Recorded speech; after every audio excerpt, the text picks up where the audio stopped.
Sure.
Okay, so now some 34.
Okay.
It's gonna be a hot day today, boys and girls.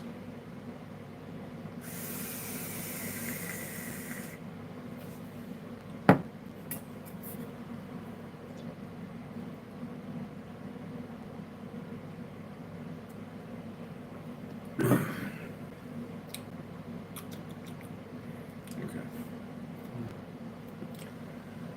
Second attempt. Really need to get my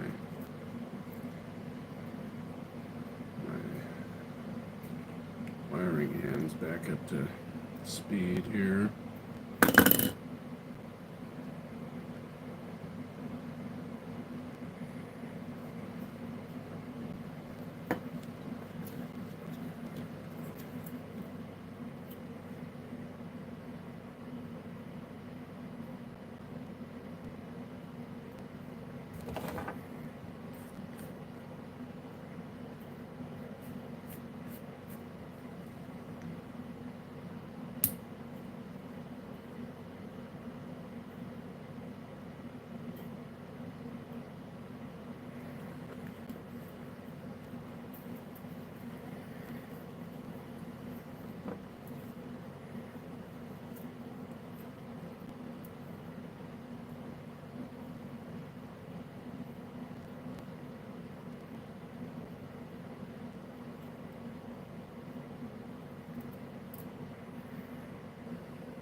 Burps.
Good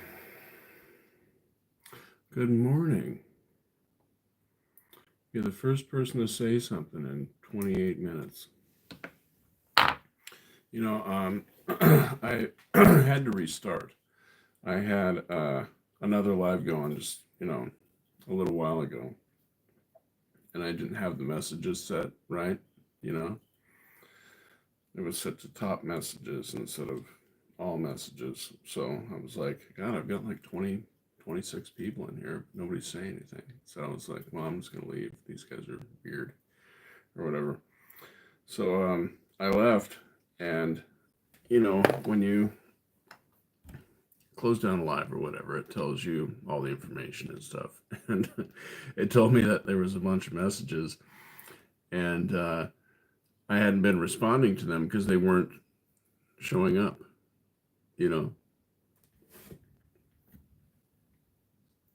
So who knows who they were?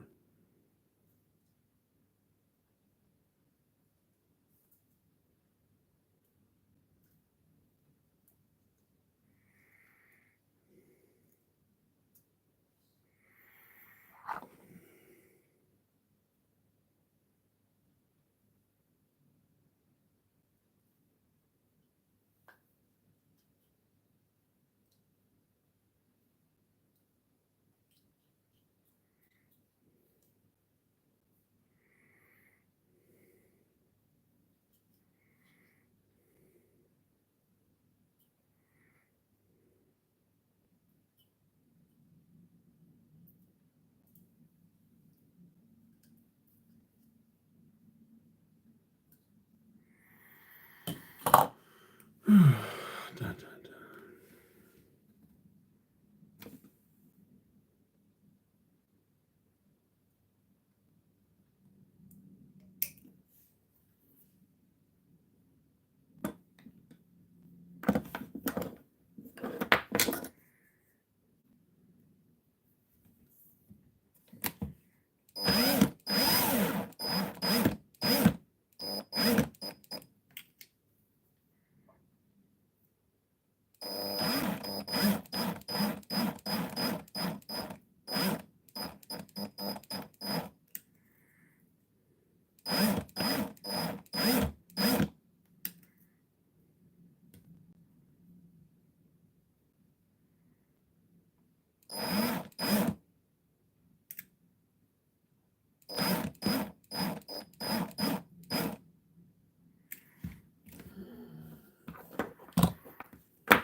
Damn it.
Stretching a wire.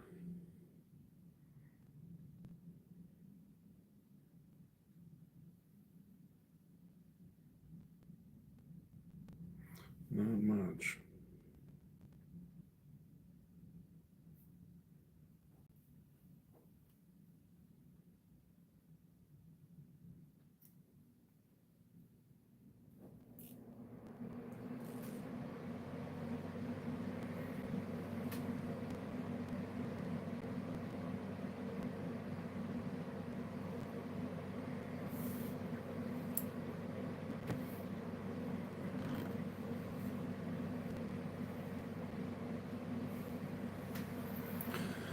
Morning, man.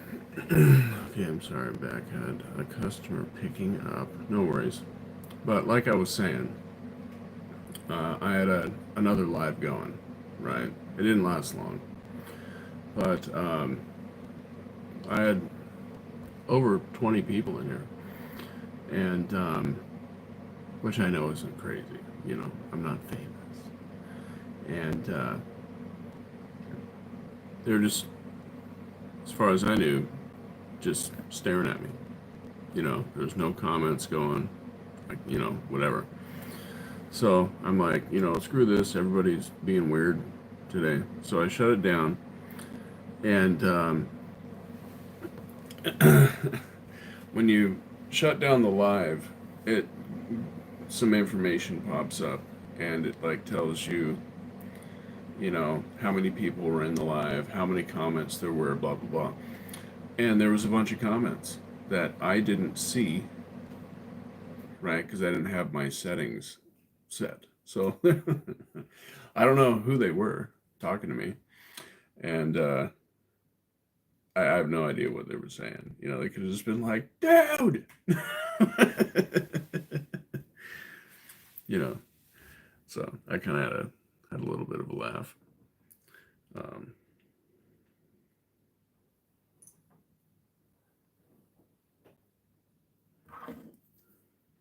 he's ignoring us.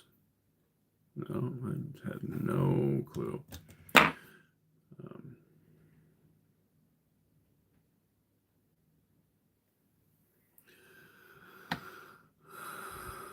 yeah, some just like to watch. Um, all right, cool, man. This wire. It's been a minute since I've worked with wire this fine. This is crazy. Um, it's hard for me to see, and it's it's kind of nuts.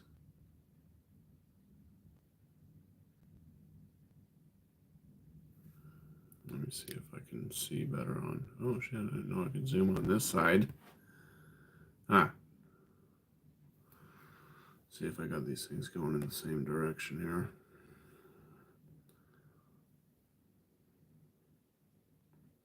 Ish.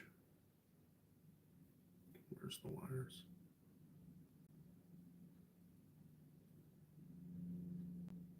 Come on.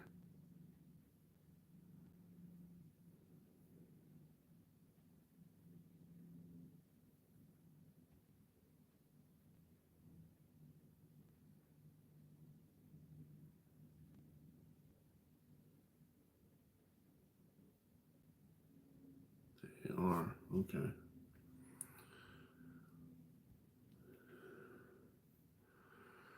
So,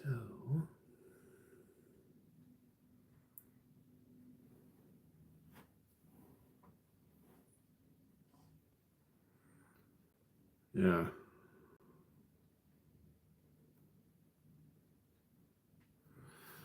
I'm gonna try and make another staggered fused Clapton here.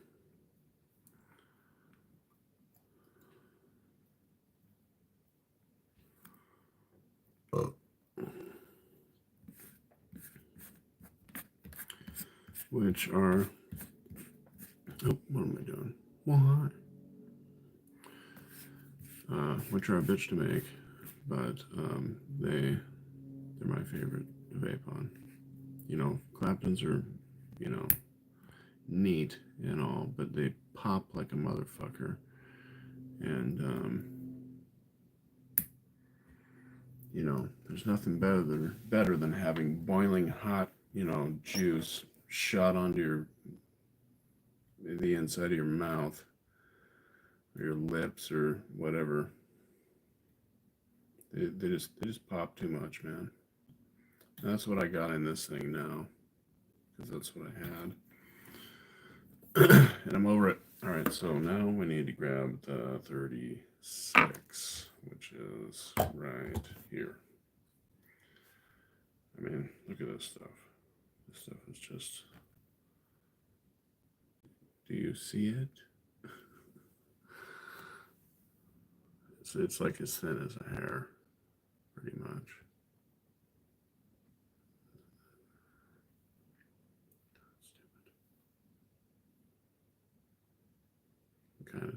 Kind of see it. Come on, focus. There we go. I mean, that hole is tiny. It's a tiny ass hole, so that should give you some kind of reference. Um, there's like the barcode lines, and then there's that. Yeah. Yeah. And I left this morning and went and got um, an actual ball bearing swivel. Um, I put two of them on just in case. Let me see if you can see. So I got the one clamped in here, and then I got this one clamped to that guy. This is what I'm using, is these guys. So I got a pack of 3, but it's this, this little thing in here has got ball bearings in it. And so far, the second bearing here hasn't even spun. It's all being taken by the first one. Whereas before, I would stack up swivels, and sure, the first one would take the most of it, but then eventually it'd get to the second one, and the third one would get going. They would all be spinning, because they're, something would catch or whatever. But these things they aren't exactly what I was looking for, but they seem to be doing really well.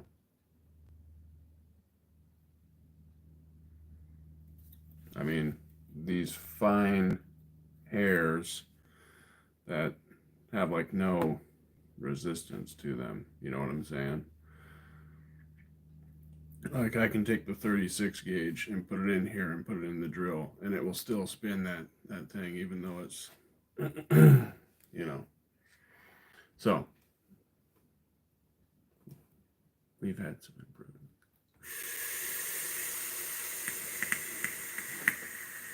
Hear that thing popping? It's horseshit.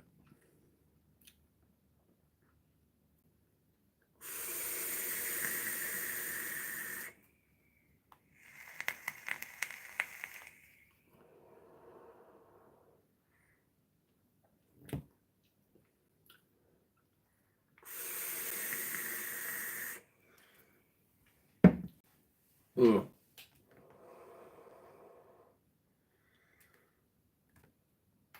I slept on my damn neck weird last night. It's giving me a freaking headache. As my dad would say, a splitting headache.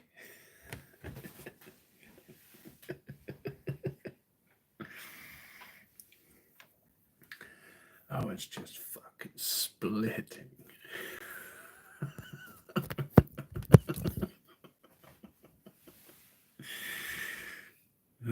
Man. My dad's a character, man. Alright, let me see if let me check this real quick. Wait. Alright, so on to the 36. Let's see if we can wrap this bitch. Trying to get used to these wires again. It's been a minute since I've ran wires this thin. It's totally different. You gotta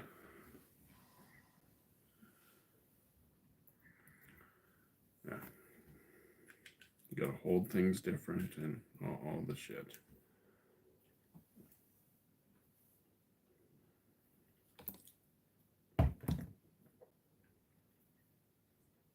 We'll see.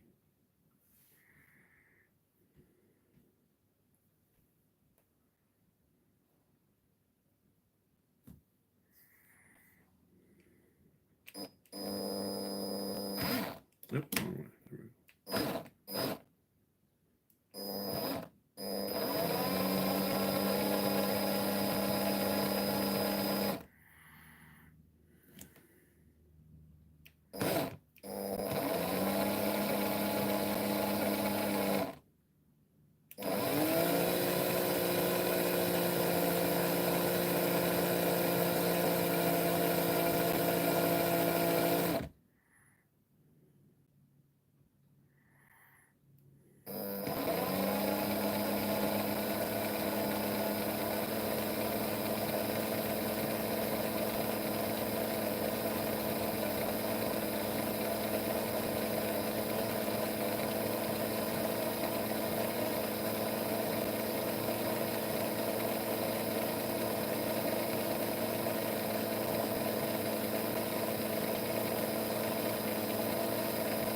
no matter what this looks like, I'm going to end up putting this in my RDA because I can't really stand those claptons. But I'm hoping it turns out fairly decent. Hey, what's up, dude?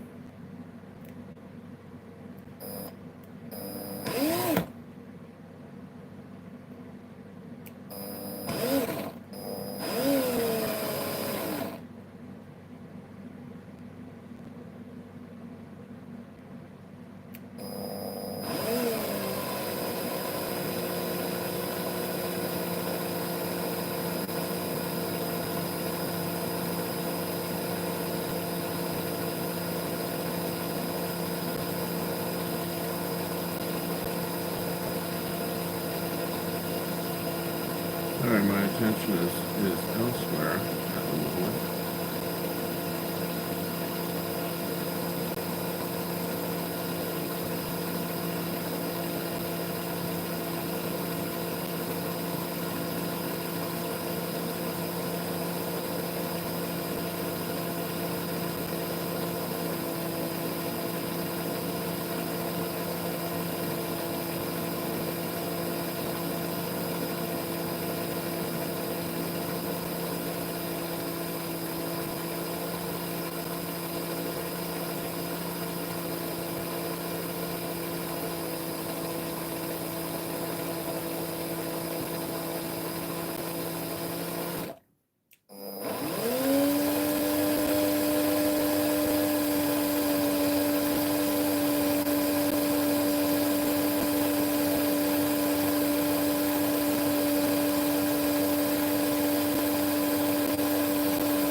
Oh, damn it. I'm burning my damn finger up.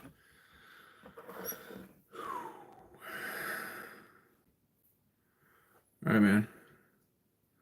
You are Indonesian. Right on. Nothing wrong with that.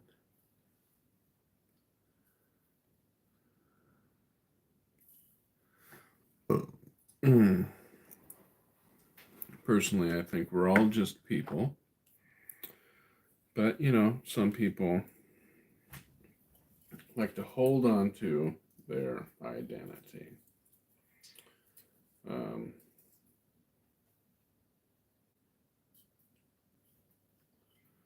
See, here in America, you can be American, but all kinds of stuff, you know. So a lot of us don't put that much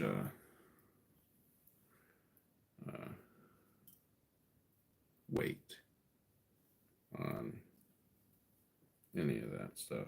Some do. Some of us here put a whole bunch of weight on an identity that isn't even real.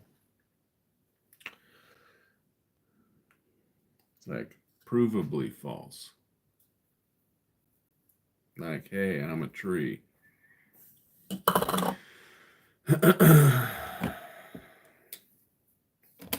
But, or I'm a cat.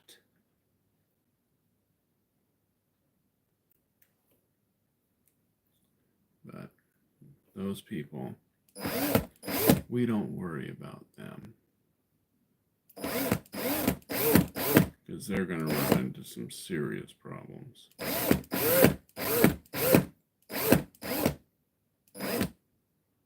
Especially when they realize the rest of the world doesn't act like their parents, who are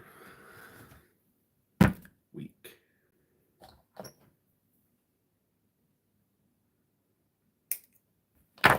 And should have slapped that bullshit right out of them. No coffee, no smoking. Coffee's gone. And the vaping is over here.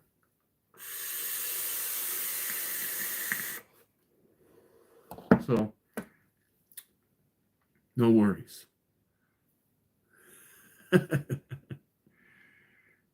Not too much has changed.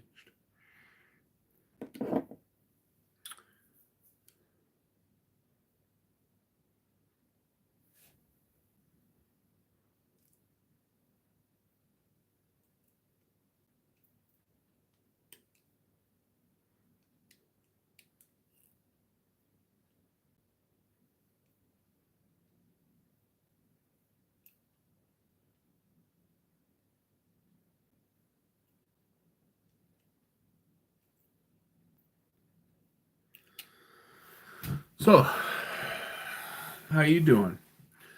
What time is it over there?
Huh?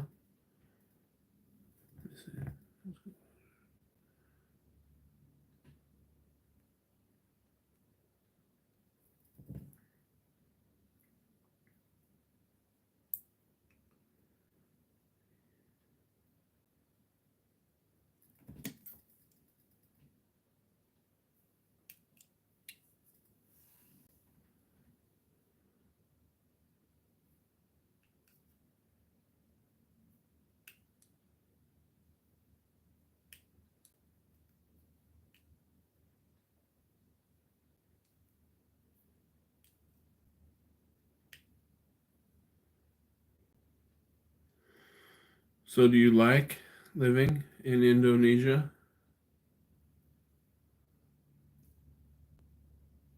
I heard well, I've heard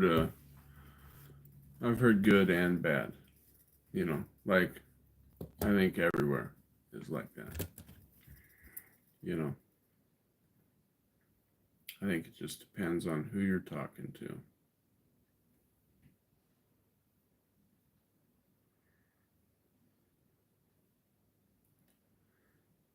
There's some people here.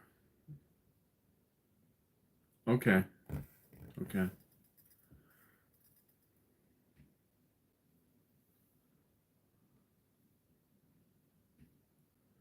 I was asking the time where you're at.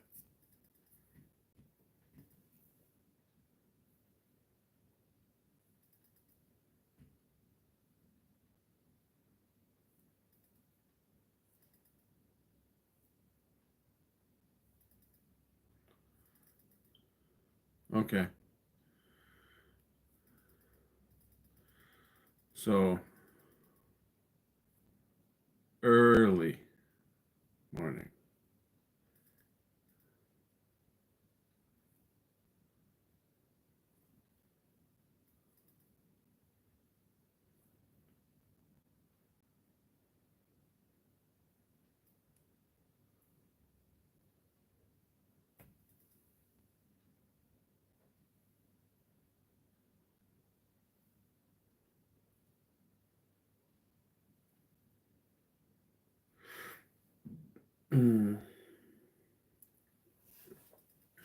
Right. Well, night.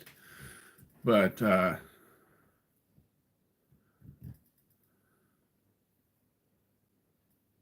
right. Yeah.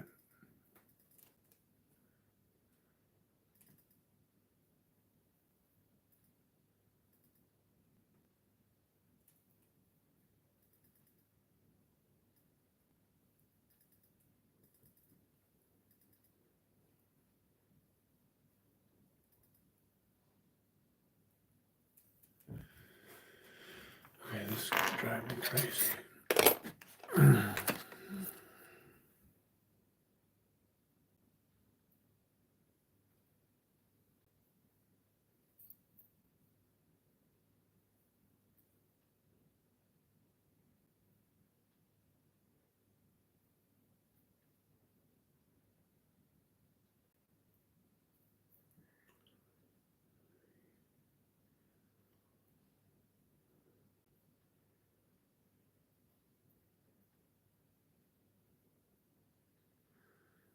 this stuff is so tiny. So hard to work with.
Hey, what's up, USA?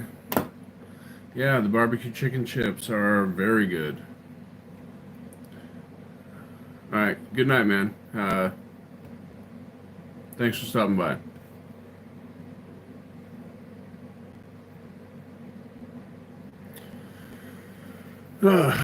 So, I'm attempting to make a coil here with some wire that is ridiculously small. It is a major bitch. Um,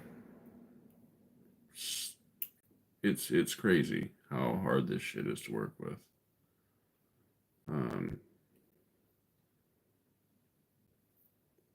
it's did I mention how crazy this is? Let me show you what I'm dealing with here. This is the first one that I've done with this wire, so it's not the prettiest, but it's you'll be able to see what I'm doing here. Oh, tedious, dude. But I love this type of work. I love tiny, uh, stressful work.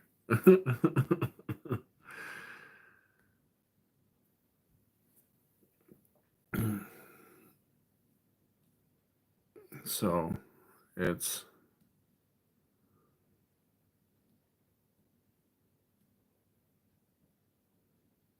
you can kind of see what I'm doing here.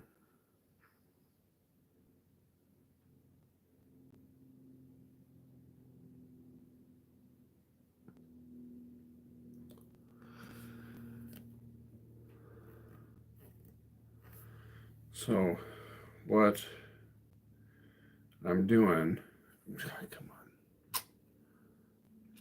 is I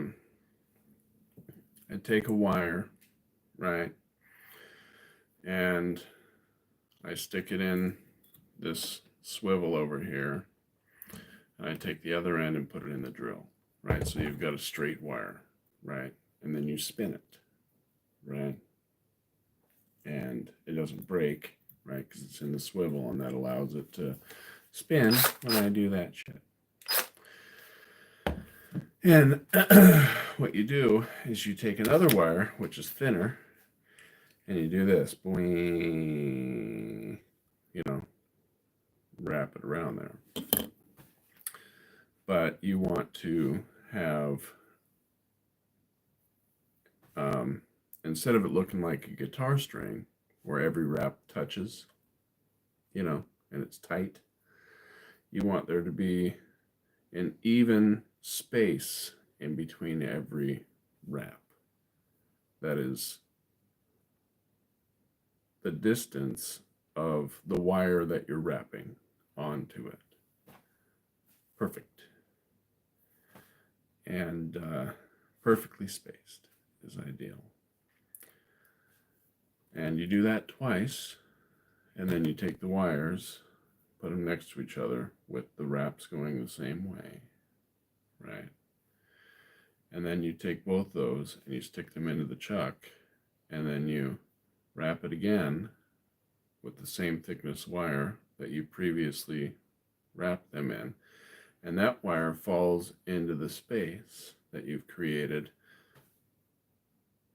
fusing, binding the two wires together. And what ends up happening is, since the wires have like this hole that goes in between them, you know, it's kind of like a hollow wire. The wire itself becomes a wick. You know, it has wicking properties. And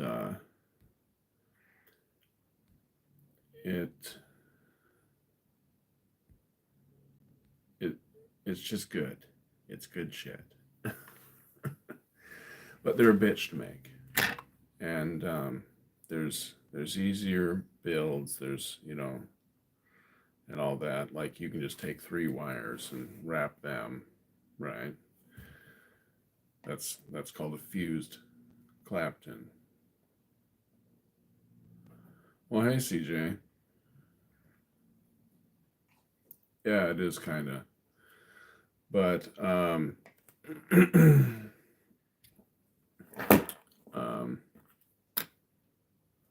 I like to make the staggered fused Clapton because it's harder.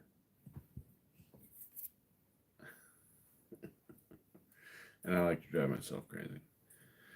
So, yeah, all that, what I just showed you, all that tiny work, is this is how big it is. You know, I mean, it's just a dinky little thing, because it's made of wires that are like the thickness of hairs. I love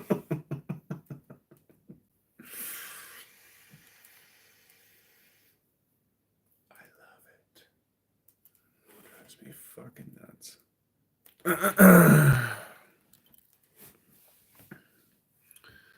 But I got to replace what's in here.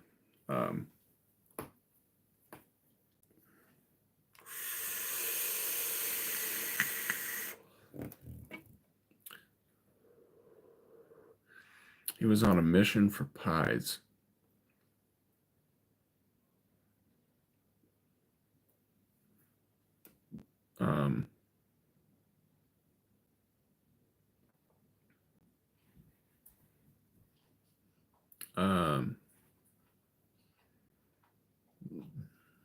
Right on. Like, all kinds of different pies. Like, he wanted to eat pie, I'm guessing.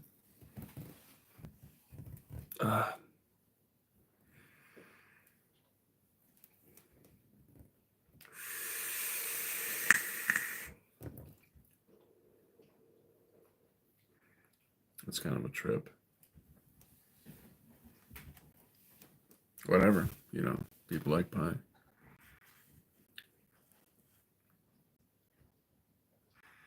Apple pie. Never had a good apple pie. You know, it's pie, so it's, you know, fine. But there's such better pies. Apple pie has got to be like my least favorite. I know for some people that's blasphemous and whatever, but I don't really like apple pie.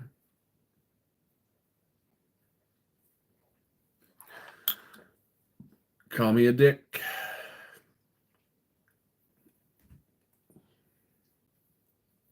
I don't dig it.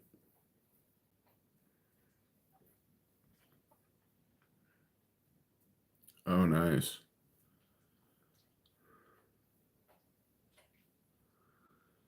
Yeah.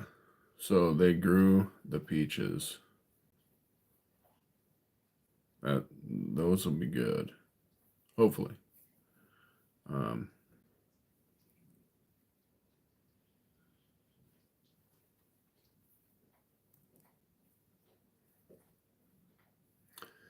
I'm hoping that the nectarines that I grow um, end up usable in some capacity. They have a few trees. You know, my brother, um, I haven't seen him in years, but he has trees on his property, fruit trees, like many kinds of fruit trees. But the lady didn't like having to pick up the fruit that hit the ground, right? So she had some people come over and treat the trees with some kind of poison, right? That now they'll never grow fruit again. I mean, they didn't kill the trees, right? But so he's just got these trees that, you know, won't grow fruit. It's such a stupid idea.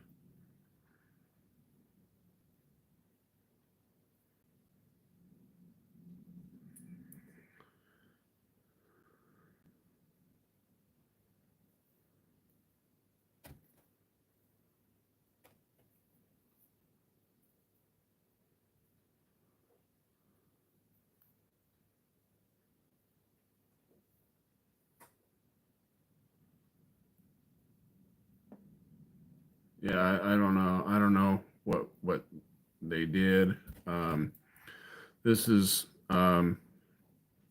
probably coming from my brother, right, who might not actually know the full story, and being told to my dad, who doesn't really listen, right? And he's telling me. So,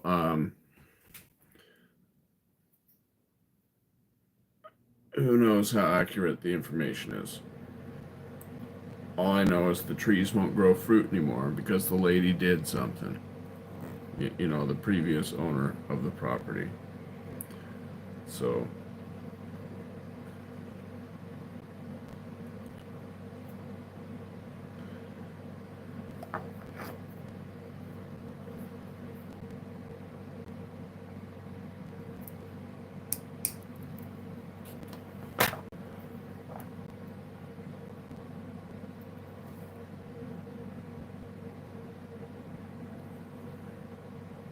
oh shit, what's going on, Raider?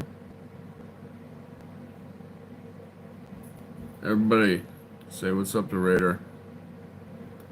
Uh, he's a cool cat. Uh, plays music. Killer guitar player. His his wife does some vocaling, and they're cool to watch.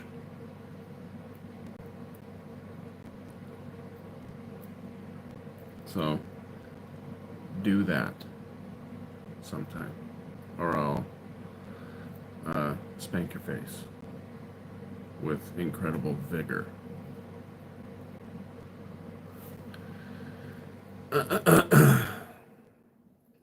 Yeah, I try and stop by there and say what's up, but it just so happens that there's some other channels that I mod for that, I don't know if they're like, oh, Raiders on, let's start a fucking live, you know. I'm joking. But you know what I'm saying. It just always seems to be at the same fucking time. But I stop by and I say what's up, and I have to do that.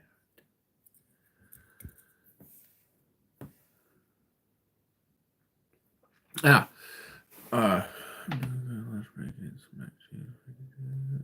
yeah, delicious. Um, I was talking to you about your album name, Miasma, right? And I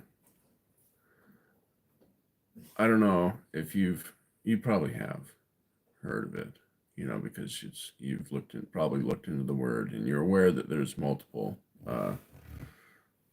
definitions and stuff. And so you probably heard of like miasma theory, right? Which I think is kind of a trip.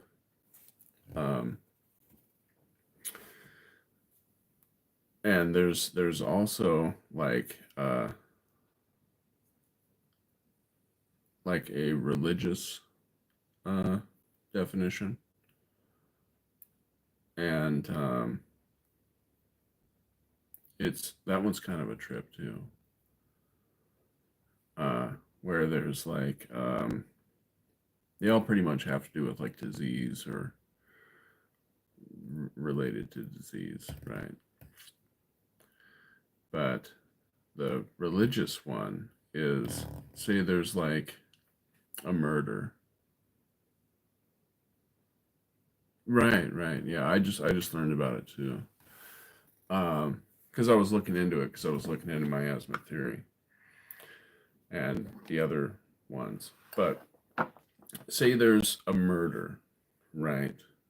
That hasn't been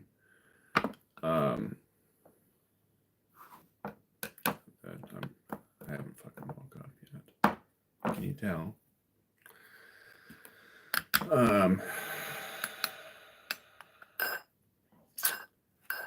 Like the people haven't suffered for it yet. Whoever committed the murder. Well, the gods will send out a disease that is the punishment for the this murder, right? And that disease can be referred to as a miasma.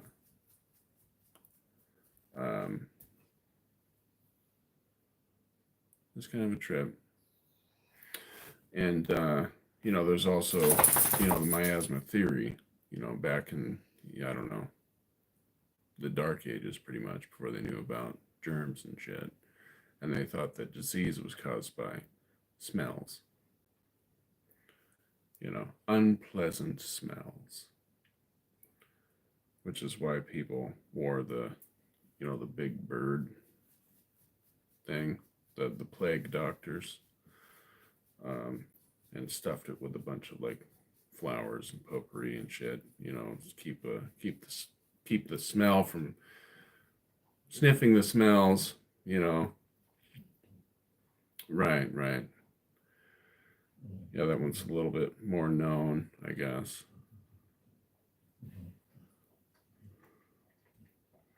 But it's a cool word with a lot of meaning. I like words that invoke thought. Get people thinking, get them tripping. Things that might be a little abstract or cryptic.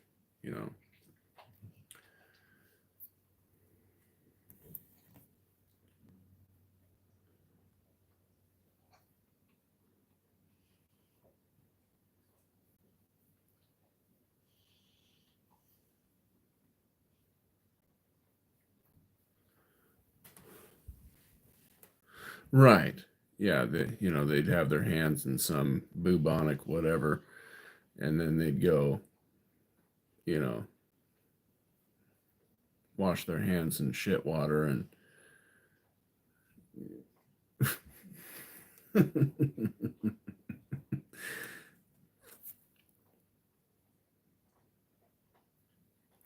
true story. I'm a huge X-Men fan, and one of the uncanny issues Professor X says that I was like, what is this word? It was gonna be a song, but I decided to make it an album name. Sure. You're like, no, this word is too cool. Just wasted on a single song.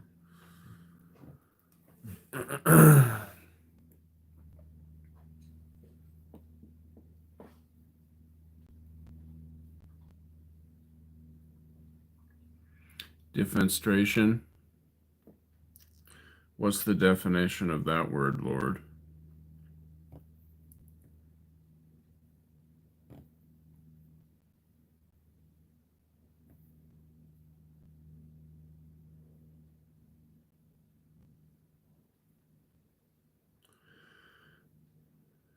Yeah. I wouldn't describe myself as a nerd, more of a geek.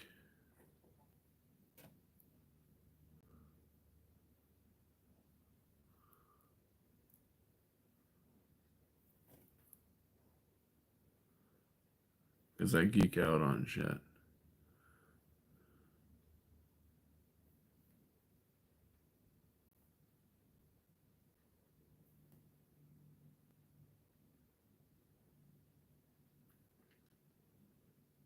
The act of throwing an individual out or through a window. Huh. So is it like a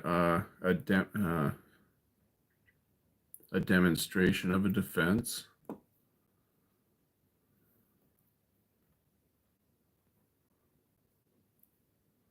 It's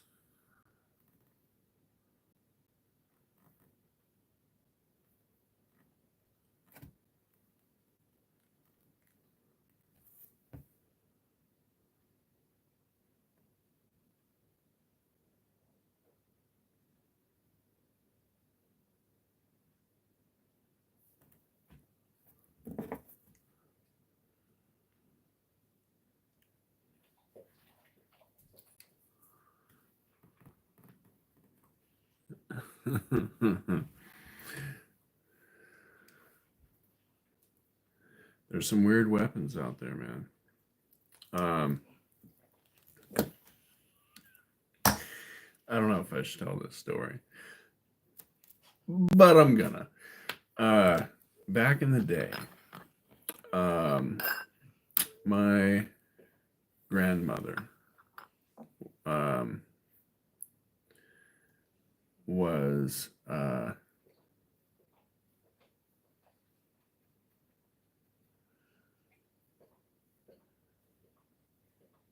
okay.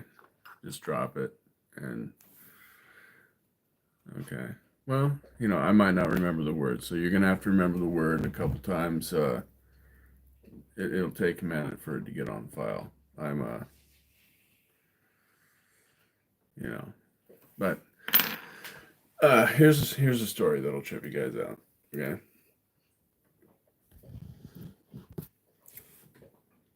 Speaking of weird weapons, uh, the Russian spy secret weapon made me think of this. Um, when I was younger, my grandma um, she became convinced that she was being targeted by some major operation, right? That was testing secret weapons on her. What do you see? Oh, it's just a kitty. Leave it alone. No. Hey, I got an idea. No. Go lay down. No. Fuck the cat. Leave it. Out. Go. No. So, for years,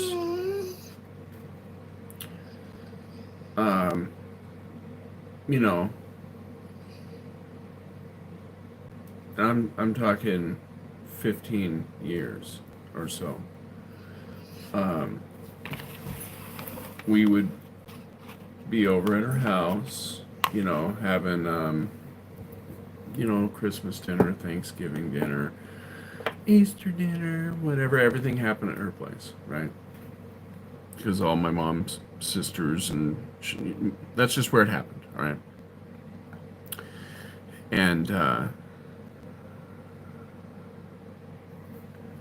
we'd be sitting at the table, and she'd be like, "Hey, could you pass me the?"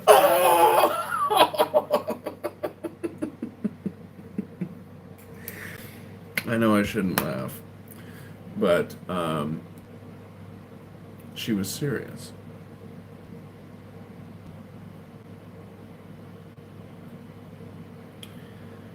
And she had descriptive words for each kind of weapon that was being used on her. You know, she had like the sh- the shocker, the burner, the thudder, the zapper, um, and these were describing the types of sensations she was feeling, right?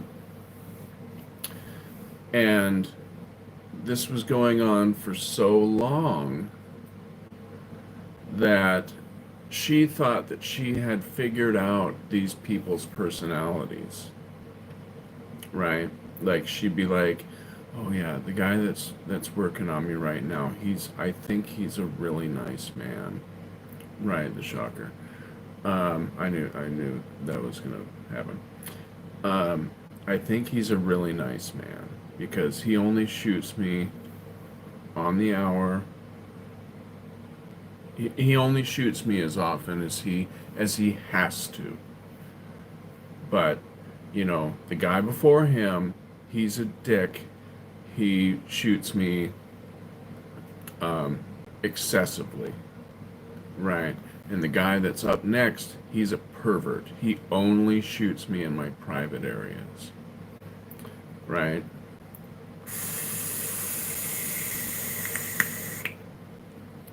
And I mean, this shit was going on for 15 years, right? So imagine multiple times a year and just regular visits, right? There would be like these multiple outbursts from grandma in pain, right? And this she was convinced that the reason that this was happening was because she whistle blew on someone. I don't remember who it was, but she got them in trouble. It was somebody like in some sort of high up government office type thing, got them to lose their job, and so she thought that she was being targeted now, right? And what's weird is these things do happen, right? They do. Um, Usually not in this country, right? But it has happened, you know. And which sounds crazy, but you know, you look into it, it's just true. And what is really weird and almost made me think that all this bullshit was true was one day I was visiting, right? And we get this knock on the door. And so I go and answer the door, and there's this package on her um, porch. I open up the door, you know, nobody's there, right? I just kind of think that it's mail, but there's no address, there's no return address, there's no nothing, it's just a package. And, you know, I kind of look outside, there's nobody, no one, right?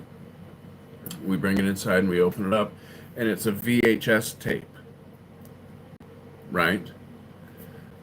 And we're like, huh. So we bring it in the house and we play it, and it's this dude who's like, who knows where he is, but he's like sitting on bleachers, right? And he's got the camera down in front of him, and he's up a little bit higher on a couple more steps, and he's just sitting like this, right? And he's just looking back and forth, like, and he's like, okay, I'm sure by now you've realized that you've been targeted. You're not crazy. They're doing this stuff to people. Um, and this is because of what you've done. Um, don't accept any unmarked packages after this one, of course. Don't. And he's just going through this whole spiel. And it's like, who the fuck is this guy? You know? And how come he knows about all this stuff that grandma's going through, because grandma didn't like leave the house. You know what I'm saying? She sent her husband out to do whatever. She did not leave the house. She probably hadn't left the house since forever. You know what I'm saying? And it blew my fucking mind, right? And then fast forward, you know, years later, because this was all happening when I was younger and shit until I was like, I don't know, 20 something, right? She dies. And then you guys remember that show Future Weapons? I don't know if you remember the show. Maybe you do, maybe you don't. There's this one episode, right, that's featuring all these sonic um, weapons that use sound, and they can go through walls and do all this. Basically, it's describing their capabilities. It's describing all the things that was happening in this situation, and the sensations that these weapons can do were all the things that my grandma was saying she was feeling. And it was like, huh, you know, because back in the day when she was saying, they have these guns, they have this stuff. I've looked into it, uh, maybe they did, and I don't know. You know what I'm saying? But at the same time, it's like,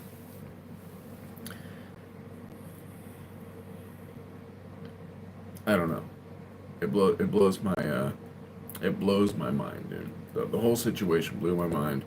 I thought grandma was completely crazy until dude showed up with this damn tape, you know.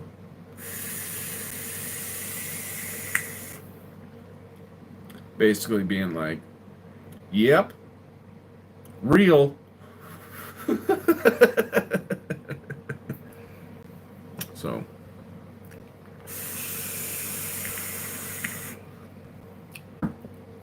yeah. No, I have no idea what happened to it. I was thinking about that. Um,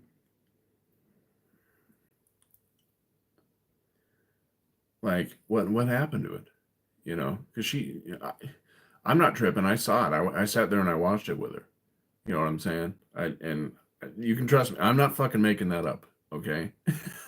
I went and picked it up off the porch. I brought it in and I put it in. I was like, well, let's watch it. And I sat there and watched it with her. It was just me and her in the house. You know, I'm sure that um, John was there. Her husband. He was probably upstairs in his masturbatorium or whatever. So,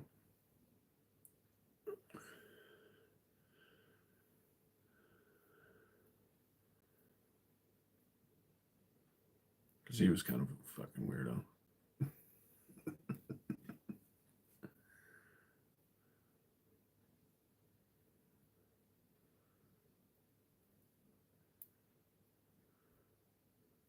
But anyways,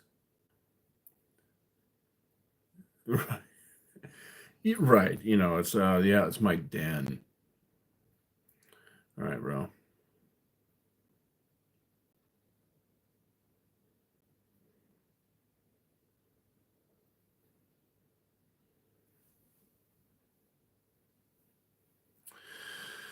Right.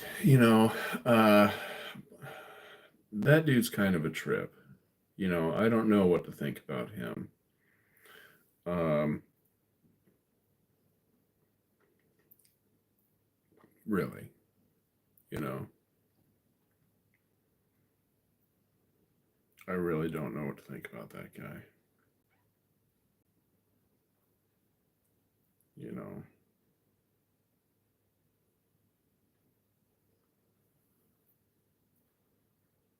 I'm convinced that we, as a society, are kept, about 150 years behind. what's actually, you know, happening.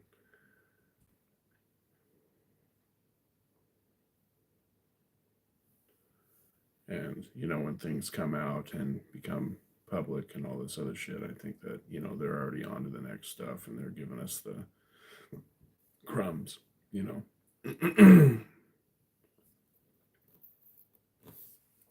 I just, think about it. It's like there used to be cell phones that you could use anywhere on the planet, and there was no like connection issues, right? I mean, they were big ass, bulky, with an antenna that came out here, but I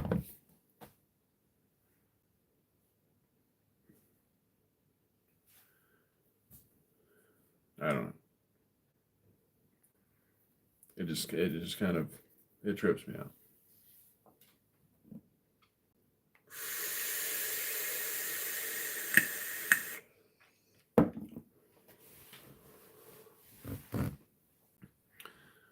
Right,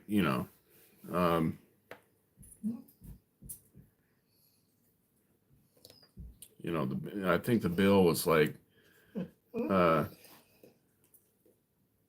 was, no, she died.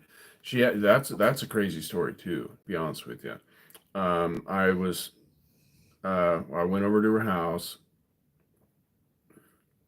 um, and I was just chilling with her, hanging out, and we stayed up all night, playing cards and popping pills. To be honest with you, we were just eating a bunch of Percocets and playing poker because she didn't give a shit. You know what I'm saying? she she just didn't care.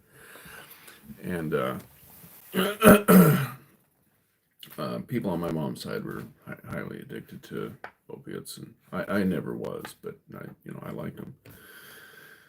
And so we stayed up all night till about 3 or something, just playing cards and eating pills, and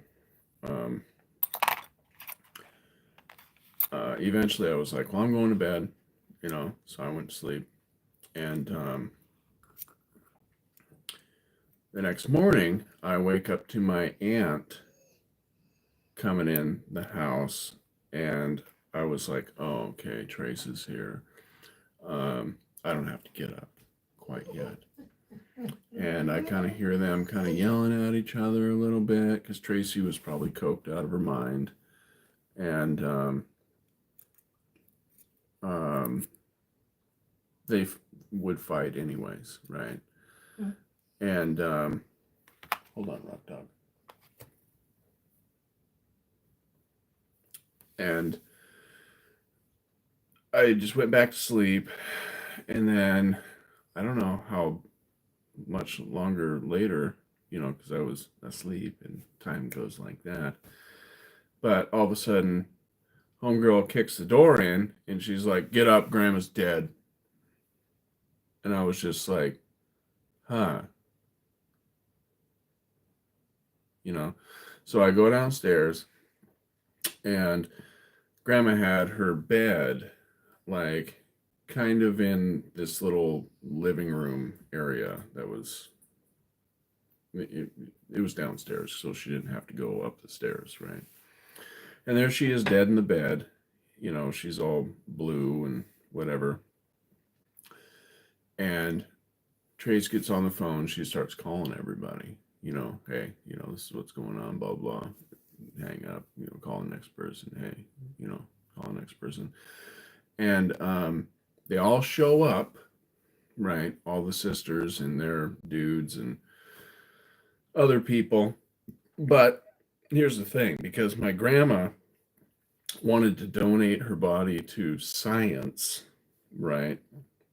We had to wait for these people to show up, which took like 12 hours or something. I don't know what they were doing. Maybe they were just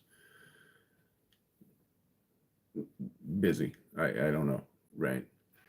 So what ends up happening is we got this dead body in the house for like 12 hours ish, and everybody just starts to like party and get uh, a little sideways, right? And so there would be like, talking and laughing, and like every 30, 45 minutes, somebody would like kind of break down and then go and cry on the bed. Oh, mom.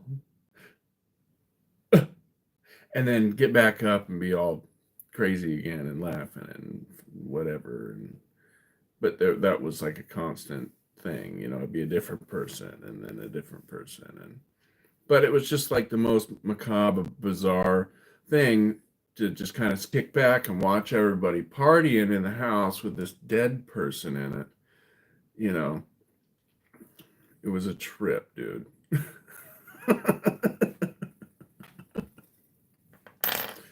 It was gnarly.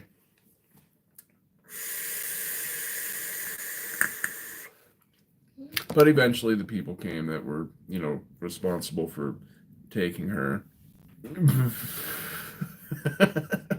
Right. That were responsible for taking her. And they took her out of the house, and then, um, uh, you know,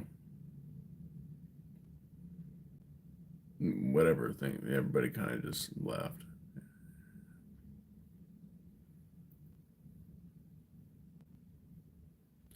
Sure, you know, it was, yeah,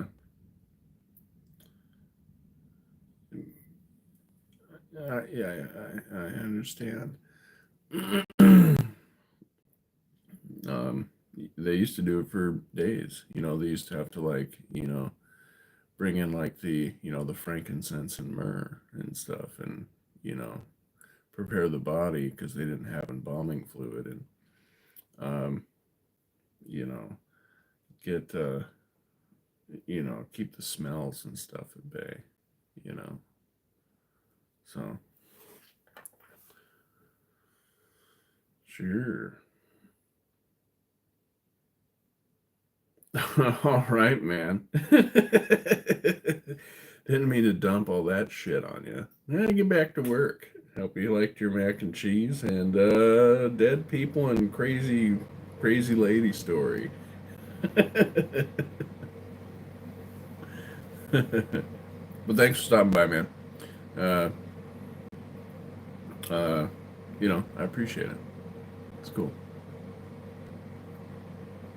Yeah, see you around. I'll see you later for sure.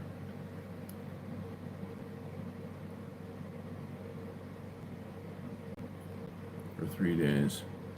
Uh, well, that's kind of cool, because not everybody can make it, on the first day, I guess.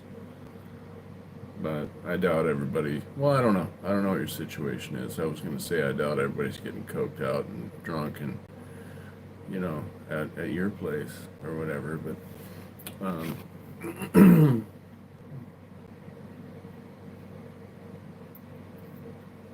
maybe they are.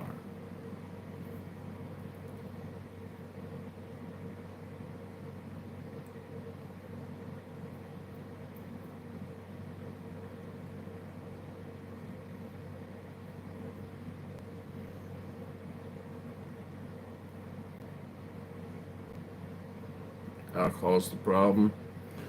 Uh, well,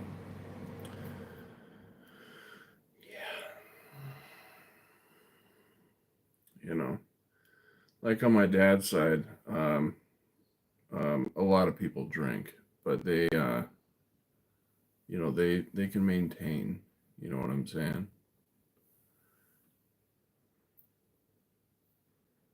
They kind of like will have a few drinks and then kind of just nurse happy. You know what I'm saying? They'll nurse that stage. But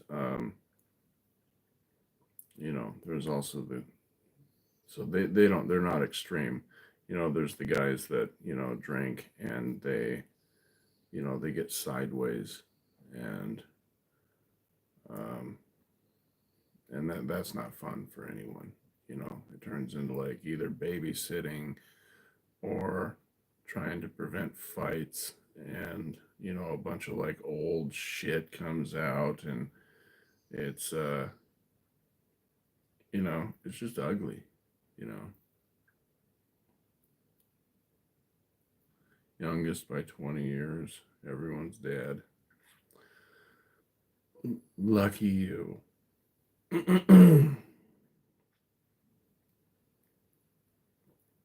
Ish.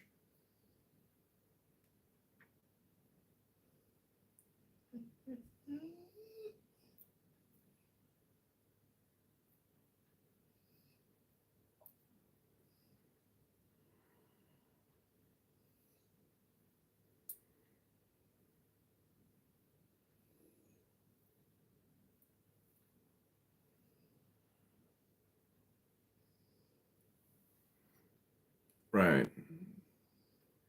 Yeah, the ones that are good, they can't be replaced, you know. And if they die before, um, and all you got left is like the shitty ones, it really makes you miss the good ones.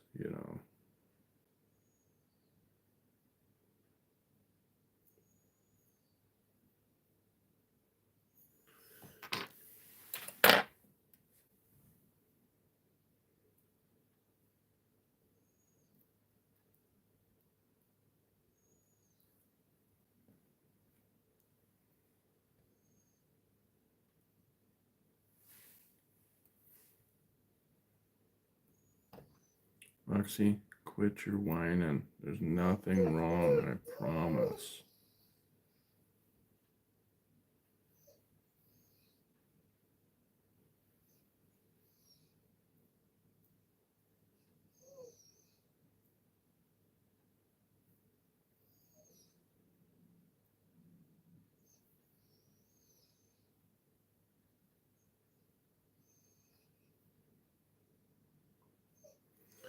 All right, how much juice is left in this thing? I'm going to redo this build that I have here.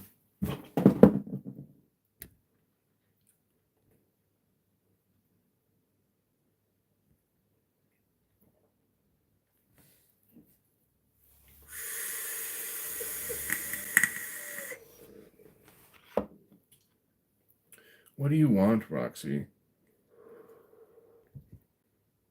You have one more hour, okay? So, you need to quit your whining. It's not time yet. Okay? Quit your whining. No, it's not time yet. You need to realize that it's not time yet. Okay?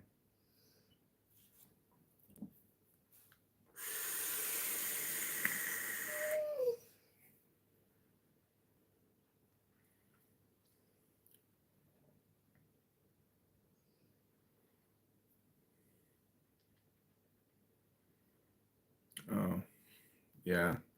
I lost my mom in, I think 2013.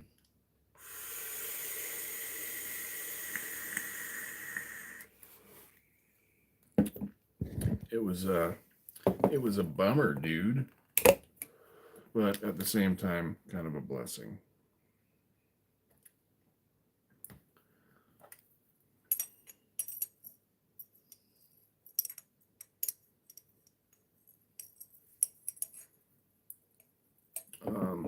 To be honest with you, I don't think she can handle the world the way that it is today.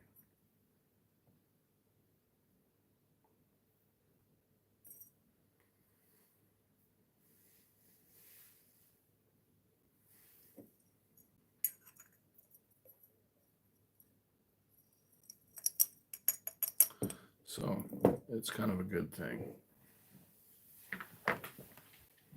We're right back.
Your dog. He wants. I'll give you a snack. Okay. You can quit your bitching.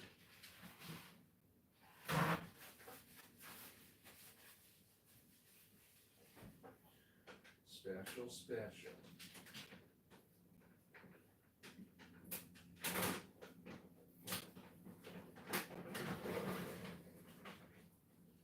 Look at that. Special girl.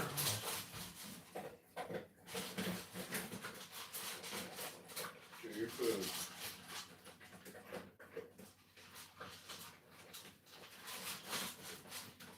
Chew your food, rock dog.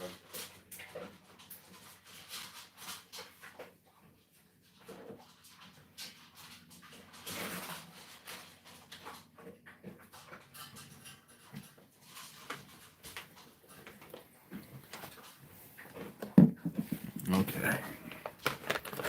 Well,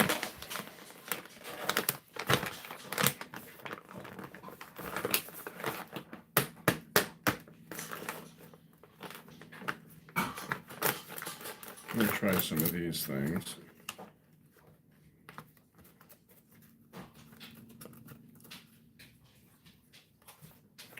Surprisingly,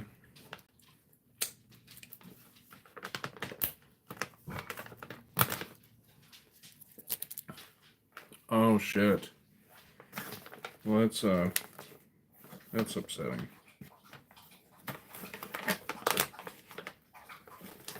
This is guava.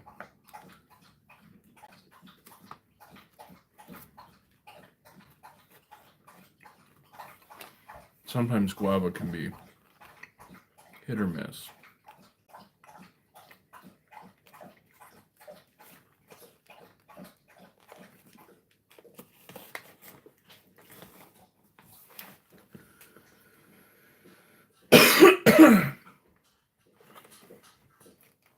Holy shit.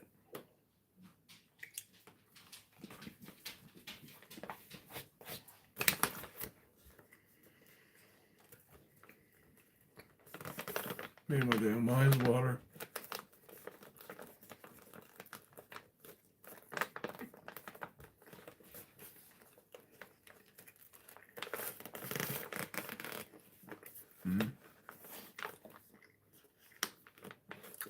Yeah.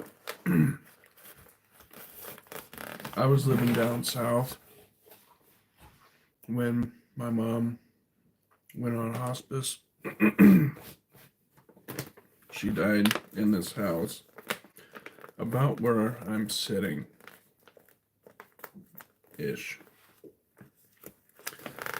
And it was a trip.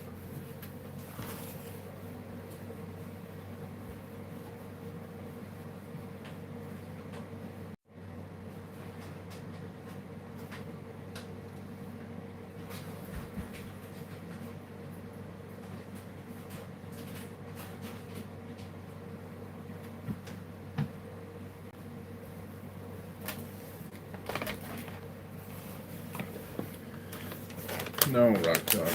This has seasoning. Chicken?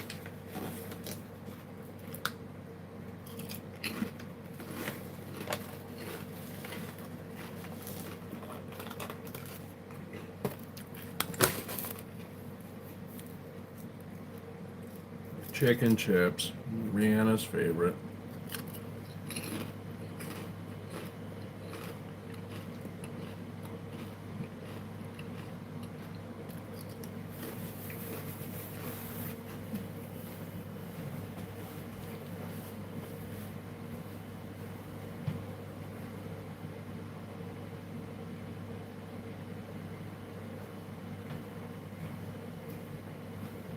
We got a doggy.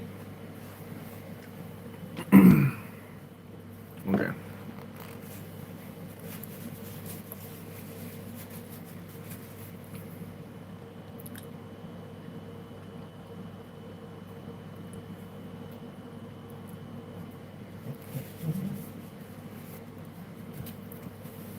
You want outside? You want to go outside? Go potty? Right. I'm gonna let her out back. Let's go. Out back.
I think because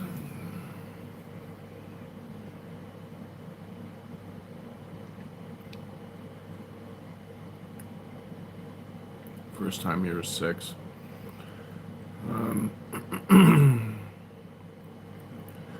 Yeah, a lot of people can get weirded out by death, Now there's, some pretty brutal ways to die.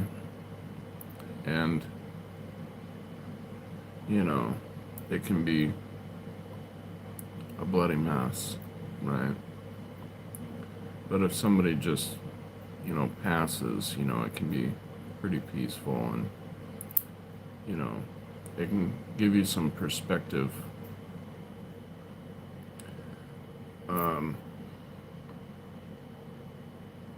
on things.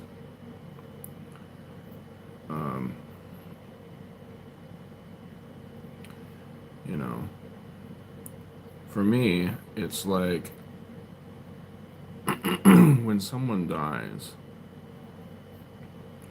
how can you not believe in heaven or hell? It's all good, man. I mean, where does the person that was inside that body go? Right?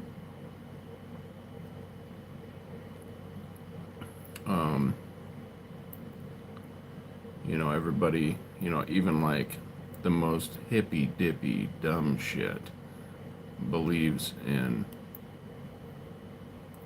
energy and blah blah blah, right?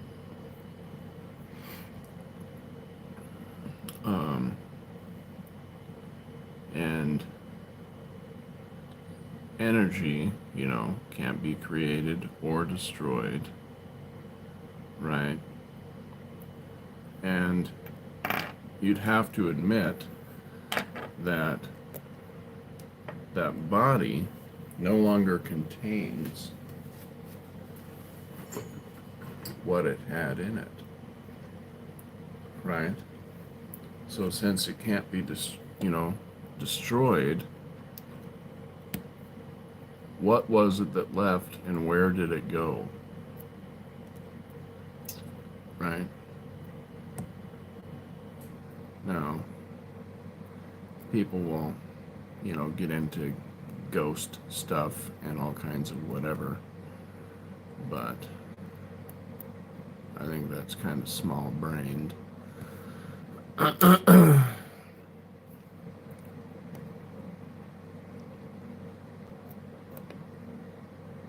on.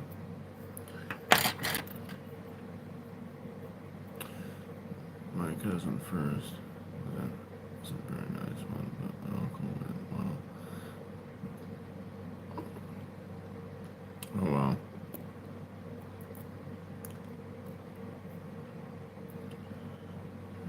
Yeah.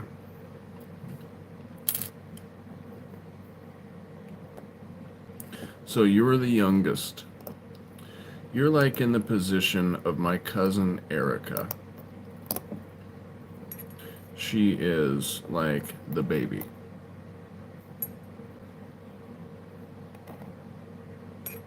You know. I mean, she's got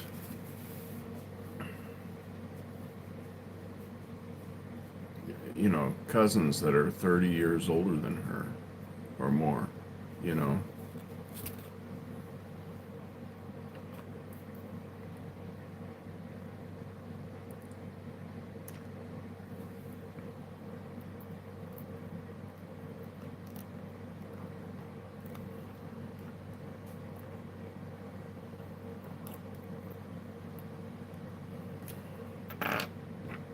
I mean, me and her are closer in age. I'm still quite a bit older than her, but I'm talking about cousins that are, quite a bit older than me, you know.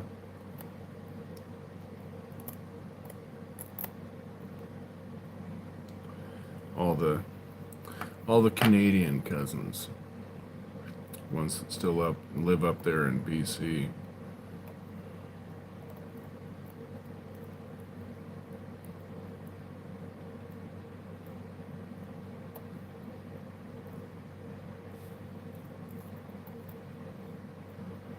In fact, I just got one of their phone numbers, and I tried to text him, and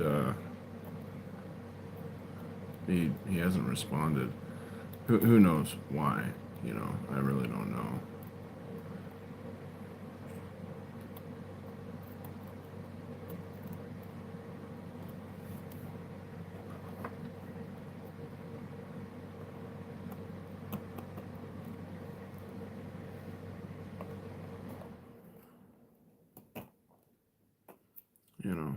Like I've said, people on my mom's side are different. Kind of different people.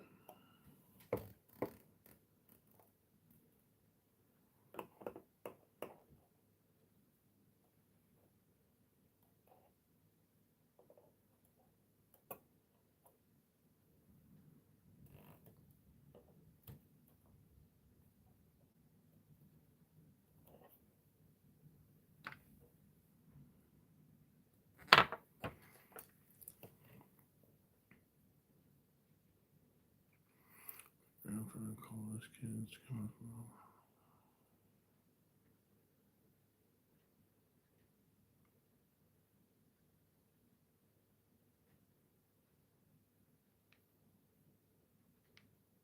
Oh wow, 40 years before you were even born.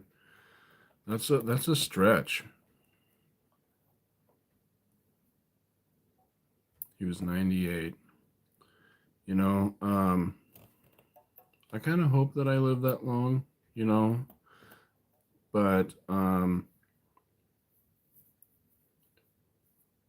because who knows what kind of changes we'll see.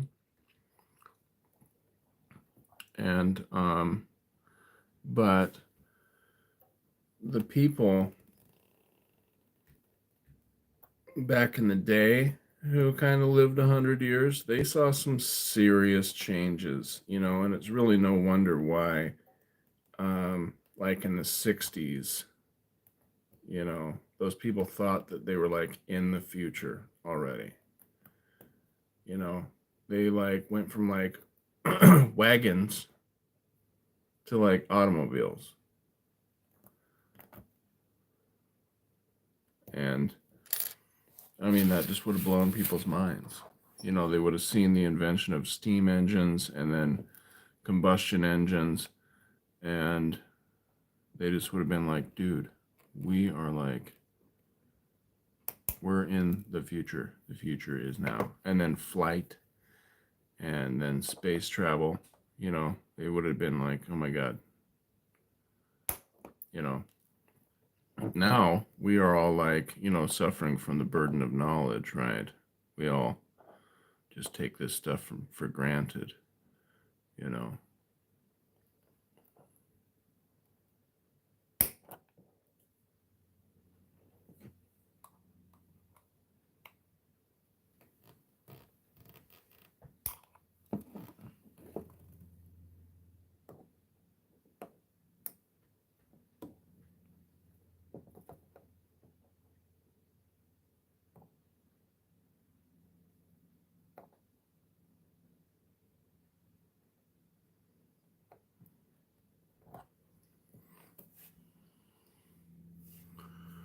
All his marbles and all his teeth. Wow, that's impressive, you know. Like a lot of the elderly people that I knew growing up, they like all had dentures. You know, it was like expected.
Oh wow. Yeah, that's cool stuff.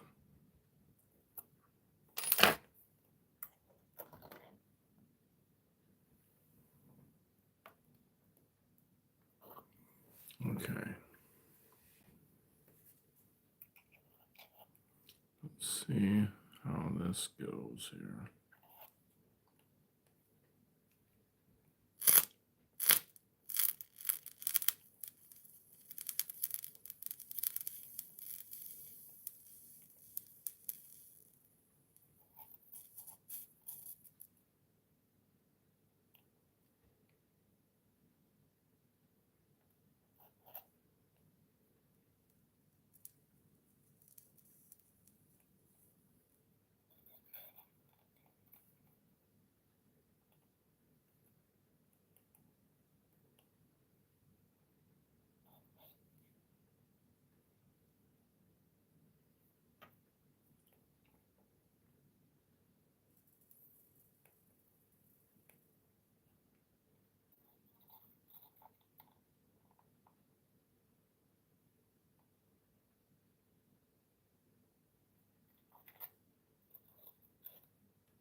Oh, seems like crazy. He served in both world wars. Two of his sons served with him in World War II. Not the same. Huh? Did they all come back?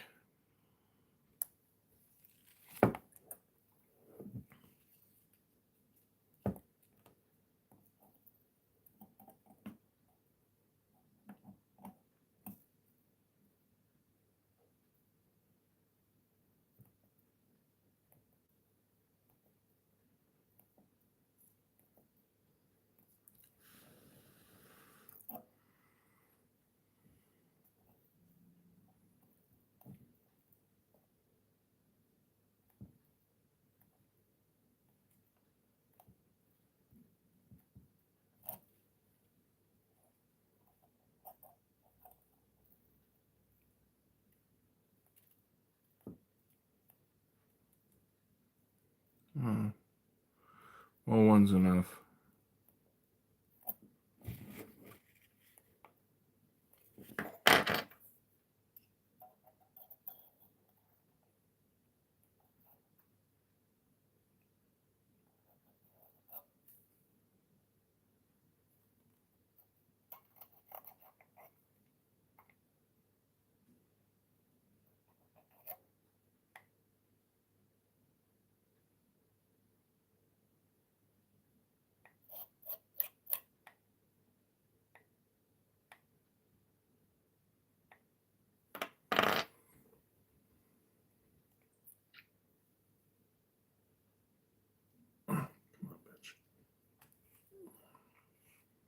I gotta clean this thing off.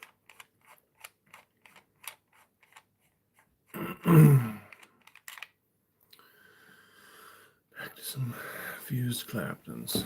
Hey, what's up, Lorenzo?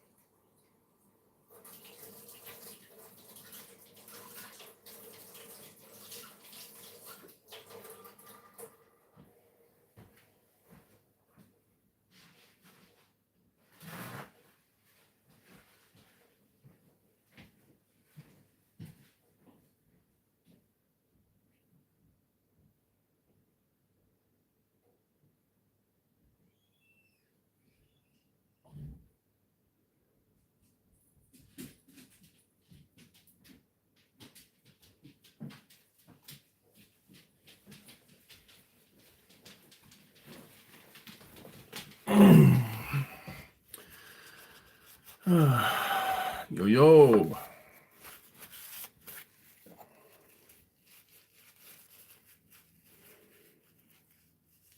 Okay.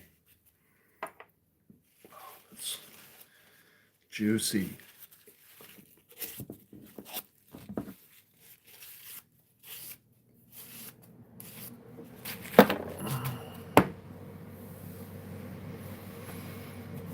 Okay.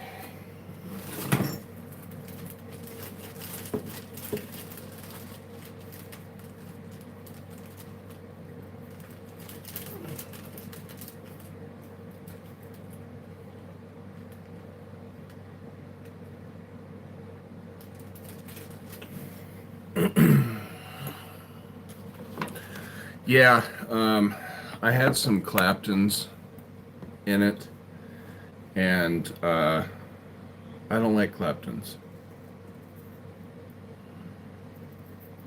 I put them in there because it was what I had, and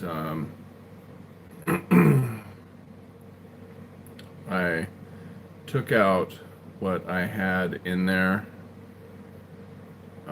just to show someone that was in here the process, and what was in there was a really good build, and I should have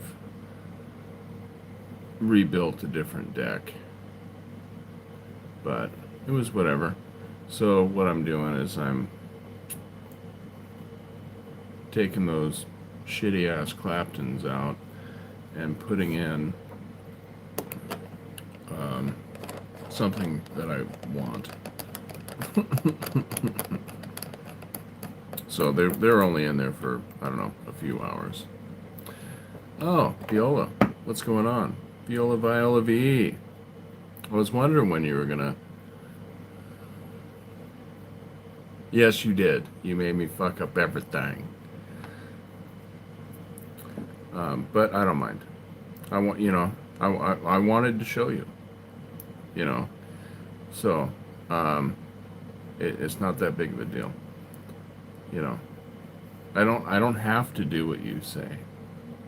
Right? You're over there, and I can just be like, no.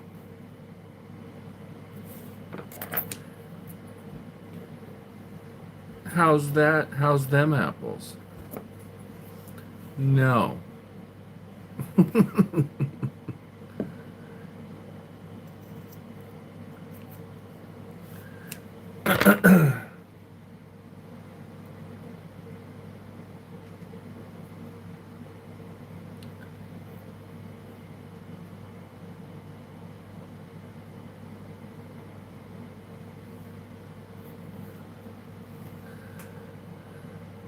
see.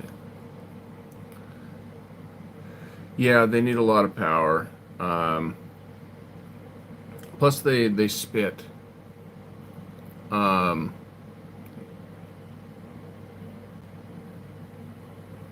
telling Rhea? What are you gonna tell her? You know, Claptons like to spit and pop, and all that shit. And be honest with you,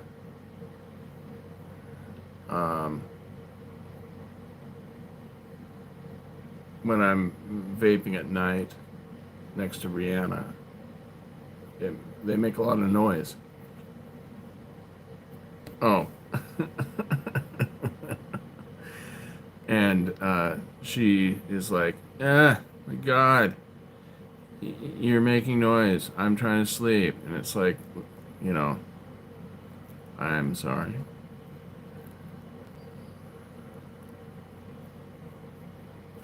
It's not me. It's the vape. So she wants me to, like, you know, not vape, which is like crazy talk.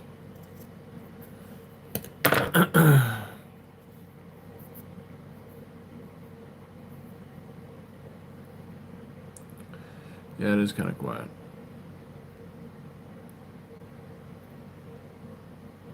Which is fine, you know. I've had, you know, busier streams with a bunch of comments, and it's like, it can be annoying. You know, you can't keep up with everybody, and, you know, the comments that you want to respond to, you don't even finish reading, you know, because they get pushed up, and I got to do this bullshit. What was that? What did they say? You know, and people get all butthurt, you know, because they think you're ignoring them and whatever, and it's like, come on, dude. Grow up. Don't be a crybaby pissy pants. Let's keep in mind, I actually don't owe you a damn thing.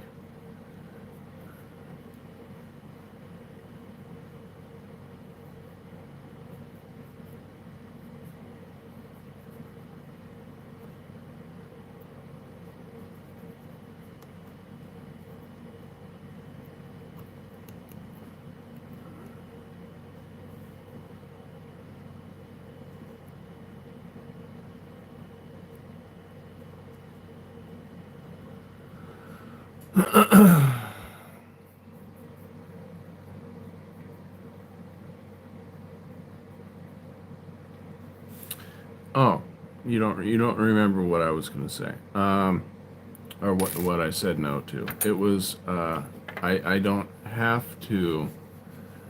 What was it?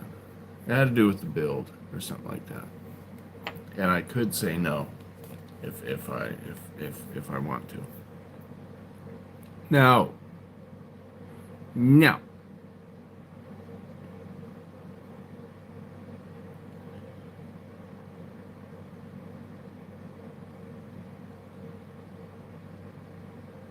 Oh shit.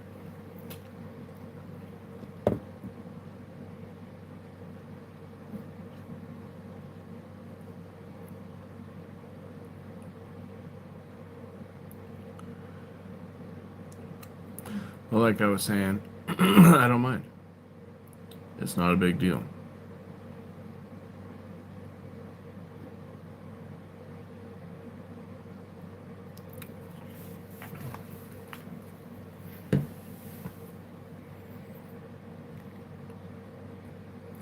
Listening to my AC. Yeah, that thing is loud.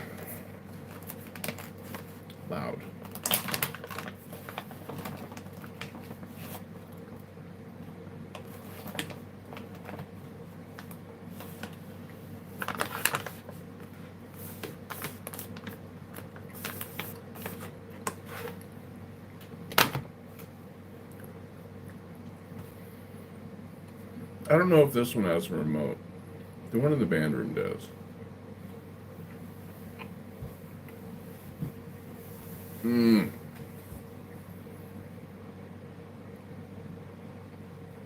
My back hurts. And it sucks.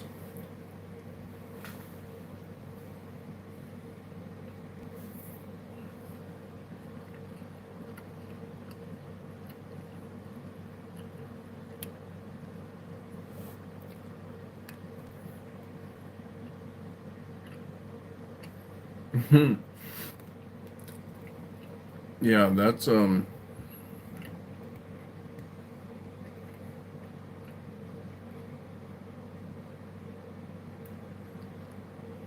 my mom added. There's little things like that, you know, everywhere.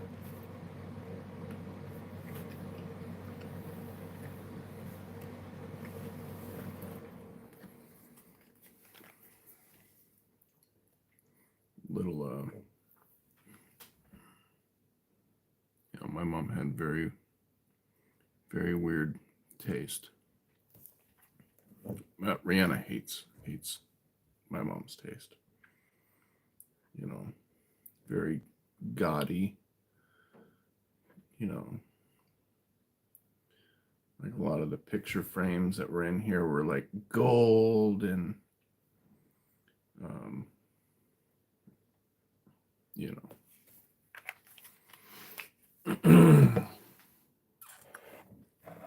just not very cool.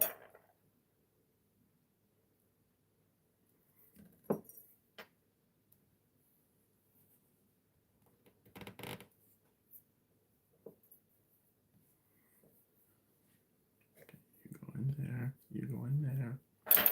Come on.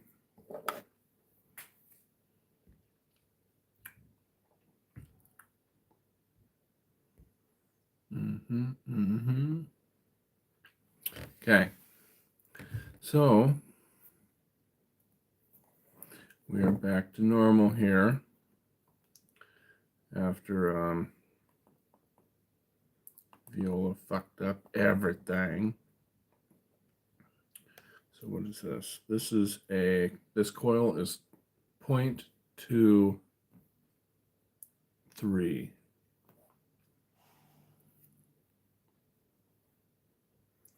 Yeah, I actually don't have a problem with it. You know, if it fits the picture and it fits the theme, you know, like if you just got one on the wall and it's just like stands out and it's kind of an eyesore, then it's kind of dumb. But let's see.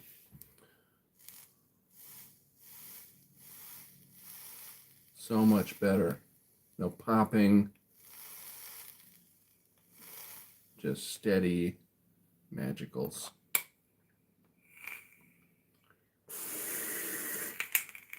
Oh, pop that time.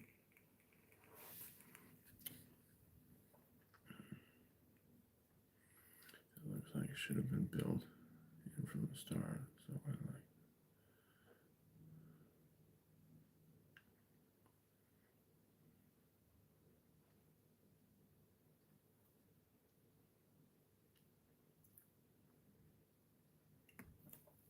Yeah, I like wood carved stuff, you know, as long as it's done well.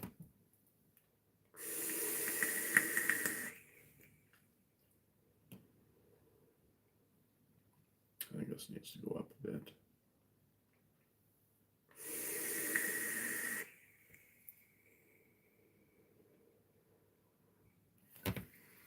Okay, now that we've got that in there, how about we first eat a chip? It's too bad that you don't like meat, Viola. You can get in on some of these chips.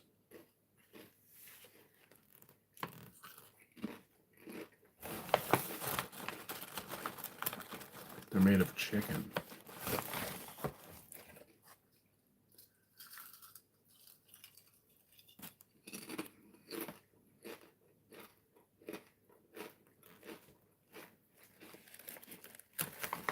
They're made of chicken breast, egg whites, and chicken bone broth.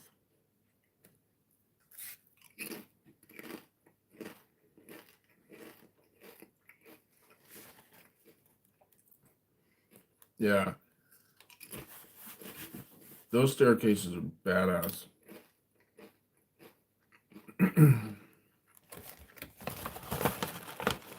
You know, the ones that, like the handrails and like the, I forget what they're called, but the things that go up to the handrail. All that shit when it's carved.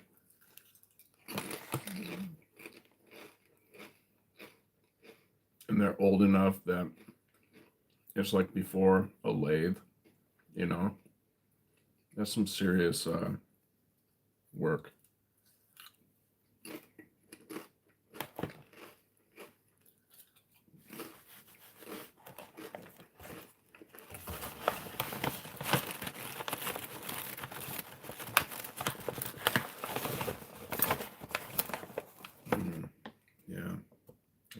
Yeah, I've done a few staircases.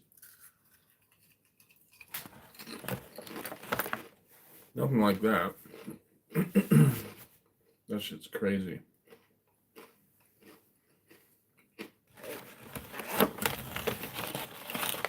Really? Yeah, over 100 years old. This house is almost 100 years old.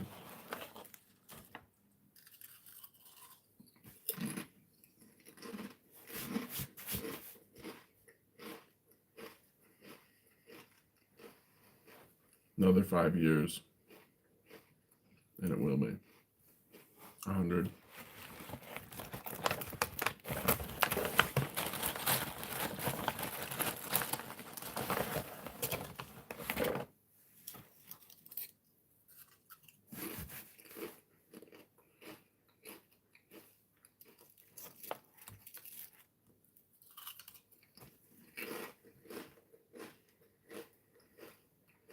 It was built like in 1930.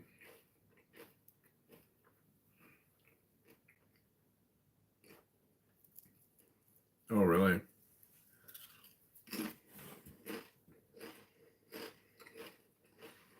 Why didn't you buy it?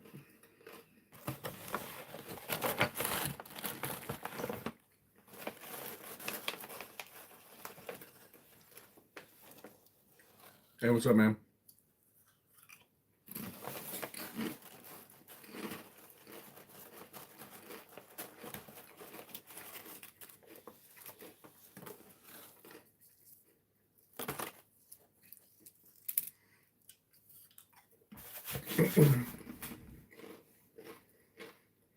The grandest house in the town. Yeah, you could have been king shit. Why didn't you? Why'd you decide against it?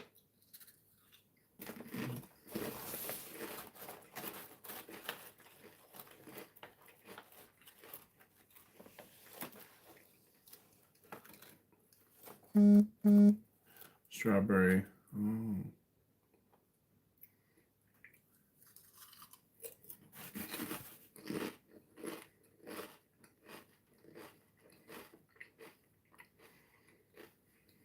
Huh?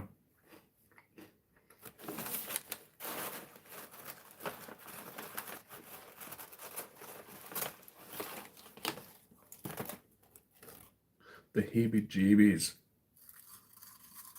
Oh,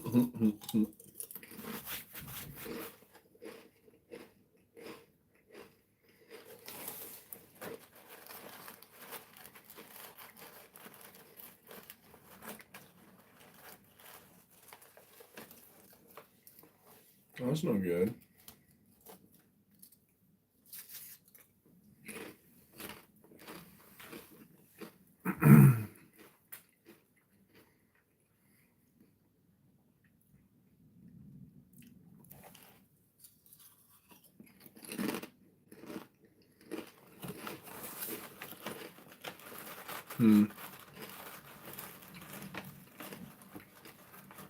Now, if it was me,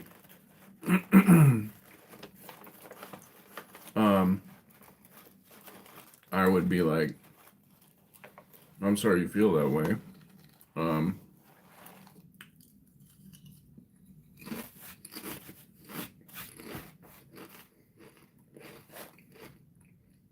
This is what I want. You're my kid.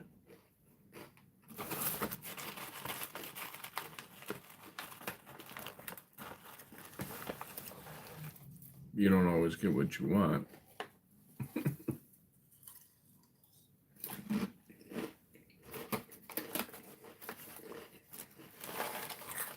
But this is like if I really wanted the house.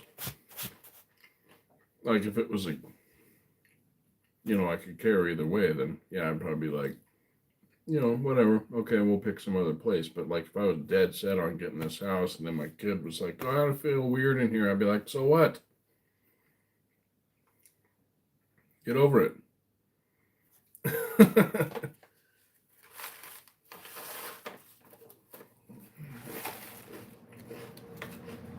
You watch too many stupid ass movies.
Saying that as a kid, I was scared of a tree outside of my window, so maybe not.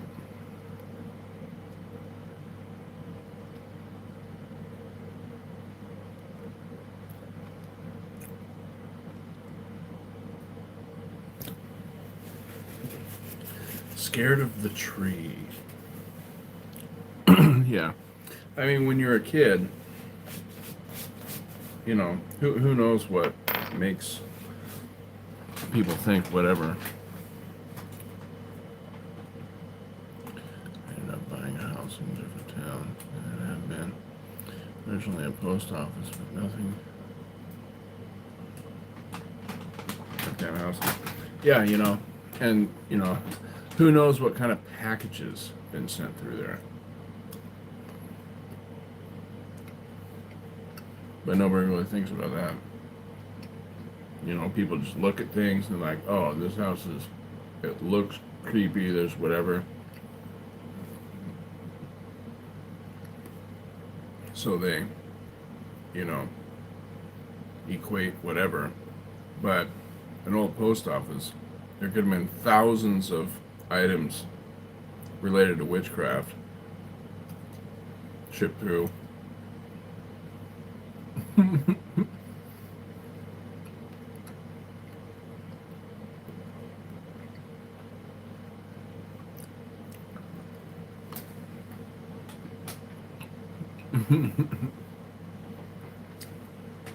No, I get that. I'm not making fun of you.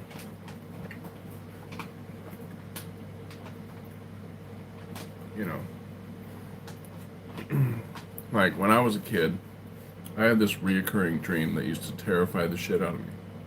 And as an adult,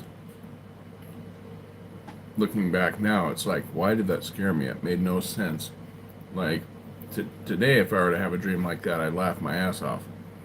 But what it was this dream I had of this shark that used to come up the street on the land, and it had wheels.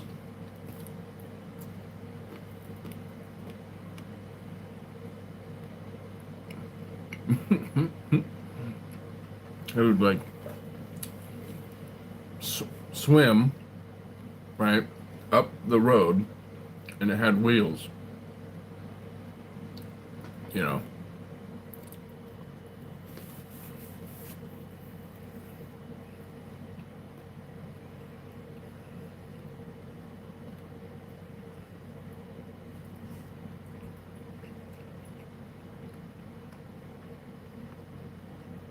an underhouse garage.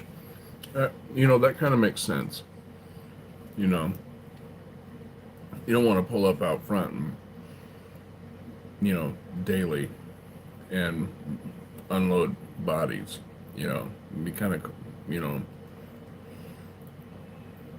uh, good to conceal that.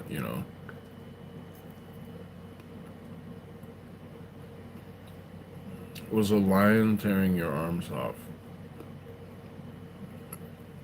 That's a little more intense.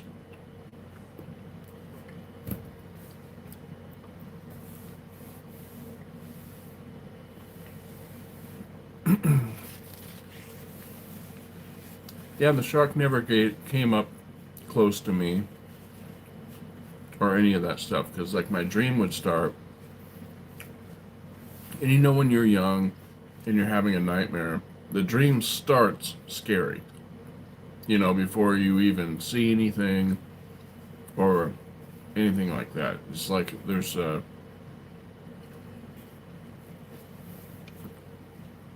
just a feeling to the dream. So like I'd be walking out the road, out the front door towards the road, and it was like I already knew what was going to happen. It's like, oh shit, I'm going to walk out of the end of the road, I'm going to look up the road, the shark's going to be coming. But I would like have to do it, so I'd look up the road, there would be the shark coming. He'd be like coming up the little hill at the end there. He didn't make it till about, 3-4 houses down from here. And I would just run back into the house. He never even got close to me. But it scared the shit out of me all the time. It was like this reoccurring dream that I always had. This shark on wheels.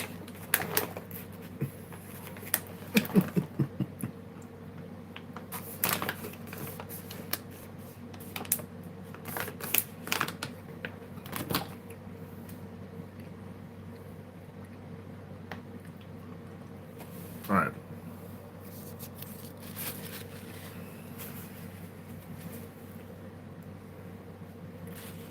I need to clean this table off before I lose my damn mind.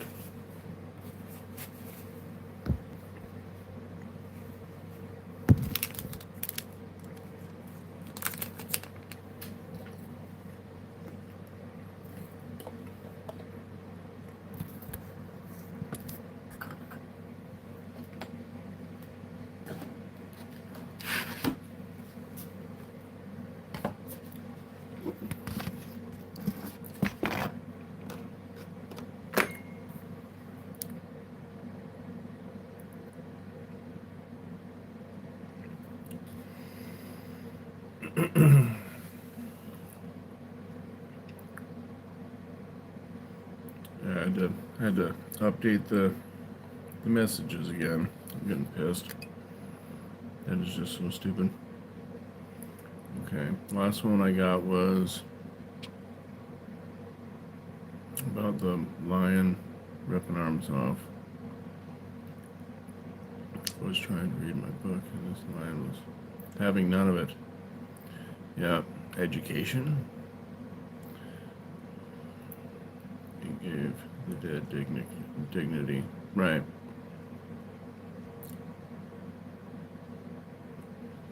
Jeez, you guys have wild names.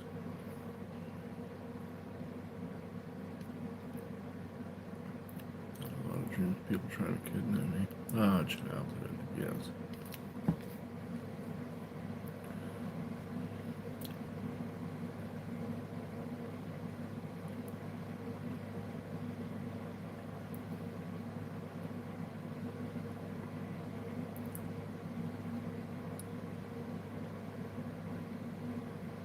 My nightmare was my sister.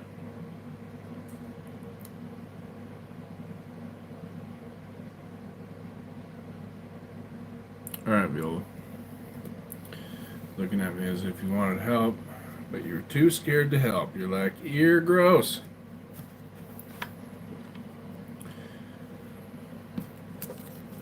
Help me. No. You look sticky.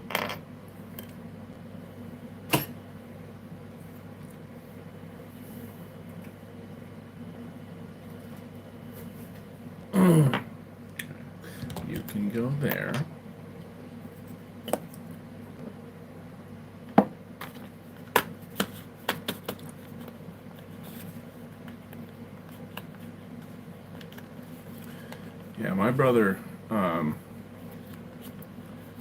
was an asshole growing up. Just a spoiled little brat. Unreasonable. You know, if everybody had to like cater to him and his feelings, and they were, very temperamental. Things could switch on a dime, and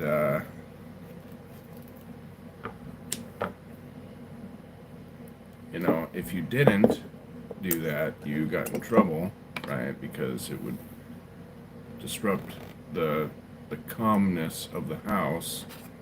So it didn't matter if he was being stupid or whatever. You couldn't call him out and be like, "Hey, that doesn't make sense," because then he would and break shit, and people just needed to beat the fuck out of him. You know what I'm saying? That's what my parents should have done. Been like, no, this is the law, this is the rules, and if you're not going to follow by them, we're just going to beat you senseless.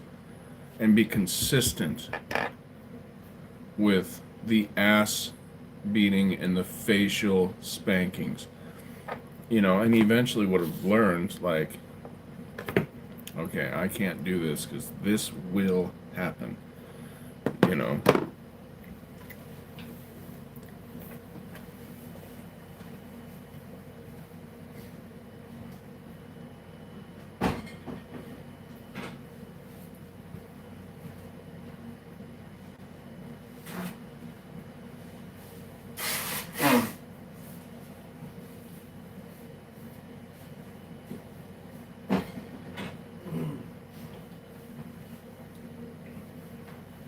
Then at least, if he's a narcissist, right, he would be nice and kind out of an act of self-preservation.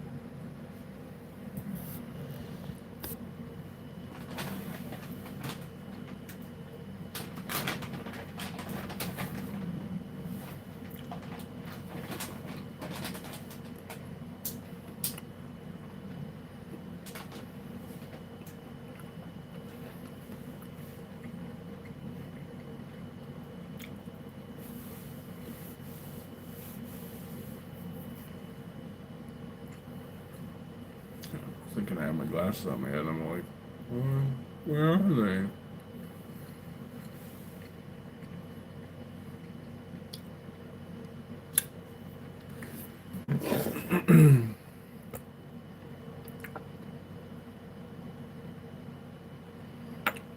Yeah, mornings were rough here because my brother woke up every morning as just a miserable person.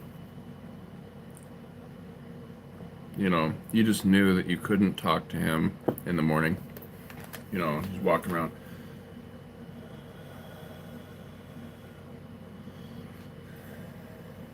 Yeah, nobody's even talked to him yet. That's just how he just walked through the house like that.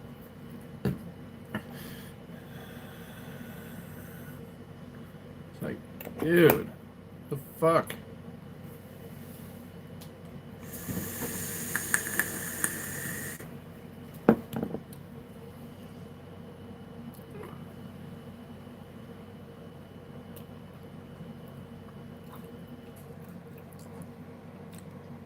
Huh.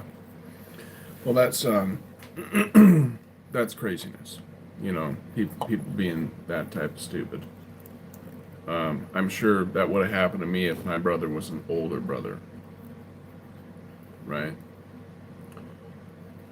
Like, give me an idea of how unreasonable my brother was. I remember one time there was a blow up in the house, and normally what would happen is my brother would leave the bedroom, right? Go out into the kitchen. My mom and him would fight, and then he would slam the door leaving. And at that point, I would try and sneak out of the house right? Because she couldn't get upset with Andrew, right? Because it was a waste of time. So, like, if I then came out of the room, I would get in trouble for everything that he just did because she was still raging pissed. And so I'd try and just sneak out to avoid the unreasonable bitching, right? But um, there was the blow up. Things kind of died down, so I decided I'm going to come out. And I'm going through this hallway right over here, right? I'm coming out this door, coming this way. Andrew's walking this way from the kitchen, right? Going that way. And we meet about right here behind this wall, right? I'll reenact what happened. It was retarded. But this is what happens. I'm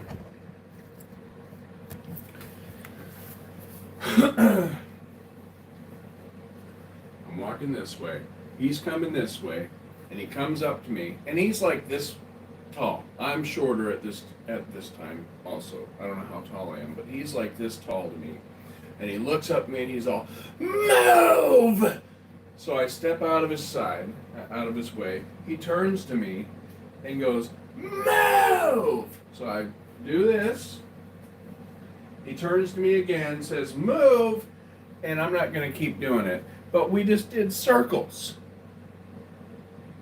Like 2 times around. So he yells, "Move" at me 4 times. Right? And that's when I go, "Where the fuck are you going? Where are you going?"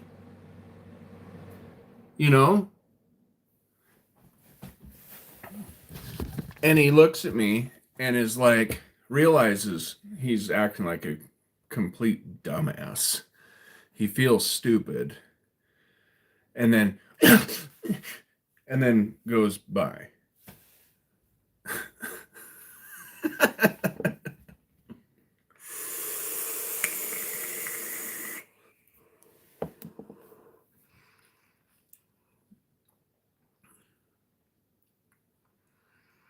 Alright, let me see. After my mom passed, I told my sister I was dead, but it's 6 feet under 2. Yeah, psychopaths are born. Sociopaths are created.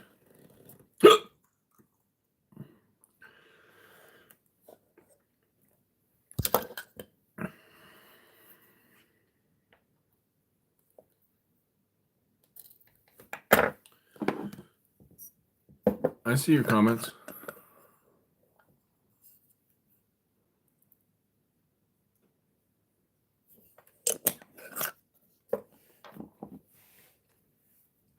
What are you saying that you think wasn't seen?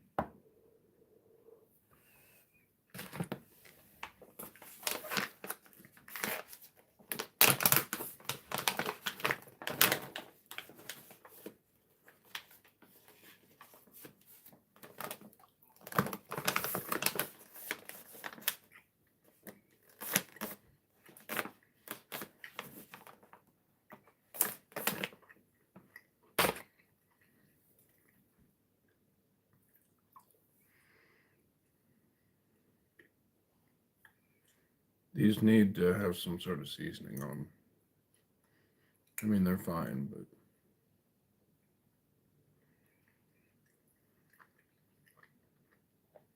but... Okay.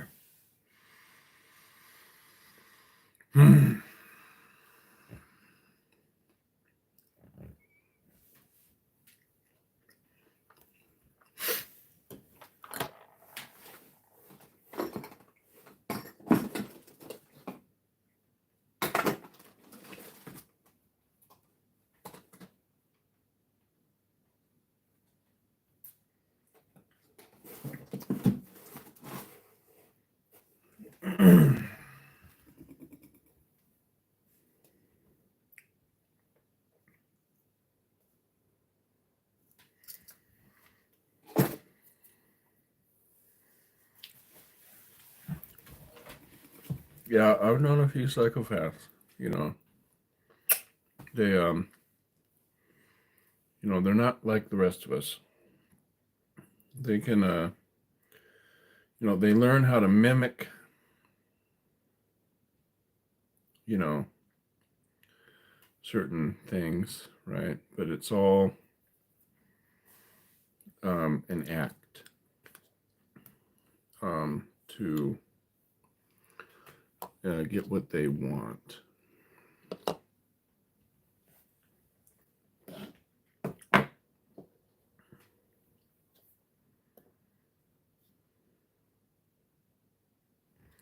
right, so I think we're going to do 32 and 34. That I think might be a little bit easier to work with this time. Yeah, it's all a facade. Like they can't feel empathy, they can't feel sympathy, they can't do all that stuff. And at some point, at some age, they they discover that they're different. They have some sort of revelation, and they figure out that they're going to need to learn how to mimic these things as some sort of skill in order to kind of pass.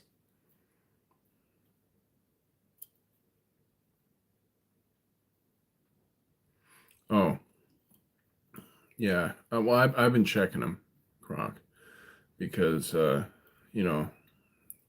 um, sometimes the comments go dead, and I'll check, and, sometimes people just aren't commenting. But other times I'll check, and, 6 more will pop up, or however many.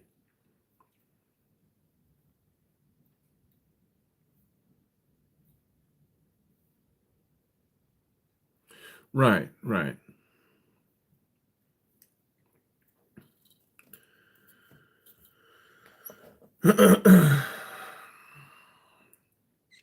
Yeah, they and a narcissistic psychopath is really scary. Because they not only are they, center stage, the most important, more valuable than anyone else. They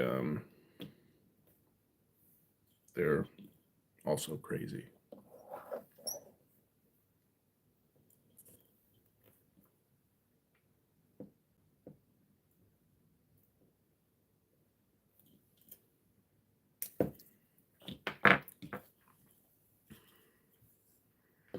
But not all psychopaths are bad.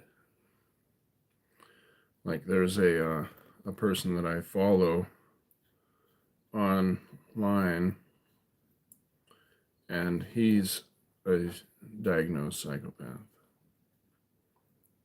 He's Christian. He's actually a Christian apologist.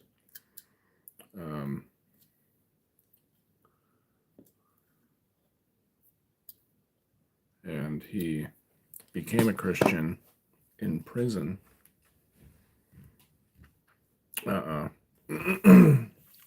His name is David Wood. And he became a Christian in prison after attempting to murder his father.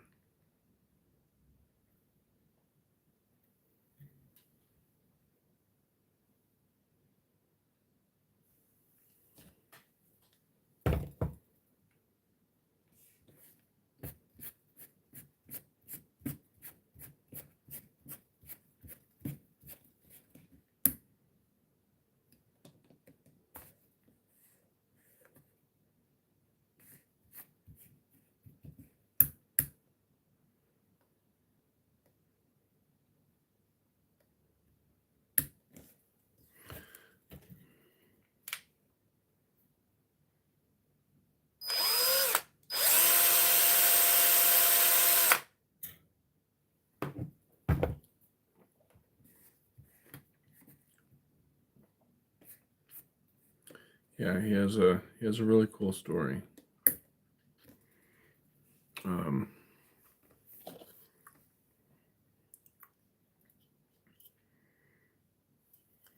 a very cool story. He went to prison and meets this guy there who's reading the Bible. And him being a militant atheist,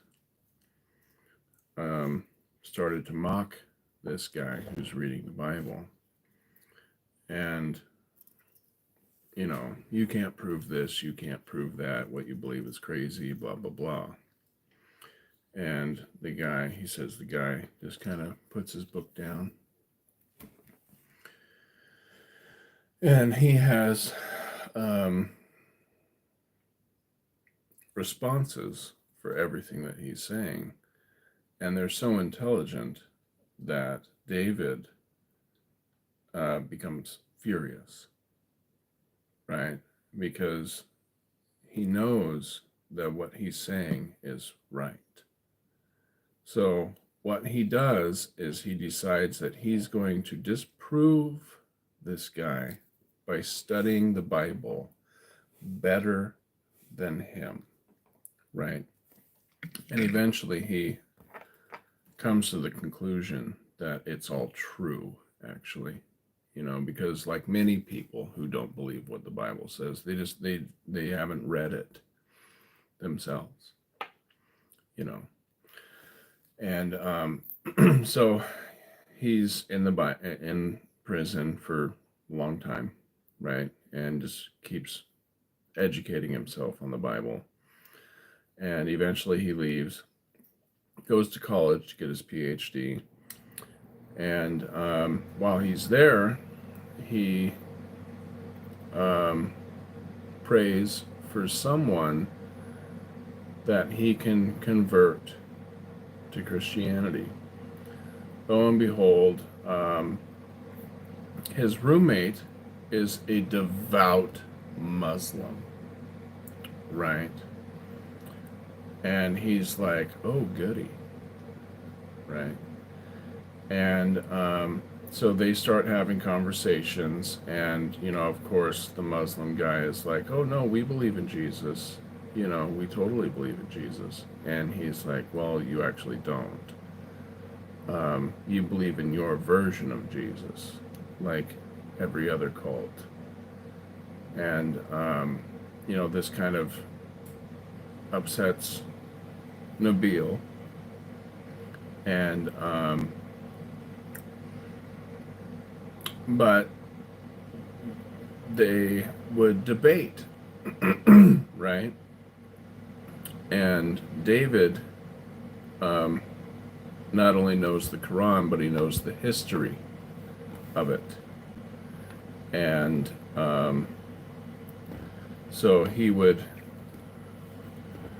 bring things to Nabil's attention and be like, well, here, I know you believe that, but here's where that story actually comes from. Here's the history of that. That was actually stolen from the Greeks. That was stolen from the Romans. That was stolen from this. That wasn't a revelation. Whatever.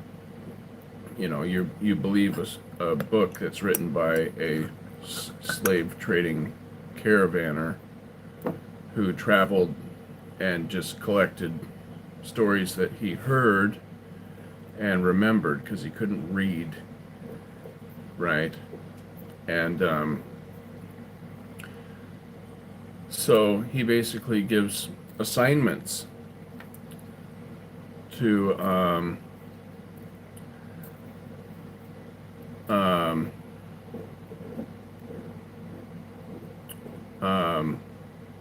Nabil to investigate for himself. Right? He's like, don't believe me. This stuff is known. Look into this stuff. And so Nabil investigates all these things that he's, being asked to, and he finds out that David isn't lying, right? And these things actually are true, and it kind of like blows his mind, right?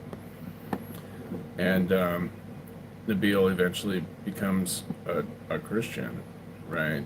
And goes out and starts preaching to Muslims, right? But anyways, it's a really cool story. Nabil is actually he died. He died of cancer. Hey, what's up, Salty? How you doing?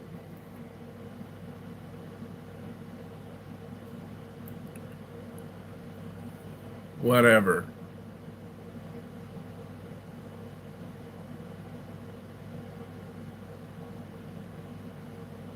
Whatever. Whatever what?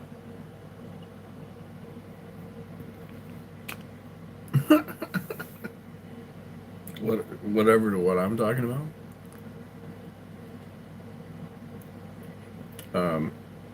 No, what I'm talking about happened.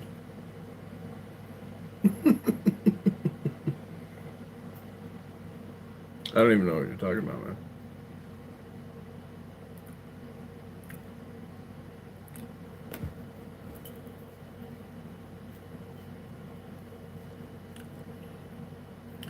Did you get the pie?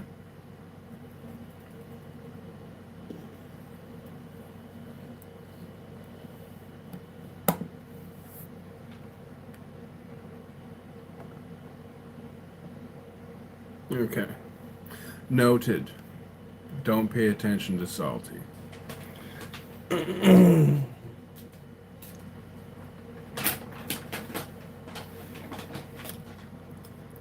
This is kind of salty.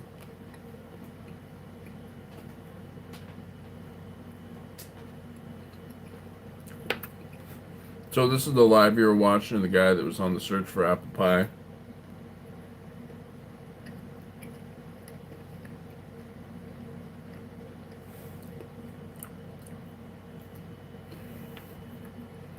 Right on.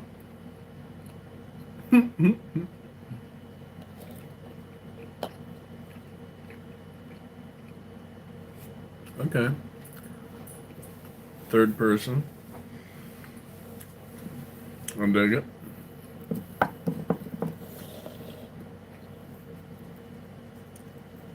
Pie and construction equipment.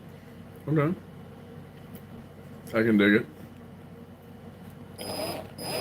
Speaking of construction equipment,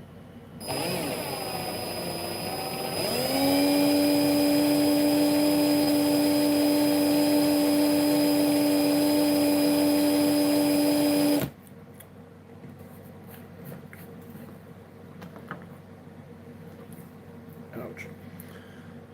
I'm using some right now to build coils, man.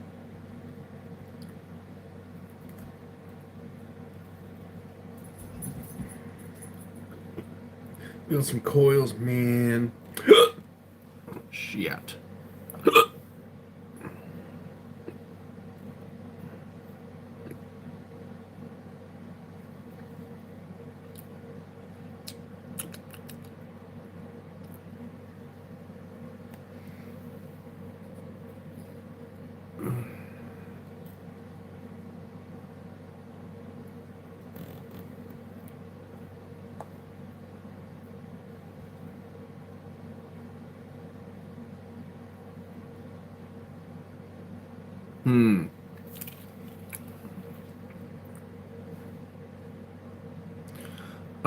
Yeah, okay, I'll do that in just a second. I need to fix something. I just fucked up everything. It was kind of gay.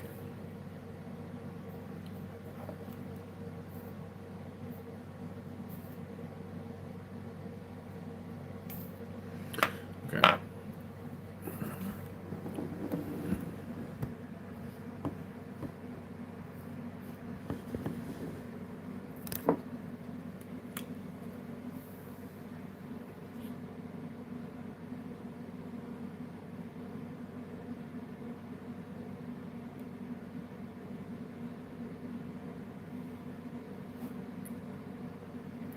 A skid steer.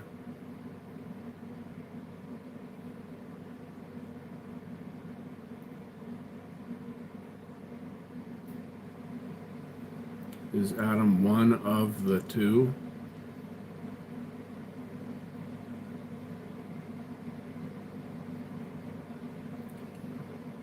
What are you trying to say there? I'm trying to make an educated guess here. I'm guessing that a the was supposed to be in there. Um,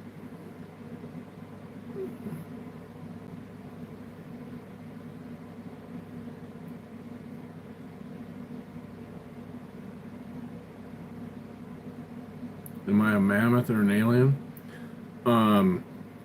Close. I'm a Sasquatch.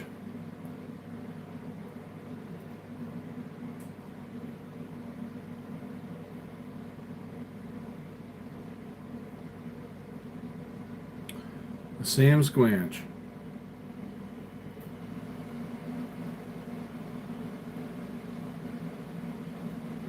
I know I'm sitting down right now, so you're not getting the full picture.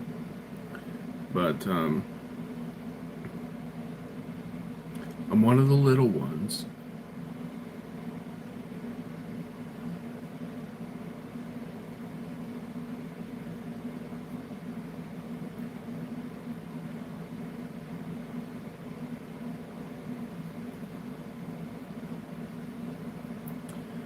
But my mom was an alien. Only 7 feet. Almost 7 feet.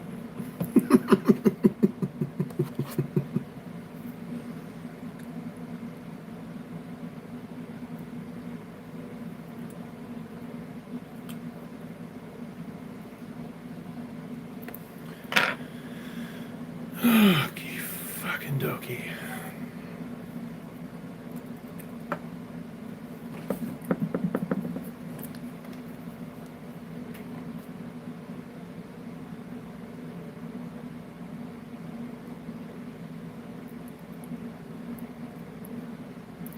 Yeah, we talk about anything really. Mostly gay stuff.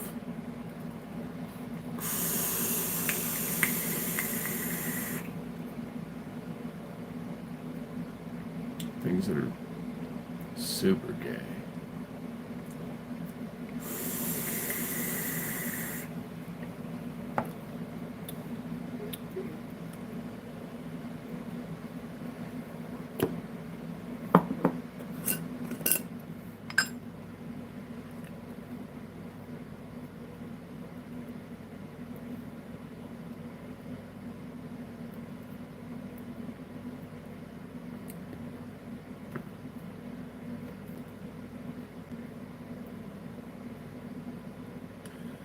Mostly I'm not gay.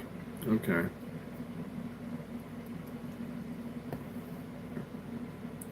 Righteous.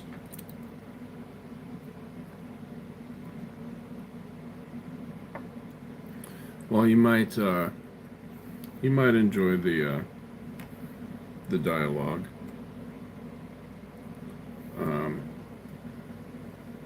Because it's not all gay.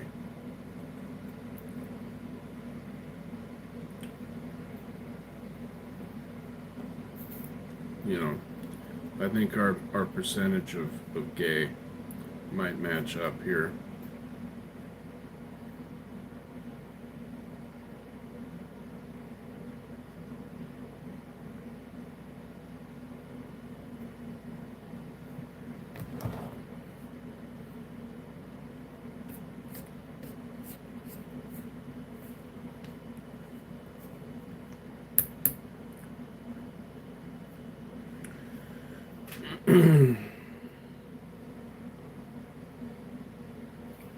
Is your wife gay?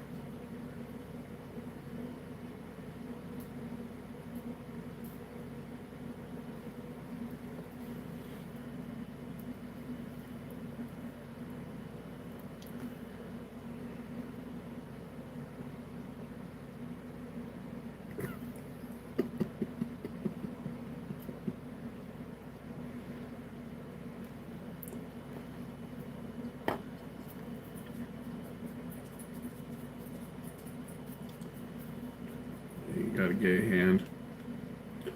Right on. Yeah. Some of that rabbit stabbing.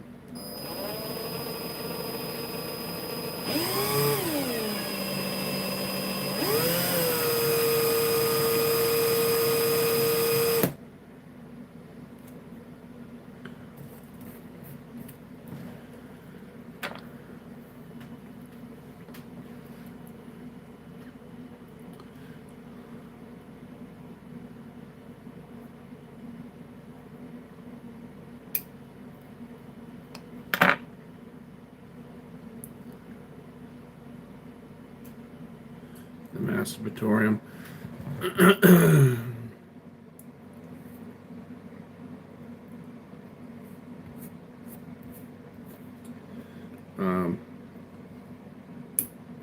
Yeah, you know. I ran it out by Sesh.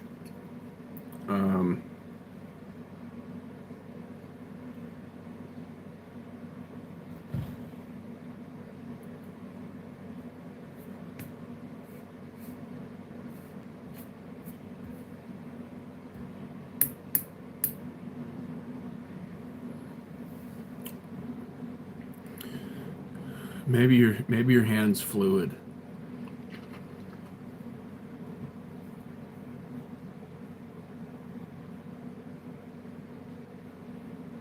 Me? I'm up in Washington, dude. West Coast, Pacific Northwest. Sam Squanch.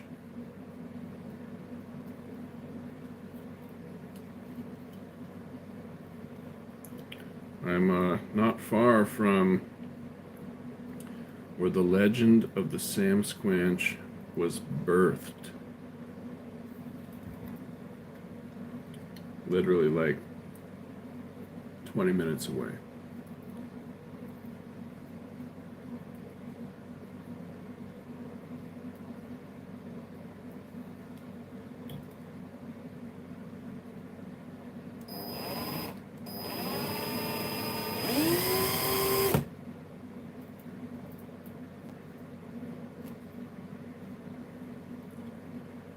Got family all over Washington. Where are they at?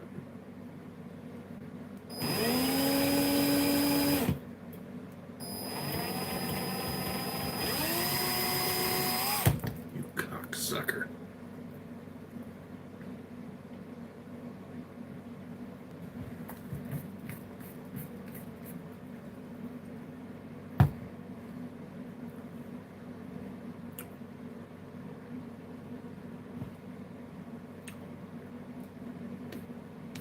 Not asking for their address or nothing, man. Like me, I'm up in Mount Vernon. You know. Yeah, I say that, and see how you don't like actually know where I'm at.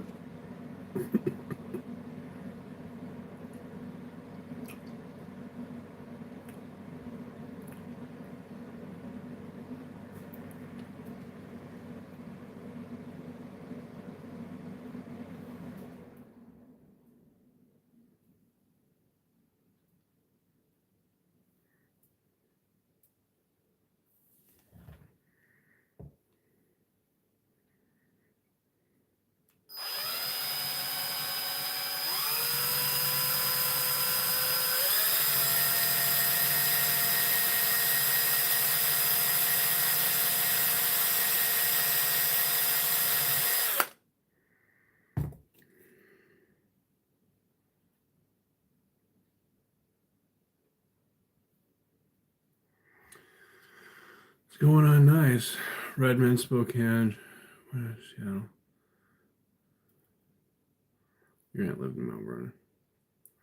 Yeah, Mount Vernon's cool, man. I dig it. I love it here.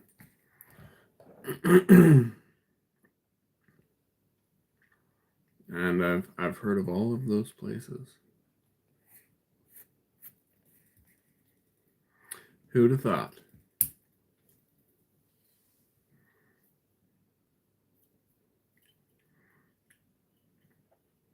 I absolutely love it in Mount Vernon.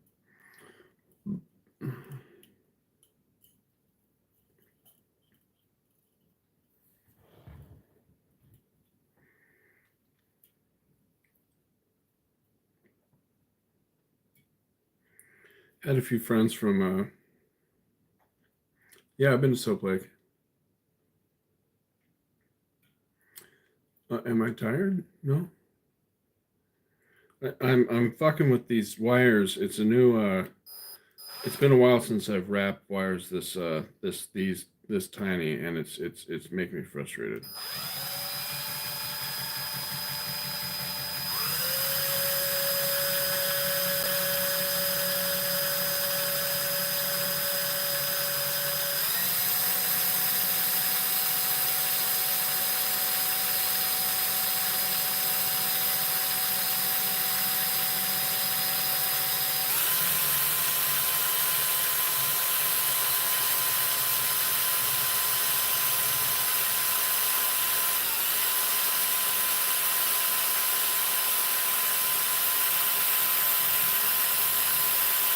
You still can't really see what I'm doing, can you?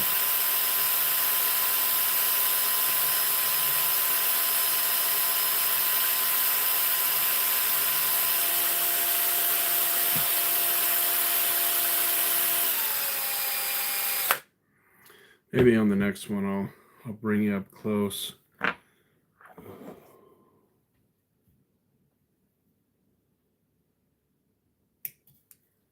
see. Let me see.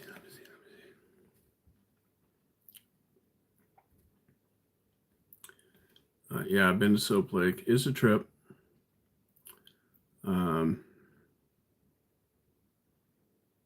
Cheer up, do a flip.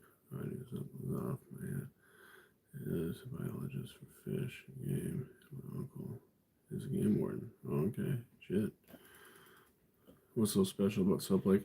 The water feels soapy. It has to do with the minerals that are that the water is resting in, and it literally feels soapy. It isn't, but it's just how it feels on the inside.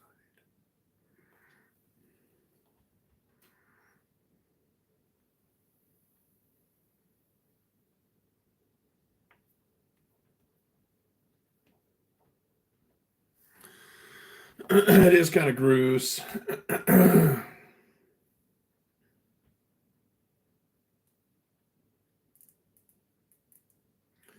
But yeah, when I was years ago, um, me and my parents, we went camping at Soap Lake, and we swam in it, and yeah, it feels it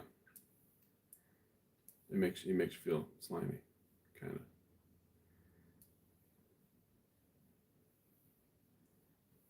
I'm sure it's good for you on some level, you know. I don't think anything lives in it. Um, Maybe some kind of algae or something like that, but I don't think fish live in it. I could be wrong. You know, I'm not a doctor.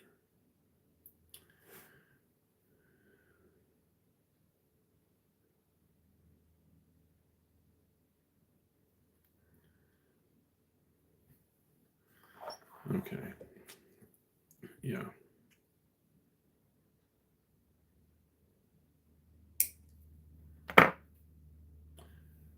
There we go.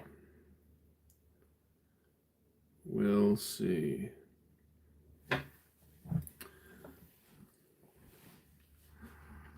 Or a biologist. Yeah.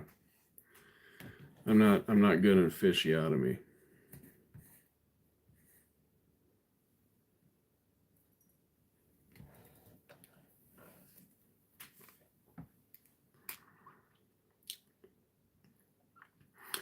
I'm a doctor. I've been lying. I'm actually a fucking doctor. Okay. Ha! I fooled you. I just hate the pressure. You know, once you say doctor, people are like, hey,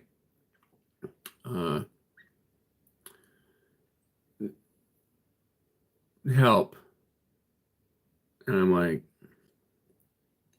hey, my doctorate's like in interpretive dance. So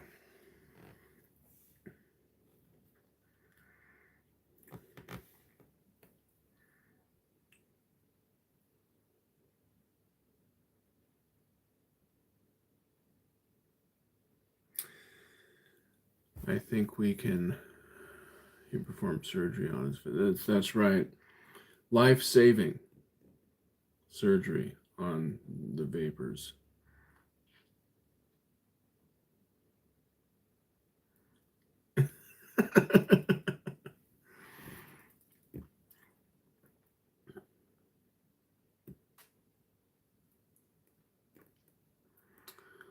I've also farmed.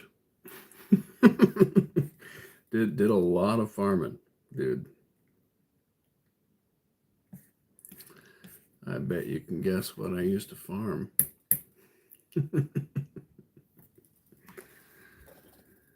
Yeah, lots of that shit. So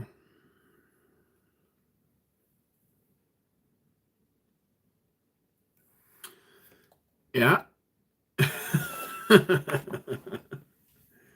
Yeah, all the pots.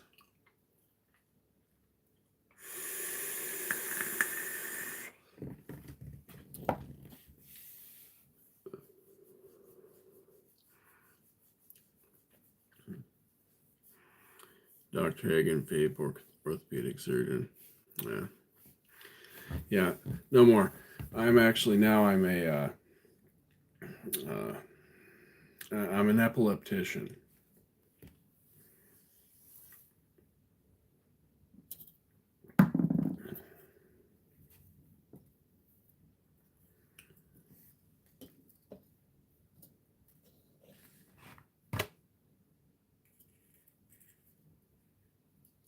Professional seizure haver.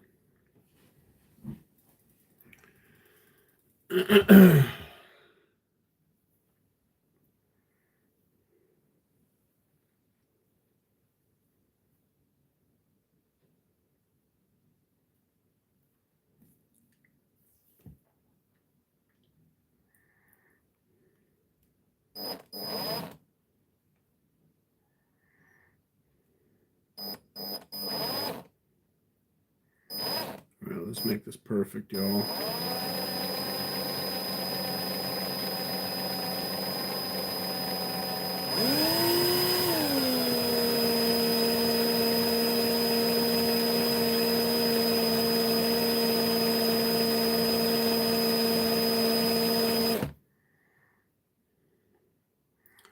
It's already fucking up.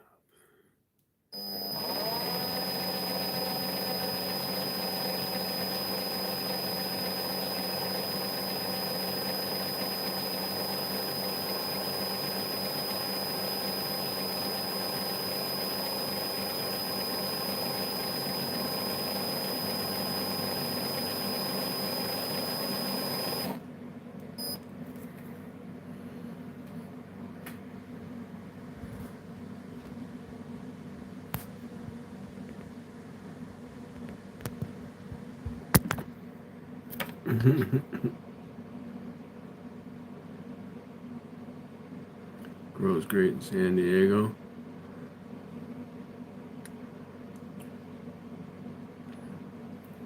Your wife prefers THC pen.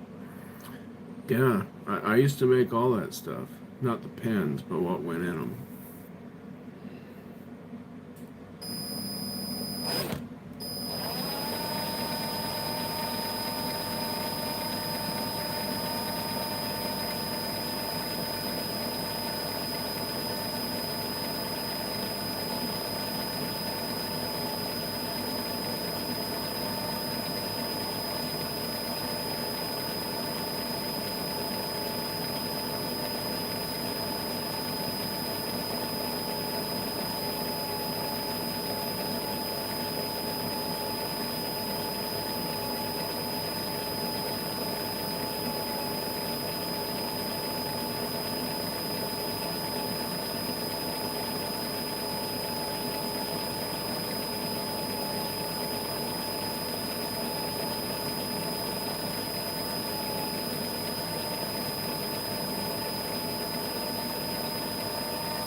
Right on. 10 feet tall by 10 feet wide. That sounds like outdoor.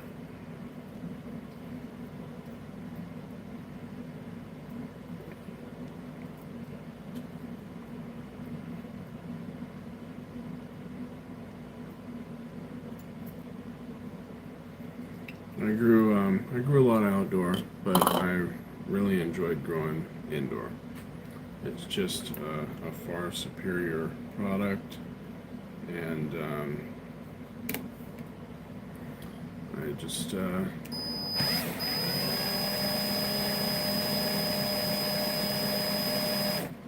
like it.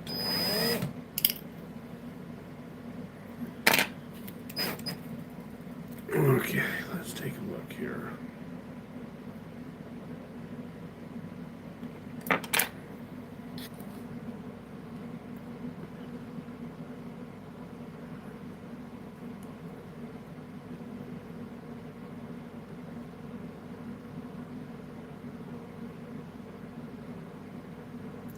What am I drilling? Coils, vape coils.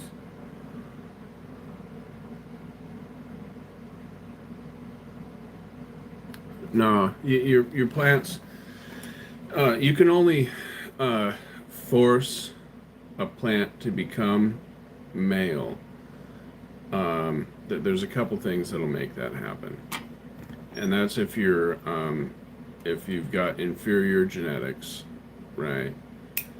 And like if you're growing like some of the auto flowers will do it. Um, um, if your light schedule gets messed up, which I would hope would never happen outside. The only thing that would cause that is like if it's nighttime and then all of a sudden this earth spins and it becomes day. But that happens indoor a lot because your plants might be sleeping, right? And somebody opens up the door to their room, right, and disturbs their sleep cycle, right? Or they go in there with a headlamp that's has a light on it that the plants can see. There's certain spectrums of light that the plants actually can't see, so you have to go in there with that color light, and then you can actually go in there and do work when it's dark with a light and see. But plants should never just become boys unless something's wrong.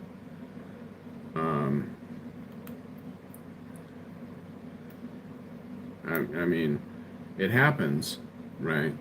But that's because something's wrong.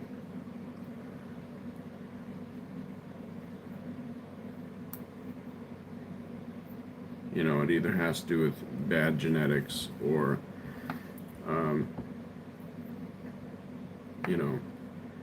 disturbed sleep cycle.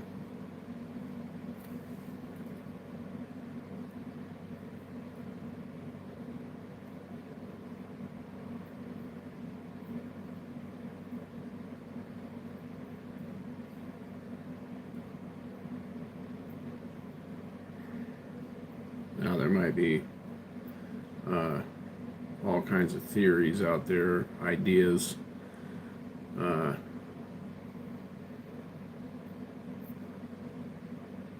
As to why it happens, but I'm telling you why. So don't believe any of the other shit.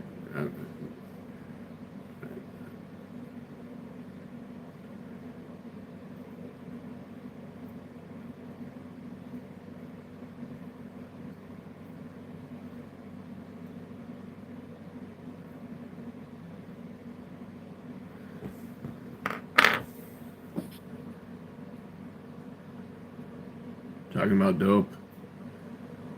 Amnesia Kush. That's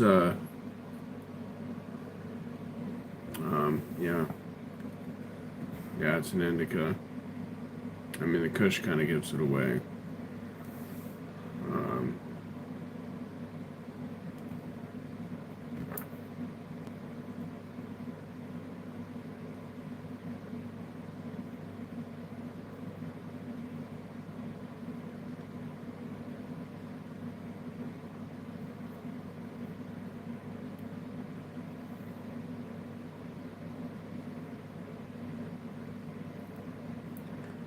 you can always kind of tell the Kush buds because they have like a sidestepping structure to their build. Um, you know, the buds kind of like if this they're kind of triangular shaped, right? And the buds kind of do this off the main stem in the middle. You know, it's really exaggerated.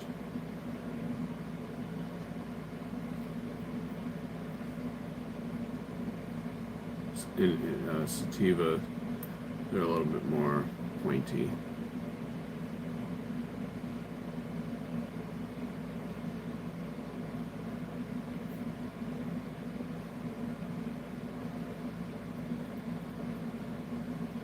Yeah, we're gonna practice this Sunday.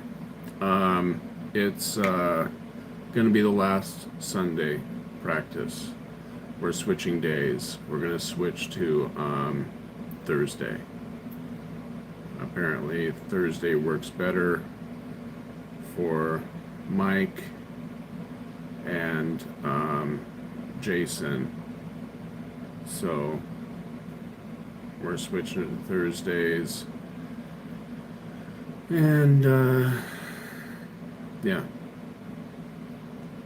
I don't have a problem with that.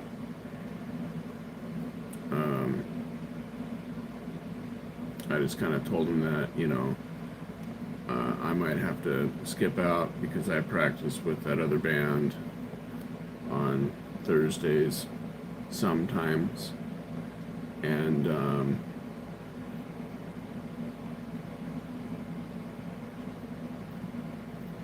you know, whatever, no big deal. Yeah, dance.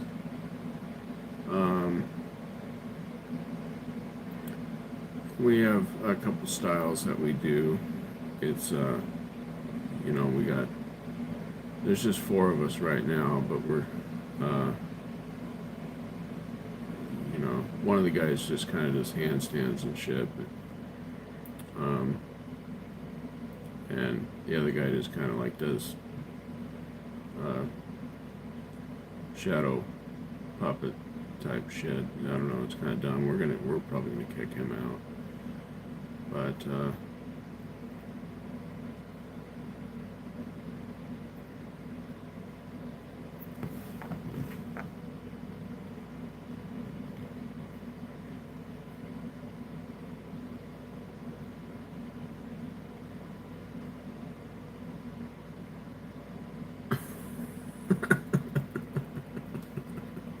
so this is what I'm doing here. It looks kind of like shit, but I think I've got enough decent wire here to make a decent coil. Let me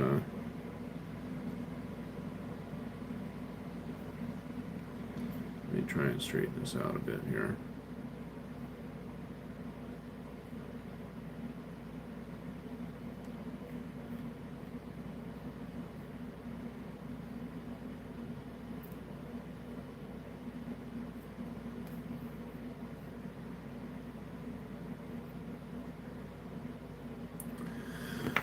Yeah, the best music comes from Washington. That's because we got the best weed in the world, bar none. We win. That's just all there is to it. We got the best soil. We got the best fucking air. Our weed is magic.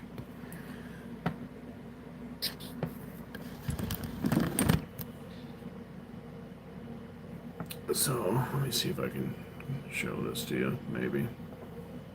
No, I don't smoke weed no more. I smoked all the dope, and I don't need to smoke it anymore.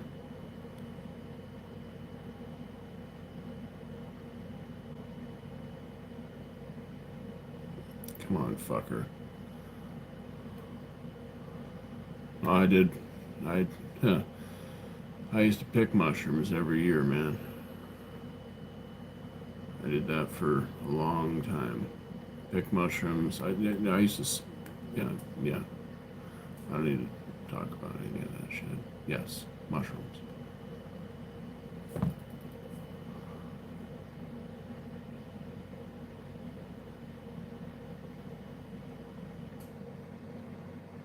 Oh, where the fuck are we?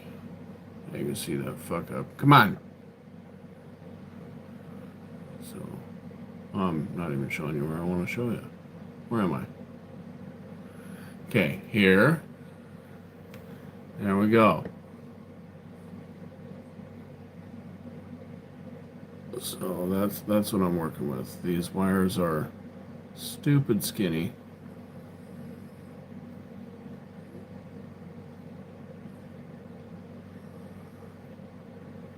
And they're a bitch to get to do what you want.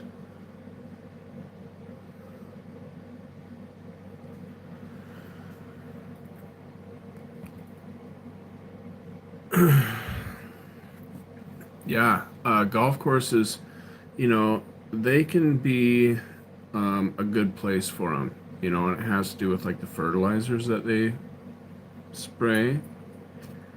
Um, Also, you know, it could be related to whatever that land was before it got turned into a golf course. Um, like, I have a friend who had them grow at his high school's uh, um, football field, right? And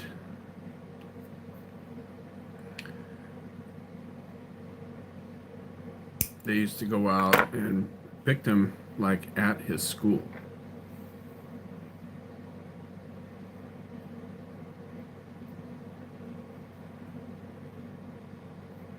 Which I think is kind of a trip. Mushrooms? No, no, they're not legal. There's you can get like these gummies that are made with psilocin in them, which is basically what our bodies turn psilocybin into. So um, it's not exactly the same. Um, like it's not. I haven't taken them. I'm just going by what one of my buddies was telling me that works at a place that sells this stuff, and he takes it all the time. And he also used to take hella mushrooms, you know, so he knows. And he's told me that it's not as heady, and you know, there's slight visuals, nothing super intense. Um, but he actually enjoys the stuff, and you know, for guys our age who are, you know, kind of done getting messed up, right? Um, it's nice. I haven't taken them, but this guy takes them like regularly.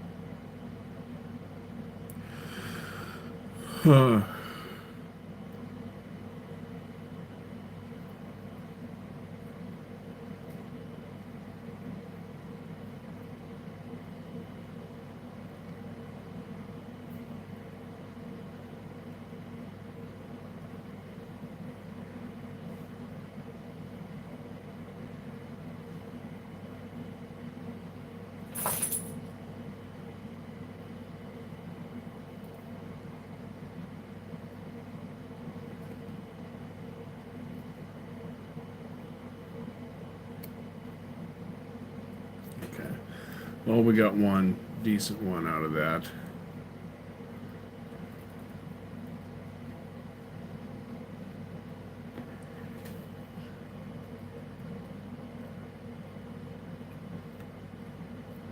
I should have started from the other damn side.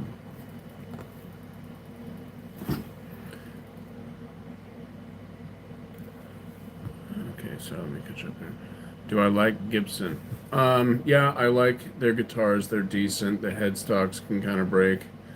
They're prone to breaking. I don't like the company's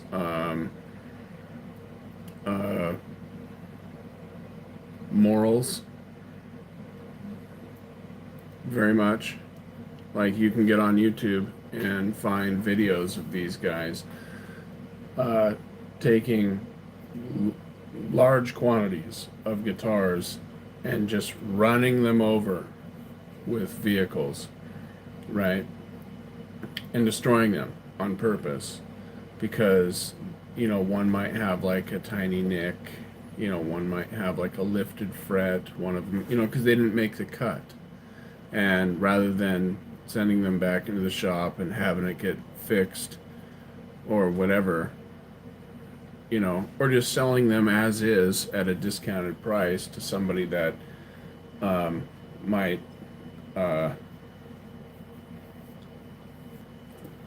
need a guitar, and then, passing that work that might need to be done onto the buyer. Hey, do you want a Gibson? Okay, well, this is a little fucked up right here. We'll sell it to you for $300 instead of 1,800, 2,000, whatever. They don't do any of that. They take 500 guitars, lay them on the ground, and run them over with an excavator and crush them all.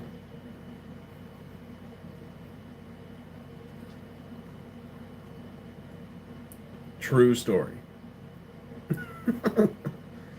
Like, stuff like that blows my mind,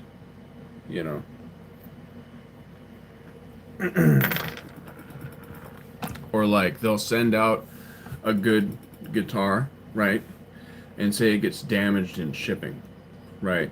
By the time it arrives at the store, right? They have a policy, right, that store has to take a hammer and destroy the guitar.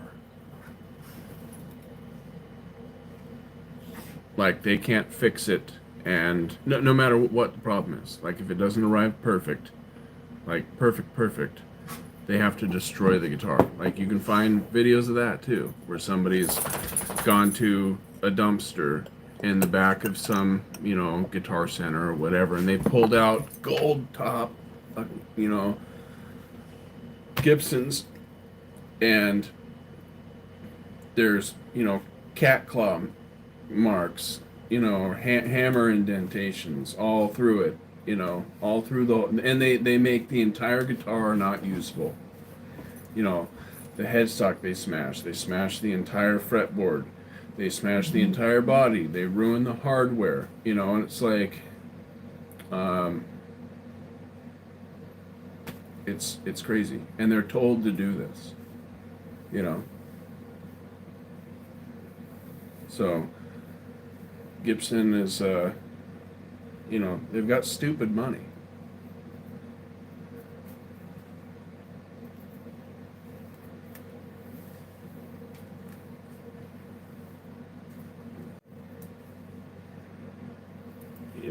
I mean, you have to have crazy money to be able to do that type of shit. I couldn't do that. I'd be like, send it back, I'll fix it and whatever.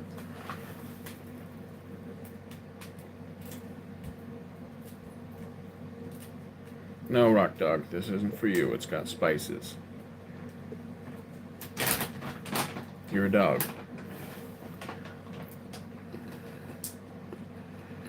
Alright. Sorry. Talking my damn head off here. Let's see what's going on.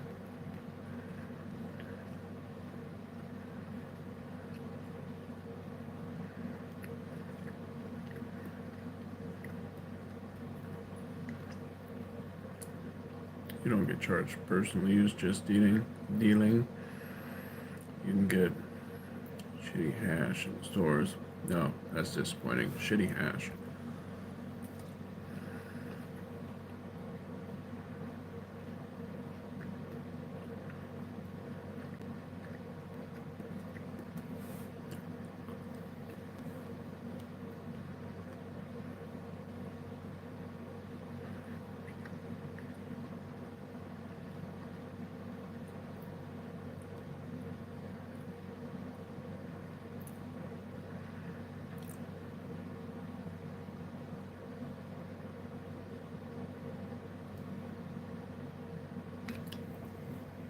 Right. Well, it kind of just depends on what her mood is.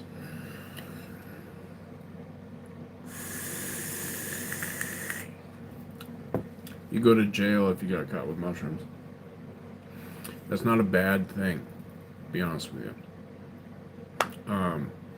There's places like this that have uh, kind of normalized all kinds of stuff, and mushrooms aren't for everyone. They really aren't. There's some strains out there that will, they get rowdy pretty quick on your mind.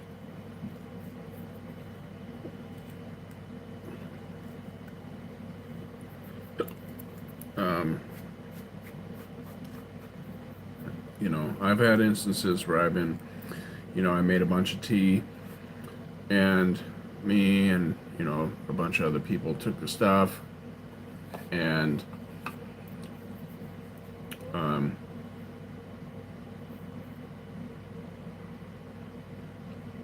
right.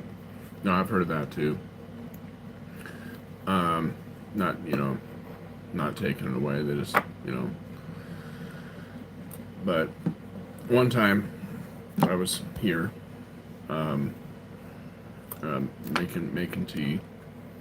This is years ago. My mom was alive. She was actually here helping us make the tea, and she's actually where I got the idea of adding Swiss Miss, that cocoa stuff that you add to water to make chocolate cocoa, right?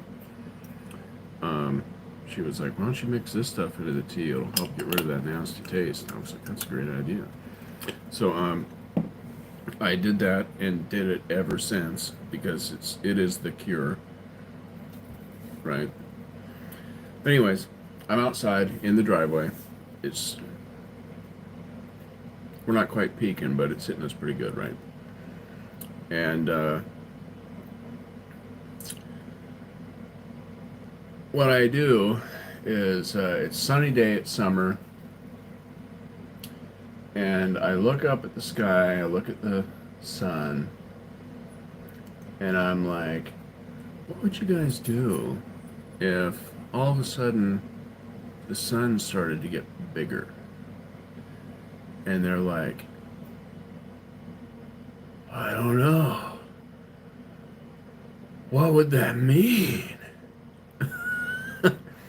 And I'm like, well, that would mean that either we're flying into the sun or the sun is like expanding. Right? Something is causing the sun to look bigger to us. Either it's getting bigger or we're flying into it. And everybody's just kind of like, whoa, tripping out on the idea. And then one of the girls that's sitting there is like, oh my God, I know what you mean, and everything's connected, and and like, so I go and I sit down next to her, and I'm like, listen, nothing is actually happening right now, okay? Look at the sun. Nothing has changed. It was just a thought. Calm your fucking shit down.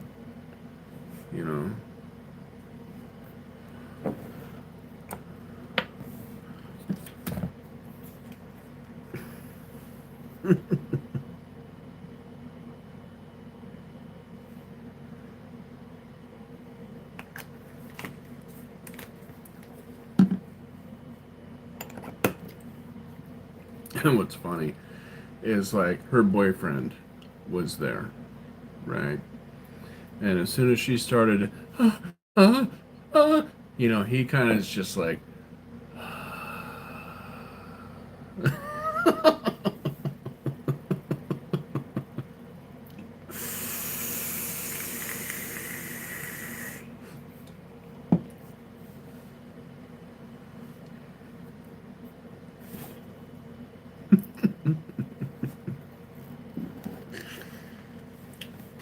it's like, sorry, dude. I didn't mean to, like, you know, ruin your day, you know, cause you to go off into babysitting land.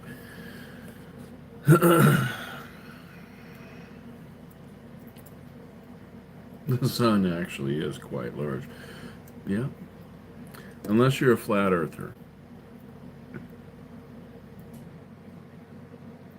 then the sun is like actually just a few thousand feet away. And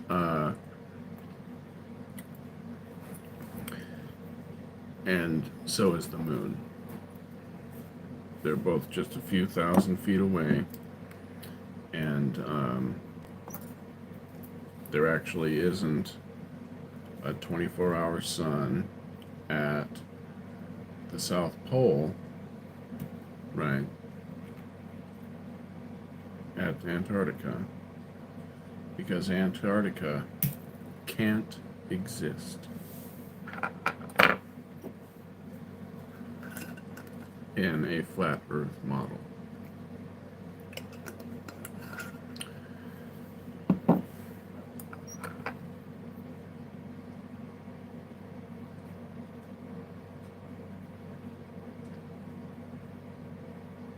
Not saying I believe that horse shit, because that's what it actually is.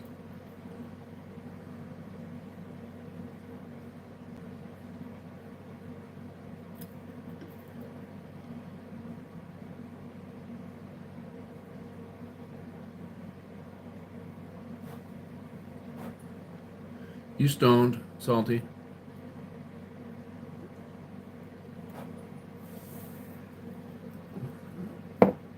You know, you're talking about this amnesia haze, and some of your suggestions that you coming up with here are kind of stony.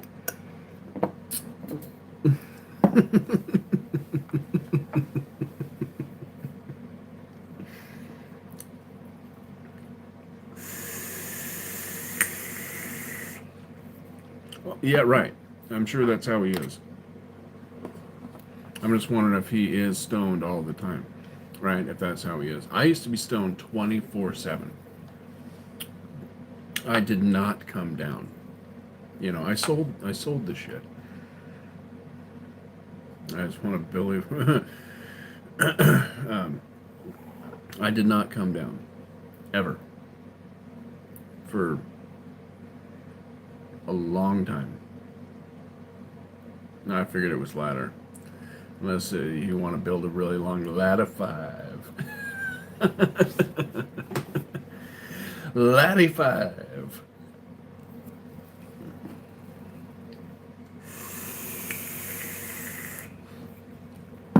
Yeah. You'd like get your ladder done. You'd prop it up on nothing. And then you start to like climb. And then like somebody would just be like past you in some motorized something. You just be like, fuck.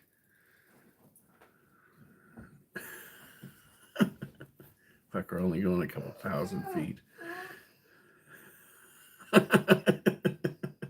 Yeah, some really thick cloud, you know.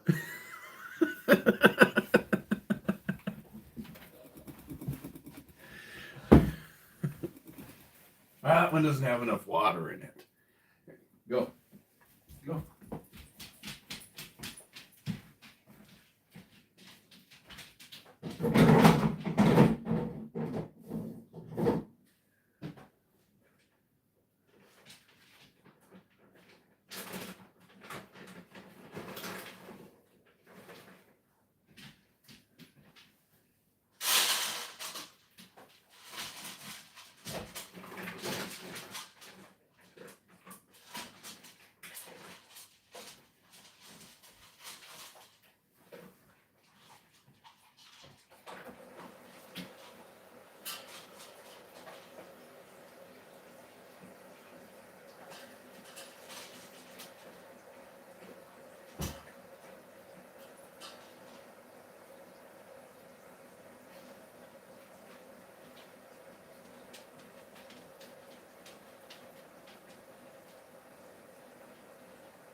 pretty girl.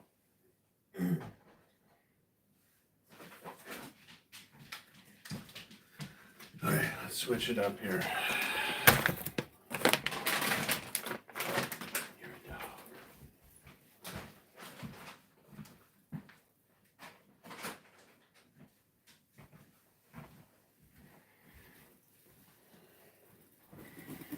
Okay.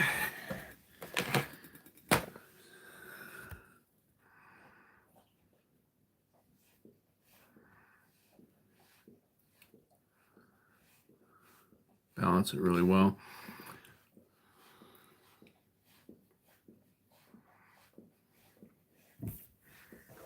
My leg tastes good. Save me some.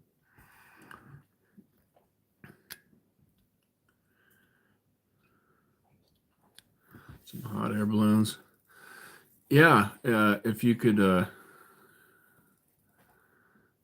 keep the hot air balloon stationary, because you'd probably, the hot air balloon would go up, right? But then it would start doing this stuff, and then, your ladder would be, going over people's houses and, doing all this shit. And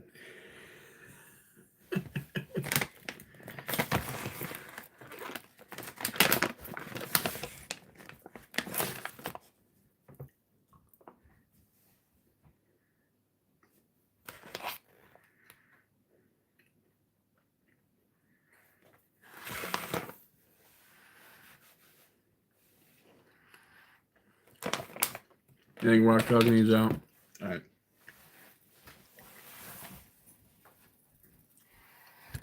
Let's go on a little road trip. Let me fill this thing up. I'll let her out just for you.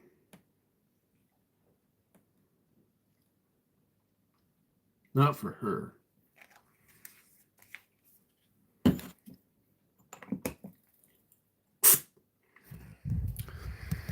All right, let's go out back. We need the boy, boy. We need the boy, boy.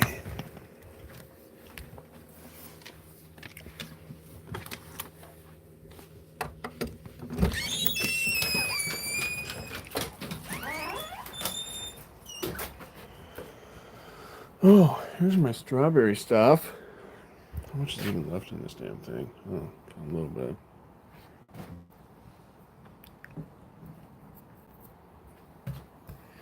Oh, shoot. She'd let me know.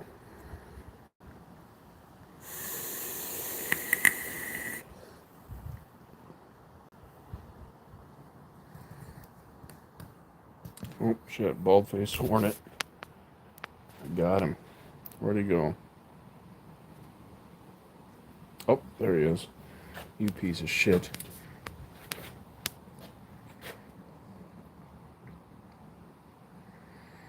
I can't stand those fucking things, man. They're mean.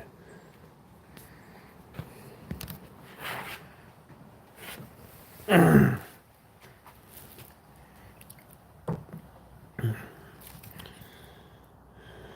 so what's going on here?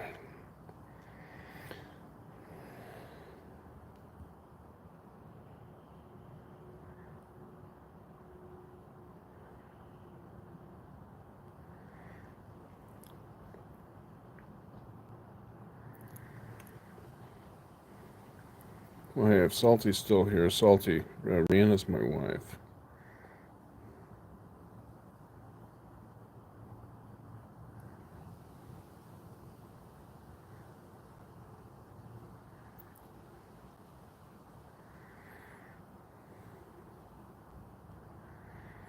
Yeah, we need to go around and spray this weekend for bugs and hornets. What were we talking about? Hot air balloons and ladders.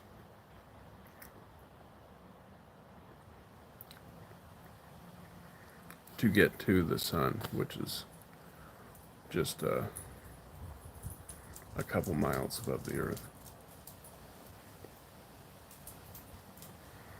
According to the flat earth model, which is horseshit. So,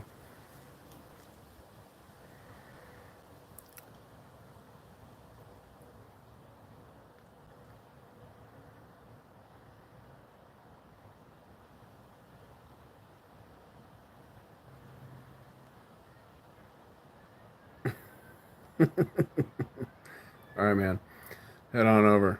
I'll get the lumber. Unless you want to go fiberglass.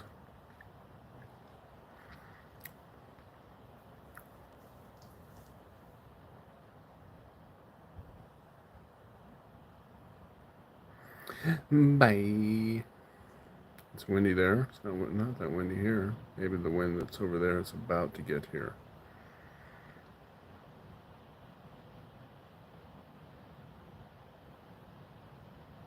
No, the theory is horseshit. The reason we're talking about doing this is because of the flat earth model.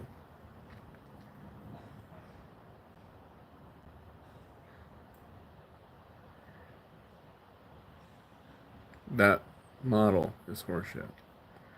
Provably wrong. Like you can prove it.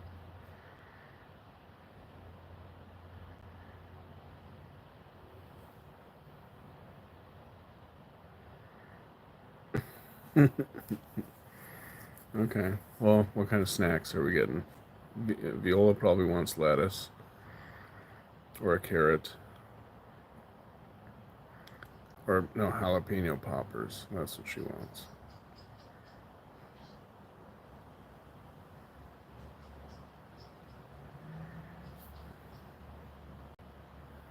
God, I keep going up here and like trying to get my glasses up my head, but they're not fucking there. And what's sad is I can like see my head. I do like pretzels. Have you had the Dots honey mustard pretzels?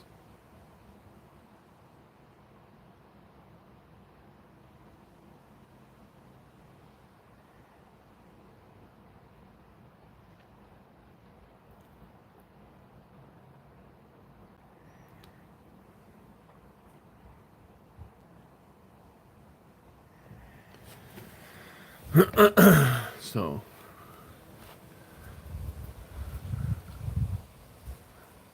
cheese, bread, poppers,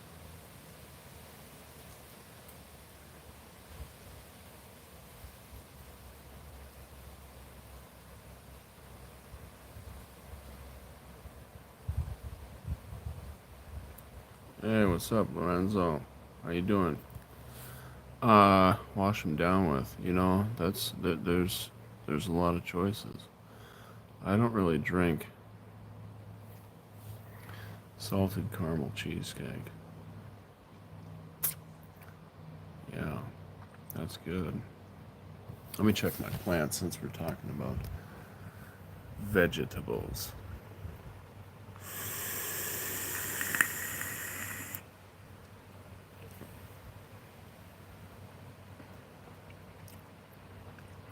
Hey, Lorenzo, since I'm outside, do you want to see the band room? You mentioned you're a drummer.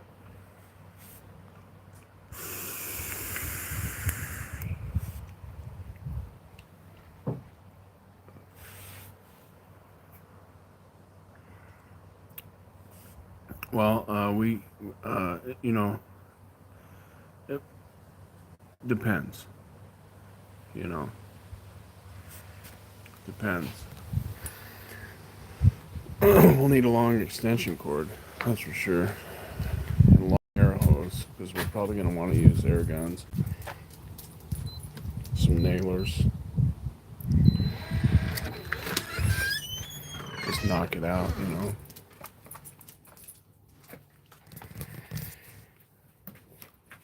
Okay, let's flip it around here.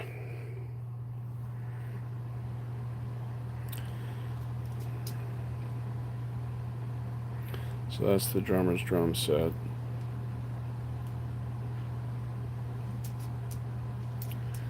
That's my bass amp. That's one of the guitar player's amps.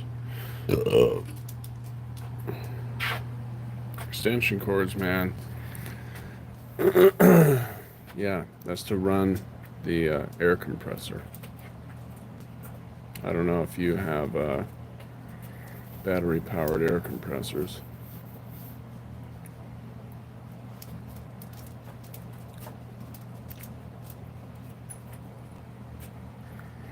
But this is one of his drum sets. This is the what is it? The Tama Star Classic. He did have his DW in here for years, and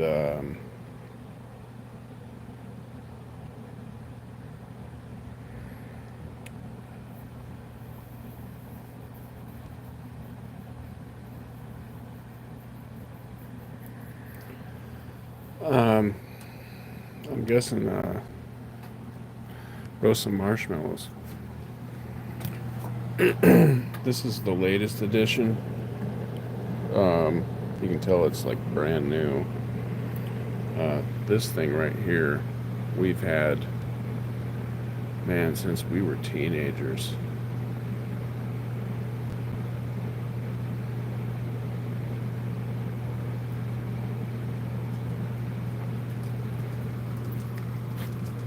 Well, we know the Earth isn't flat.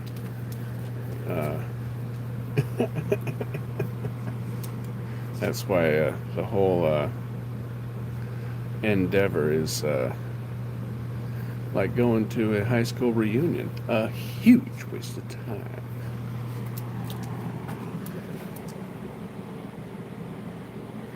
Here's the bass. One of my basses that I play with. It's my primary bass for this band.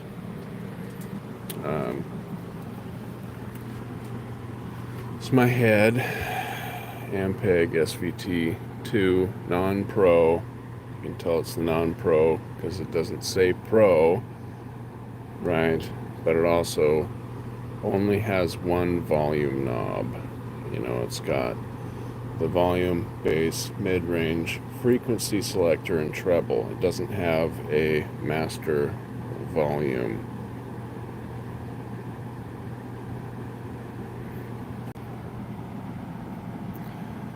Yeah, they're all valves.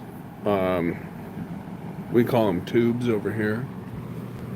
But yeah, they all use tubes.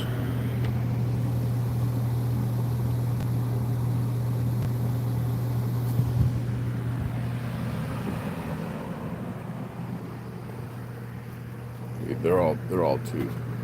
Oh, it's got tubes in there too. This guy's got the tubes. I mean, you can see just because of that, but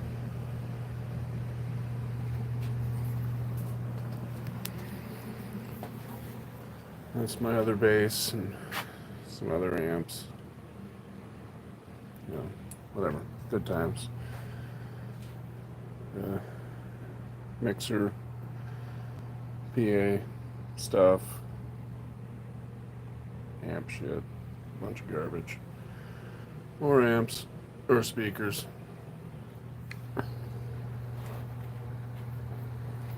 Oh, yeah, there's this too. There's one of my guitars. I don't play guitar, but I bought it for whoever wants to play guitar. There's another one of my guitars over there for whoever wants to play guitar. Say somebody comes over and they play guitar. It's like, yeah, I got one. Sure.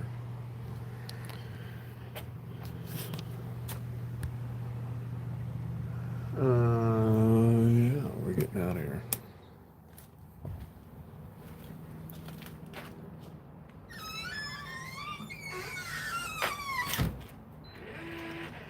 Yeah, and there we play very loud music.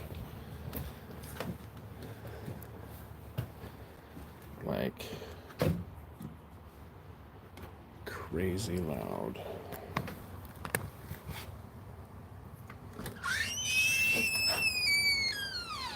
Come on, Rex, let's go.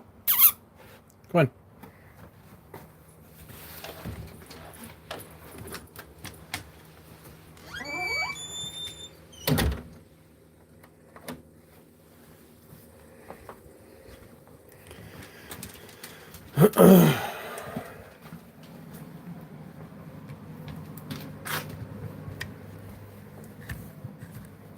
Well, thanks, man. Yeah, it takes you don't get all that stuff all at once, That's years of accumulation of gear.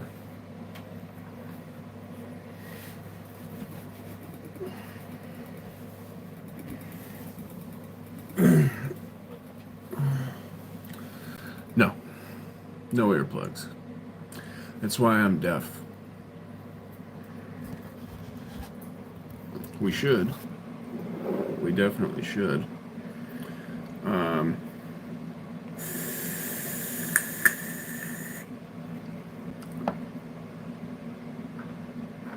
I'm sure of that.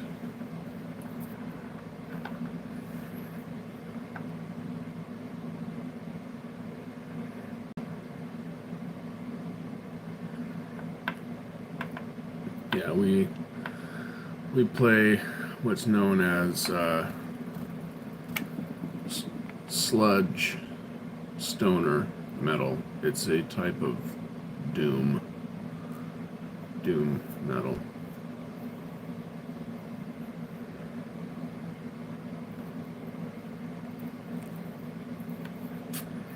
Yeah, shit. I mean, if all you got to do is buy some cheesecake to get Viola to, hop on a plane.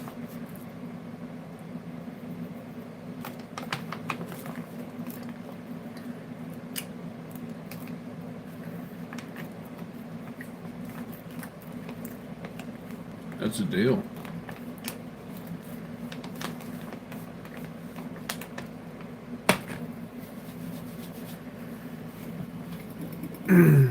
Do I like Metallica? Yeah, Metallica's, they're a good band, and they've accomplished a lot. I don't regularly listen to their stuff. I used to, and like all the time. And when it comes on and it's one of their good songs, I don't change the station, But lately I've been listening to different stuff,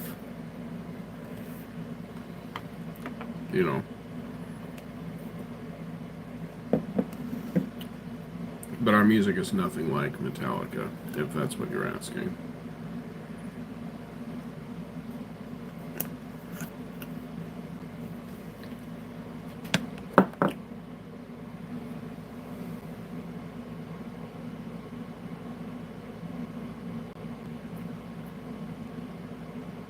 You're in Washington now. Yeah, I'm in Washington.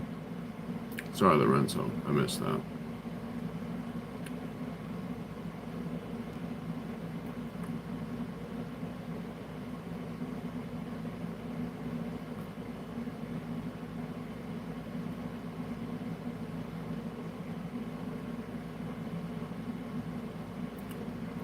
No, it's nothing like Metallica. Um, if I had my other phone here, I could play you something off of my page that, or my channel, or whatever you want to call it. There's a recording that's on there, but it's an older one, and it's before we had our additional guitar player, and it was just me, the drummer, and one of the guitar players. This is a brand new band, and we just took on a new guy, and we're in the process of teaching him the songs, and we eventually want to record and do all that stuff, but we've had some setbacks. Like a few months ago, we had this guitar player, and we were getting everything really, really tight. We're almost ready to record, and then the guitar player was like, "Why don't we get another guitar player?" It's like, okay. So we brought in another guy. That set us back because we had to teach him the songs. Right, we were almost ready to record, but then we take on this new guy that we got to teach songs to. Right, so as soon as he learns all the songs, the guitar player that we had decides he wants to go back to college and do whatever. Right, so he leaves, and now we just got the new guy. Right, and since it's just him, and we'd been playing with two guitar players for a month or so now, we're like, now it kind of seems like something's missing. We need to get another guitar player again. So we get this new guitar player whose orange amp is in there now, and he's practiced with us maybe 4 times. Right, so we're in the process of teaching him the songs now, and that's a setback. So a few months ago we were almost ready to record. We just needed to do it, but we had somebody leave, took on somebody, blah blah blah, took on somebody, and we just had a few setbacks.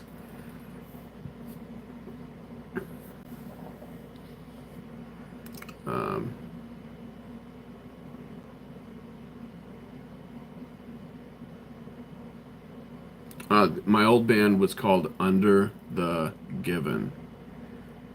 Under the Given. And no, we're not the same at all. Sure, we wrote heavy stuff and whatever, but that's like saying Twisted Sister and Pantera are the same band because they both write rock or whatever. It's just we're not the same.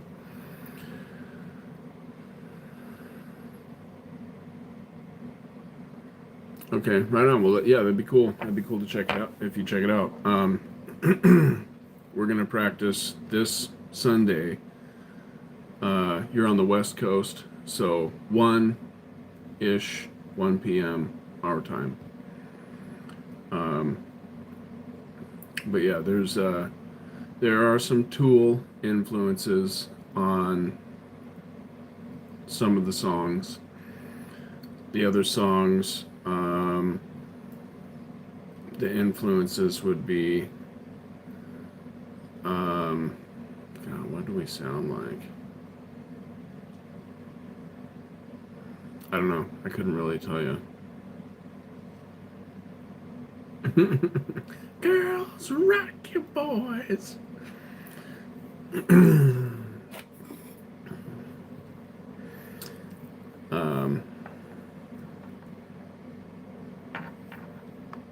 Yeah, it's kind of hard to put a figure on what we sound like. There aren't many bands that play the type of music that we play, and the bands that do aren't really known. It's kind of an underground type of music. Have you heard of the band Weed Eater? Have you heard of the band Bong Ripper?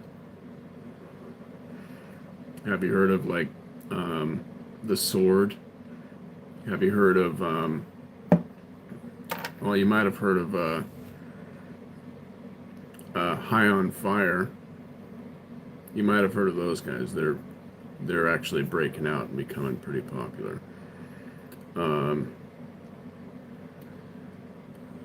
What's another band?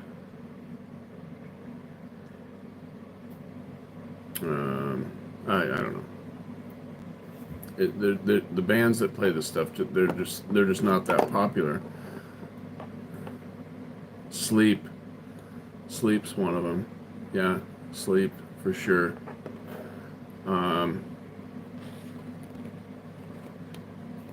Yeah,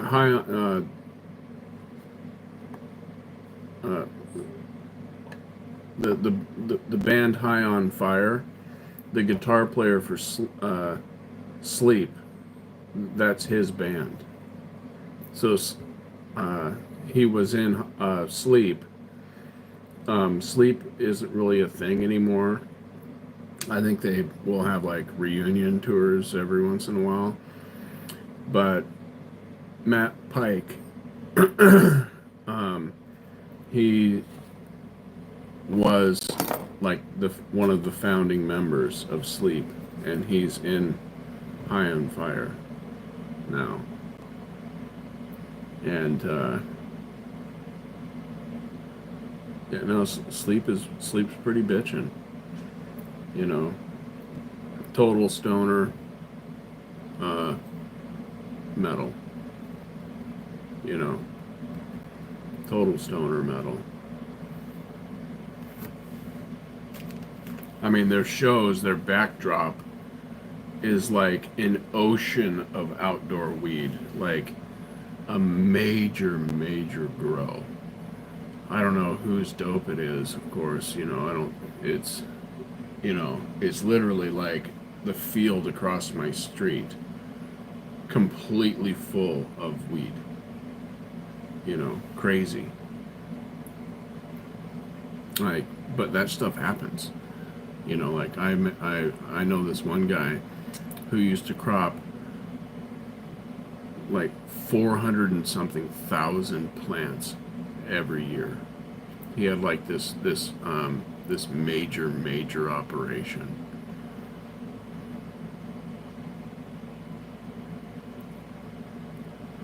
Weed is crazy. Yeah, shit. I should have shown you my weed branch that I held on to. I've got a weed branch in the band room. That's, you know, it's probably this big around, and um, I don't know, like this long. It's like a baseball bat.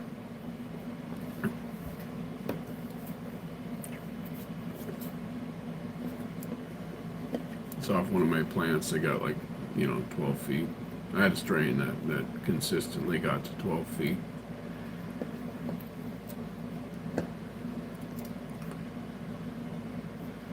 Okay, let's do this again. Always getting better. That's the goal.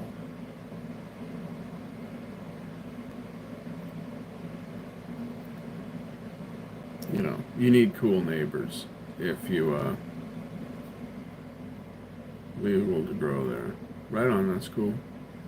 You need cool neighbors if you get plant if you grow plants in your backyard that get 12 feet tall. Luckily, all my neighbors are cool. They don't give a shit. In fact, one of them, I told him that I quit growing, and he was like, "What? What's this fucking world coming to, man?"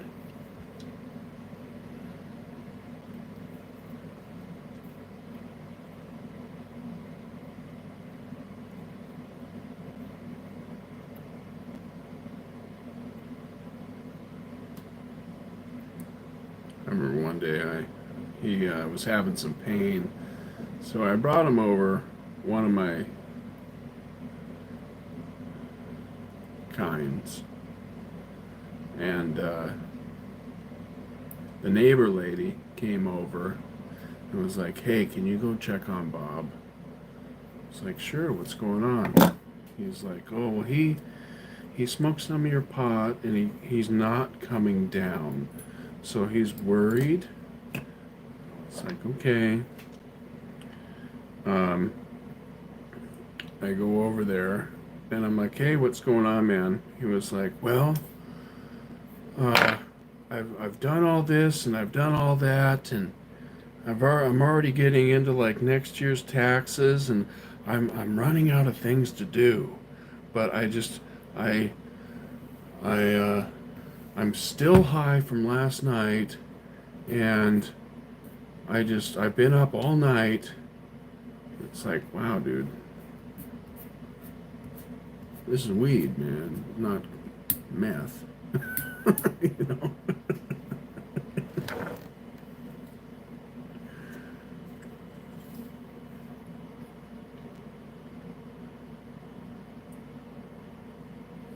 4 for personal use.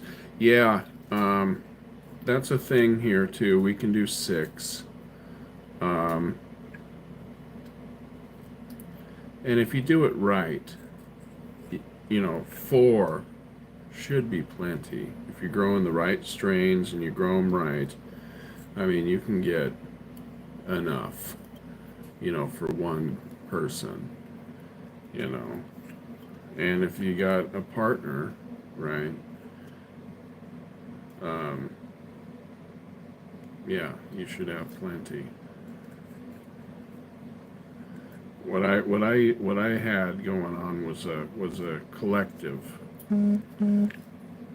So this is back when it was medical, and you could basically take people's cards and you could grow for people that didn't have the space, you know, people that had apartments or whatever.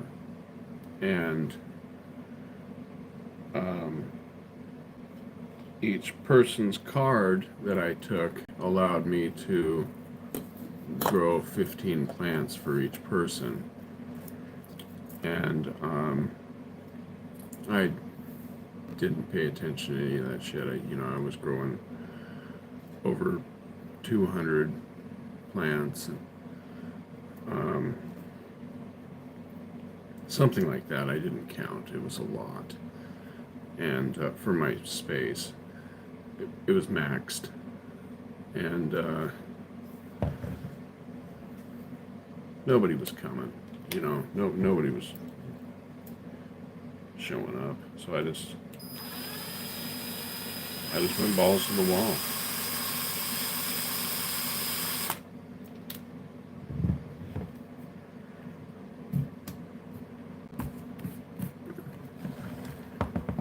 Let me see.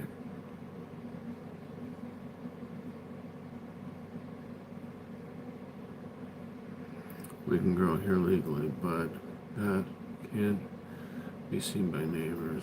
Yeah, I think you can grow 2 plants for a fine, but no jail time. Huh? Yeah, that's per adult. 6 here for rec and 20 something for medical. So, 8 if you have a partner. So,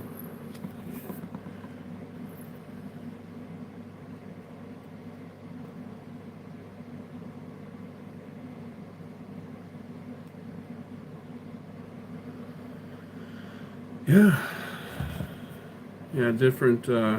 It's kind of weird how different places have different rules. You know,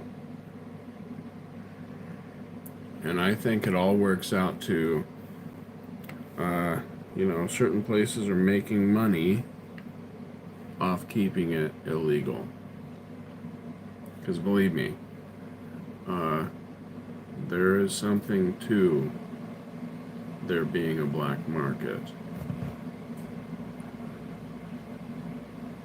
In fact, man, I don't know, I'm torn.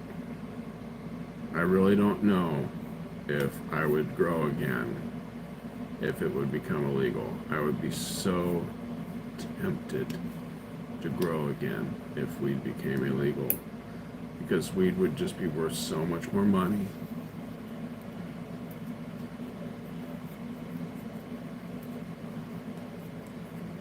You know, it was worth it when it was just medical.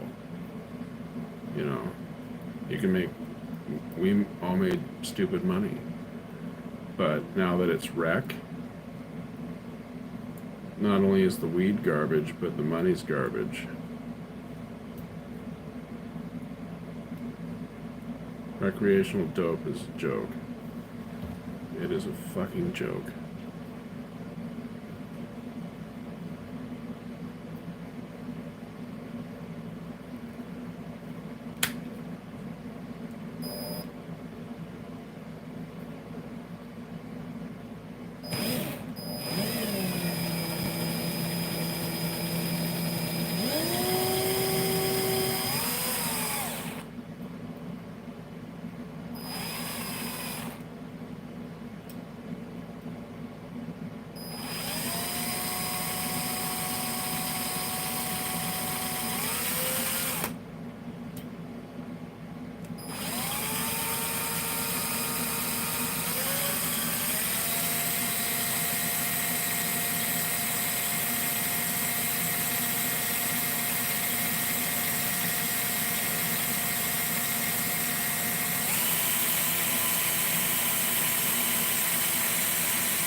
What'd you get caught on? Huh? Oh. Somebody fucked that up.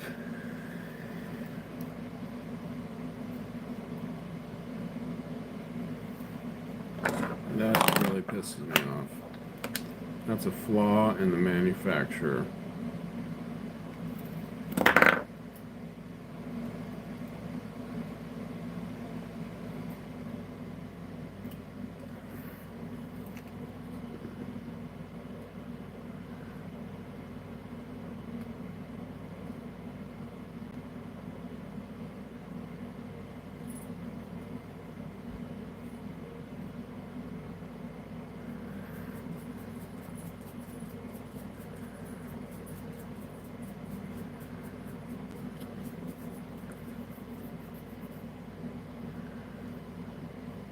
Yeah, that's too bad.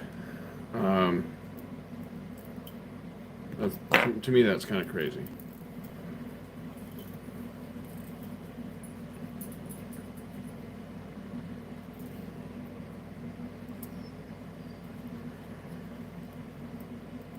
And I've even heard of instances where people actually have emergencies, right?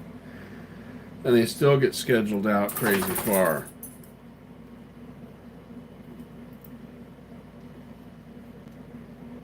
That is just retarded that did that.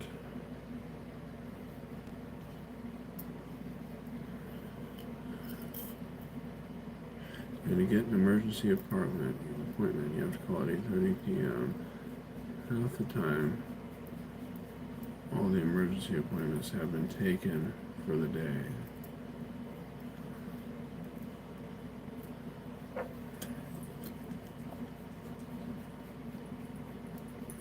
Yeah, you legalize murder.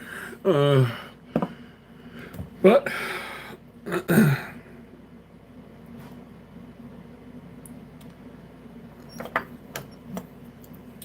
yes, those poor youths in Asia.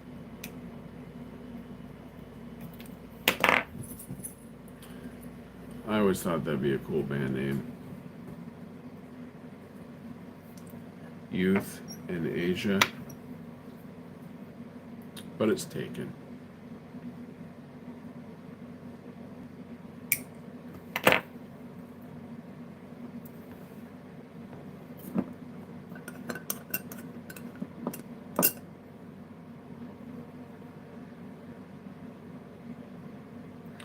They won't schedule anything for you. You have to call the next day. Huh. Get out of there. Time to leave.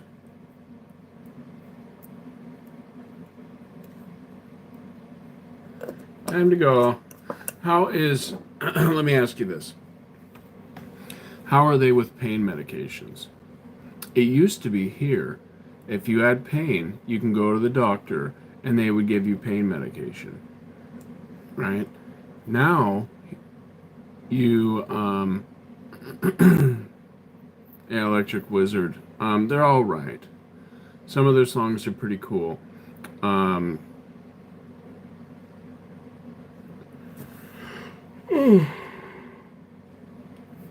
just don't like how satanic they are. You know what I'm saying? To me, satanic bands are kind of cheese. You know, it's and the band has to be like really, really good for me to continue to listen to them if they're satanic.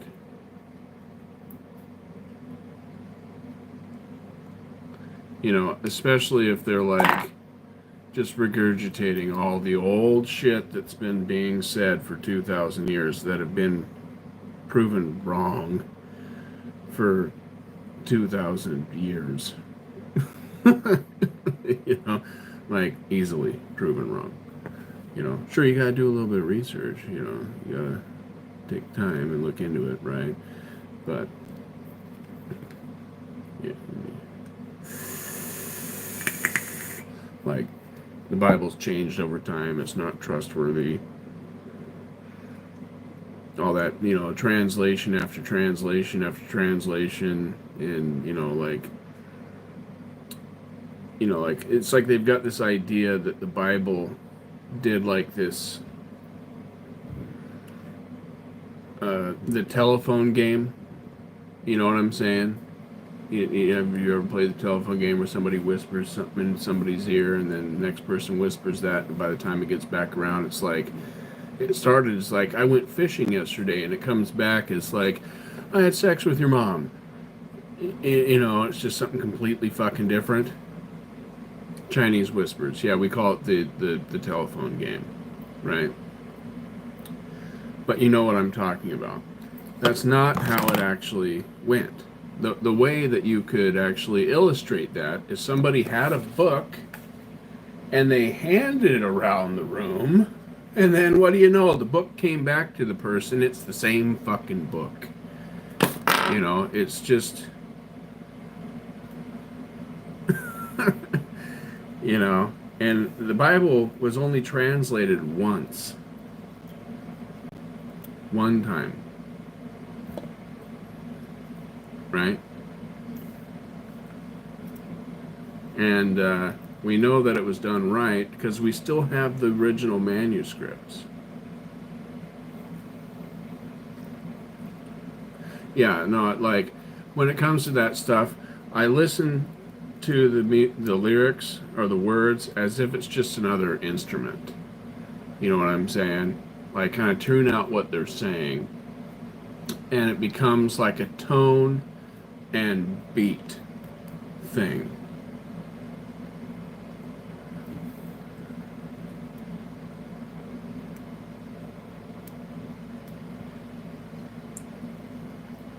But, like I was saying, you could believe that the Bible has been mistranslated and stuff, right? You totally could, if we didn't have the original manuscripts. You know what I'm saying? And like, you take the Bible that's in print today, right? Like, if we were to take that Bible and bring it up to the original manuscripts and be like, hey, this doesn't match. What happened? Right? But it matches. So,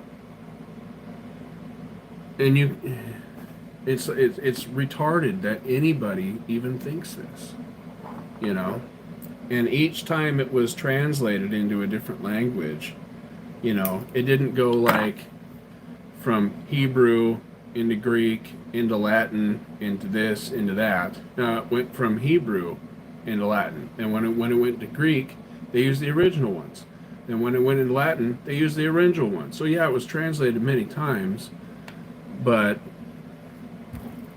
each time it was translated one time from the originals. No, it hasn't. You can prove this, man. You can prove it. There's a lot of people that really, really, really, really, really, really, really want to think that it has, but it just hasn't, dude. Believe me, I've talked to people that think this, and like, they don't really know what they're talking about.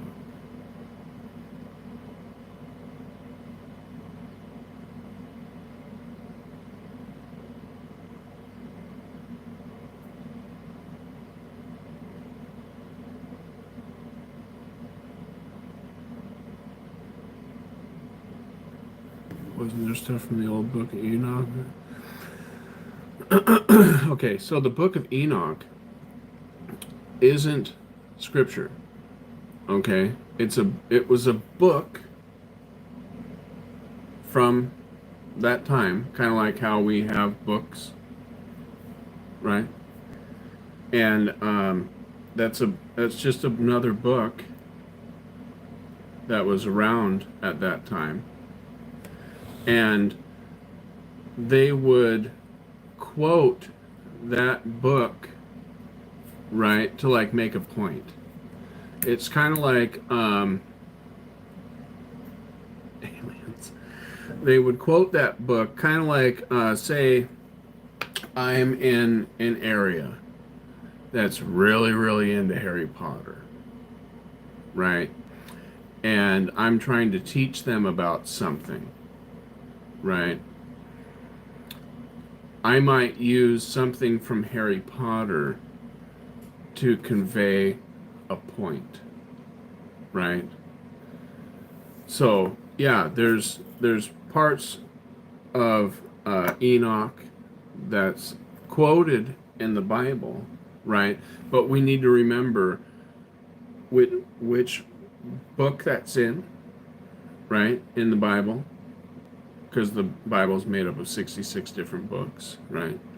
We need to remember which book that is in, who is writing the book, and who they were writing it to, okay? And that's why they would have quoted these things to those people when they were writing it, and it's to convey a point.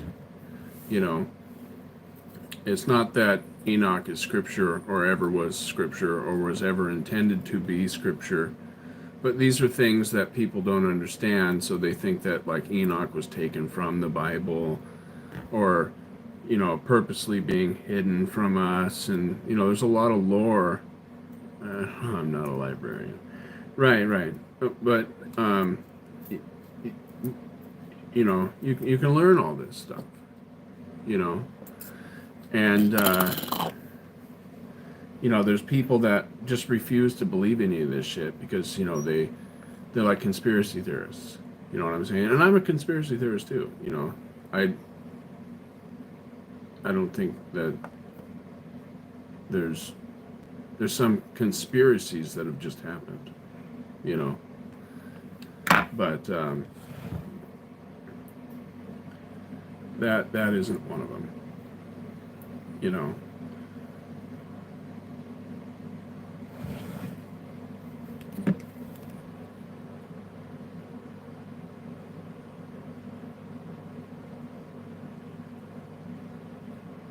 The emerald tablets. You know what? If you're interested, I can send you a video that fully explains the emerald tablets.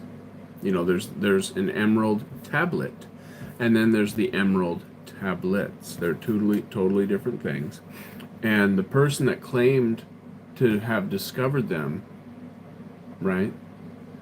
The emerald tablets, not the emerald tablet, later said he was lying. You know, that information hasn't made it to everybody, so um, people still believe in him. But the guy who claimed that he found them at the pyramids came out and said, I was fucking lying. Right? And the whole time that he was saying that he, you know, before he took his lie back, he never produced them. He never, you know, it's just like the same Joseph Smith thing where he found his tablets, right? And he was able to read them with the Ummum and the Thummum and the 11-foot tall glasses and all this other shit. Nobody ever, you know, he never produced the tablets. You know, it was just a lie. You know, but this guy actually had copped to it. Explain transgender pride people behind the pulpit or a woman preacher in the United. It's been corrupted by social engineering. Well, listen, transgender stuff with the pride behind the pulpit, that isn't the Bible being corrupted. That's a person refusing to see what it says, right? And they're ignoring a whole lot, and they are putting their own interpretation onto what the book says. The book hasn't changed, right? And women preaching, there's actually nothing wrong with that. They're not allowed to lead certain things, and this all has to do with way back in the day. Okay, women weren't allowed to become educated. Okay, and Christianity comes along and says actually men and women are the same. Okay, and there was this particular area that engaged in goddess worship, right? And they, the women there, as soon as they got told women are the same, they like ran with it, right? And decided to open up their fucking yaps like crazy. And that teaching was directed to them specifically. And what it's actually saying is, before you open up your mouths, get educated. Learn.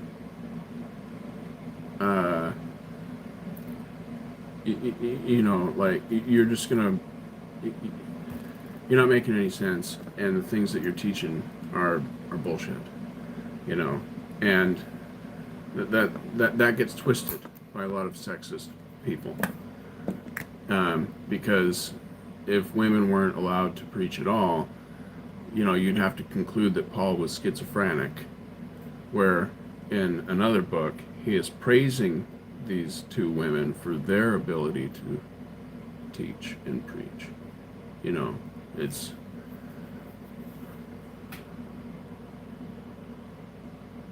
those are just conspiracy, tablets. You know what I meant.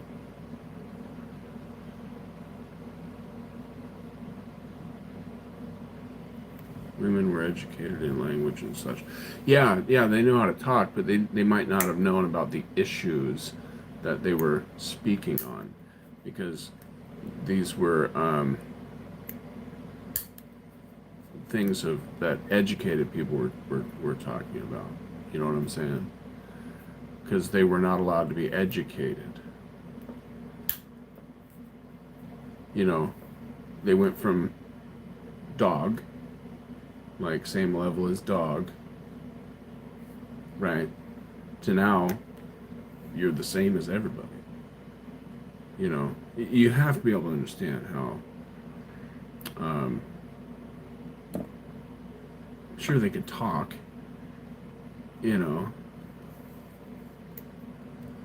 right, and most populations were illiterate, right? So if you went from dog level, right, you definitely wouldn't have any understanding of what the people that could actually read knew about,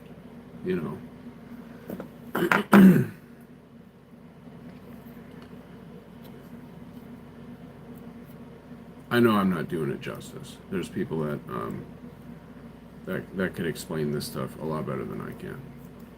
But that's kind of the gist of it. But people do run with that shit and try and keep women under their thumbs and whatever, because it says that particular thing right there. But we need to remember that these books aren't, although they're written for us, they're not written to us, and we're supposed to glean things from these things because they are written to people, right?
What are you listening to?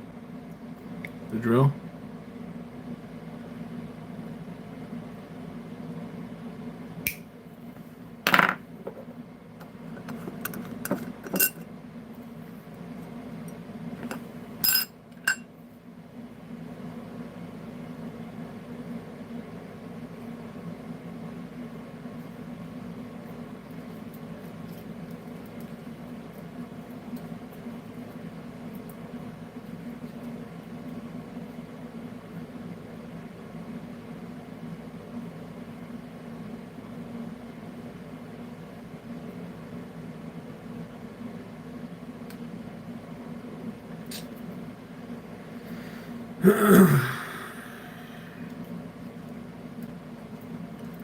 Damn it, Steve.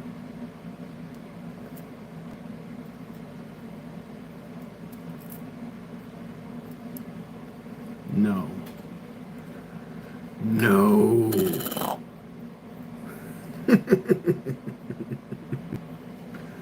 Religion and women. Yeah, a lot of people think a lot of horse shit. They're like, I want it to mean this. I hate my mom. My wife's a bitch.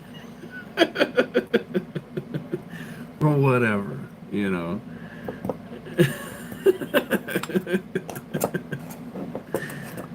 so they just impose their own shit onto the stuff, and what's sad is it's because of that shit that people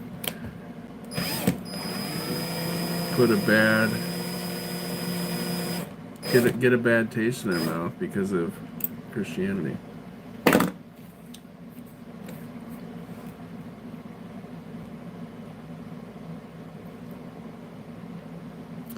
The Church of the Sock Monster. Yes.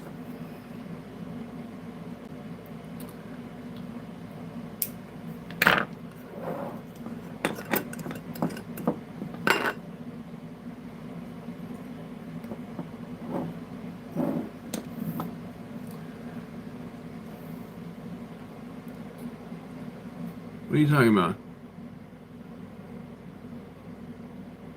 Hey, these guys like listening to the drill.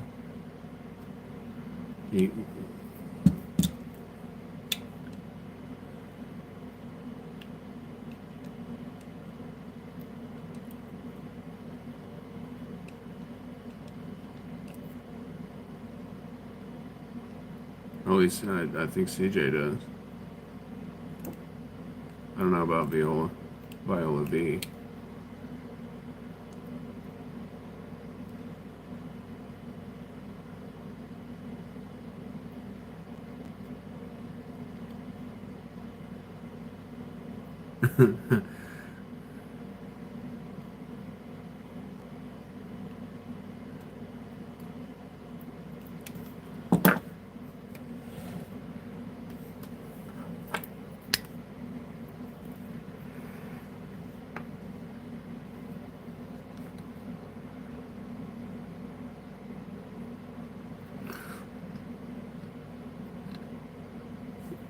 I think I'm in your sock religion whether I like it or not, because I'm affected. The monster,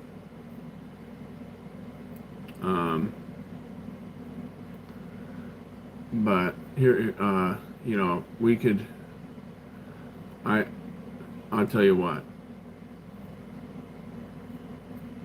you can have your first taste of a cult to your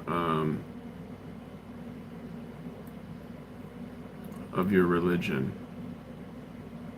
It's like, yeah, I'm part of the sock monster religion, but I call them elves, and the missing socks doesn't happen in the dryer. And anyone who believes that is damned. And, the only reason that those people believe that is because their books have been changed. And the truth is that it happens in a hamper. This was revealed to me by an angel.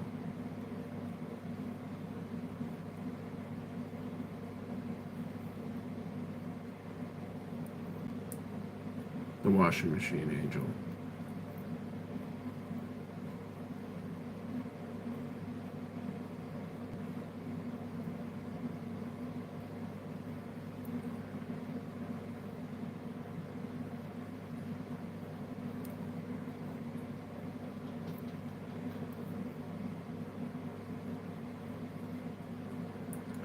I hope you can tell that I'm poking fun at Islam, because that's exactly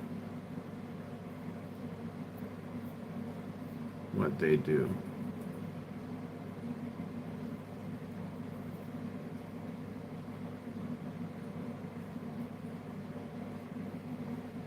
They invent a religion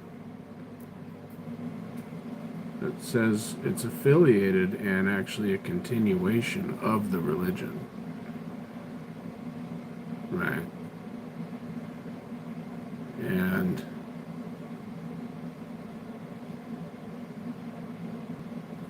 except if you believe what the religion that their religion states they're a continuation of, if you believe what that religion says, you're going to hell. It's very, very weird. And this was all revealed to their prophet by an angel that behaved not only unlike any angel in any of the previous books, but like a demon.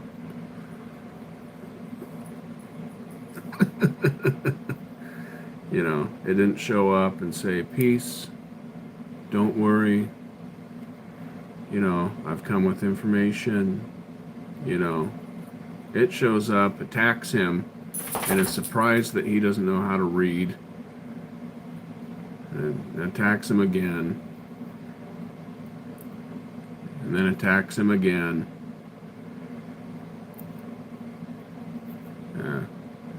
It's a very angelic encounter.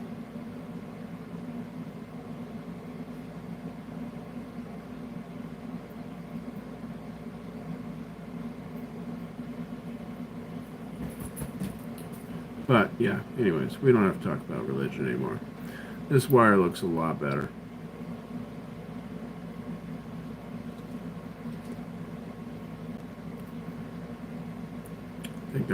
I think I might be getting these wires down. This stuff is tricky to work with, man. You've noticed history being changed. Are you like talking about Mandela effect stuff? Because history can't change. You know what I'm saying? That's like,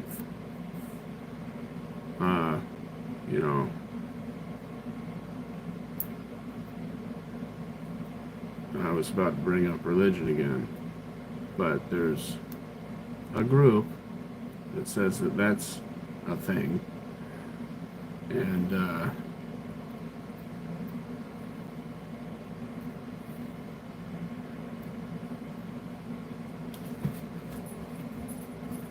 but here's like I dropped this. That happened. It's in the past. Right.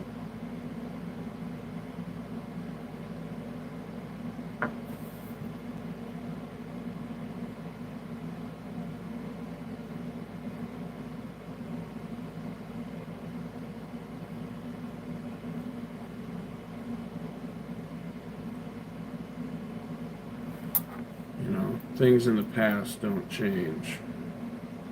Call me crazy.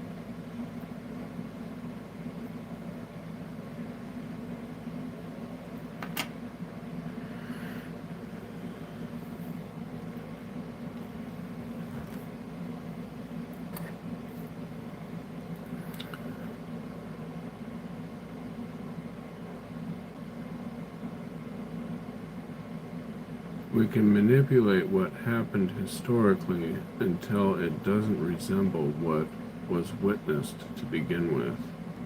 Well, that's you're right, the perception, right? But like I was saying, I dropped this. That's now in the past. We can't go back and undrop that. Now, somebody might, a generation from now, convince some dipshit that that didn't happen, and no, what do you know? It didn't happen in these people's minds. But,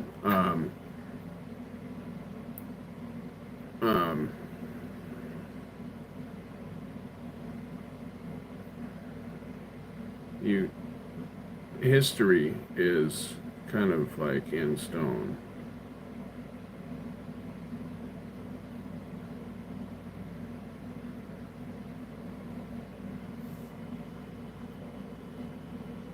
They jumped out of your hand. Right, they might start with that. Like, oh, he didn't drop it. It leaped from the hand. And then, generation later, it'd be like, no, the reason you thought it leaped is because a ghost came and grabbed it, and because you couldn't see the ghost, it appeared to leap out of the hand. And then another generation later, they'd be like, no, it wasn't even a ghost. It was the sock monster who is responsible for all of this bullshit. Time to die.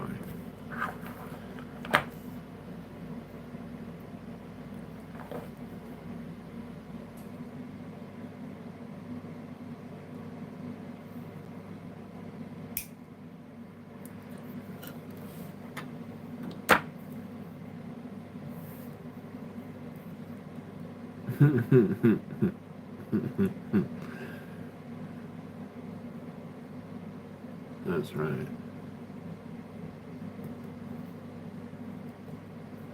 And then what ends up happening is you get the leaped and the jumped people all fighting,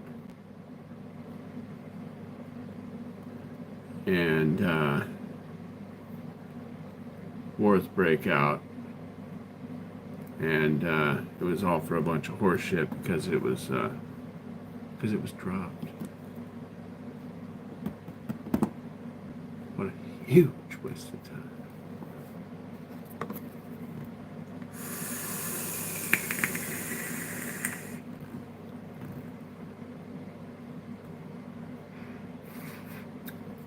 Right. That's why I think it'd be cool to find some of these super old hidden libraries.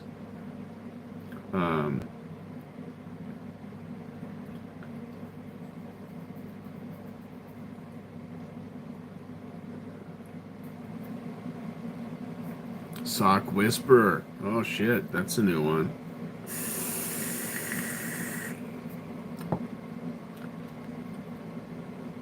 So somebody like picks up a sock, starts talking to it, and then puts it on their hand.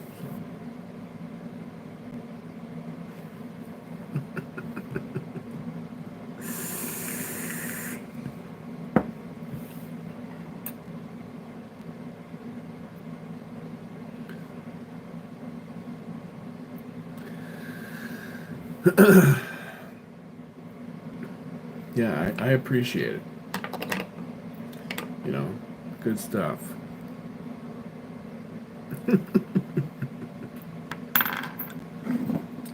Good stuff. All right. We're going to try it again. Canadian.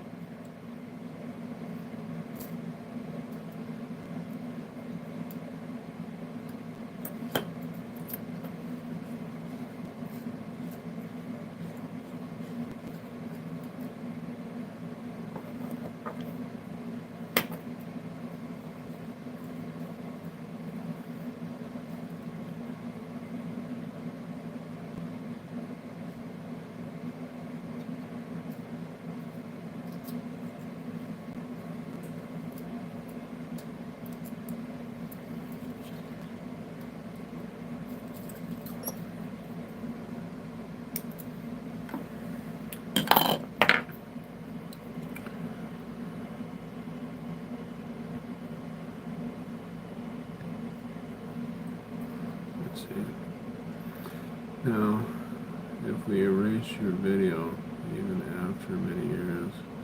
We can totally convince huge populations of whatever we want them to think.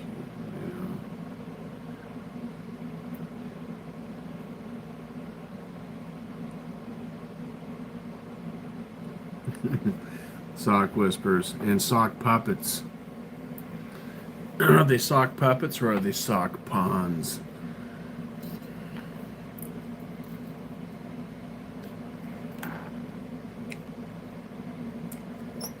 Helpless. Who's the leader?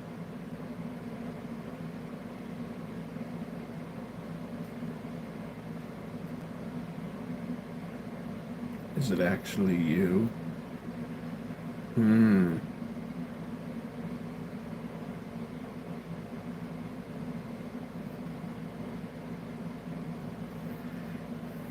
Food for farts.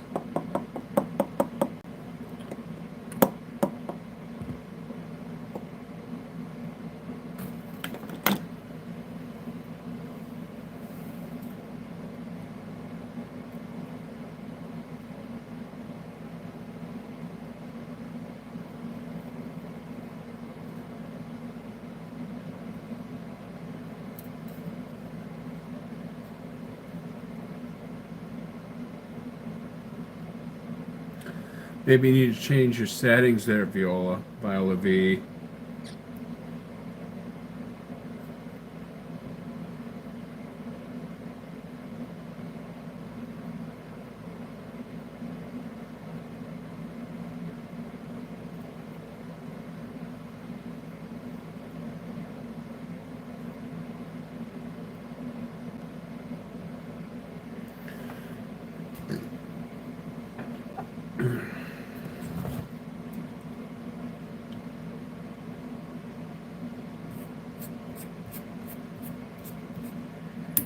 My buddy Bill that has come over here. Some of you have met him, the talker. I know some of you might think I can talk a lot, but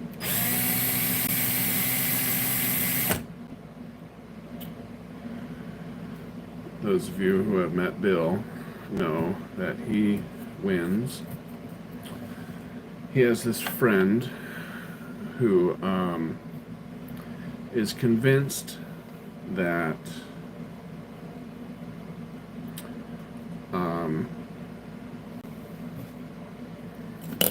his family has ties with, like, the Masons and, like, King Solomon's treasure and, like, all kinds of crazy shit. Like, his family's got, like, stupid money, right? Multiple properties, like, stupid money, right? And he has, like, embarked on this mission, which has led him to, like, multiple islands and okay, you met Bill, right? Bill's actually a great guy. Okay, he really is, but he can talk. And like I was saying, he was telling me about his buddy, and so he's like, this guy is, like, seriously looking for, he says he's a Freemason. He might be, you know. You know, a lot of them really have no idea what they're really up to. You know, a lot of them just think they have little meetings and they eat sandwiches and build hospitals, you know. But, you know, since it's all so compartmentalized, they, you know, well, anyways, this guy, he's traveling to all kinds of different islands with these things that he thinks are maps, and this tree stump over here, he thinks he means whatever, and it's a trip. I don't really know the whole story.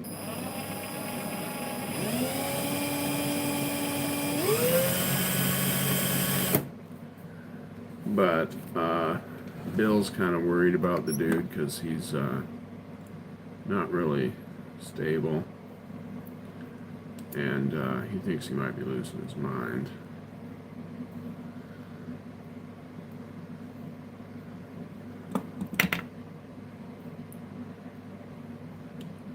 But, when he talks about this dude, it's interesting.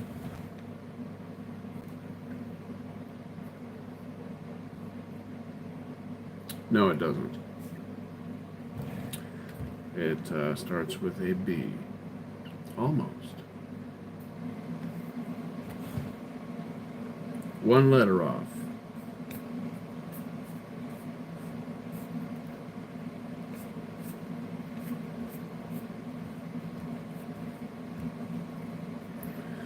I'm surprised we haven't seen E.T. in a minute, dude.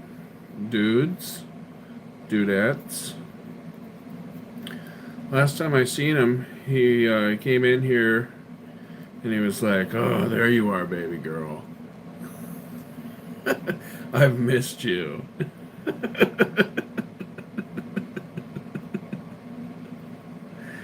Some gay shit. I can't remember what the fuck he was saying. But then he didn't really hang out long. I think that's pretty much all he said, and then he left.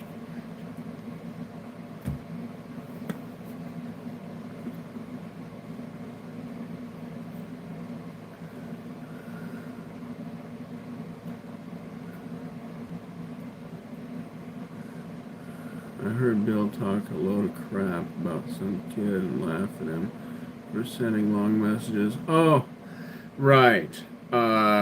That was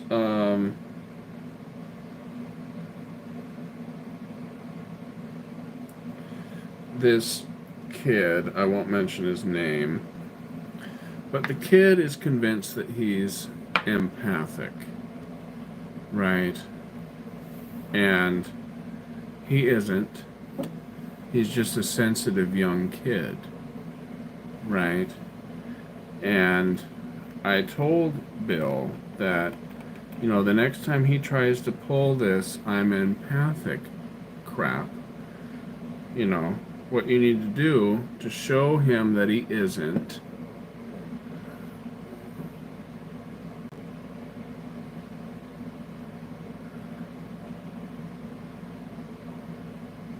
is he the same kid eating some mushroom? No, I haven't met this kid. But I've met his brother, and his brother is fed up with his crap too, because the kid just, he just doesn't want to work because it's asking too much for him to have to get a job, right? Why? Why do I have to do these things? And it's like, well, because that's what we do, right? And you just don't understand. It's like, no, we've been your age before. We understand. You just really don't feel like it, So, anyways, the thought experiment that I told Bill to do with Homeboy is to have him, since he says he's an empath, right? Right, which is a psychic ability. It's a psychic ability. I don't know if you guys have seen Team America World Police. There's, I think she's the Asian girl. I think her name's Sarah. Um, she's the resident empath, right? And they totally make fun of these people, you know, because it's not real, right? And you know, all she ever does is just things that are just completely normal. And like somebody's yelling at him, you know, at the main character. She's like, "Stop! I can tell you're making him feel intimidated." It's like anybody else would, right? So, anyways, the thought experiment that I told him to say to Homeboy to tell if he's an empath, and I know this will just end up pissing him off because he won't be able to do this, right? Because he's actually not an empath, okay? Is imagine that there's a person inside of a box, right?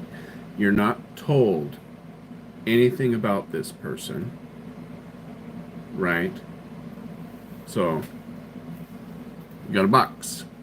Someone's inside the box. It gets brought to you. You're not told anything about the person at all. How does this male or female feel inside the box? And are they male? Are they female? How old are they?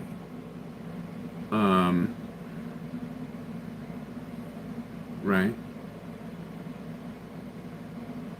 Yeah, is the person even alive? Right?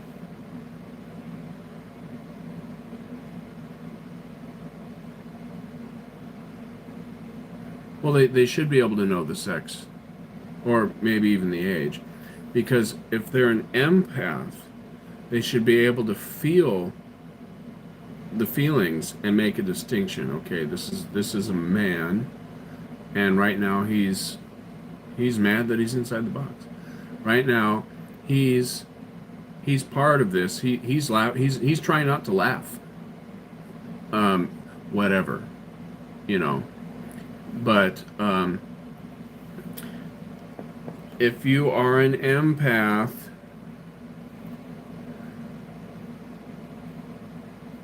you no problems, because it's what you do. You know, you're an empath. You can feel other people's feelings. And since it's a psychic ability, it's not stopped by walls. It's not stopped by, you know.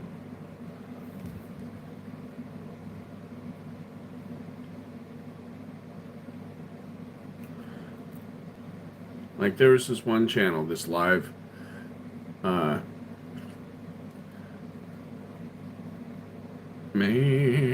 in the box.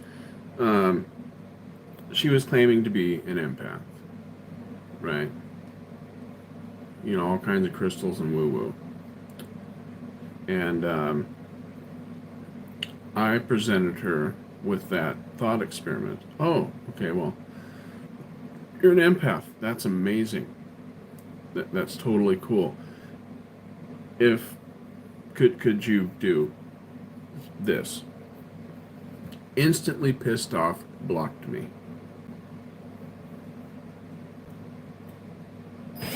You know, and it's because she knows she can't, and she can't lose face in front of all these people.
Come on. There we go. Yes. Yes. All right.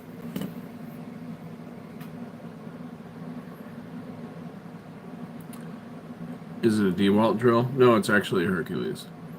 My wife, she worked at Harbor Freight for a few years, and she's actually working there again as her second job because she missed it so much. And she called me one day and was like, "Hey, we've got this 60% off table going on. There's a few things. Come check it out. If you find anything you like, grab it, and I'll be able to give you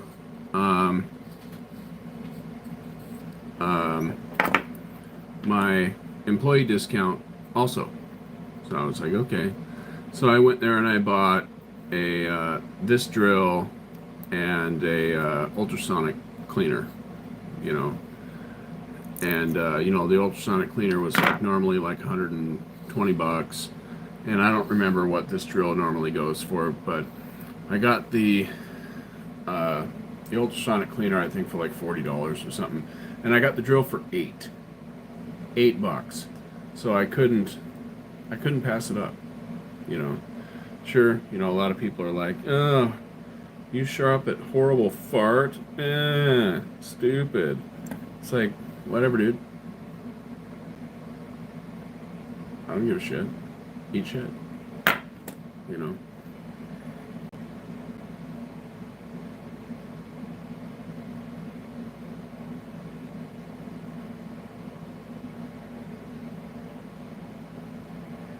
You know, and yeah, there's a lot of garbage there. There truly is. But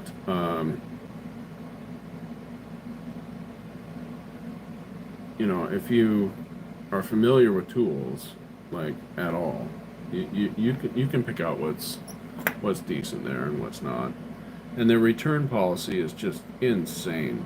You know, I mean, you can have something and literally break it on purpose and bring it back and get it replaced for free forever. You know, that's great. Let me see.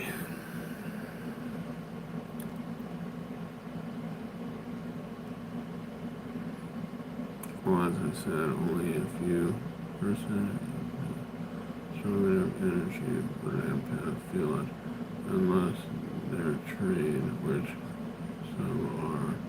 This guy is young, still maybe, but there's a lot of trauma. Yeah, well, okay. I think he's a kid that's learned the word empath recently. And he's like, I like that. I'm going to tell people I'm that. You know, and he just isn't. You know, one.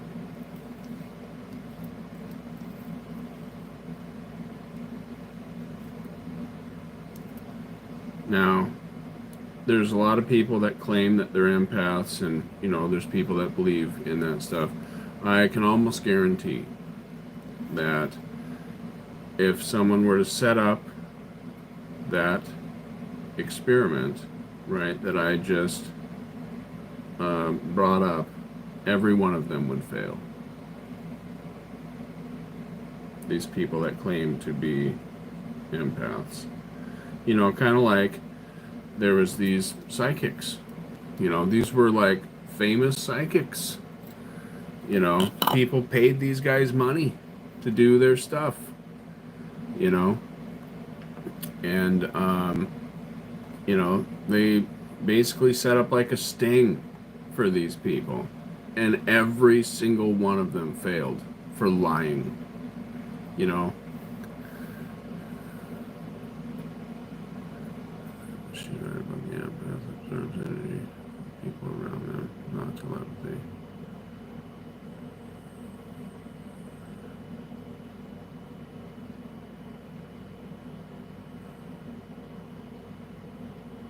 No, that's I get what you're saying, Viola. Laughing at him, at the kid, only trying to be understood. Yeah, yeah.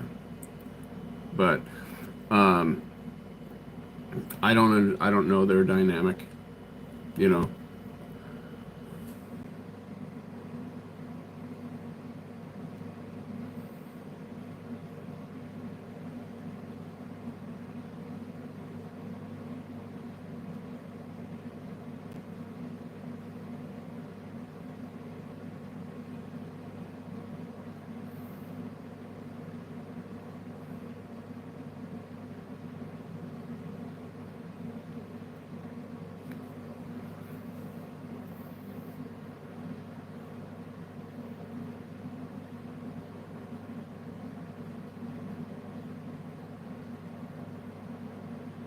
Okay, so resident, what's the word? Want to prove him wrong.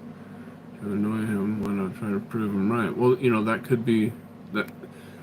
You know, instead of looking at it like that, look at it like that. You know, he should be like, okay, yeah, sure, let's set up that experiment. I'm going to show you. You know, but what I'm saying is I doubt anyone would have ever passed the test.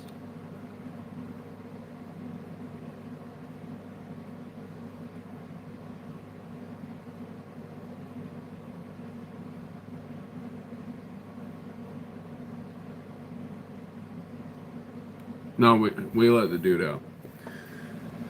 The dude's out the box. He's having fish and chips, and they are mighty tasty.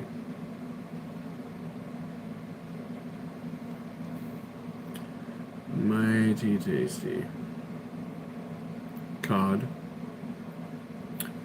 Um,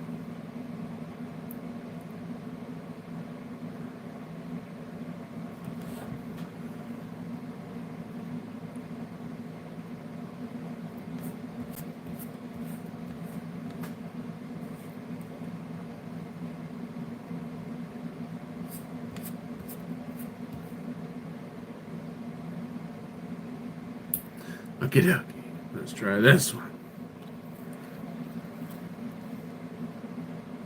Are they scared in the box?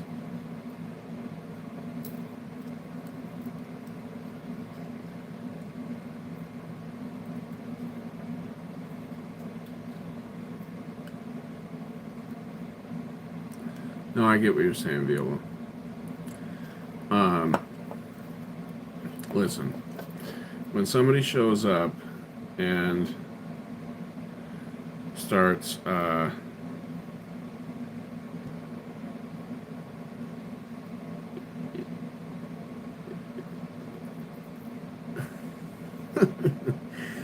don't know, dude.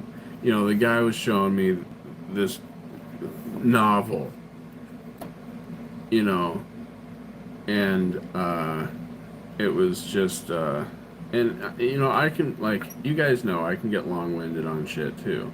It's like somebody uh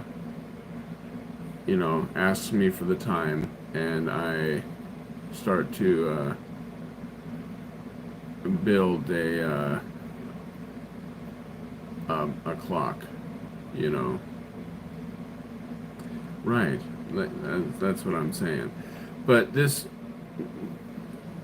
put mine to shame. Like, I was impressed. You know what I'm saying? Like, you don't have to take your phone and do this. And like, do this and let it go until it stops, and then do that and let it go. It was like,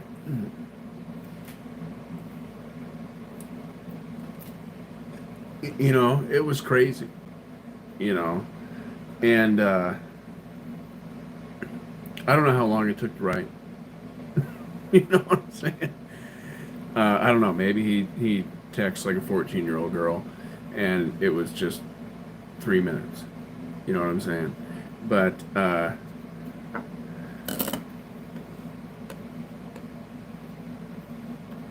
yeah, it was like he shows it to me, and I'm just like, wow, that's a lot. you know.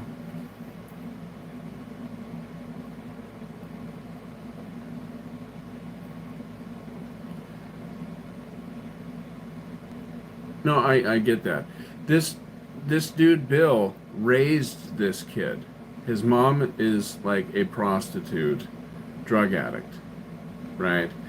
And I'm not 100% on like the dynamic, right? It's like I think he was like at one point dating someone that knew their mom, right? Because he knows not only that kid but like the his older brother too, and um, so and if you were to like read the context of the the um,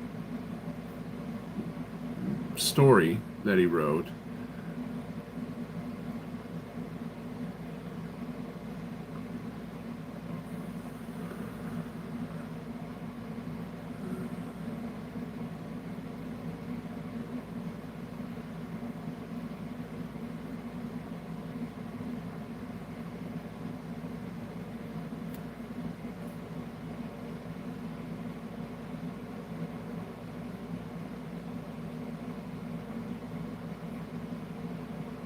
Oh, right on, dude. I'm glad you dig it.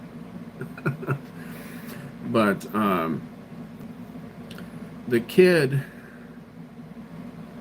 was like complaining about having to do like normal stuff, right? And this didn't have anything to do with the empath stuff. This kid that was doing all this, that this is just one of his claims, right? And I'm not saying that, you know, the making fun of him and whatever was okay, right? It's just, you know, I wouldn't, like Bill was saying, you know, he has a condo that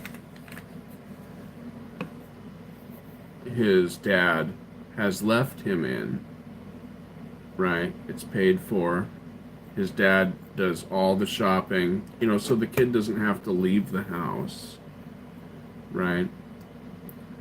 And really, the kid needs to be like told, no, it's time to like learn how to shop. You know, you're 18 or 20 or however old this kid is. Right. Well, see, he's just met his dad. You know, he's just met him, and the dad is coming in and, you know, trying to, you know, make up for lost time because the mom like took him and took off.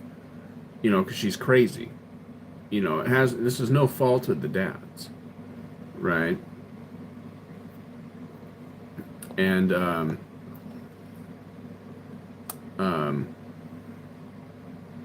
you know, I don't know their whole story. Okay. All I'm saying is, from what I've picked up, is the kid is like, you know, complaining about normal stuff. You know, it's like, imagine if your son, right, like today, his age, you're still having to go into the bathroom and wipe his ass, right?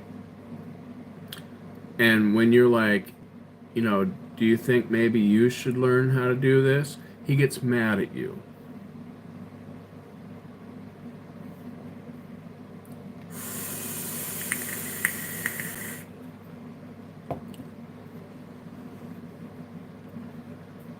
Right? Of course, that's an extreme example, right? But it's to make a point. like, dude, you're 15, you're 14, you're 19, however old this kid is. It's like, no, I'm sorry, you're gonna wipe your own ass, or you're just gonna sit there with a shitty butt.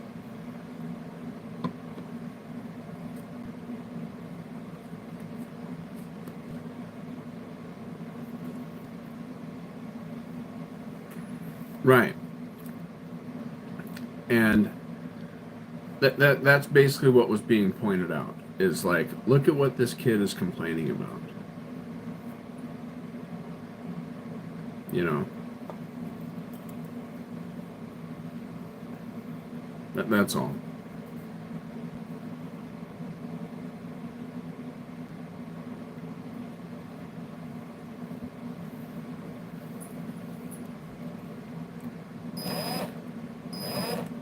And I don't even remember what all it was, to be honest with you. If I remember, I could do a better job of, being like,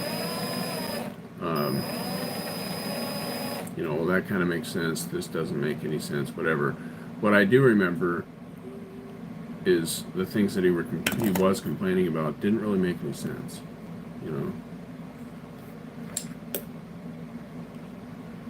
But that's also what he showed me. There could have been other stuff. I mean, it was a massive note, There could have been some legit shit in there. I don't know.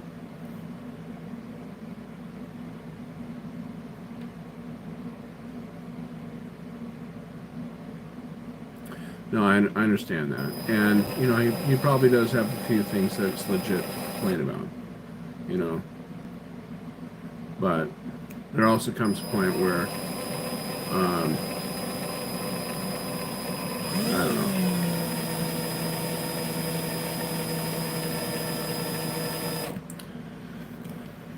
I don't know. Let's put you in here. Actually, will that even work?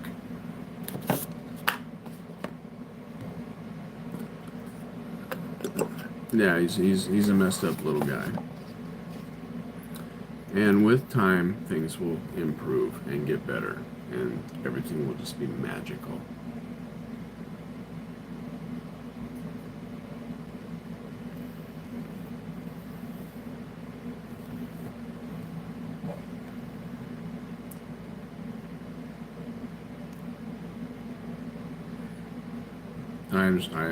I totally understand. I agree.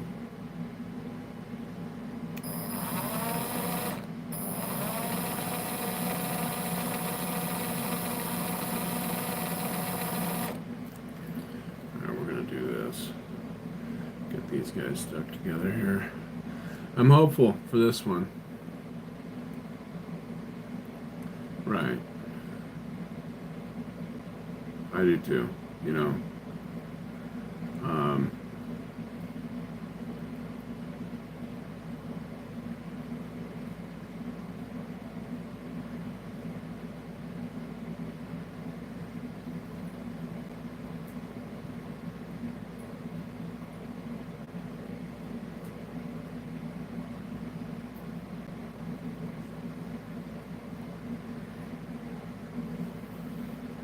Alright, this one's gonna be perfect. Perfect. Fuck.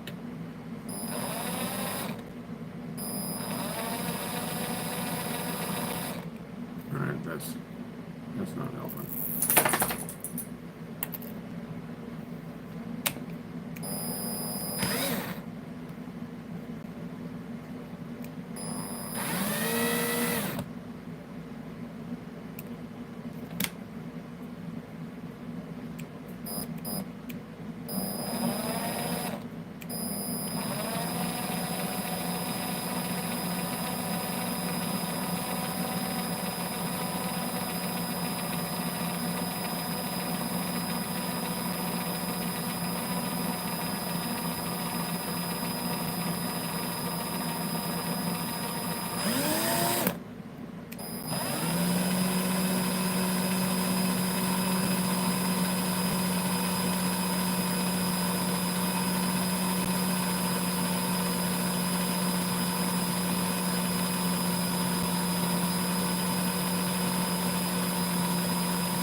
Salty leave. I don't know.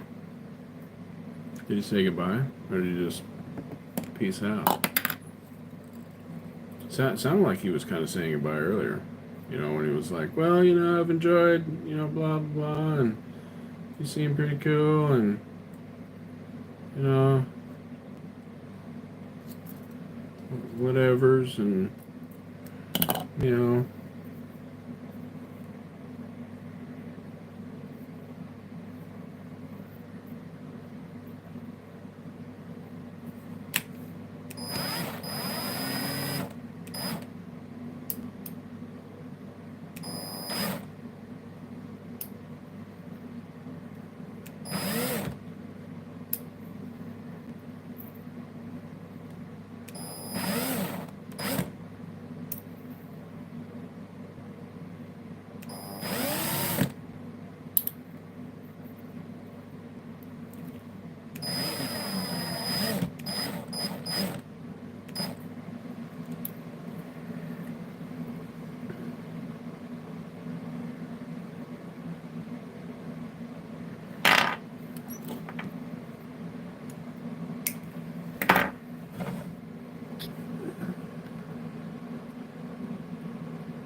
It's gonna be perfect. Fuck.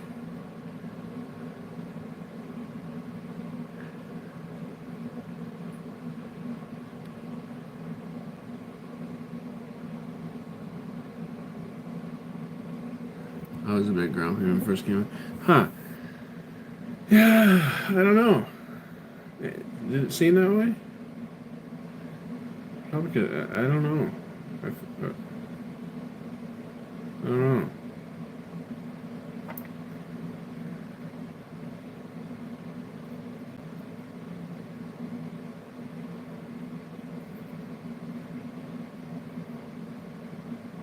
It's probably just because of this shit.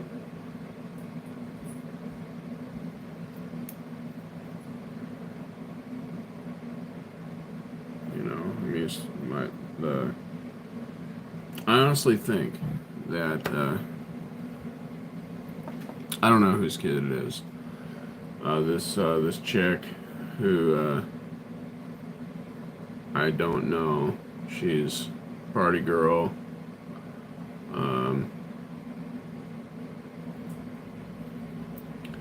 You know, does drugs, always complaining about having no money, you know, but, you know, has to have her, you know, her cigarettes and her, you know, her $9 coffee drink every day.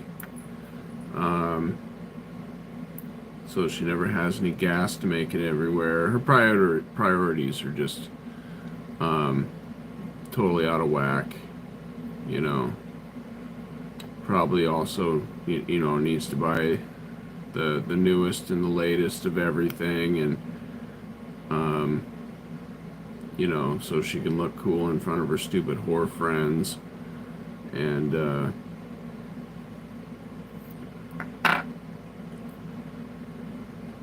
you know.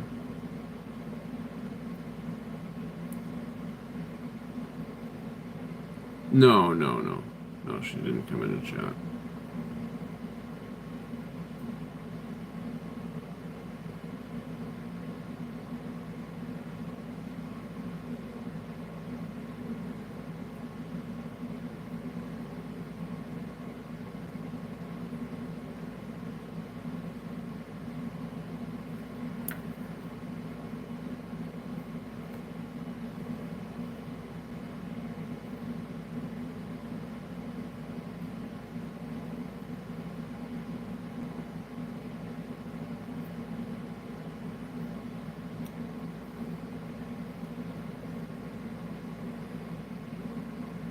Yeah. Yeah, that's his mom. And the older brother, she's, you know, he got like the brunt of everything because he was the oldest, you know, so, you know, she was constantly saying things like, you know, you've messed everything up. I should have gotten an abortion. Um, you know, and he uh, but the other kid, the one that's complaining, was babied,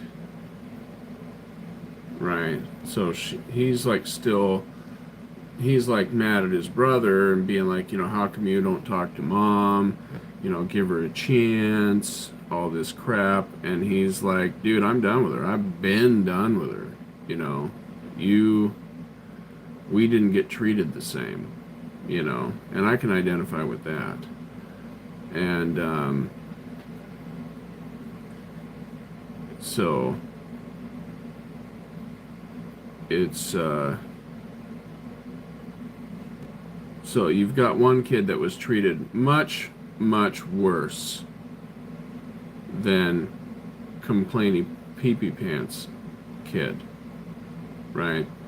But he's out there, got a job, does everything that he needs to do, has a house, and he's like looking at his little brother who's, just starting to get to the age where it's time to move out and time to, get real and be a man and take care of, stand on your own 2 feet. And he's like, and it's like, listen, dude, I don't want to hear it. Yeah, you had a bad life and everything, but if you're gonna complain to me about your bad life, don't get me started, because I had it 100 times worse. So it's like, and honestly, I think that the reason that the one kid is having such a hard time is because, yeah, he had a bad life, but he was also babied. Right? Where the other kid wasn't, which is why he's able to, pull his bootstraps up and get out there and do his thing.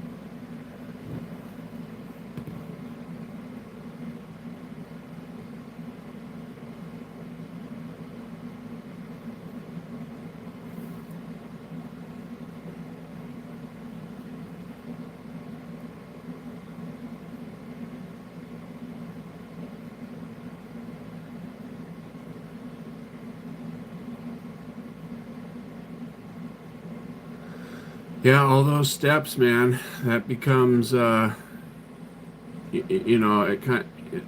makes it more real. Maybe by a woman like you just described. That woman is not even a mother, so I don't know how he could have been babied. Well, that's the thing. We might not think so. It's kind of like us looking at people in Africa and be like, how come these guys are happier than us? They have nothing. Right? So, like, I'm just talking about babied from the older brother's perspective. Hey, what's up, Lorenzo? You're back. Bam!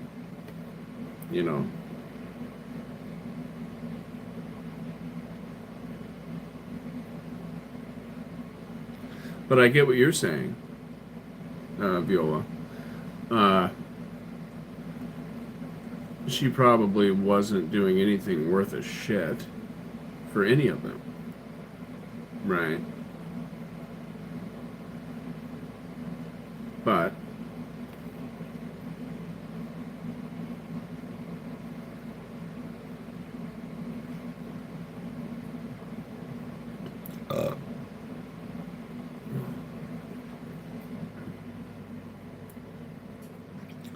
But either way, the younger kid hasn't been prepared for life, you know.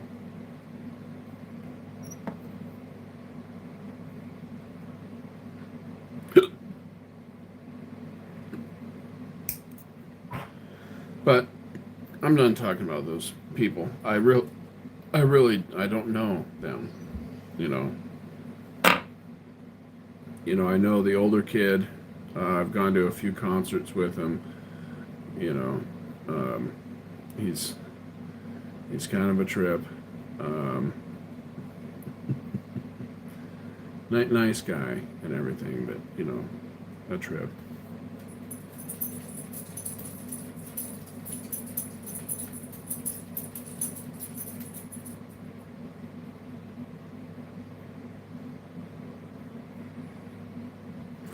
Laughs like a serial killer.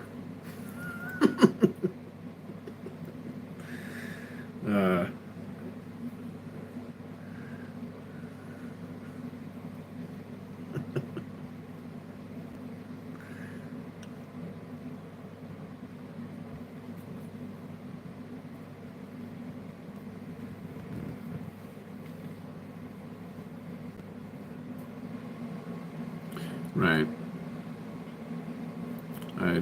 I agree.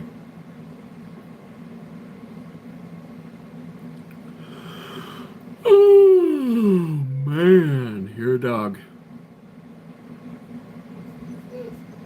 That's right. You trying to tell me how much of a dog you are? You are a dog. Jeez.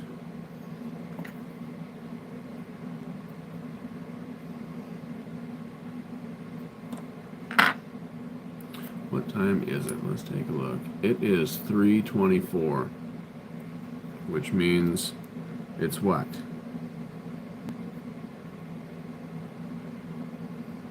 Midnight? Where you're at?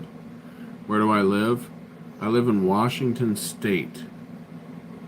Not D.C., Washington. North of California.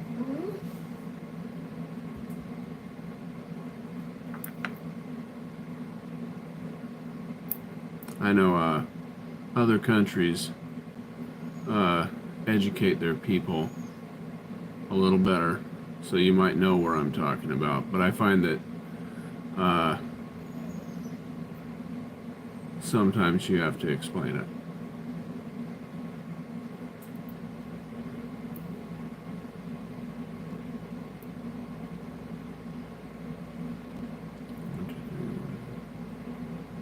So, 11:24. You meant to leave 24 minutes ago. I got swept up into the convo. Well, I appreciate your company. It is 0:35.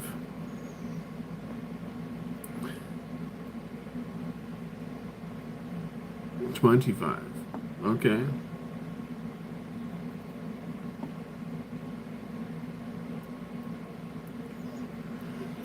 Rock dog.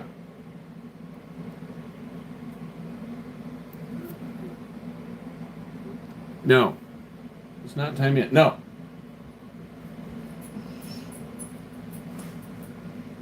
Get your toy. Get the toy. Bring it here.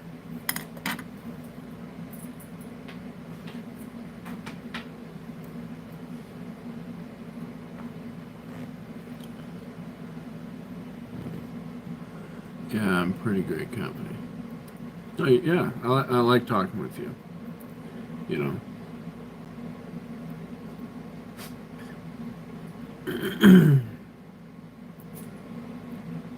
Yeah, everybody that comes through here has been pretty cool. You know. And Salty seems pretty cool too. Kind of a joker. So, did you guys, you guys discovered him in his own lives? Never been in California. You know, I've been to California once.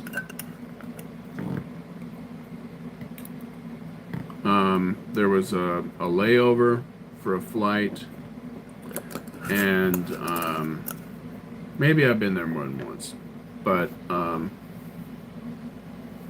one time that I remember was LAX. So it's LA.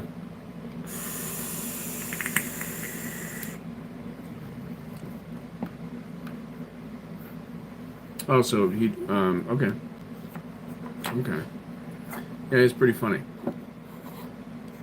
You know. Seems like cool cat.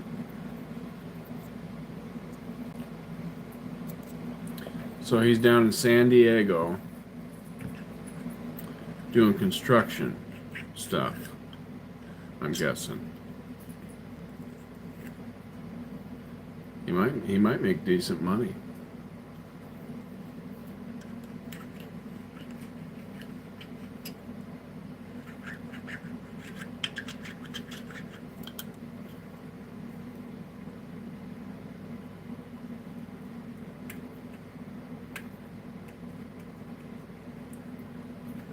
It could be. Um, I think she's just being a baby and wants me to feed her again. She does this. He does. He owns the operation. Oh, okay, that's cool. Um, that's cool.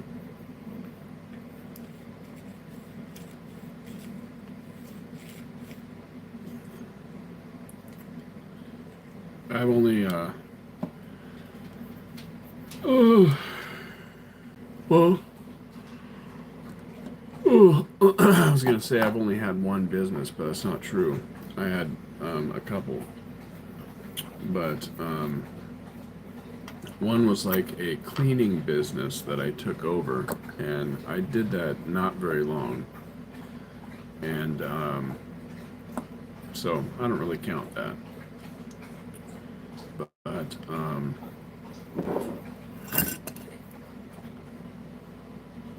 another one was just just working for myself basically, just growing and selling dope. You know, it was sure I was a drug dealer, if you will, but I took it very seriously, and it was medical, and yeah, I worked long hours doing that. Yeah, and now I roll coils. That's my that's my new business, rolling coils.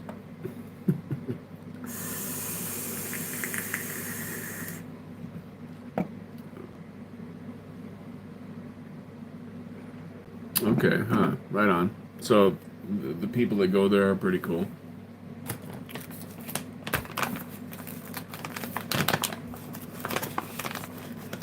It's not for dogs.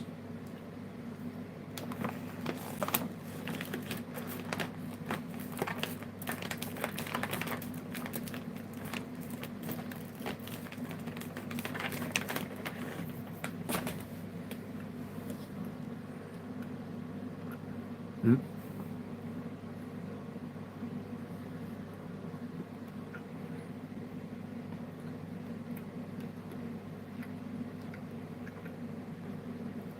Oh, okay. Okay, so this is the one where Homeboy swooped in. Okay, and this is where CJ came from. Okay, I'm putting it all together now. All right. Okay. All right. Okay. All right.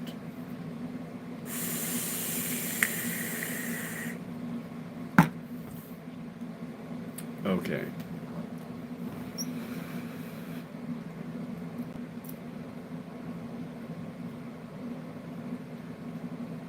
Yeah, I'm sure CJ told you.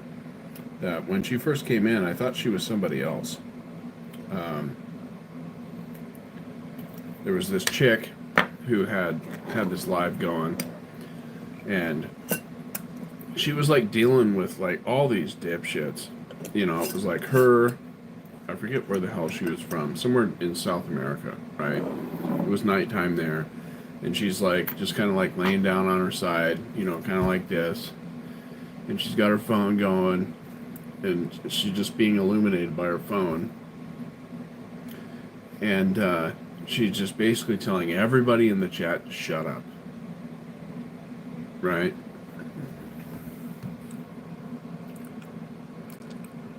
He lays a lot of pipe.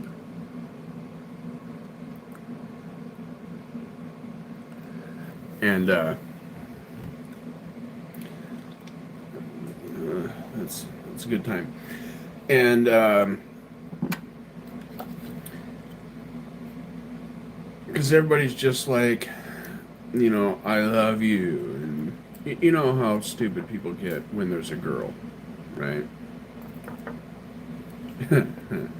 You caught that. And okay, that's outside. Ooh, do you guys have these types of bees? Let me show you. Let me see if it'll. Okay, let me see. Let me see if I can show you. It's the ones that have like the skinny. Where is it?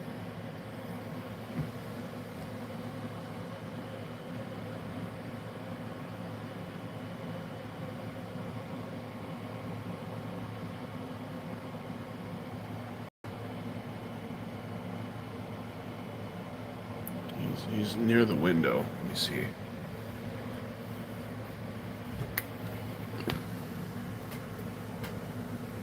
Where'd you go?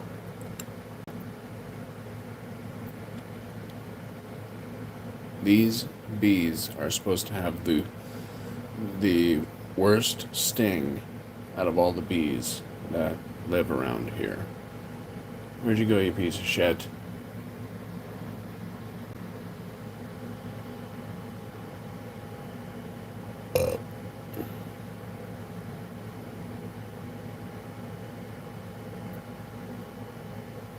Oh, there he is. Damn it. I could go outside, but he'd probably attack me. They're assholes. They're not friendly. Okay, there he is, right there.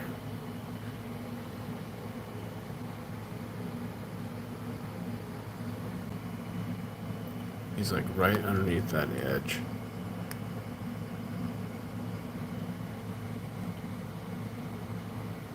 Damn it.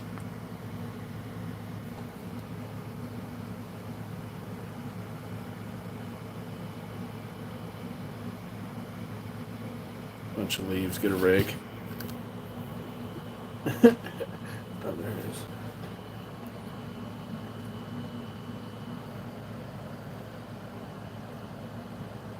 I'll just take the blower to it. Fuck that shit.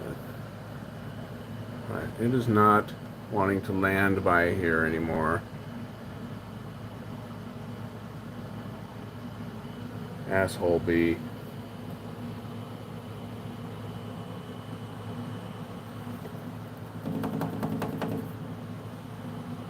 Dick. Anyways.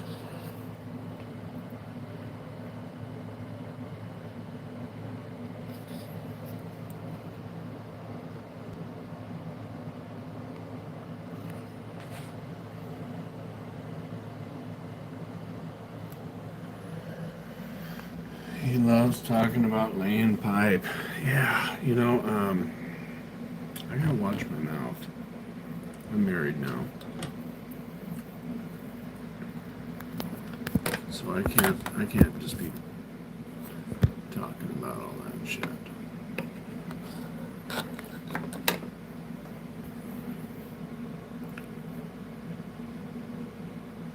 I see nothing.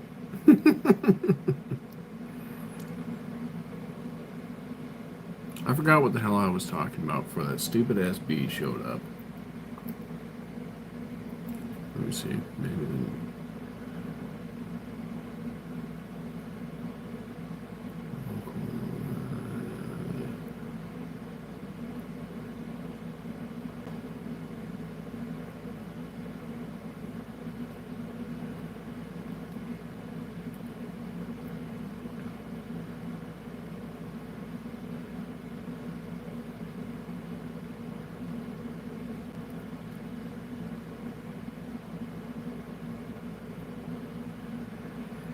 Okay. I'll let him speak for me. I'll be able to live vicariously through his words.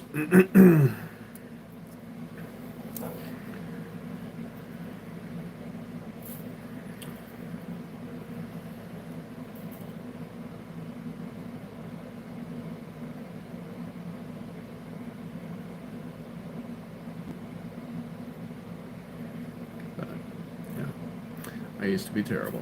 Let's just put it that way. Terrible, terrible.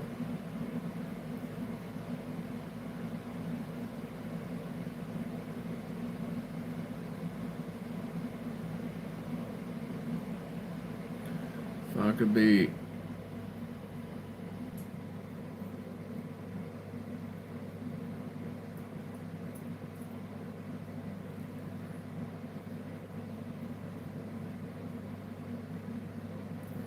Are you taking off?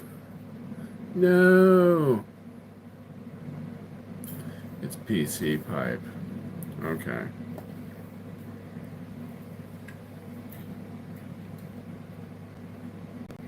Well, that's good.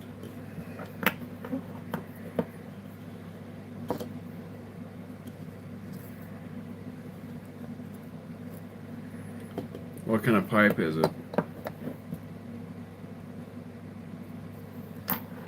Since it's PC.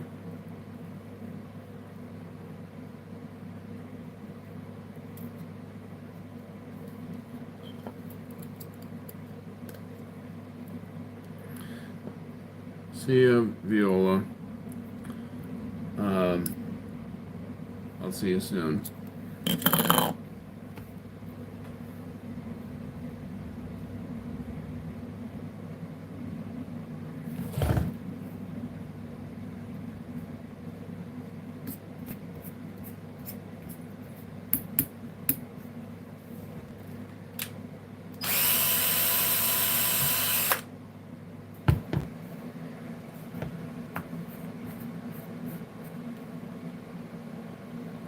Is it like corrugated pipe?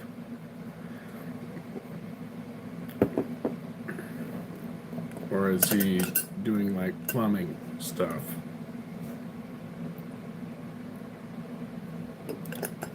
Massive PVC shit, all types of pipe, underground. Okay. The big stuff.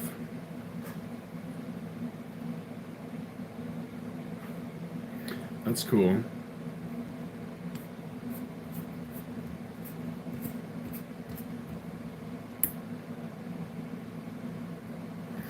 That's cool. Nothing wrong with that. I'm gonna wrap this with 34.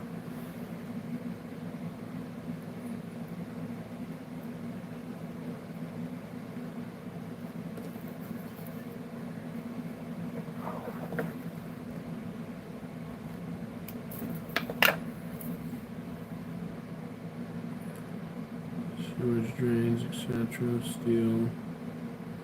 Road work, infrastructure. Okay.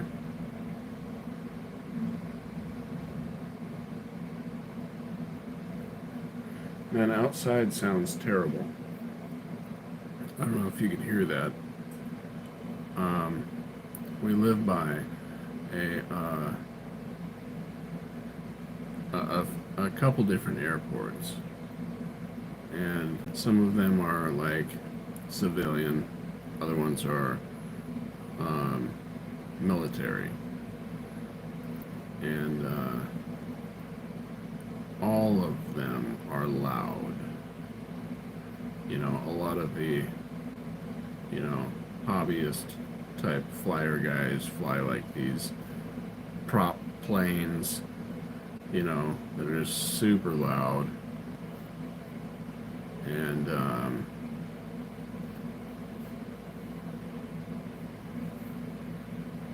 super, super loud.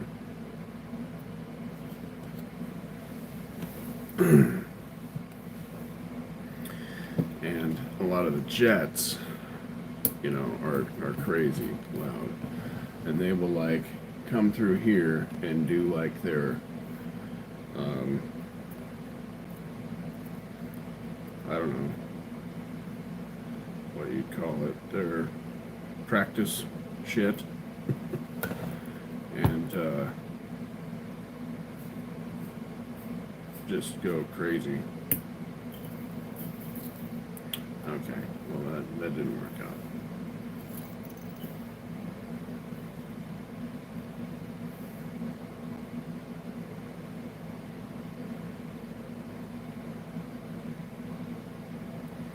But what's kind of crazy is one of the places that Rihanna works at is so close to here. Yeah, training. Well, it's not just training, right? It's like if they're gonna do like some sort of show or whatever, they will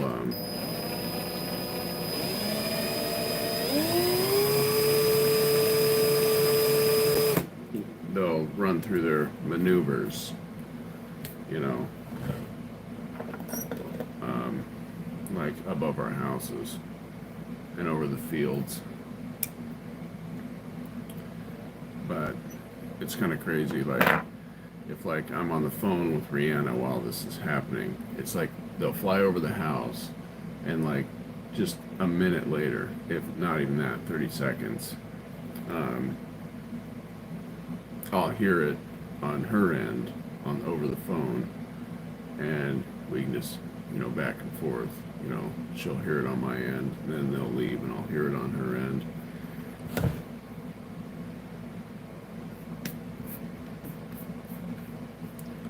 You know, one of her jobs is basically just up the road. Maybe, you know, 10, 15 minutes away by car. But, you know, 30 seconds away by, you know, F-16.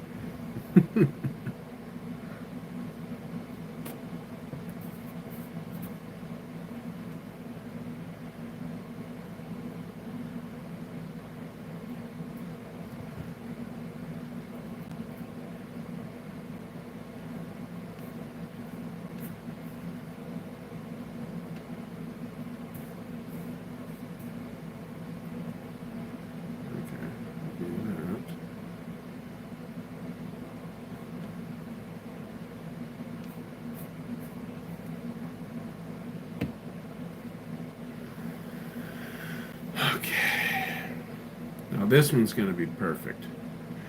Yeah, I've only been to one air show in my life, and it was cool to watch, you know, sure.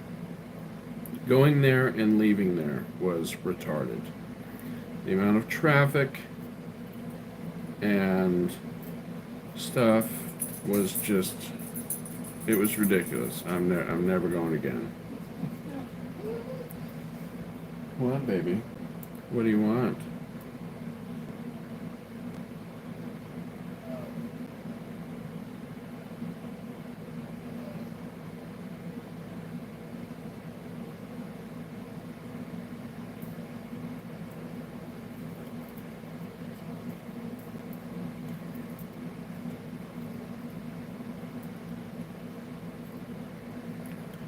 Oh shit.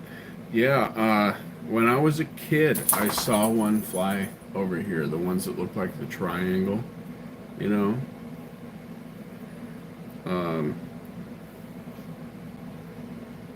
that was really cool. You know, it was pretty cool.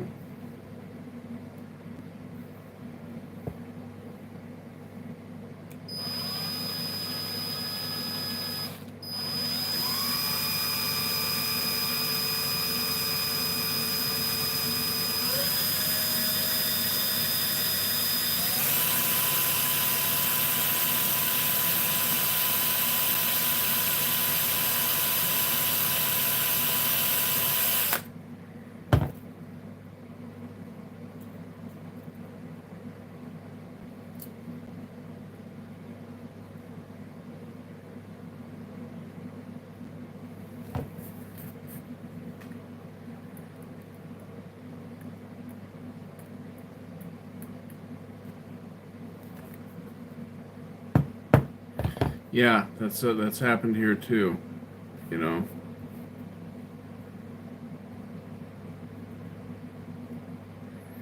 It's a trip.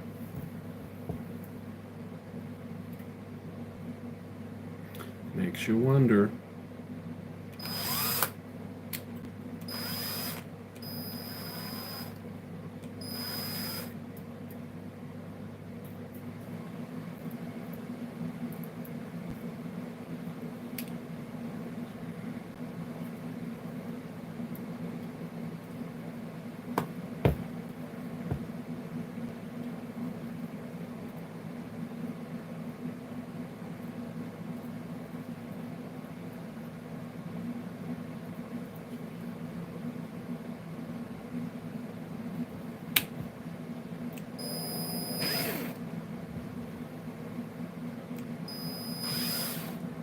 There we go. Jeez.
This is a super bitch.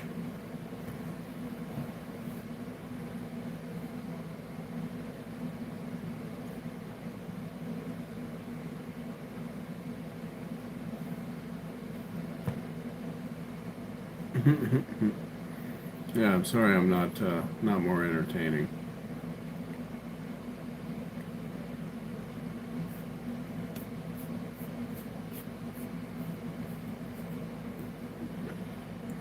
I just need some coils, man. I need some decent coils.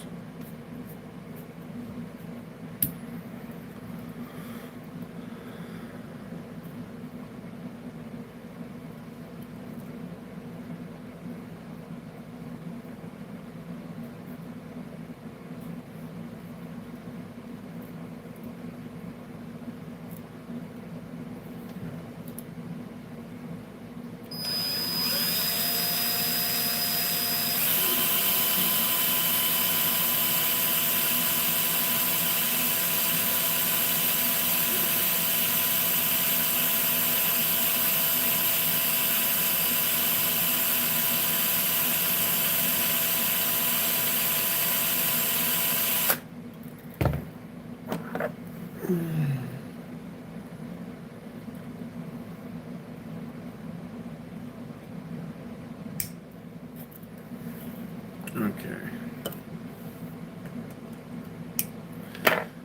I'll tell you what, on this next one, I'll bring you guys in so you can see what I'm actually doing here.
Okay, maybe. Let me see. See if I can pull this off.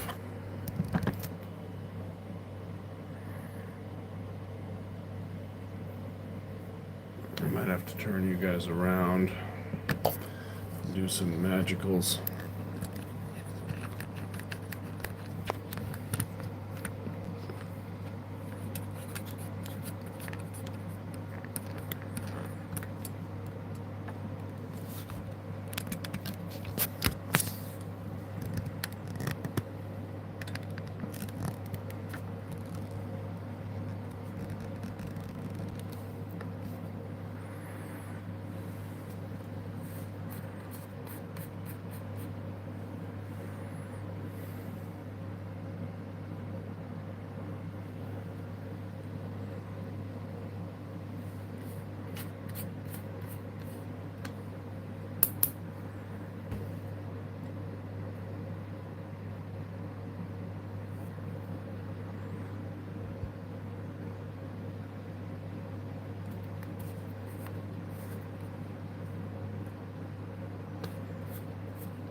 Hey, maybe.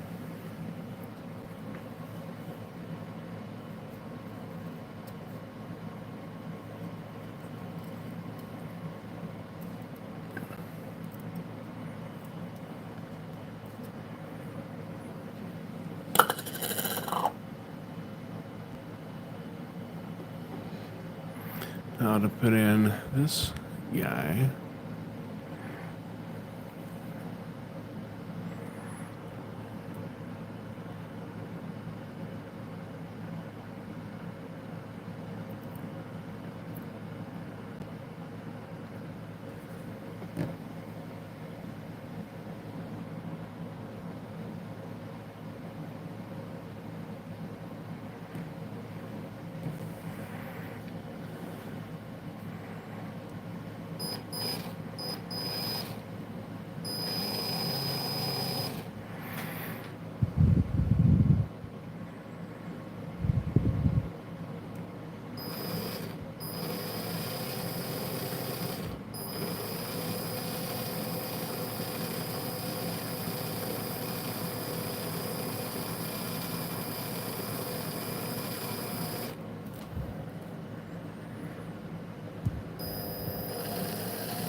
Tough to do on the other side of a camera.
Oh, that's right. You're hand washing, huh, CJ?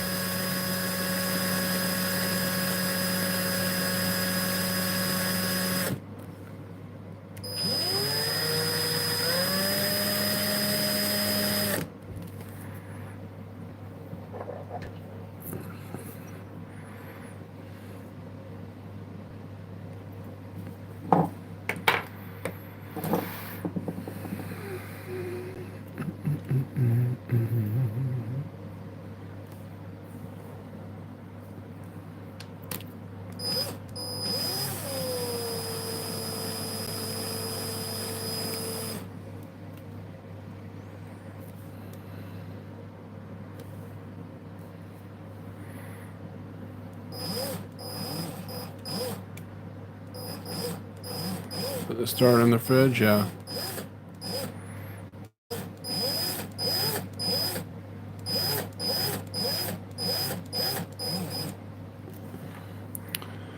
So, definitely not perfect, but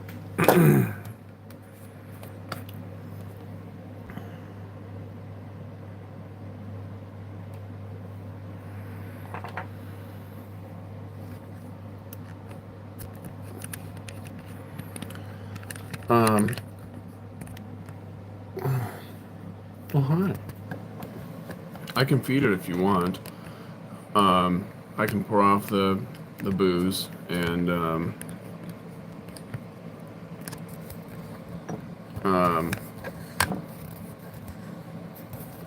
feed it just some tepid water, right? Is that what the deal is? Hello? Are you still there, wife?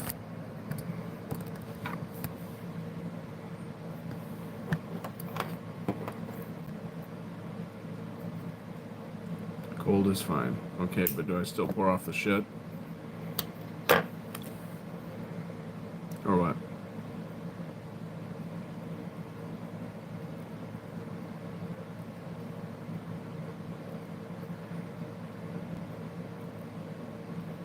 Okay. I'll do that right now, just for you. As soon as I'm done twisting this wire. If I can find my, there we go.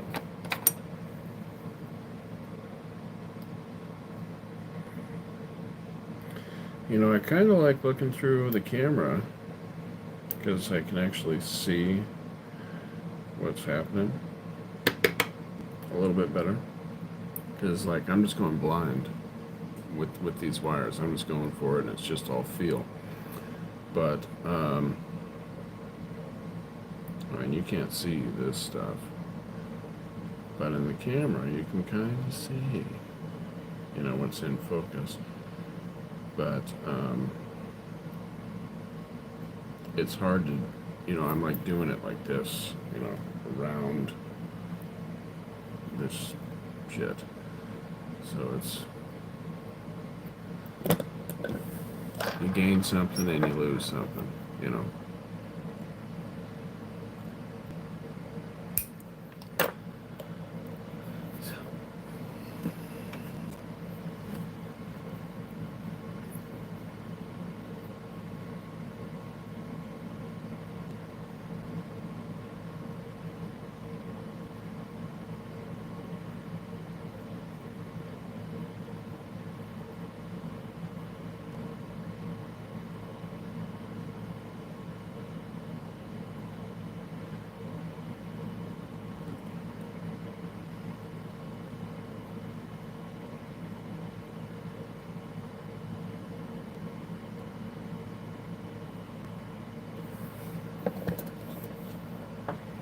Quarter cup water, quarter cup flour.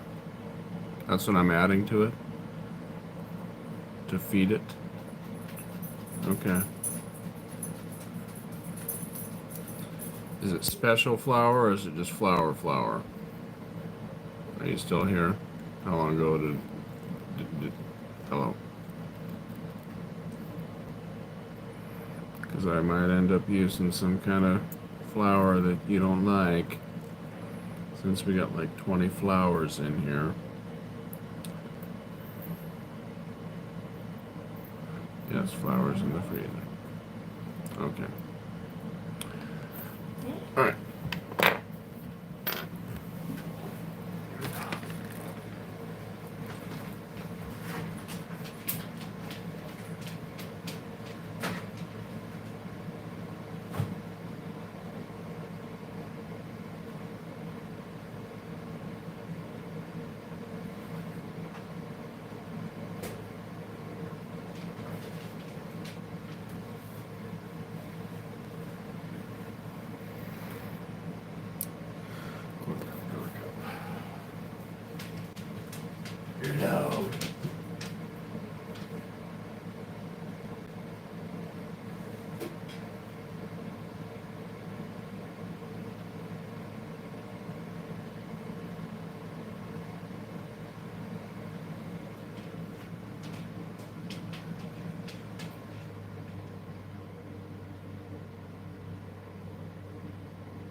Okay, here, let's go.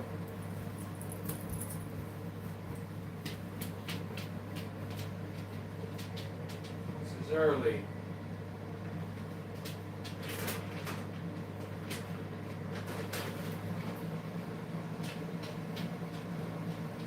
You're so pretty.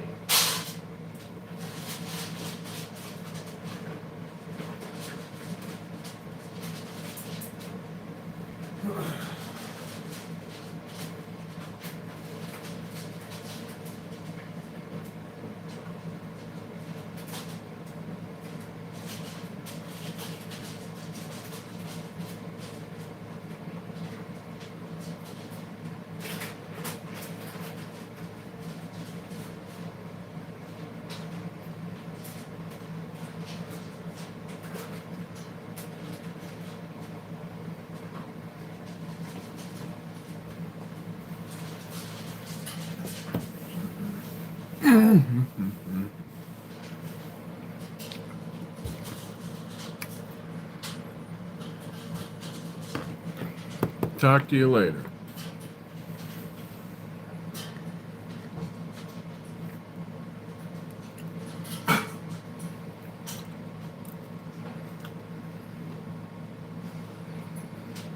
Sun's about to come around the front of the house here.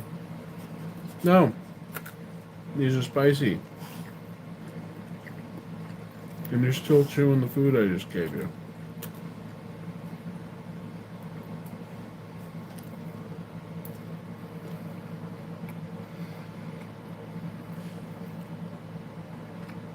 Duh.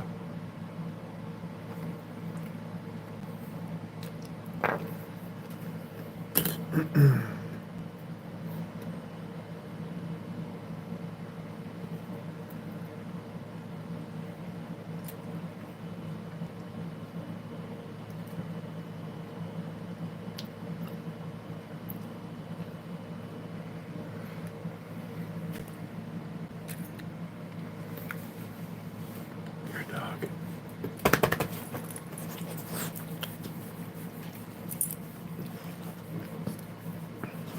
You're back, salty. What's up, Dad? Hanging out with my dog. Everybody in the chat. We're all just a bunch of gangsters. Hey.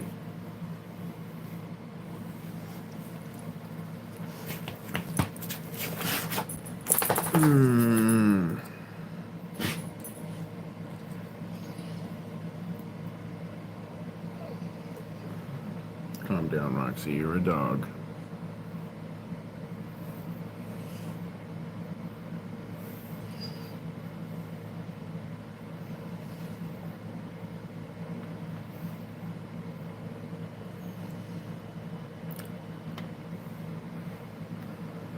Okay.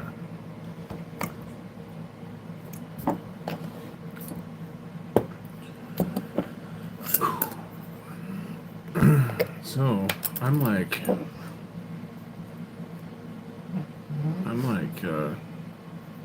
not helping anybody all week. The guy that I help is on vacation for either a week or a little longer. I can't remember. He's going somewhere and then going somewhere. You have a German Shepherd. Right on. That's a little too much hair for me. I like short-haired dogs. You know, I've got long hair. My wife has long hair. We don't need an additional adder to the hair situation in the house. But great dogs, you know, nothing really wrong with them other than hair.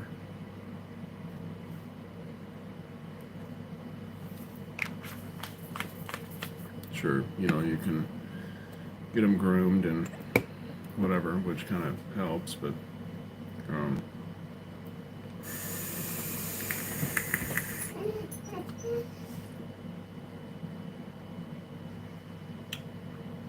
at least they're not like one of those dogs that can get matted.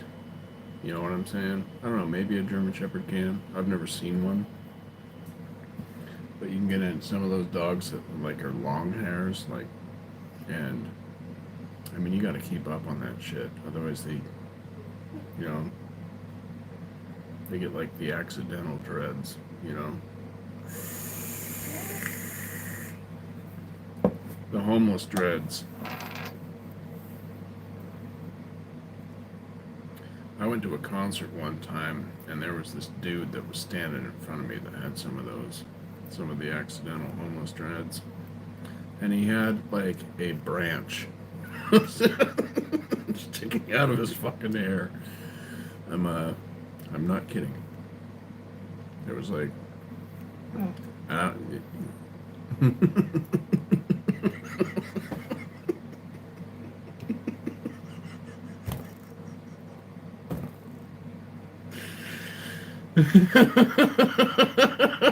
the dude looked like he just came out of the fucking woods, and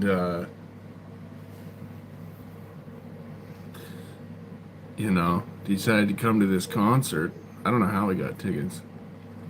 I don't know, dude.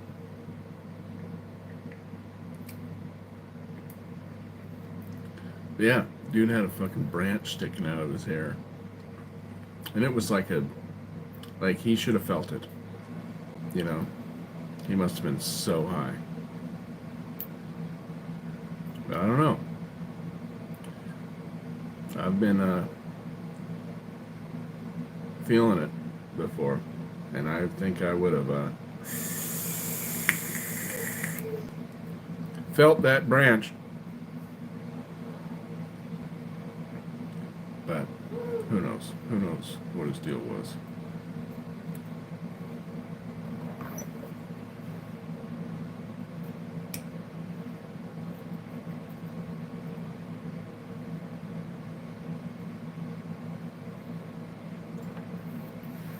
I don't even remember what show it was. I think it was more like a festival, because I think I remember we were all outside.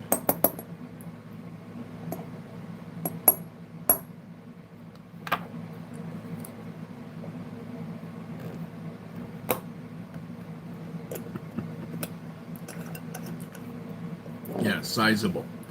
Like, and I'd swear there was like, a couple leaves and shit in his hair too. Like, it literally looked like the dude just rolled out of the bush. And, like,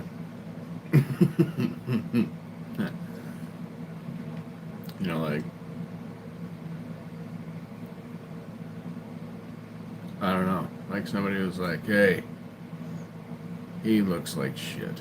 Let's, should we take him?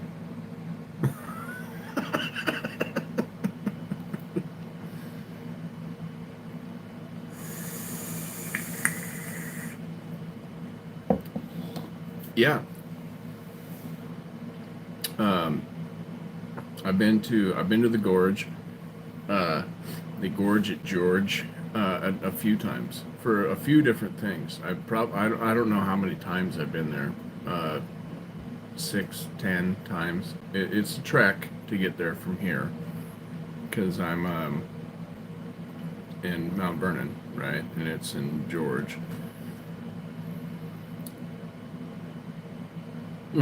Maybe, let's hope. But his hair being accidental dreads, like where one of them is like flat, and like, it comes down, it separates into two, and that if it wasn't for that, I don't remember. I don't think I got close enough to him, because he was in front of me, but he was like a couple people up. But I'm sure he would have been ripe.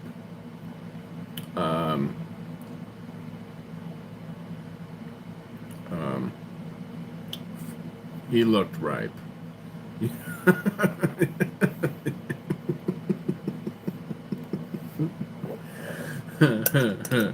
You know, like a guy that, you know, deodorant.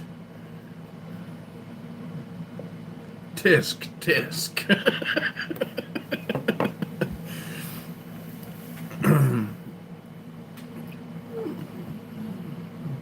This is why you don't leave home. Is it because of your accidental dreads and lack of deodorant? And people see branches in your hair? Or because you don't want to run into those guys? Your aunt owns a farm in Georgia, and her sister always goes to those concerts. My wife's friend owns the Gorge. Not her, her dad owns it. And my last band got blacklisted from it. This is what I've been told. And it was because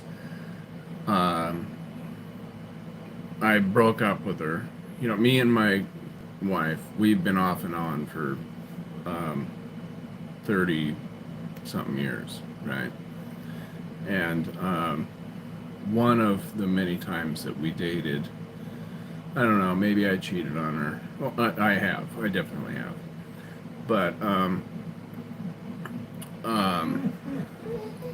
I don't know exactly why this time it was. She could probably tell you. But she she called up her friend and was like, yeah, tell your dad never to let Under the Given play at the Gorge, blacklist them. And apparently they did. So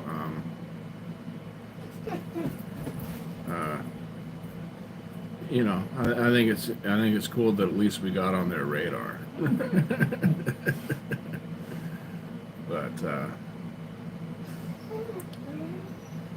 it's a cool place, man. It's really cool.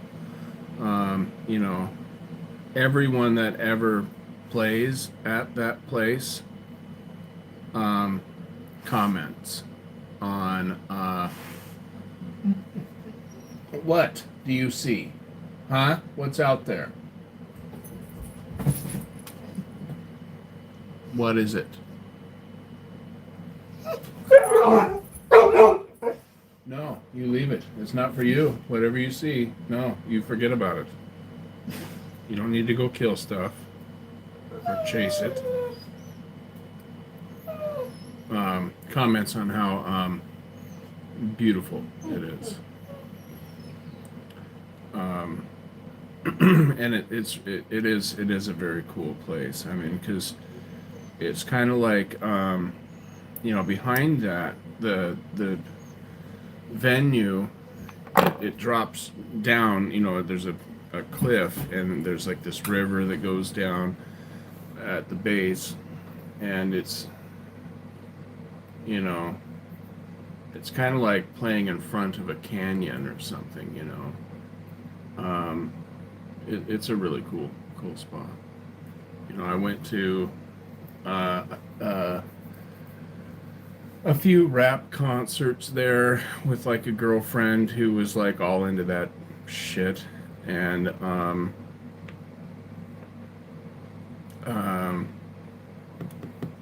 two of the Ozfests, 2000 and 2001.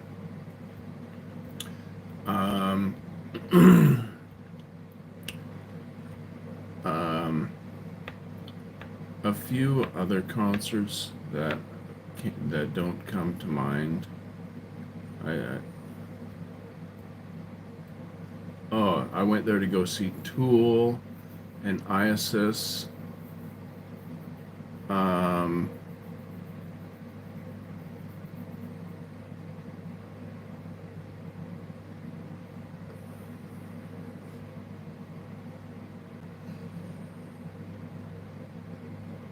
I think maybe Pelican.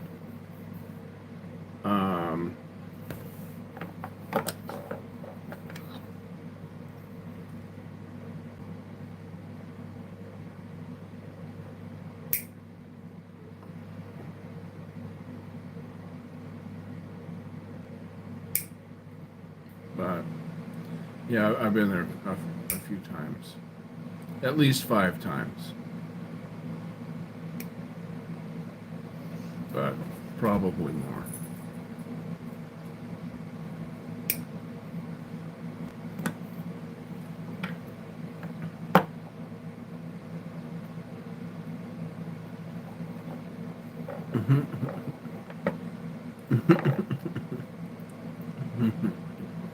No, there's smart ass. Back to the dishes. Yes. How many? How much dishes do you have?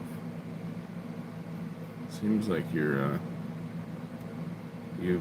been at it for a minute here.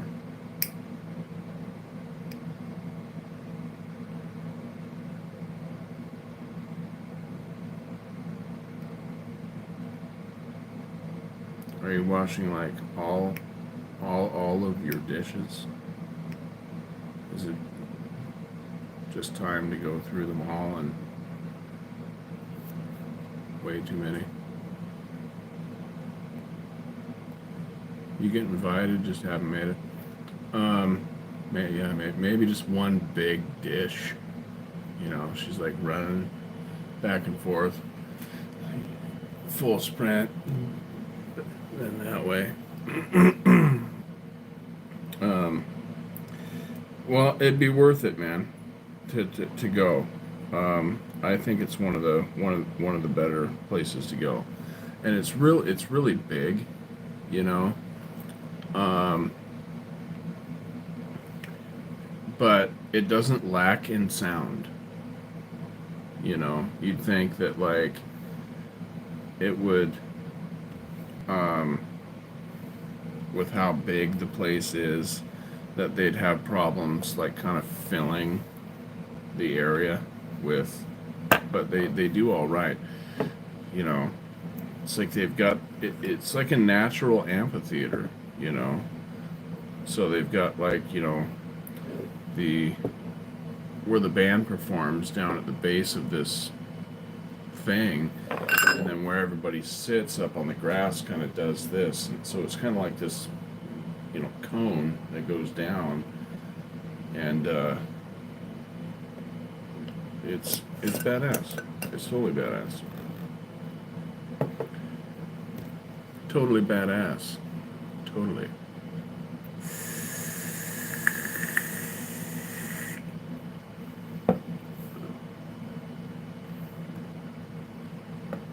You can't stand for more than 10-20 minutes at a time. Oh, is this because of your back and shit? Yeah, that gets in the way of doing a thing or two. That's not fun. In fact, I'd go as far as to say it's dumb.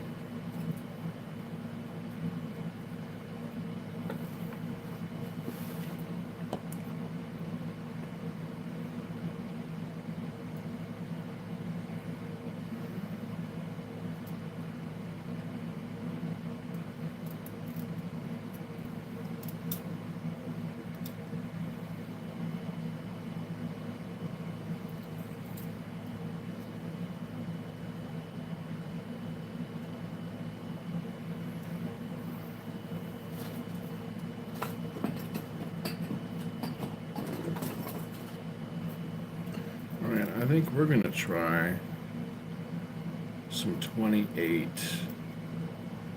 and 32. Ooh, can we do it? At least I can see this wire. Yeah, back and neck. Ooh.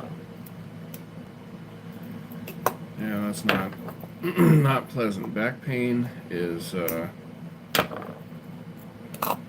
lame. It's very uncool. My back's been hurting all day. I took a little bit of Tylenol and ibuprofen, which I never take, but I did because it was It was really bothering me today.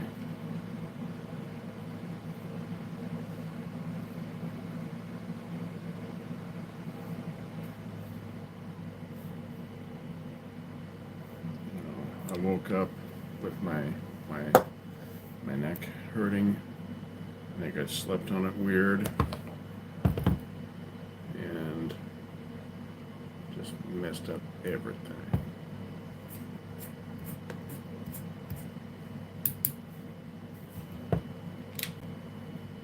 Okay, so what I'm doing now is I'm going to straighten this wire. See how it's got like these mess up shit in it? It's all like mirror, you know.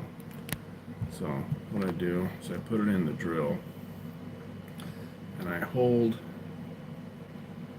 the swivel, keep it from spinning. And I just, oops, let's speed this up. Do one of these. And just spin it without letting it spin. And I let go. Then what you have is a straight wire. Ooh, look at that. It's straight. It's a little trick I picked up in NAM. And then we're going to take the 32, which is my next thickest.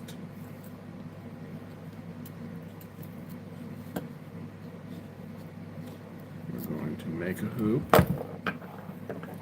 with this stuff, because I don't think I've done this with this stuff yet.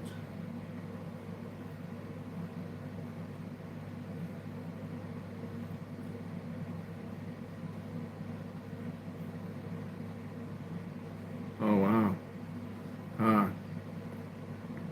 Yeah, honestly, I think I need to sleep on my back, but I always wake up on my side, and my shoulder gets messed up because of that. I think I need to, like, I don't know, lose weight or something. So, I don't know. I'm not a doctor.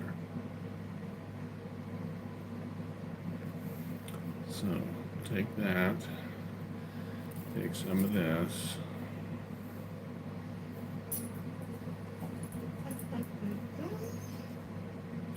Roxy, quit crying. Nobody wants to play with you, okay? There's nothing outside that you need to get or whatever.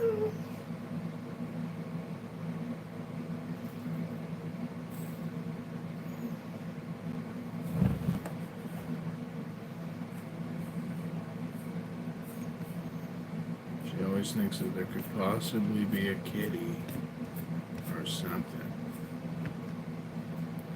And there's this yellow dog that comes around and is always pissing and shitting in my yard that comes from like across the field. And Roxy, like, wants to kick its ass.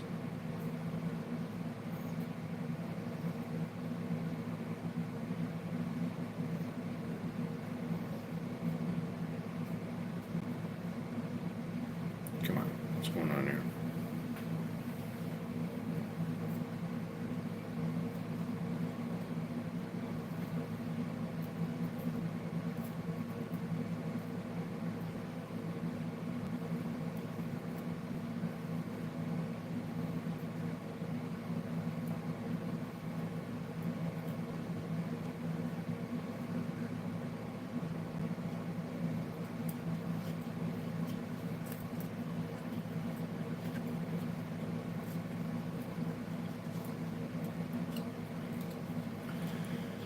And that's all I need. Your neck is stiff when you sleep. Yeah. Old. That's all we need is, Roxy to go ragdoll some frickin' dog. And I'm an asshole because, their dog got into my yard.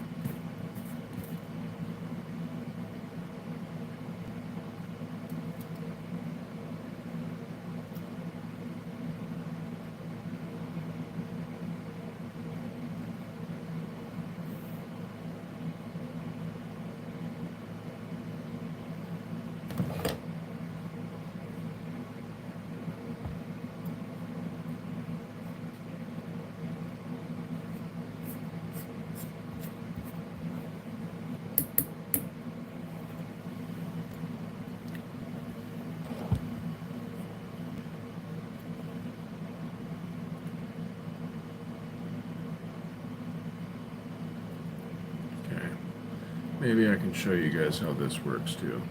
This is a bitch to do. So we'll do some of this.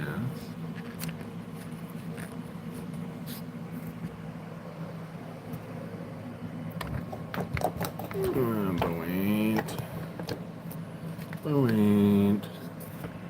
Maybe.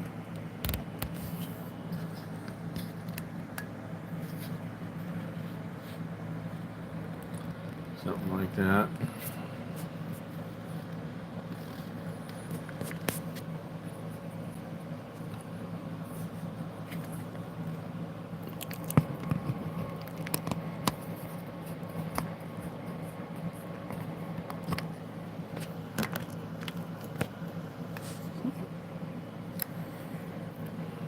Fuck. I'm just gonna have to do this.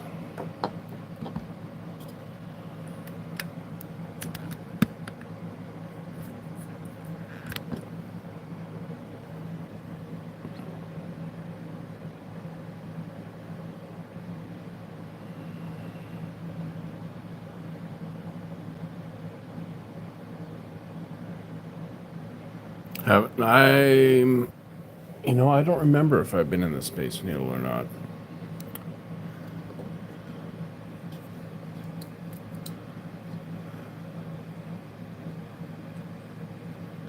And I don't think I've seen Kurt's place. I know that that's kind of like a spot that people like to visit and all that shit, but no, I haven't done all that. So, all right. So what I'm doing here is I've got this thing wrapped around my finger, right, and I've got it pulled here as this wire is being spun onto this, and that hopefully will create, are you going to focus? Create a space as it rolls on. There's another way to do this, but it wastes a lot of wire, and it actually makes a better product. But if you do this perfectly, this can end up doing something, working.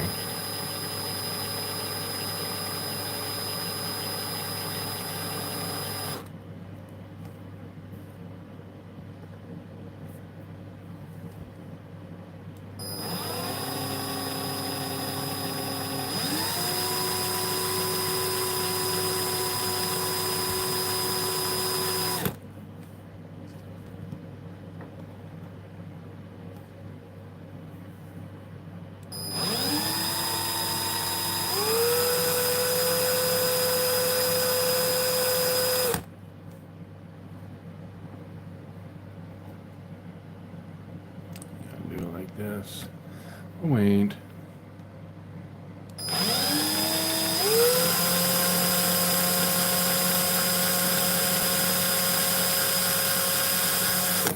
Damn it. And that can happen too. Where it comes out of the frickin' chuck. It's gay.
a little trick I picked up in NAM. Alright, so got that there. Got that up there. And we'll undo this. This is what you end up with.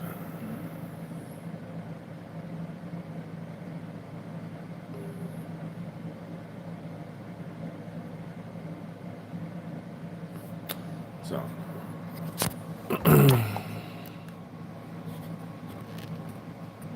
come on.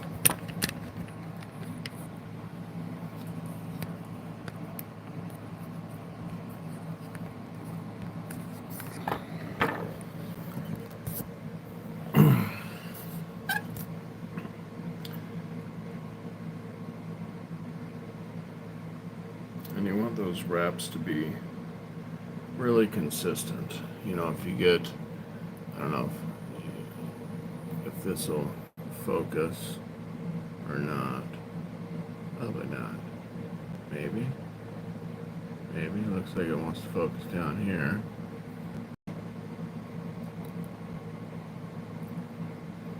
Come on, buddy. Yeah, fuck that shit.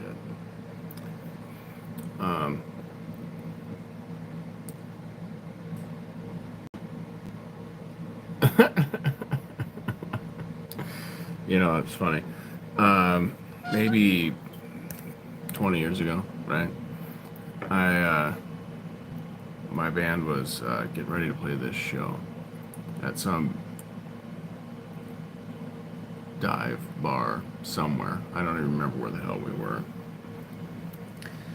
And I'm sitting at the bar having a couple drinks before we, we're done setting up. And I'm just trying to get a buzz before we start, right? That was kind of how I used to play, was half drunk or fully drunk. Anyways, it was up in Bellingham somewhere. One of the spots up there. I can't remember. And I don't know, I did something, I can't remember what it was, and somebody was like, oh, that's a neat trick, some shit, I can't remember. I was like, yeah, that's one of the tricks I picked up in NAM, you know. And this guy at the bar was like, what did he fucking say?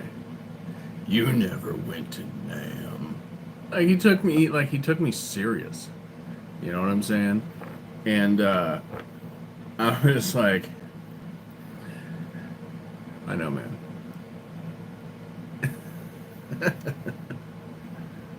You know, he was like ready to fight, you know, over that shit.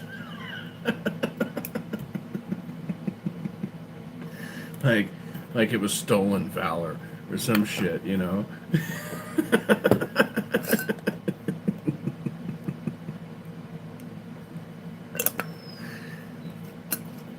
You never went to NAM. Look at me, dude. You know, I'm like 20, I don't know, 22, 25, however old I was. I don't remember. It's like, come on. I obviously wasn't alive when that happened. Of course, I never went there. You know. Anybody that would believe that would have to be like, you know, there's something wrong with them.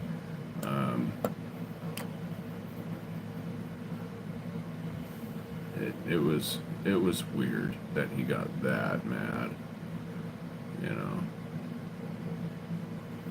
I don't know the deal.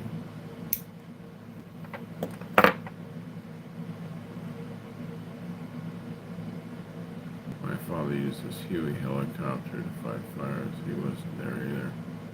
Huh. You making a joke, or is he actually a helicopter pilot?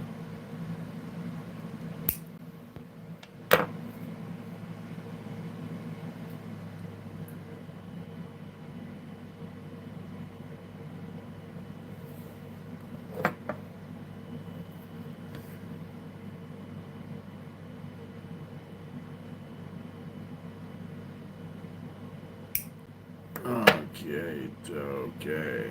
No, for real. Okay, well, shit, that's badass, man. Um, I got a buddy that flies helicopters. He used to be in a band that my band used to play shows with a lot. Oh shit, that's cool.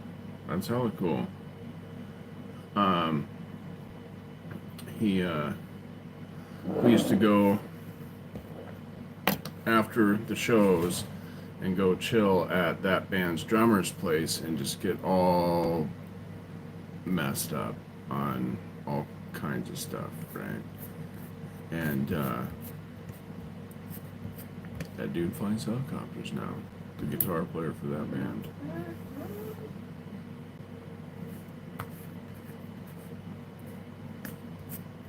Cool guy. Hella shit talker. But goofy guy. I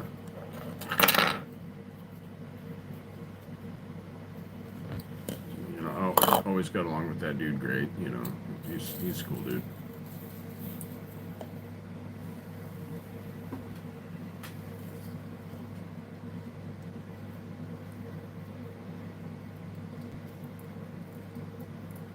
That whole band talked a lot of shit, but that was just, that was just their style. Some guys are like that, some guys aren't. That's kind of like how they show their love. They talk shit to you.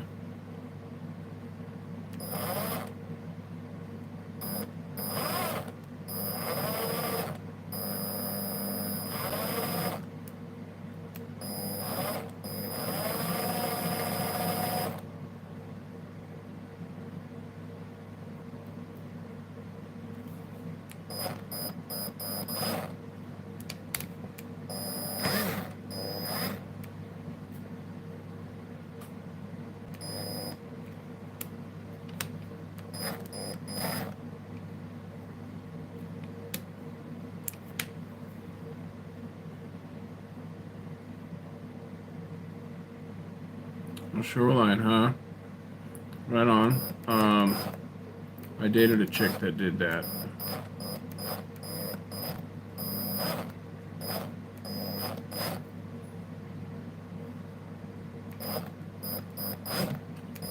In fact, I was with her for like 9 years. But I ended up breaking up with her. We got in this argument one day. She,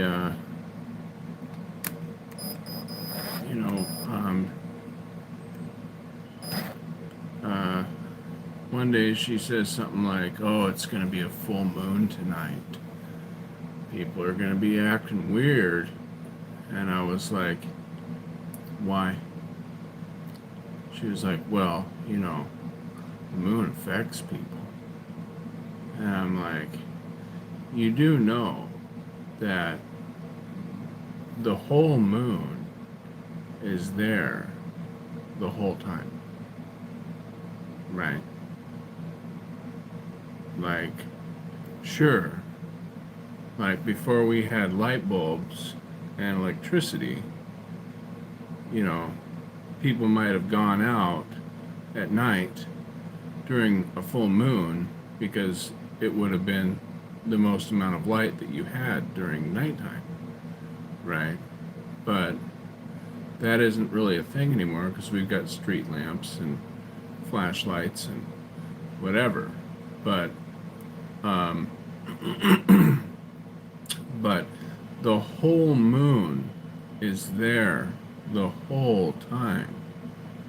The amount of light that's being reflected off of it, that doesn't affect people, And she's like, "Oh, you're so closed-minded. You're stupid, this and that." And I was like, "Get out of my house." And I broke up with her. We've been together 9 years. Time for you to go. I'm not going to get called stupid because I won't believe in crazy. You know? And I was like, there is some evidence that, people can act crazy on a full moon, but that's because they have parasites. And, the parasites, their life cycle has to do with the moon. But they're going crazy because of the parasites, not the moon.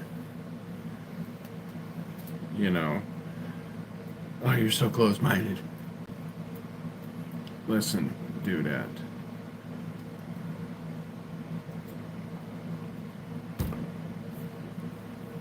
No. I was like, and that's still just a theory,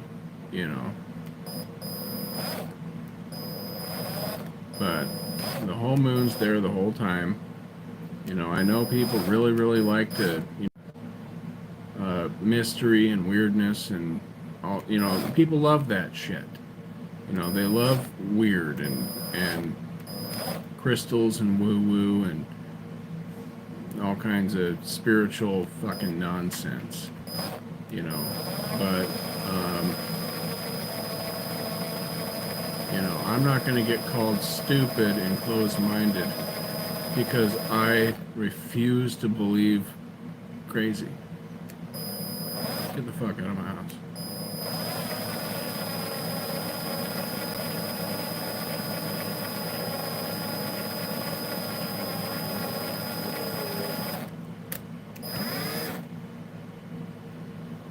She couldn't believe it.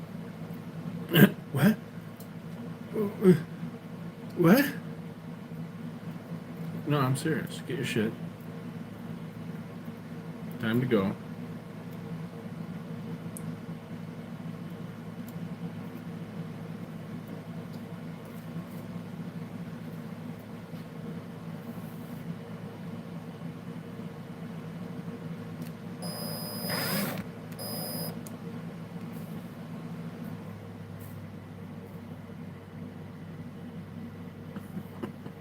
Sorry. I'm not putting up with that shit.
Oh man, started out real great, boys and girls, but then it just took a shit.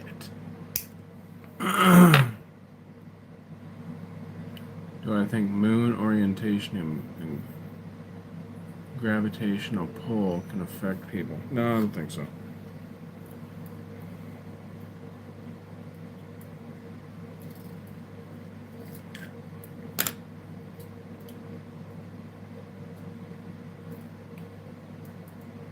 Otherwise, we'd be experiencing that a lot more often than than what has been um,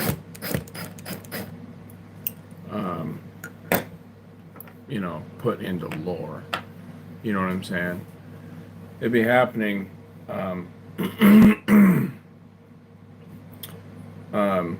twice a day, every day, worldwide. And right, yeah, it affects that stuff, but we aren't fish.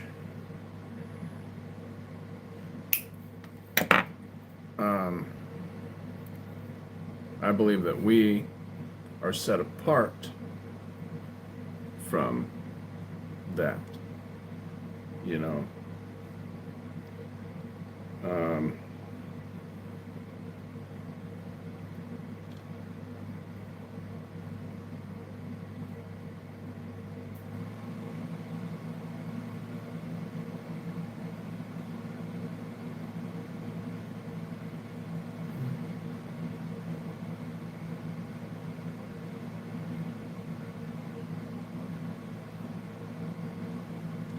You know what I'm saying? Maybe you're a fish. You know, we would have like say here's the Earth, right? And here's the moon out here, and you're over here. Well, let's do this. So we're mooning, right? Here's the Earth. Here's the moon. You're here. As the Earth is rotating into the moon, right? There'd be an increase of something, right? Every day. But that hasn't been put into some kind of lore, right? The only thing that really has is like the things that are like really noticeable by people. You know, you've got the waxing and the waning moon, the halves, the red blood moon, you know, the new moon, and, you know, all these things that people used to think meant like the end of the world. You know, like, oh my God, the moon's disappeared. It's been eaten by a dragon, you know, or whatever. And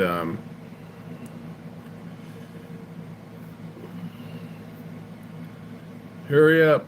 Let's gather up a bunch of, you know, pretty young girls and cut them into bits. Make sure this, you know, the moon comes back. You know, a bunch of crazy shit people used to do. Instead of being like, hey, well, hey, how about we don't do that this time, and we just see if the moon comes back on its own, instead of having to, you know, kill everybody.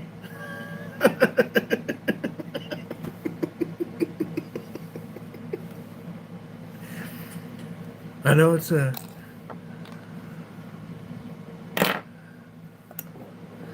hate to sound like an extremist, but I know it's worked every other time. But how about we try not killing people this time? I know it happened. That's, yeah. Hey, you guys really want your corn to grow this year, right? Cut those hearts out.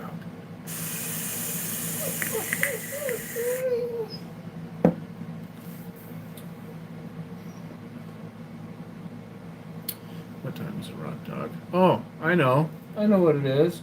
You want your second dinner.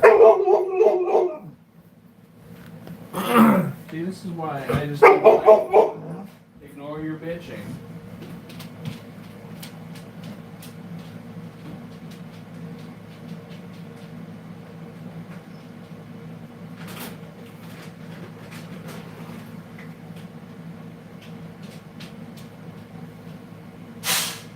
There you go. Give me your food.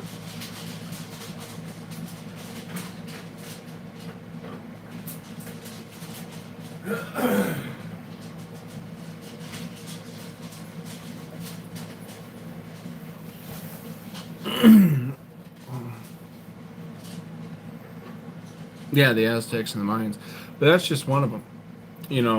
There was the Hittites, the Canaanites, the Amorites. It was a practice that was practiced all over the world. Child sacrifice, human sacrifice, um, but mostly child sacrifice, right? And what I find uh, weird, right?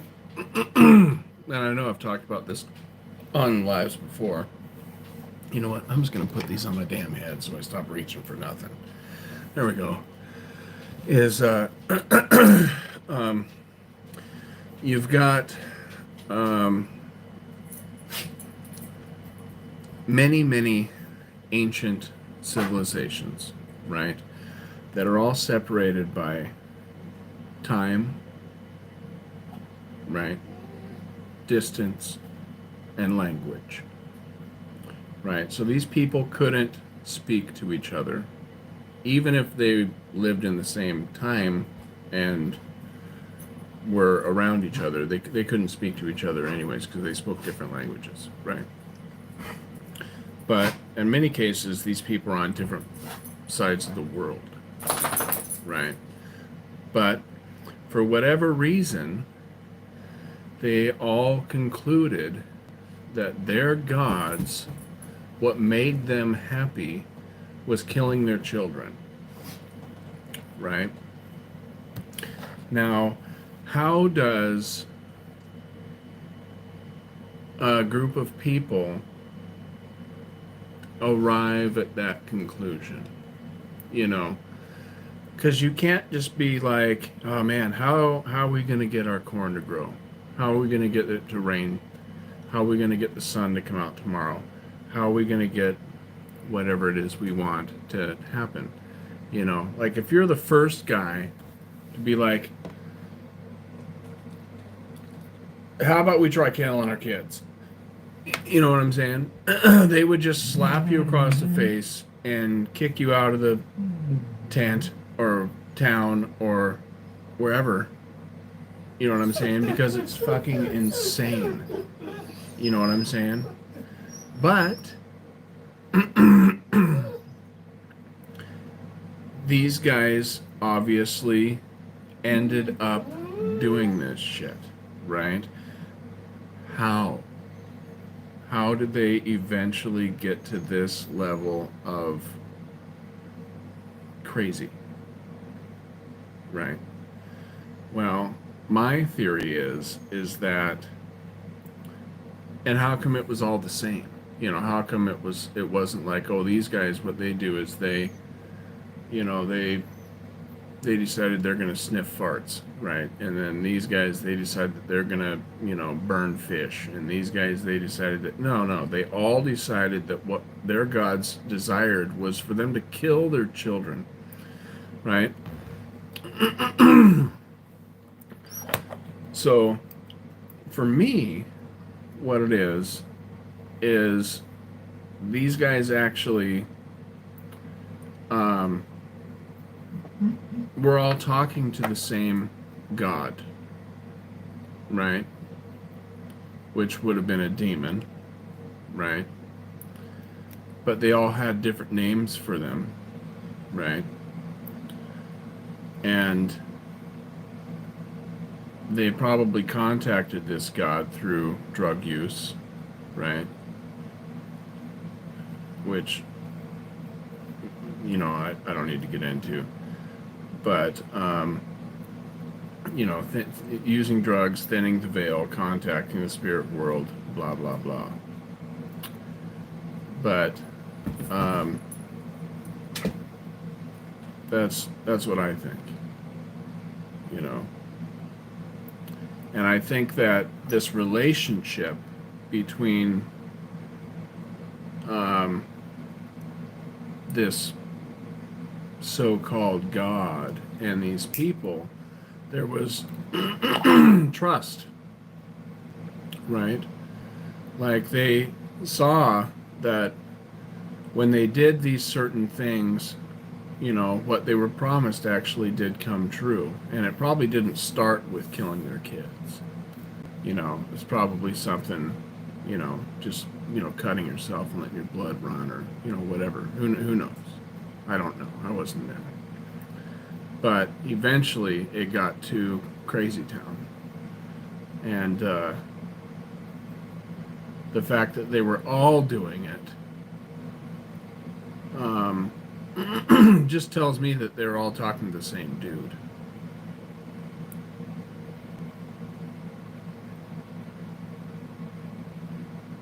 Or,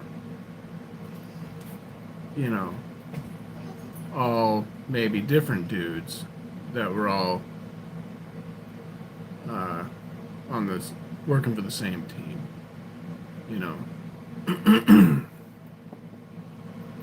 Just a thought.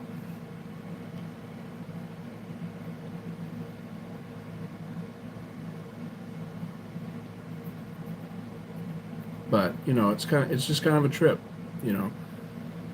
because if you think about it, if you're the first guy to suggest, oh, what up, bam. Sorry, I had to adjust my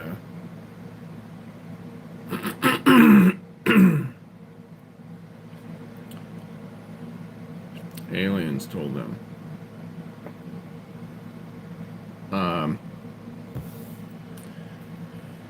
Just think about it. If you're the first guy to make that suggestion, they'd beat your ass.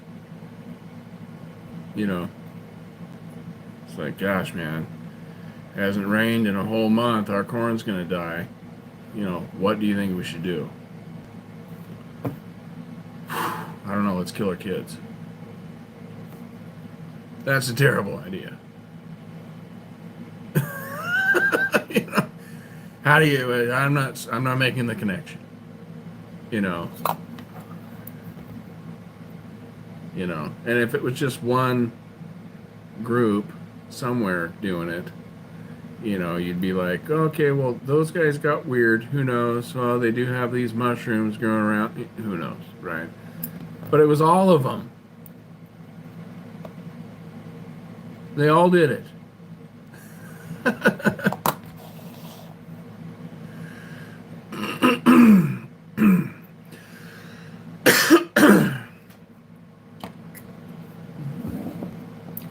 So what up, Jake? I got some new wire, so I've been trying to familiarize myself with this stuff all day, really, and it's just been a major bitch.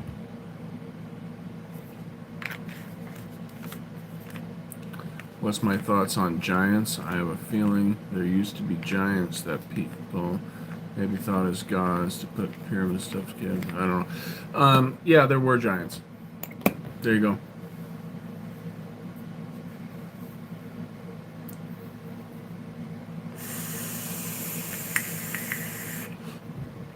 Well, you can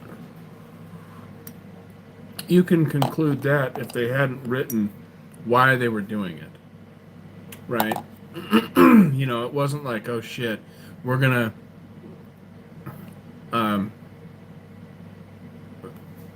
there's too many people. Let's kill some of these kids so the food will last, right? No. These children were offerings to the gods to get the blessing. This appeased the gods. This made them happy, right? They told us what they were doing. We have their writings.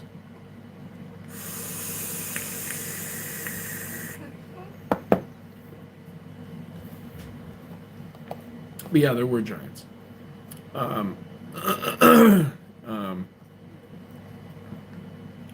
What made it stop? What do you mean, what made it stop?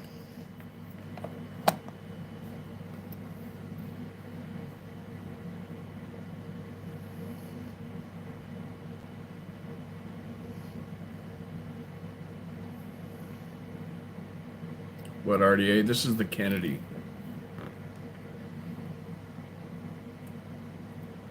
got the Kennedy and the I don't know, Morphe going on.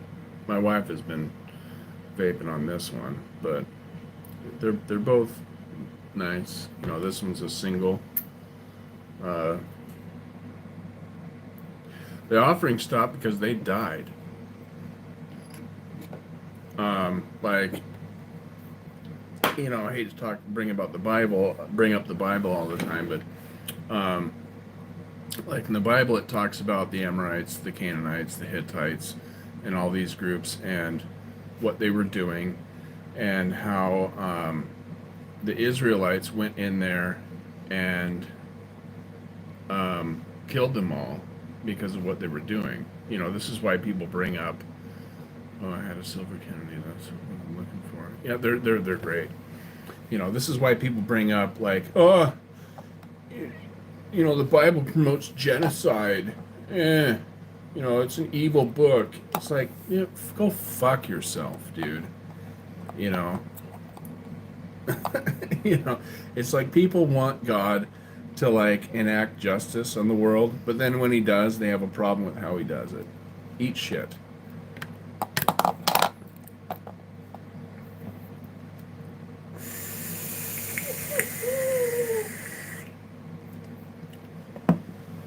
And check this out. The places that the Israelites failed to take over and conquer, those places became the countries that Israel's having problems with to this day. Maybe it's a coincidence, maybe it's not. What?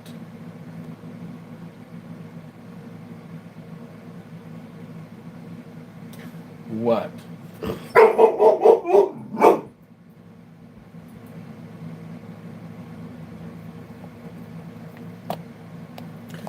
What happened to the Kennedy man that you had?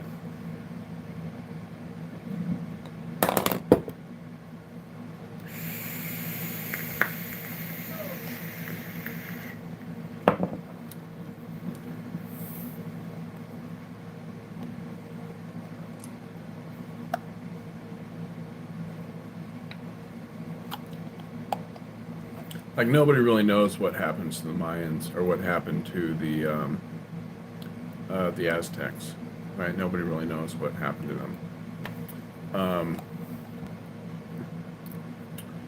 I don't know.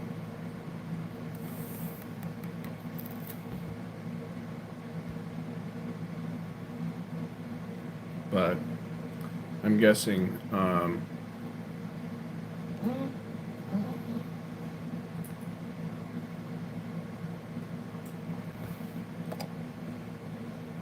mostly tanks and stuff. You know, you can still get them. Have you heard of Fast Tech? I don't know if Fast Tech is even still around, to be honest with you. It's been so long since I bought any vape gear online. Fast Tech used to be like the place to get like clones of everything. Like literally everything. You could get like, you know, basically the Chinese version of the Kennedy, the Chinese version of this, Chinese version of that. And they're just as good, to be honest with you.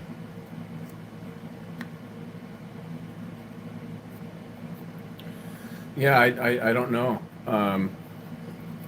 What I do know is nobody. It's my understanding that nobody is really sure what happened to them. And because nobody's really sure, people speculate, and some of the ideas can get really weird. Some people have even said that, you know, aliens came and took them, you know, because of some of their writings. You know, like you get into some of their writings and they start writing about how the reason that they were collecting all this gold was because there's this race that used gold in their spaceships, right? And that they thought of these things as gods, and you know, I mean, you can get into the weird shit like that, you know. I don't know.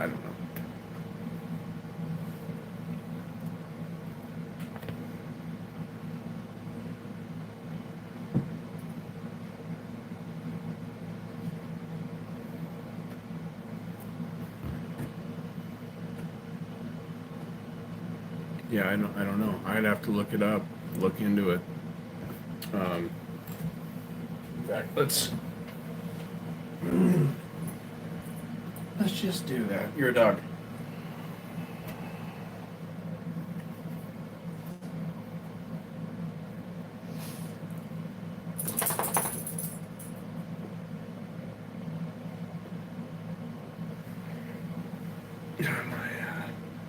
My phone likes to freeze.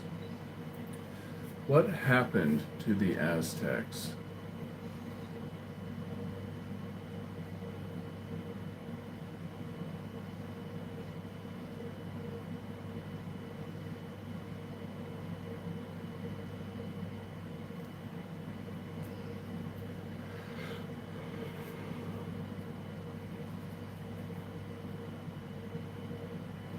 The Aztec civilization, including their empire and capital city, fell to Spanish conquistadors led by Cortes in 1521.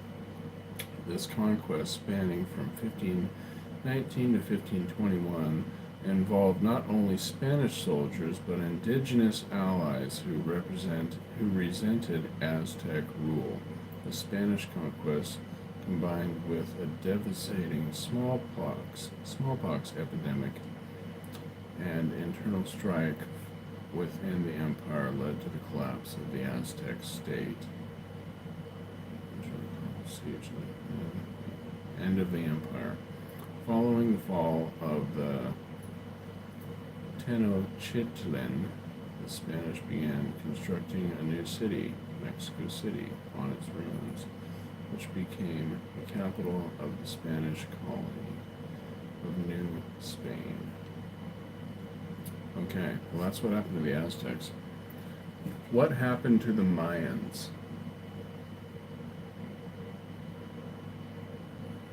The Mayan civilization did not disappear entirely. While their large class period cities and the lowlands were abandoned, their culture and descendants continues to exist today. Mayan collapse refers to the decline of the classic Mayan civilization, categorized by the abandonment of the major cities, decline in population, and a shift in political and social structures. This decline was likely caused by a combination of factors, including climate change, drought, overpopulation, deforestation, and warfare. Okay, so I might have been thinking about the Mayans. Yeah, I mix up the Mayans and the Aztecs. And that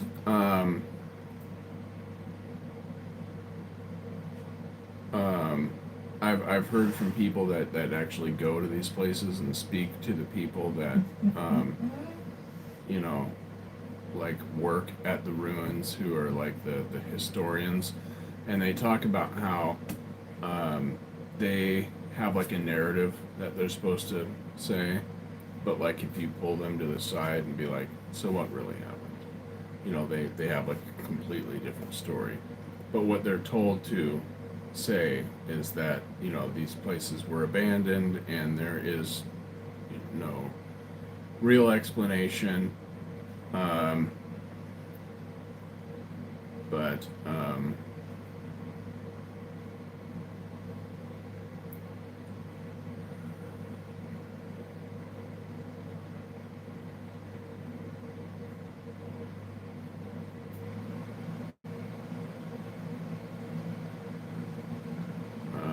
like if you get into the Mayan lore, like it talks about like these lizard people and shit who could like pop in and out of these I don't know what you'd want to call them, um, uh,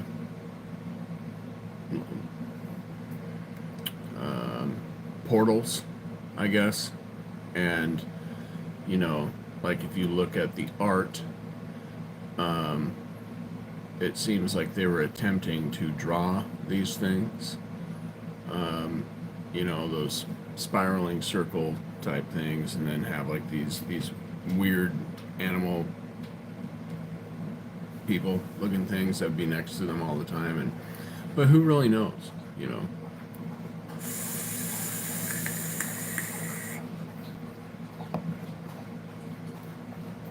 I don't know.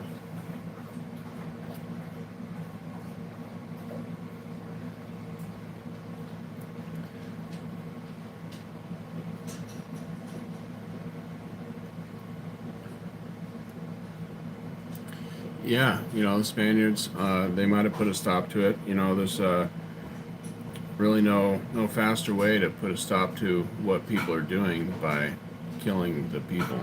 You know, if there's no more people, those people can't do that anymore.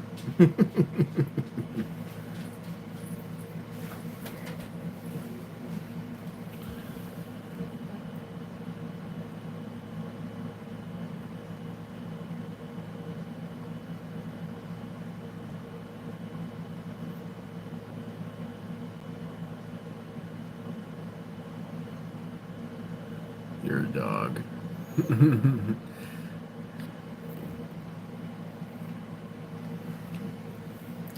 Yeah, I'm not into the ancient alien stuff. Um, you know, I don't believe in aliens. Um,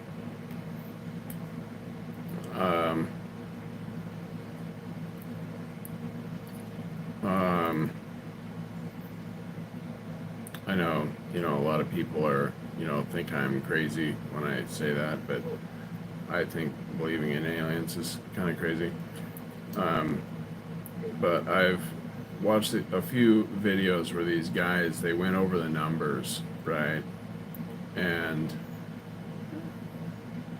the the fact that there's life on this planet is like so crazy that the chances of it happening again anywhere else is like it's it's insane. It's literally insane. Like the numbers are like people point at like, well, look at how many, you know, other planets there could be, you know, blah blah blah, and it's like, well, you don't really get it, you know. Sure, there's a lot, but you're not really taking into consideration how special this is, right? Um, it's like the chances of life arising from non-life, right, is like it's I forget the exact number, right? But there's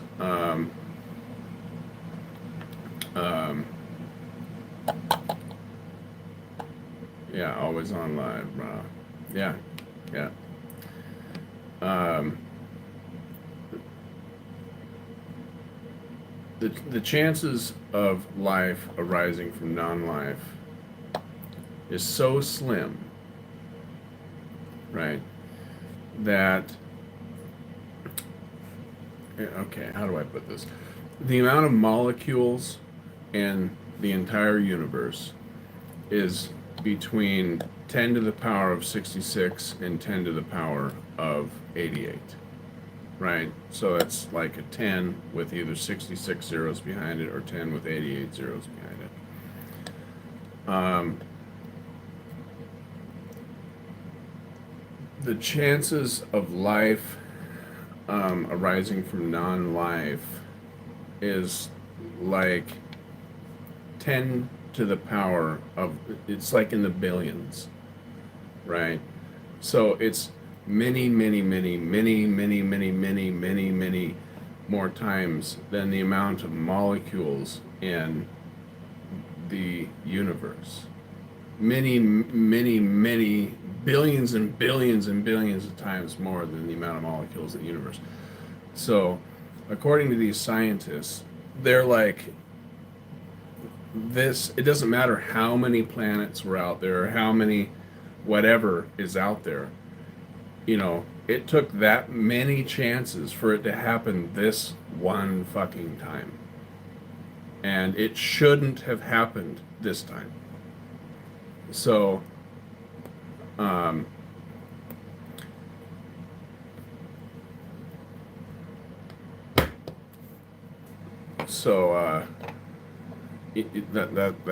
that's what keeps me from believing in aliens. It's like,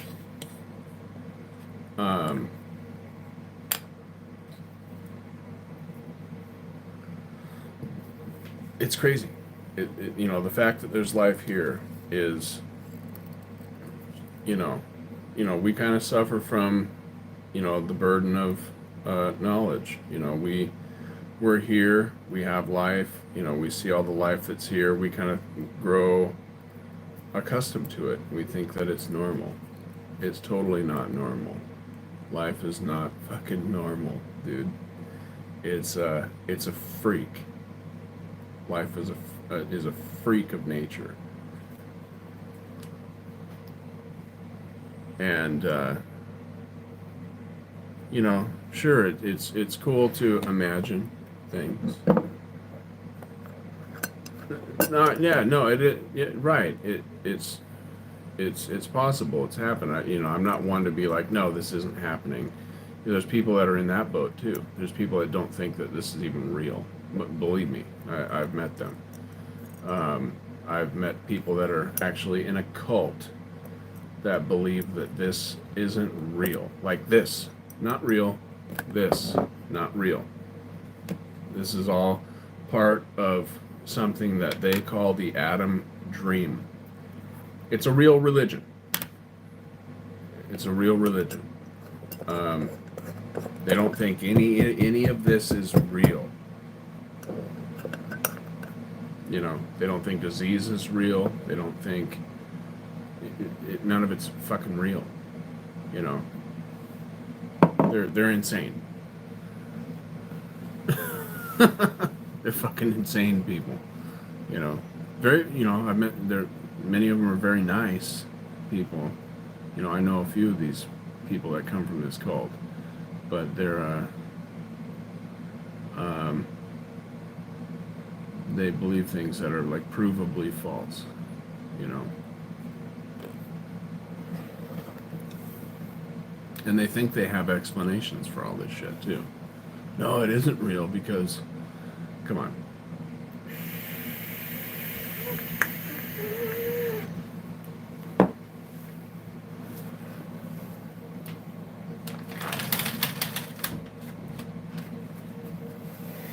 And then you got the people that believe that we're in a simulation. You know, like we're inside of just a big computer program. You know, and that's actually, there's actually evidence for that, really, to be honest with you. It isn't real because the earth is flat. And it's funny, you should have been in here earlier. We were talking about that shit. We were gonna build a ladder and go touch the sun, because in a flat earth model, the earth is only so many miles above the earth, and it's the same size as the moon, and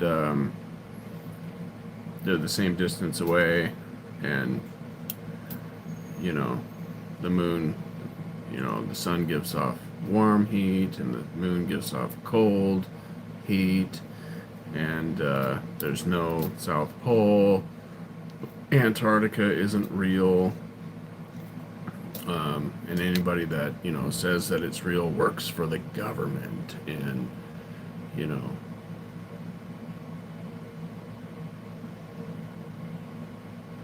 no, no. No, we didn't come from apes.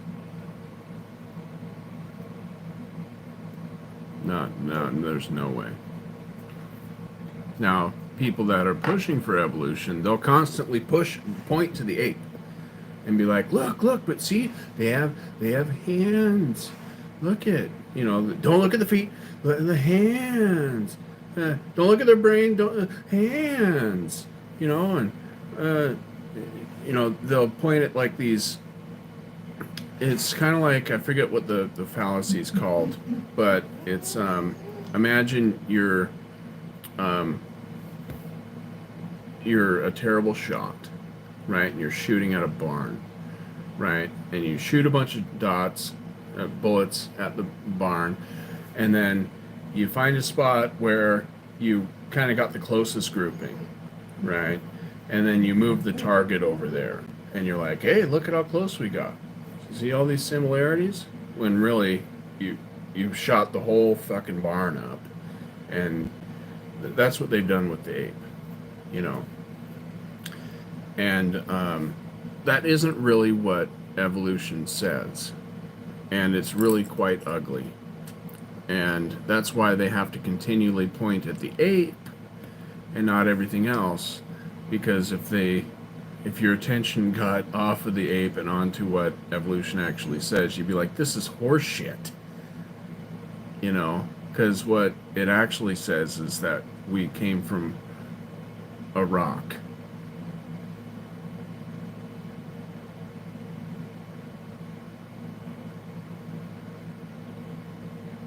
Right? That's what it really says.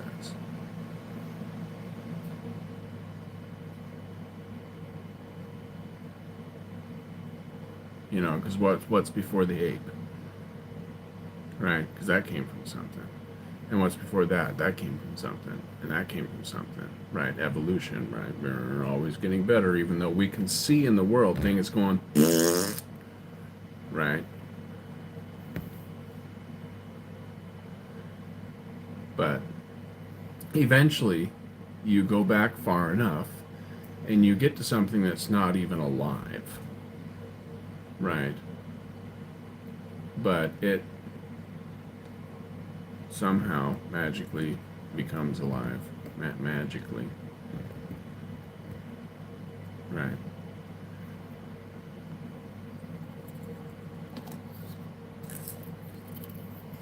Evolution's horseshit, man. We have speciation and adaptation. Those things, that's real. That we can see that happening. But we've never seen and will never see one kind become a different kind. We don't even have two-celled bacteria yet.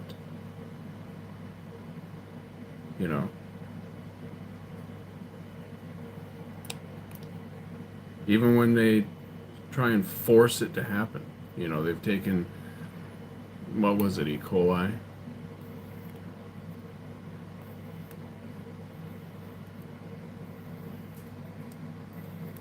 Right, well, see, you're using the wrong word, evolve. Because evolve means the jump from ape to man. That's what evolution is. There's adaptation. We adapt. And there's speciation.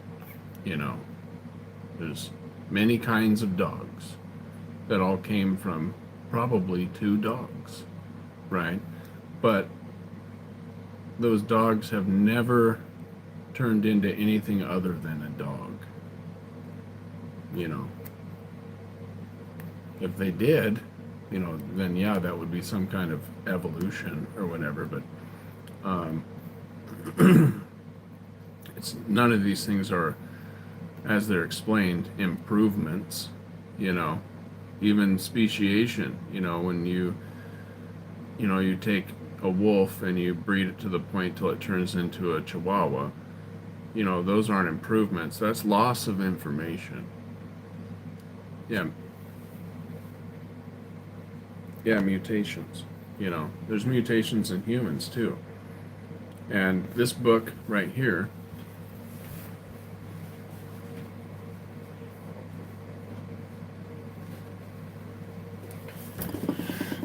Traced, it's by geneticist Nathaniel T. Jensen, Harvard PhD, right? He's proven that humans could not have been around for as long as the traditional paradigm says, because of the rate of mutations that we have.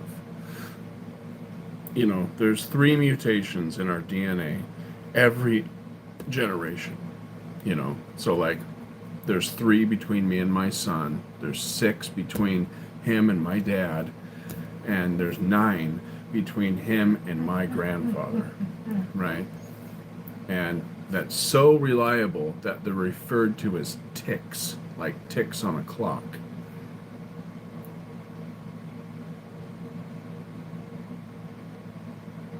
Right.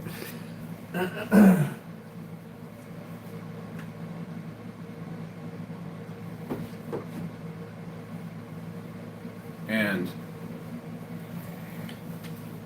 Nathaniel has proven that if we humans would have been around for 1,000 years, for 100,000 years, like they're saying, we would have stopped working like thousands and thousands of years ago. Like our sperm wouldn't swim anymore.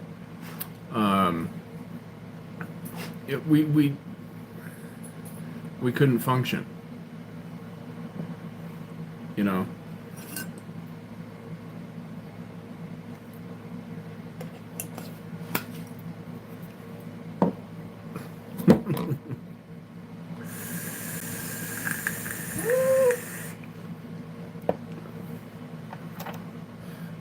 I highly suggest that book.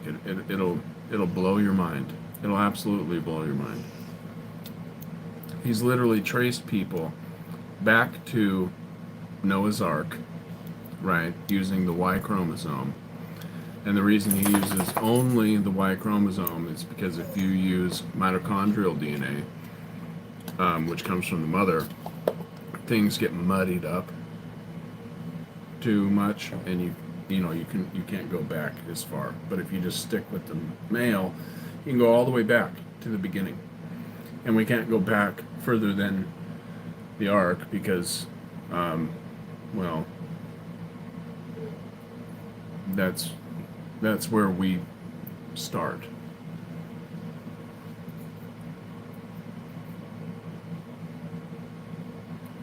Maybe we were just sperms floating around the ocean and then something changed us.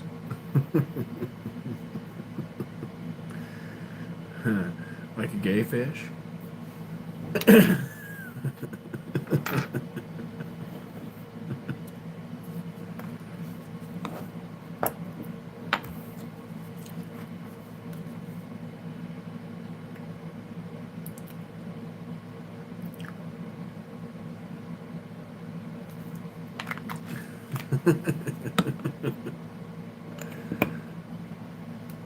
You want out back? Let's go.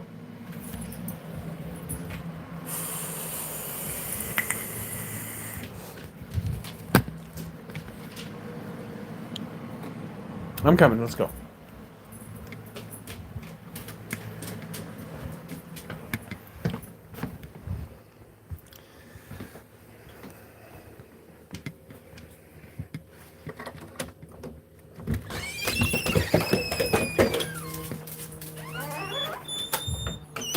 'Cause I got my wish.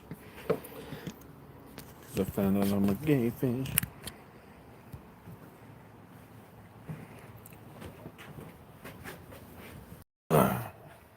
That's all good, man.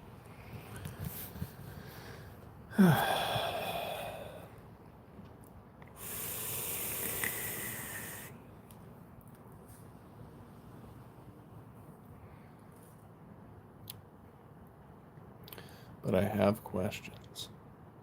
Well, what's your question? Just questions about life or questions for me? I don't know. I don't know if I have the answers.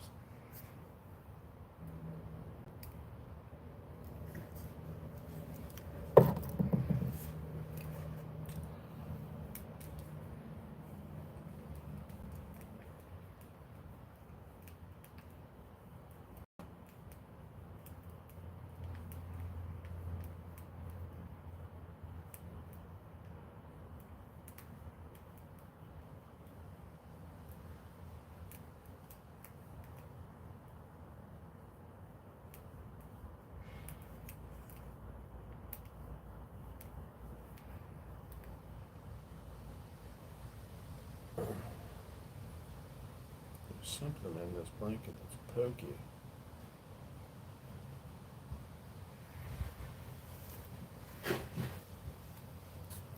Did Jake take off? Things get a little too heavy for him.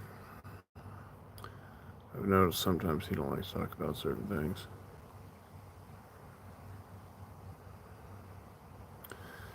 Rain, shine, and sun showers. It's real because the earth is flat. That's the last thing he was talking about.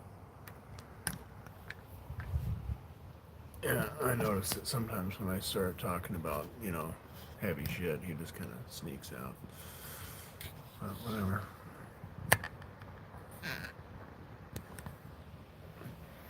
How does anything exist, or how could nothing exist? Both very confusing to me. Yeah. What confuses me is, you've got, atheists, right? And a lot of them refuse to believe in God, right? Because many of them say that it's because they're reasonable, right? And they don't want to believe in miracles, right? But there's 6 miracles that every atheist has to accept.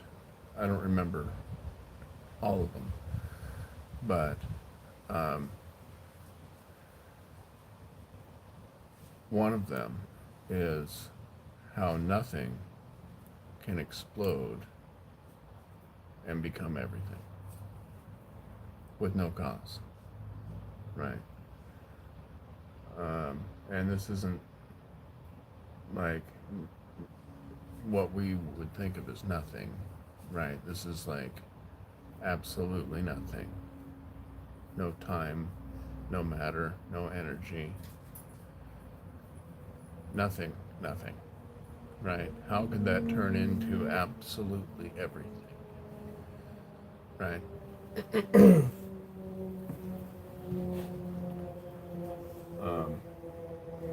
Call me weird, that doesn't make any sense. The next miracle is non-life turning into life. That is a miracle. Consciousness, that's a miracle. Morals, like right and wrong, right? But these are miracles. These are things that we kind of just don't really think about, and we have opinions on. But matter and energy, right? They don't create right and wrong, right?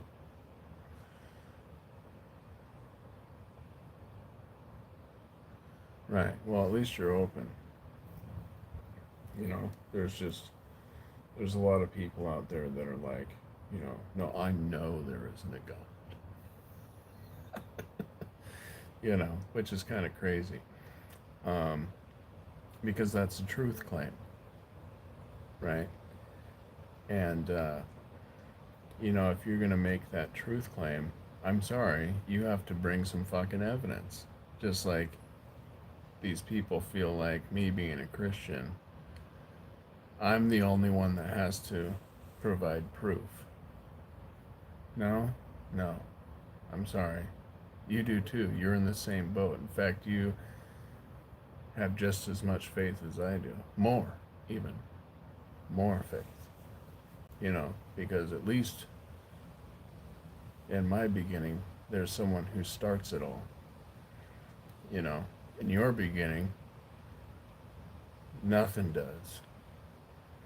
To me, that's like the definition of fucking insane.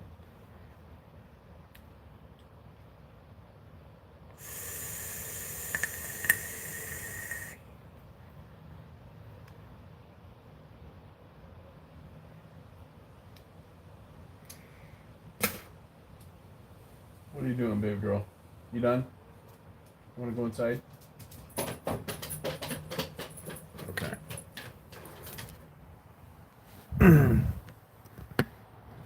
Yeah, they have less proof, man. But adhering to that,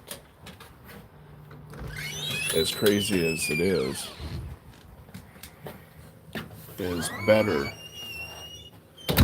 than having to give up whatever they are afraid to lose.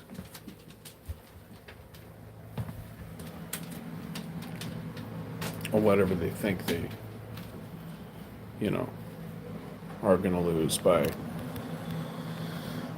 whatever.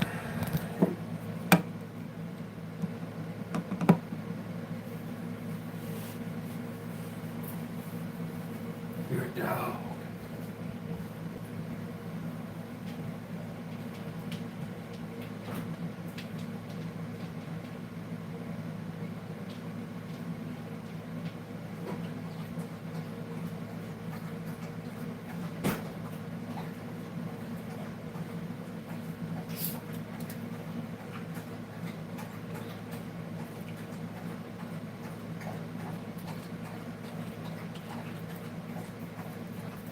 Getting finished.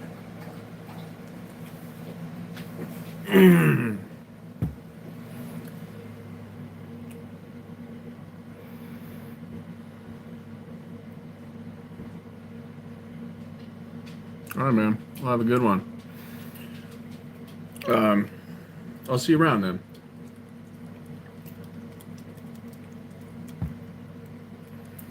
We're just talking about the atheistic miracles.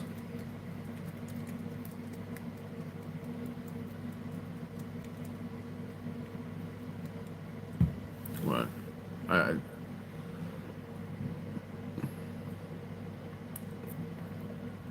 read it as high. That's kind of funny.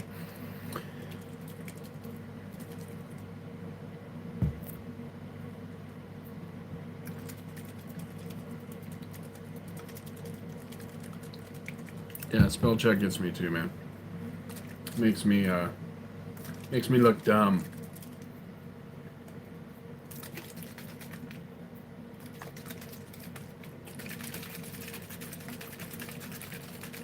This is probably going to get really angry.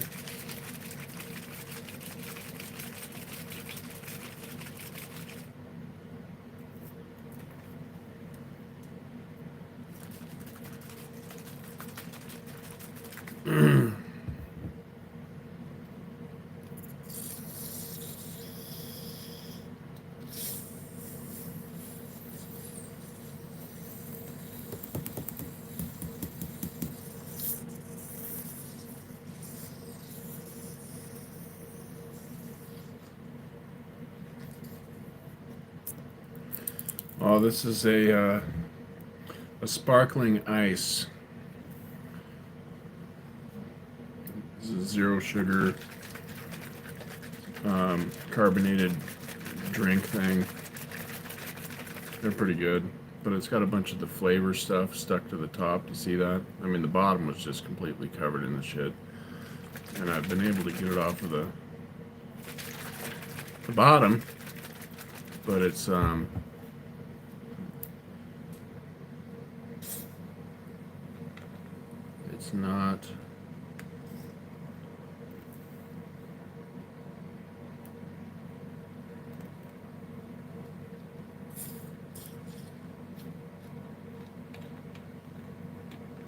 Whatever reason, it doesn't want to come off the top.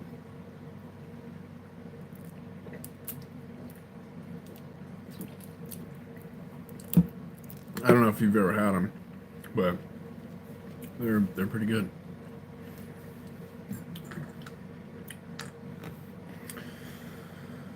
Oh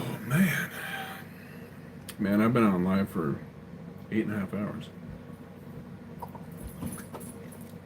It's like a job. Oh, you don't like them?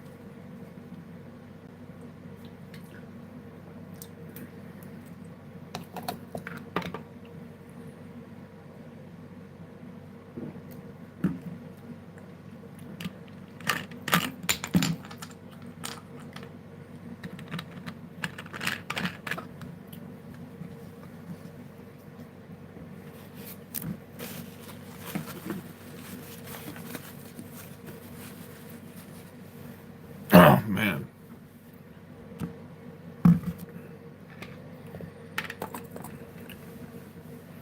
What time is it? Oh, it's 5, almost 6. There's probably going to be a few people popping in here soon. I've noticed that around 6, 7 o'clock, we get different people.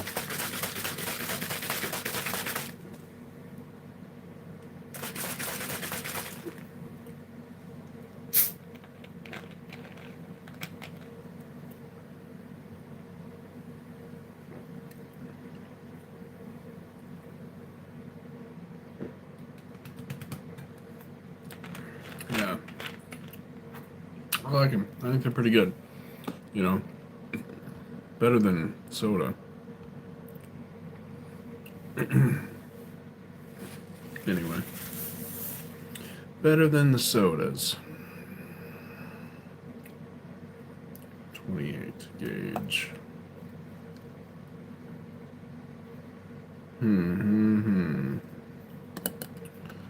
34.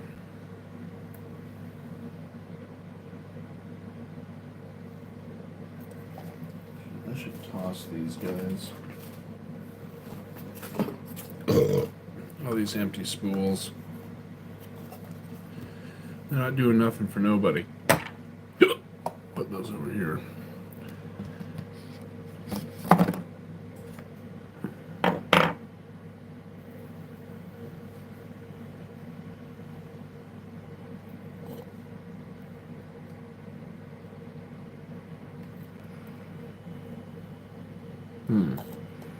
Where the hell is my damn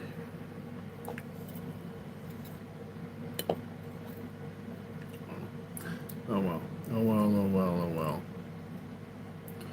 So what are you up to, man?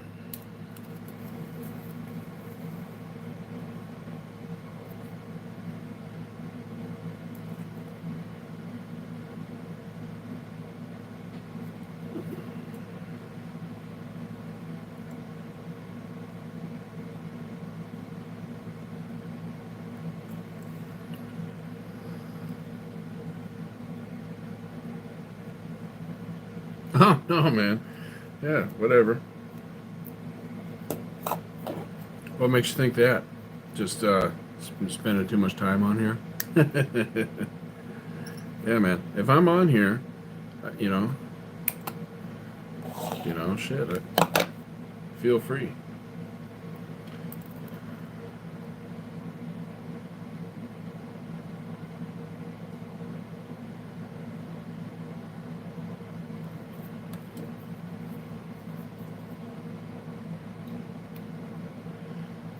We're going to try some 28 gauge here. See how that goes. 28 gauge wrapped with 34. We'll see how that grabs us. Come on.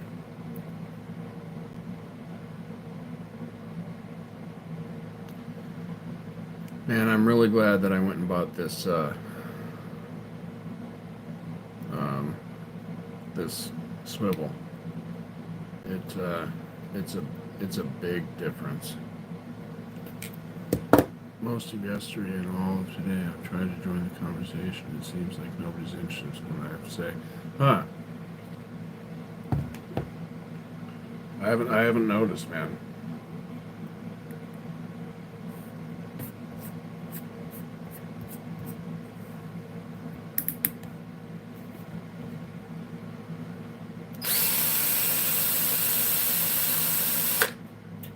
I wouldn't I wouldn't think too much about it, you know.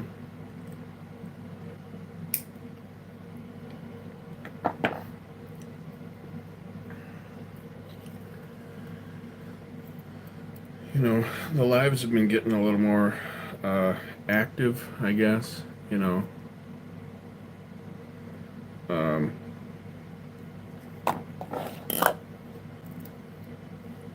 Not that there's any more people in here, but, you know, people are just kind of talking more and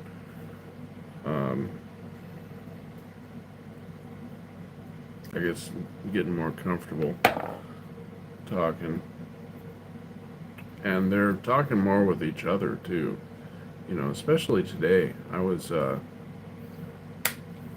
know, really trying to get some coils going and not really paying too much attention to what was being said. So everybody was kind of like, well, how about we talk? Did I just do that?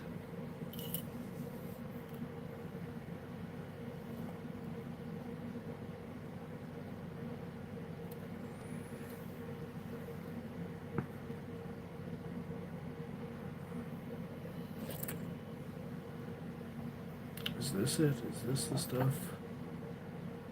I think it is. Okay, we're gonna try this one. Man, it is freaking cold in here.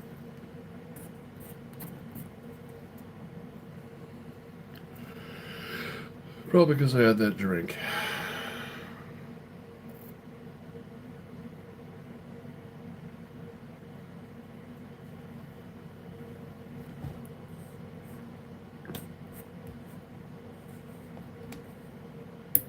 Okay, let's see. Let's see if we can get this on here.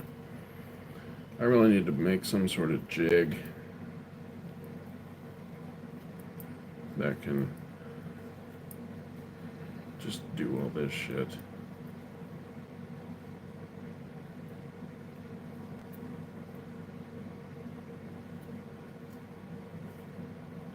It's tough. It's hot as hell there. It's warm outside, you know, but we've had this AC going all damn day, and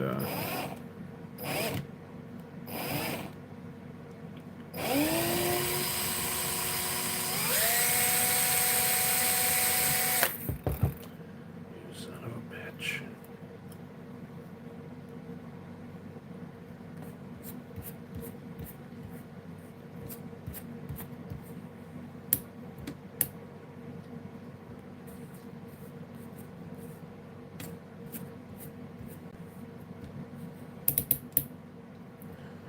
I really don't like to click this on the wire too much because it makes it super weak and it can end up busting.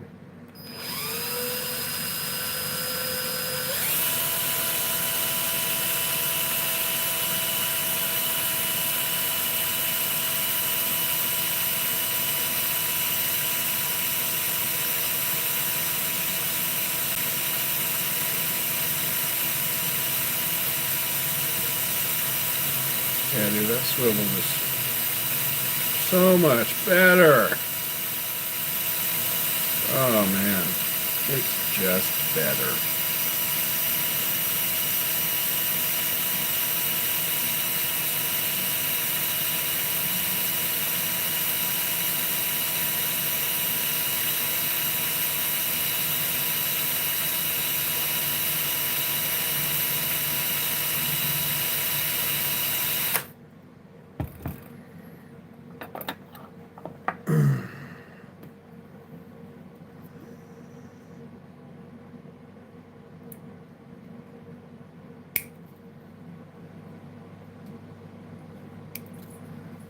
What, Jake in here?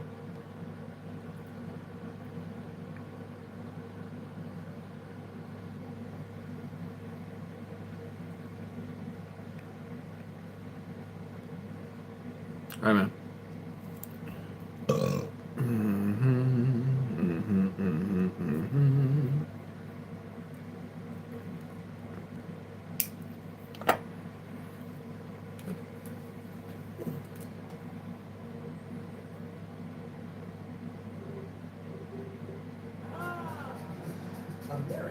Okay, here we go.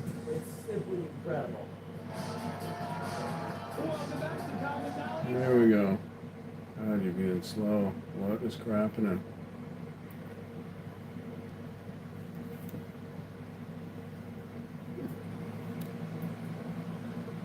Come on, finish your chores. Guess I'm not the easiest person to please. I like things just right. Yeah, whatever, babe.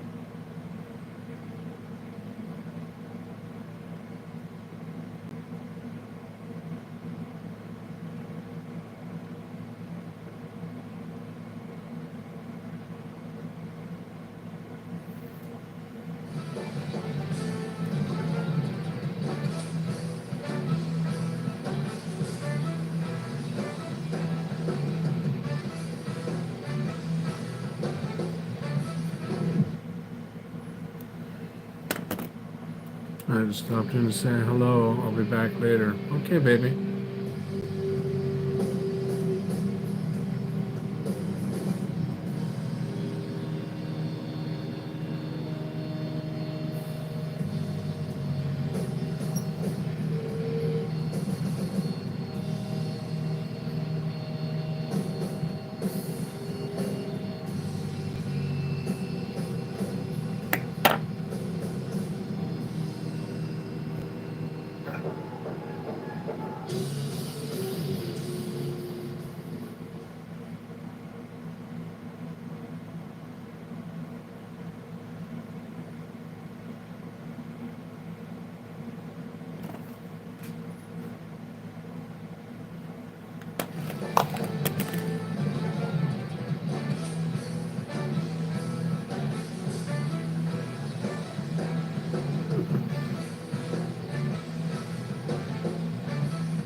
Hey, this is Redman coming to you live from the Comedy Mothership here in Austin, Texas, for a brand new episode of Kill Tony.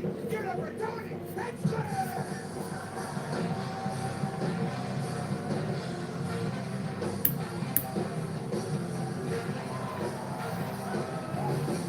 Who's ready for the best fucking night of their lives, huh?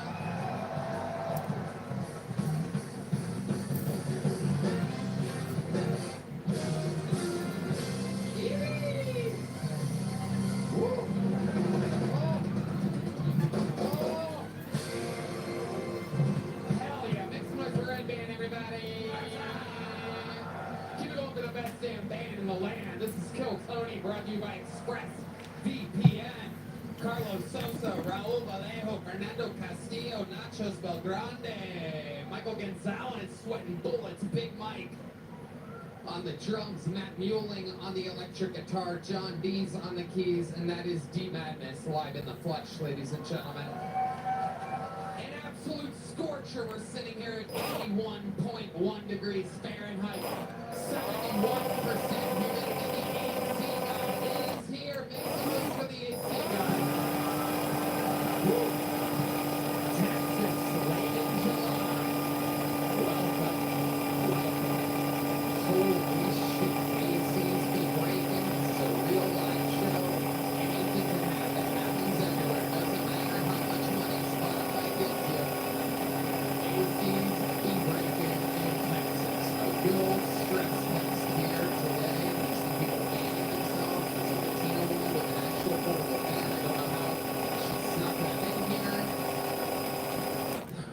hook up phones, but I guess you're allowed to shove a portable fan up your butts. Anything that can happen here, as you can tell, this is an action-packed episode. Before we get started, there's a little bit more amazing sponsors that made it all possible.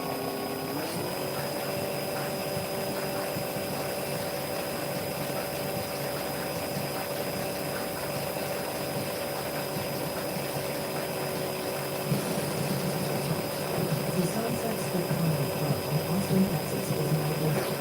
Check out Red Barn's Secret Club every Thursday. Go to sunsetstripatx.com for tickets.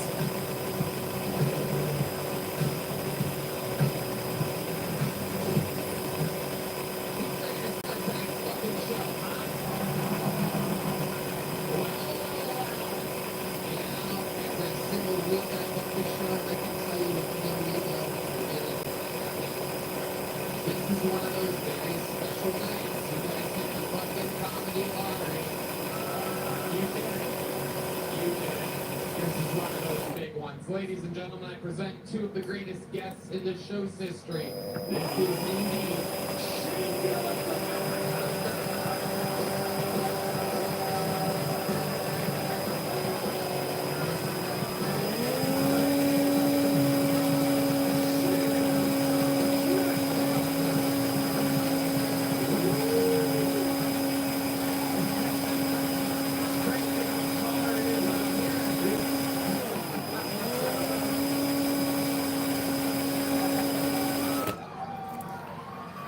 Ooh. 2, 3, 4.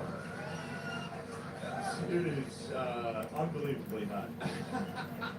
Like, fucking blows. It is I don't incredible. want to bring it up because I know that, you're thinking about it.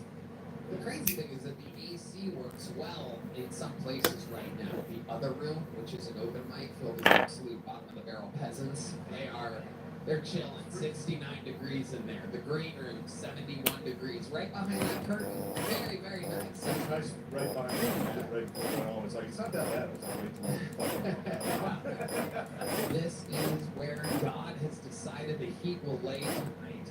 Matt, how you feeling down there? Pretty good. I'm thinking we can like alternate breathing between guys and girls.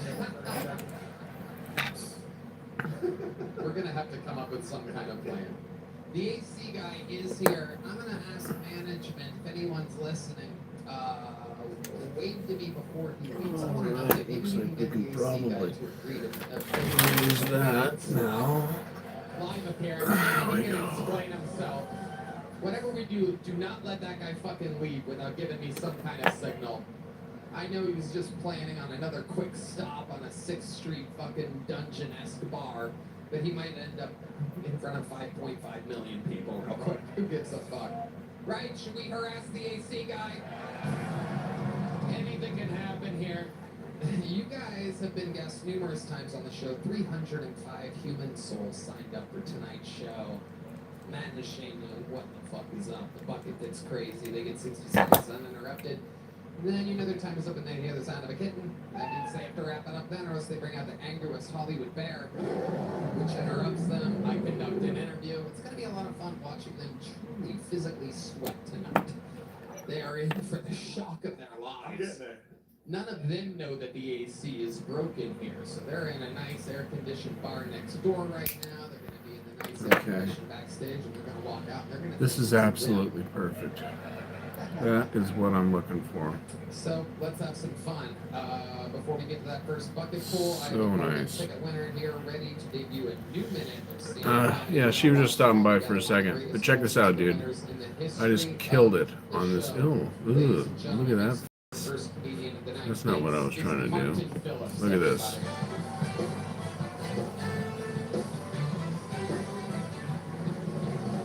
And where am I?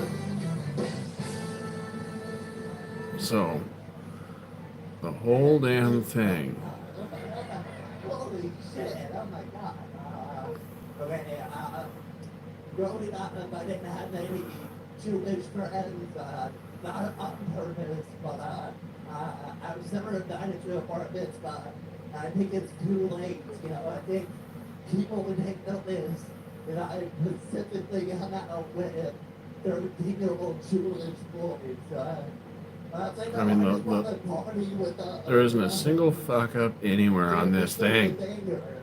But anyway, circumcision started because God told Abraham to do it. He also told him to kill his son, and he took it back as a Oh man, waited that's too long to say something. that's You know, he that's came that's back and he nice. said, oh, by the way, you know, oh crap, you did it. Looks great. You told everyone to do it. Death is a thing now. Okay. Martin Phillips with a brand new minute. Acknowledging the heat up top. How does the heat affect your condition? I just sweat like a motherfucker. Anything else when it gets real hot? You like straighten out your legs or I think I just get heat exhaustion. Yeah, I'm a heavy sweater, so I'm definitely gonna shred on here. okay. Heavy sweater, you're dressed for the occasion. You're one of the only people wearing shorts tonight on the Well, grill. yeah, you text me like 15 minutes ago. Okay, perfect. Nobody needed to know that, but I guess that's fine. Yeah, I needed a last second opener there, Martin, and gave you the opportunity of a lifetime, but I guess you exposed my lack of preparation in front of the world. I didn't have time. Yeah, if you're gonna tell Spanish song, you gotta give him like 4 hours. You gotta call him on fucking. Yeah. Hoping I can get, I don't know, maybe 3 out of this guy, but I'm gonna be able to get 2 for sure. Me too, by the way. Oh, shit. Martin, you ever have a bad experience putting on your pants? No, I put them on. You know. Oh, fuck, dude. Yeah, I know. Fuck you, asshole. Yeah.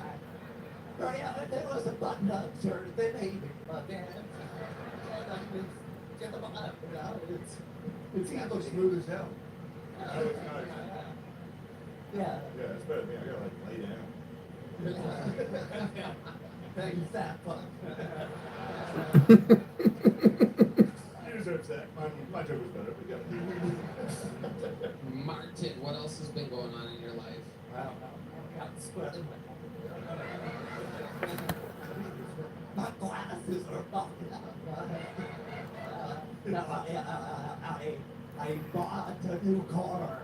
Ooh. Myself, yeah. Wow. Not because I actually own one. I just needed a new car. What kind of car did you get? I got a Prius, so it's official. I am gay. I guess I want to get the same car as you have. And then I can pull up and be like, hey, Quincy. Hell yeah. And then I'd have to get a Prius just to get car. And it would make sense. You get Right, very good. Yes, Martin. That would be, yeah, that would be implied.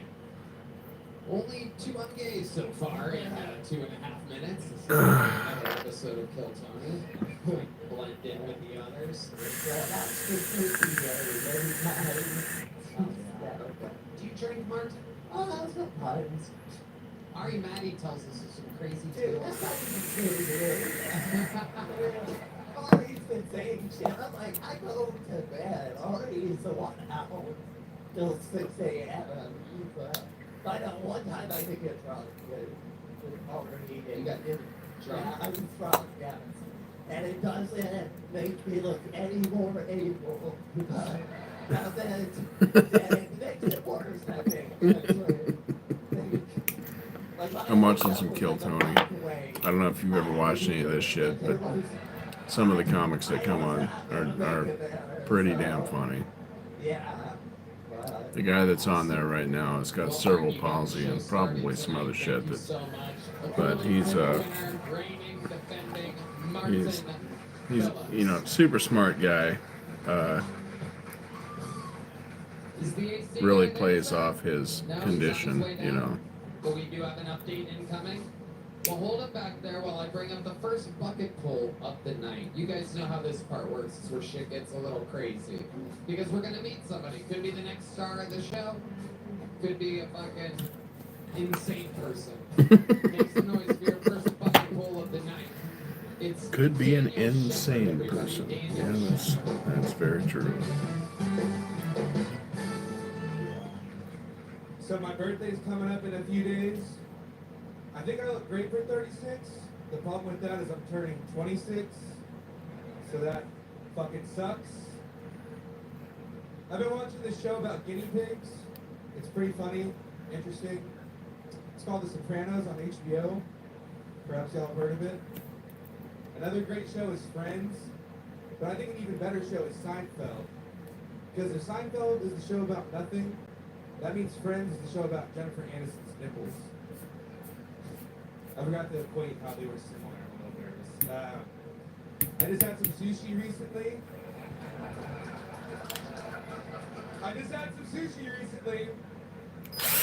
in the hood at this new place called the Green Bee.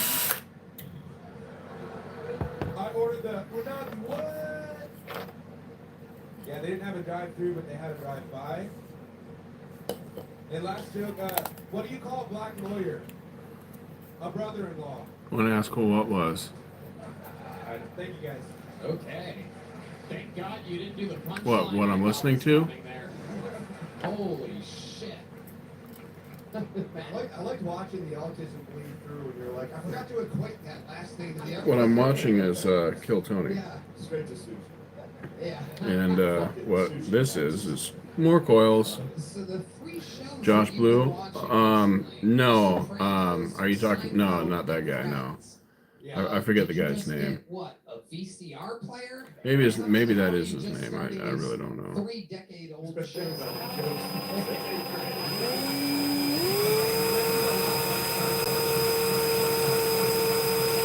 Include that.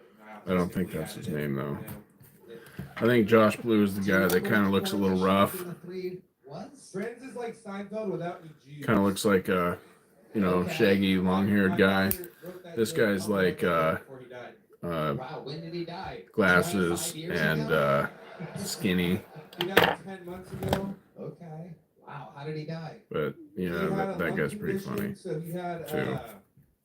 connective tissue disease, which paralyzed his stomach, and that drained into his lungs and destroyed his lungs. Damn. Look at that. And then he died in my arms. He died in my arms at home one day. What? What was on the TV? It was the Roku TV in the background. Just a Roku screen. Yeah. The Roku, like Damn. Roku City, This guy gazing into the sunset. No. Saw one last sunset. It was Roku. How long ago was this? It's like 10 months ago. Oh shit. You had somebody go to the house. My sister's Who birthday was the day it? before. Somebody that you know, or October not? 1st, October 1st. Reagan. Did your sister bust into the room like Kramer? Like what? She must not have blown out all the candles or something. No, she was in a big fight with my dad, so she wasn't home at the time. Oh, so maybe she did blow out the candles and made a nasty little wish. Oh, yeah. I don't think she saw him the day before. Well, that's really fucking horrendous, man. Yeah, sorry. I'm sorry to hear that for real. Yeah, what are you arguing about, your sister and your father at the time of the death? The people at home, running out. My sister was trying to sing my dad a lot, and there was this back and this guy, this sort of weird. What was she trying to do again? Just like, she's just trying to, as a guy, trying to coach me, I guess. I think it's a little freaky. Oh, yeah. I told not to really pay attention, I just saw a lot of Yeah, dude, this is like really, yeah, you're really fucking bringing it. Yeah, but she feels so bad. You like Star Wars? What's going on there? Let me guess. That's the last thing you and your fucking dad watched. Now, Star Wars rules. That's The it. best Sith? Yeah. Yeah, Kylo Ren could have been the No, best. someone wanted to know from town what Yeah, for sure. they wanted me Hell to yeah. help him. What do you do for His work? new phone, he's I'm slow, between short, jobs no right slow. now. I got lucky one Yeah. from my father's. Well, that's 70,000. I like that you use short bus. I use short bus all the I time. don't know why I just nonchalantly No, you're finding the silver lining. You got 70 G's. And yeah, it's over halfway gone. Question: did your sister? And yeah, that is better than a Jehovah's Witness. Those guys Sister got cut out of are life insurance. very indoctrinated. It's kind of a sad thing.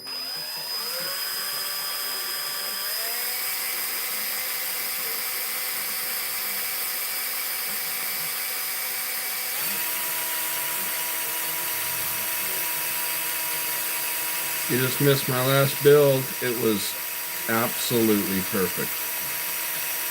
I'm gonna see if I can do it again, but I mean, it was fucking perfect.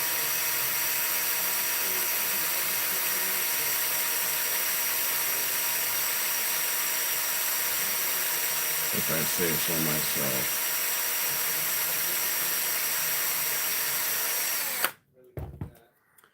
Totally. Well,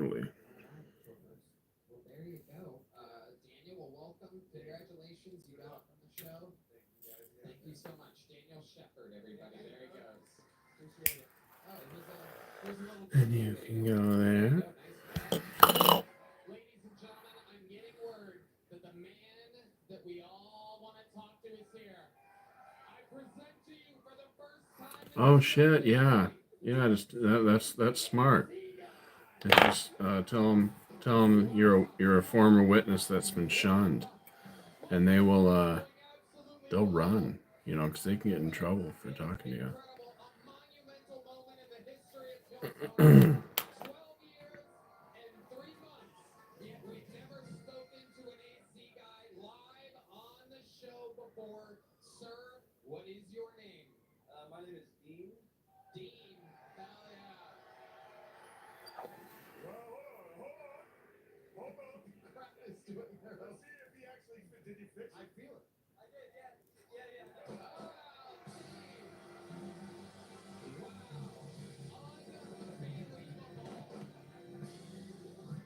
Dean, tell us about it. What was the issue? And so the issue was you guys tripped the smoke alarm with your smoke machines. Oh, what's the haze? The new upgrade to the cameras, a little bit of haze. So, how do we avoid that in the future, Dean?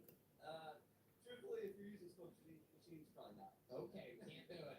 All right, let's reset the cameras, recalibrate the cameras to zero haze. I'm your biggest fan. There you go. Thank you. No, There you you too. You too. This is awesome. So, Dean, how long have you been working in AC? About 8 years. 8 years. Wow, you're very good at what you do. I noticed that it wasn't long that you were here. You came here about 5 to 10 minutes before the show started. You were able to figure it out. 8 years in the game. What's your love life like, Dean? I'm married.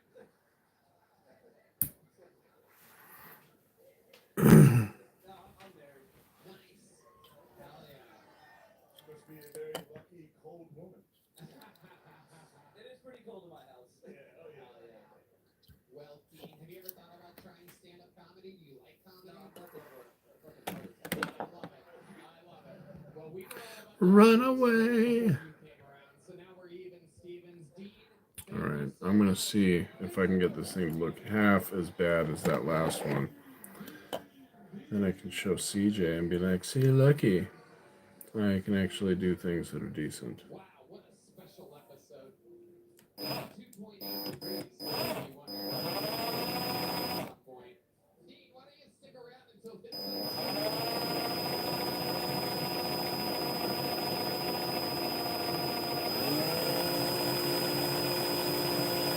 coming in and doing their job. I think that's a great The Trusted Air Conditioning Association.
Plus, most insured members have a $0 copay.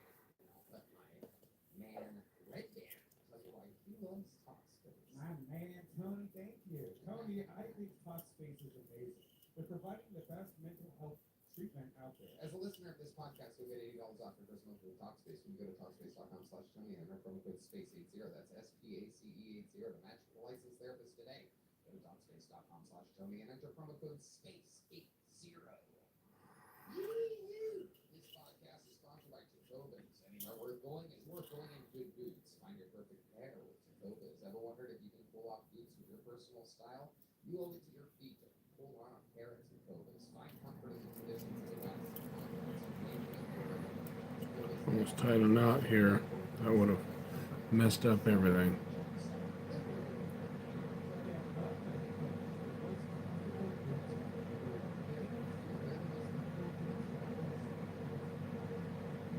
Ooh.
Okay.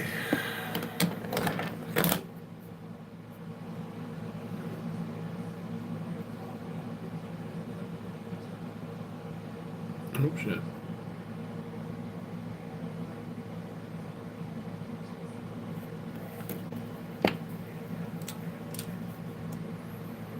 A Kennedy Trickster 25 millimeter.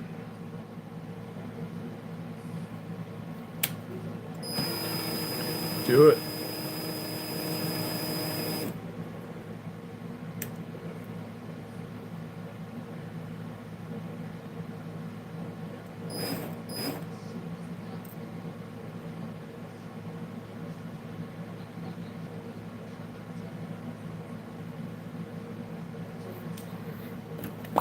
Okay, so we got this right here. That's right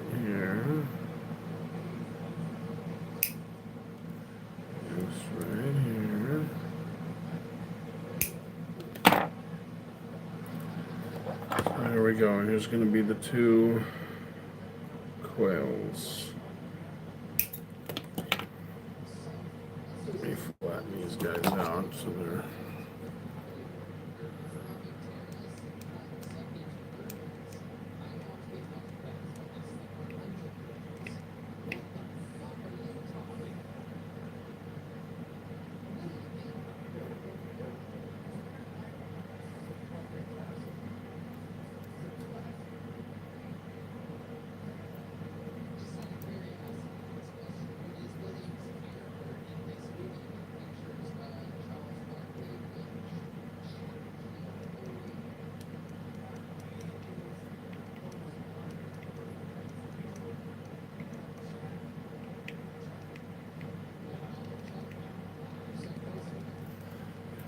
Oop, where'd that go?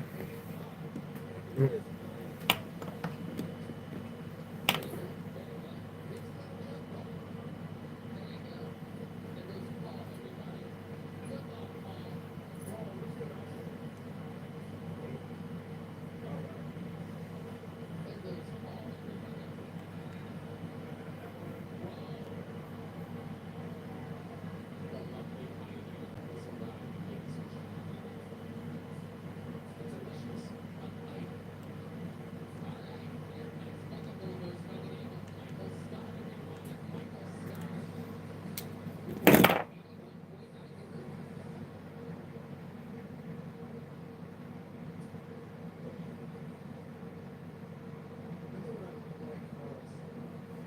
Okay.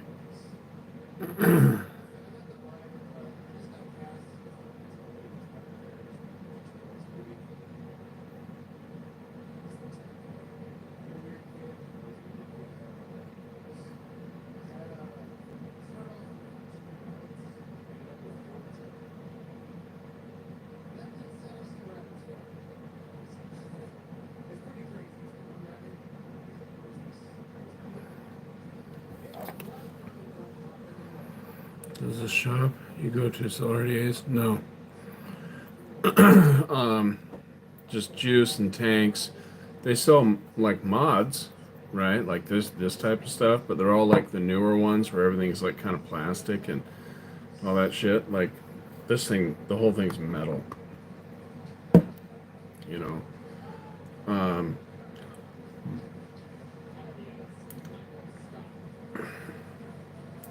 There's one shop that I haven't. Well, there's probably a few, but there's one that I noticed the other day coming out of one of the vape shops, and I looked across the parking lot, and there was another vape shop right there, and I'd never seen it before. So they might, you know, I really don't know.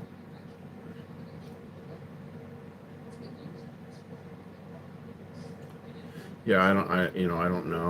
I don't know. But it's lame. All right, let me show you guys this yet.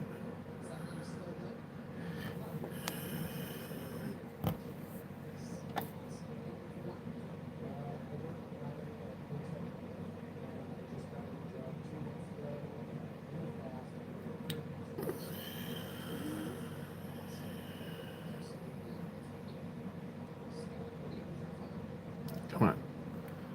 Maybe I gotta like zoom in better. Boing.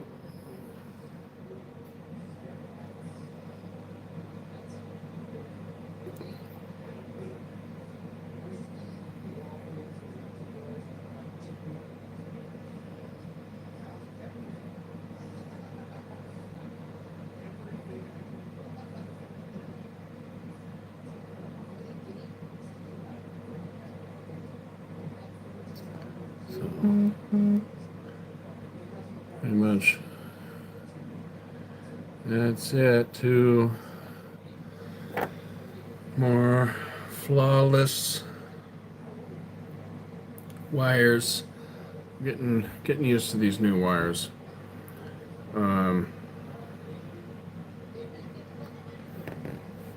They're still a bitch, man. They're a bitch to.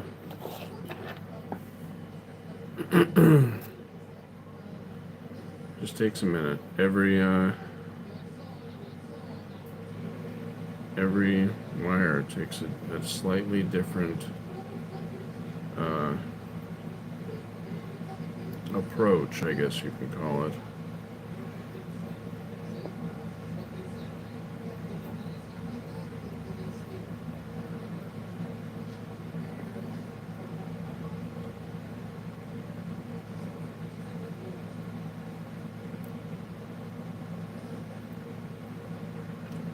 Yeah, I think you can still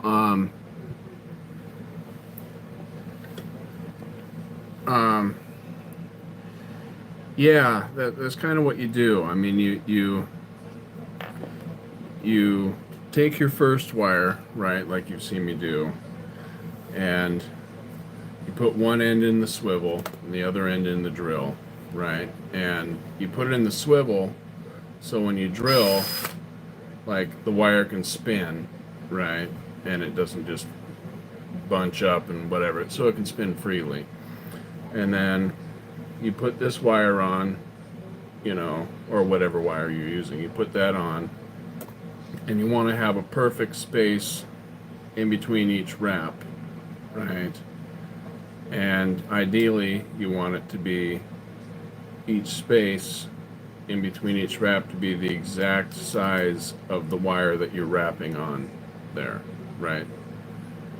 And how I get that is by taking the wire that I'm about to wrap on there and I make a little loop, right? And I hold that with my finger tight against the wire, right? And then I hold the spool with my other fingers, right? So I've got the wire coming through like this. This finger's the wire. And I'm holding it like that, you know. I just do that shit. And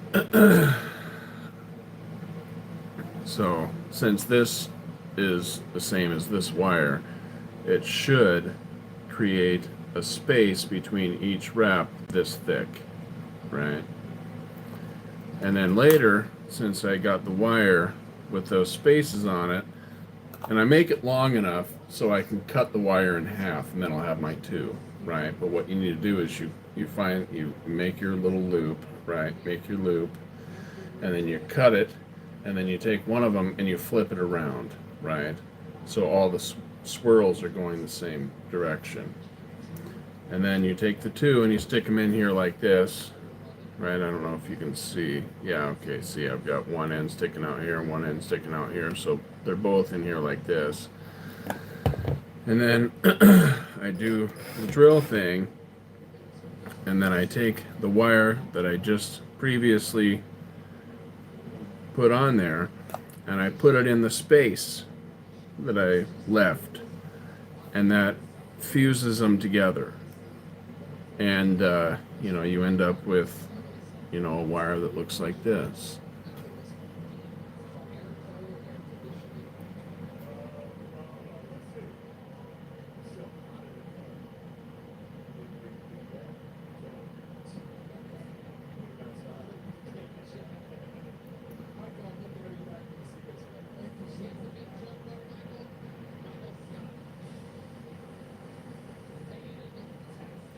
And yeah, it kind of does look like a zipper, I guess.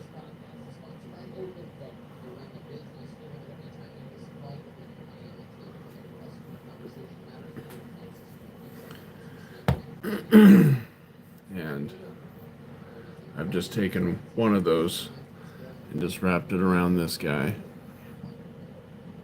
And there's one of the coils. Right. If you want to see some pretty builds, you can look online and see like things from like Coil Wars or what's her name? Wire Theory. I don't know if she's even alive anymore, but there was this chick that went by the handle Wire Theory, and she was very good. You know, she made art. Let me see if I can find some pictures of, and some of the stuff is so crazy that you you can't even vape on it. Like, the point is just to be a crazy build, and that's really it.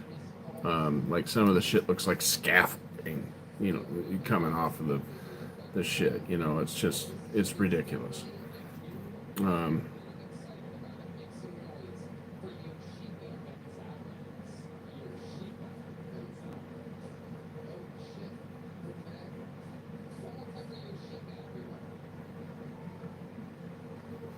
like, here's some pictures.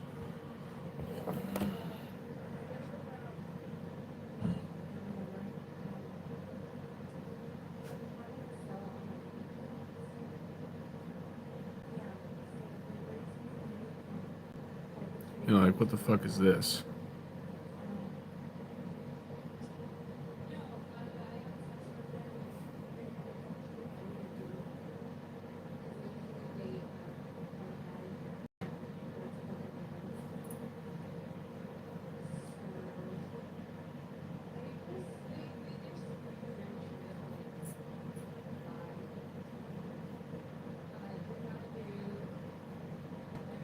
See, this is kind of the same thing here.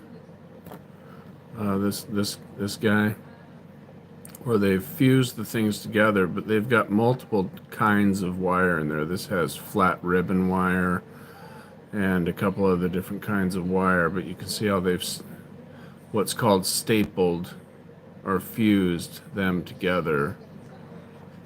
Then you got this guy, it's got some kind of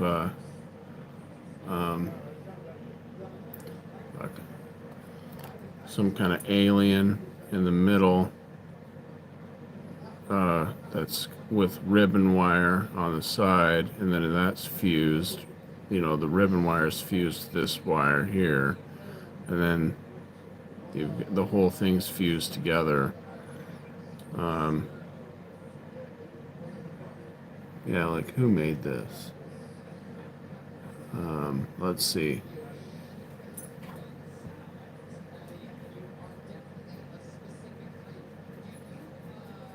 This isn't, it was called an inception coil. 0.14. Yeah, who knows who made it.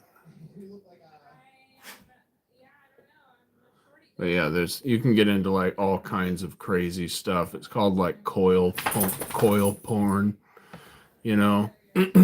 there, years ago, there were people that were sponsored by vape companies and wire companies, and these guys would like get flown to like Brazil, Germany, Canada, and do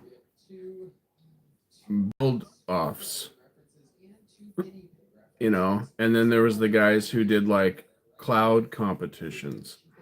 It was like a major industry like years ago. But what ended up happening is it became very, very cool, right? And a bunch of people that never even smoked started getting into it, and they were just a bunch of stupid douchebags, you know what I'm saying? Which is why these things started being called douche foods. And, a bunch of these guys with like, their long beards and their flat bill hats, guys that are just following all the trends. Oh, beards are cool right now. Flat bill beard, that's cool. I'm going to hop in on that, So it ended up getting this bad name because idiots, and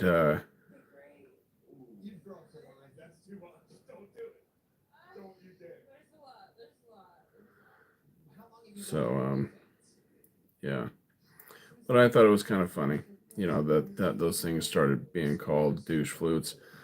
After hearing that, because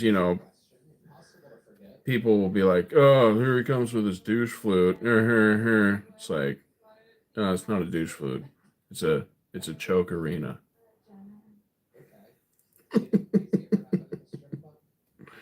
Or it's a toke arena. That's something I came up with. You want to talk shit, eat shit. Why do you think you're not close with your parents?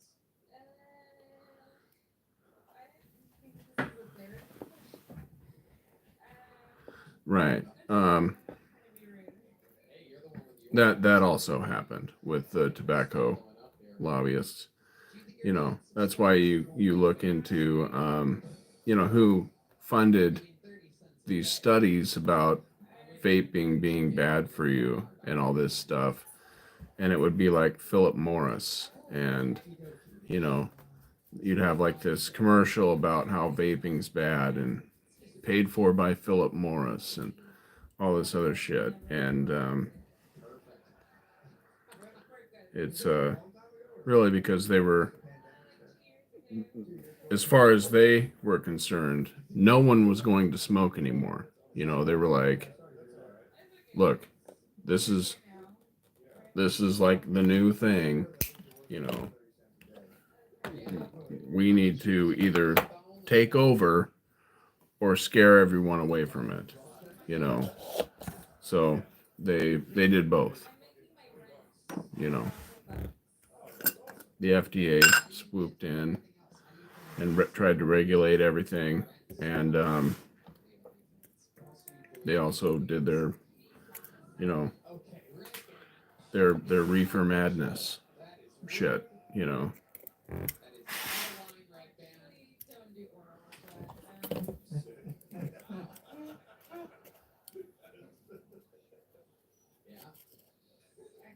Subscribers went off the charts with that one. That explains why the white guys you've been with just lie and drink Mountain Dew all the time. You want some honest answers, you gotta fucking... I sell vintage. Oh, cool.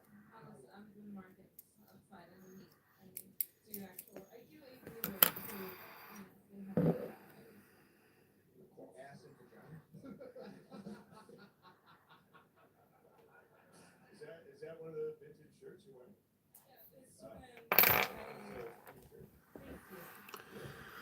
So, yeah, these coils look great. I'm happy with them.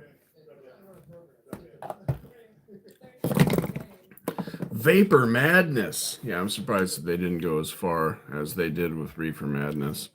Have somebody hit a vape and then, kill their wife or jump out a window or, whatever.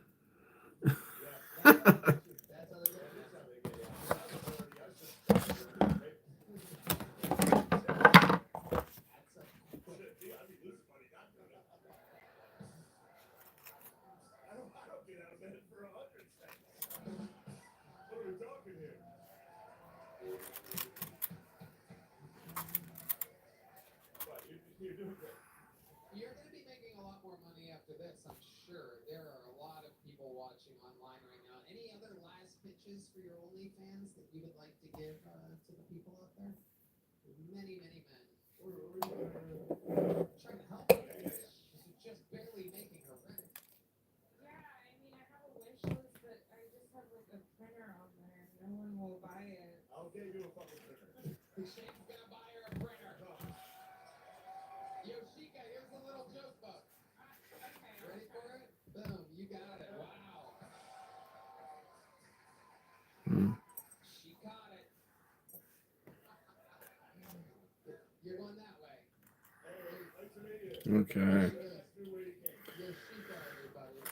Those ones look so nice. It makes me want to throw away Yum, yum, yum. the shitty ones that I had. Ticket winner, everybody. This young lady won Tobacco maybe a little less than a year ago.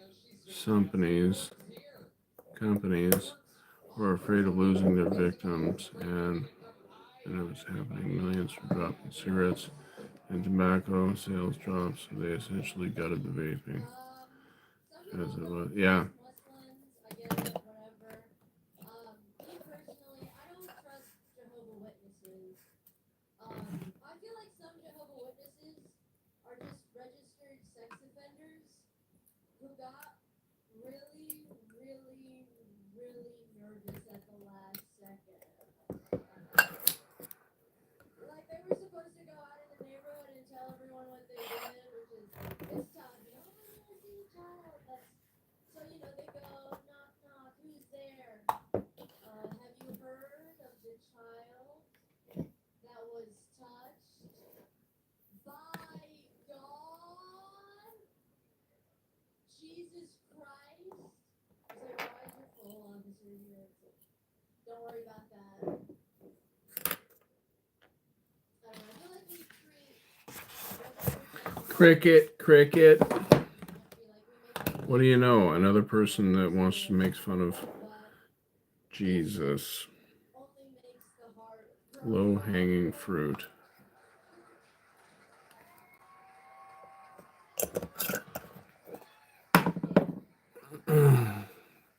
You tired, man? How late did you stay up last night?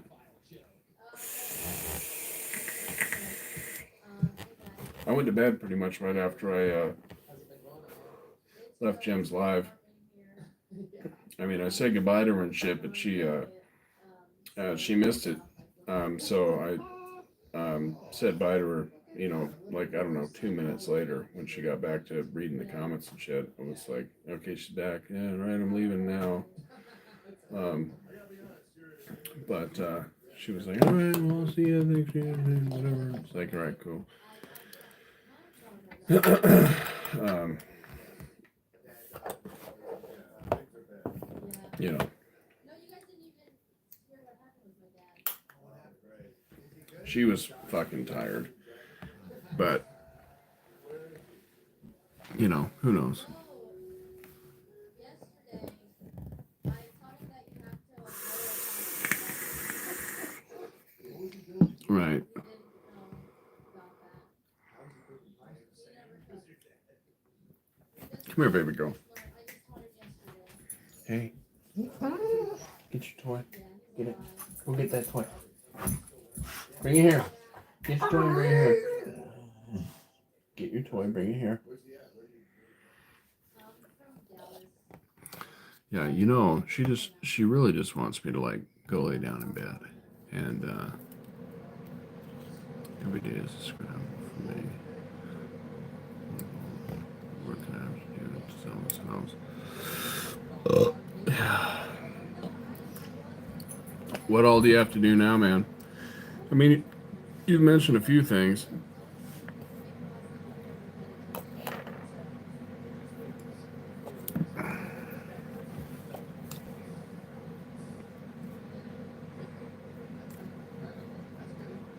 Like windows and some sort of inspection shit with like asbestos or something like that. Hey, what's up? How you doing, man?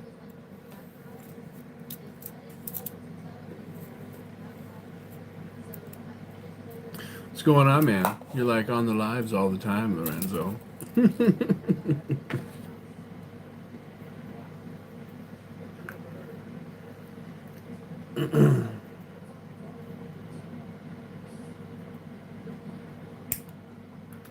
Yeah, I'm not working right now. So I might as well do something while I'm doing nothing, So I'm just hanging out with the peeps. Building some vape coils, man.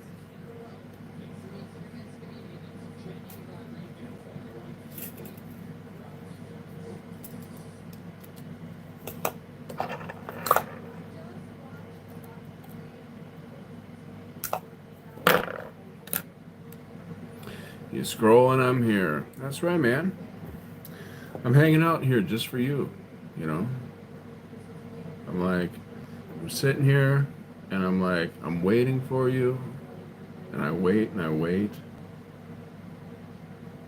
And here you are finally. Thank you. Thank you for showing up.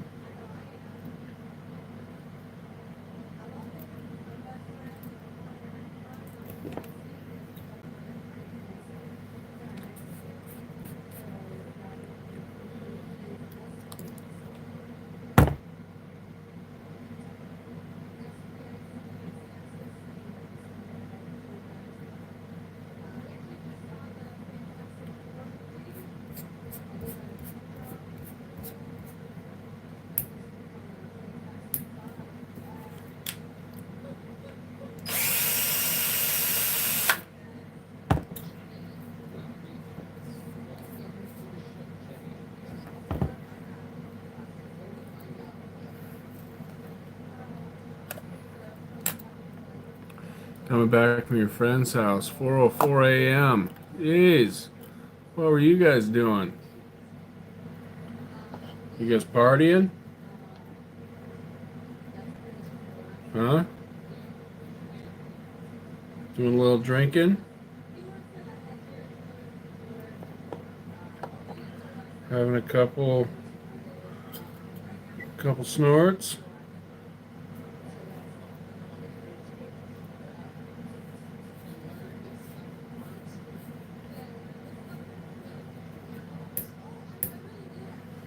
Just smoking and chilling. Right on. Right on, right on, right on. That's cool, man. What kind of what kind of what flavor of weed? What kind was it?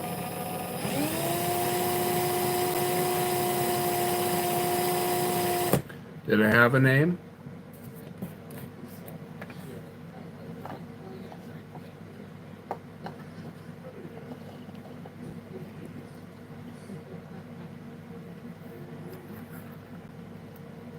Yeah, that's what I'm doing. I like to make a bunch when I make them.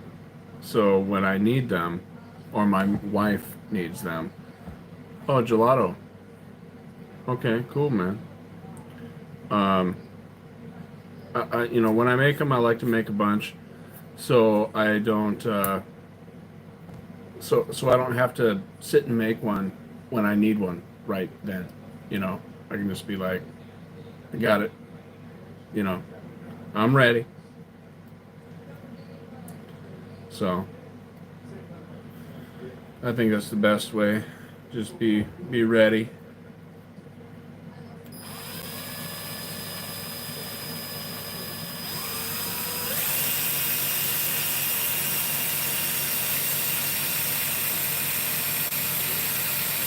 And I'm getting these wires figured out. So it's getting easier.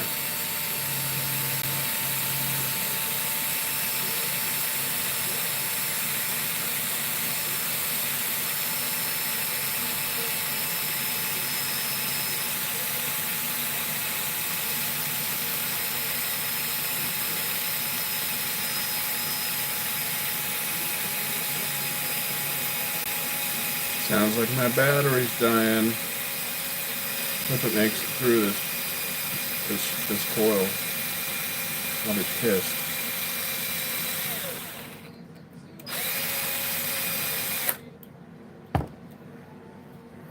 I will be very upset if it doesn't make it through.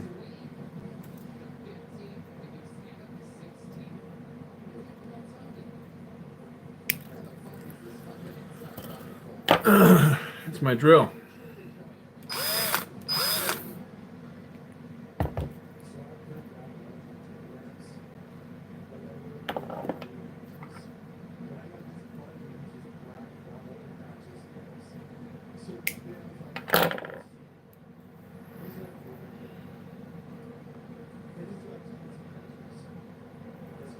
So I was just wrapping this wire around this other wire with a space.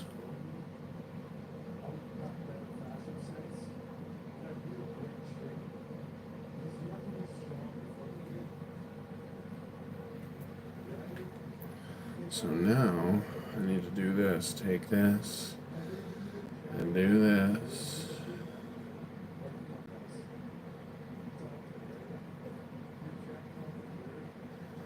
Find the middle, right? And cut it. And then go the loop. You flip it.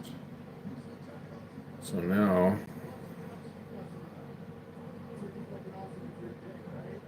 all the wraps are going the same direction.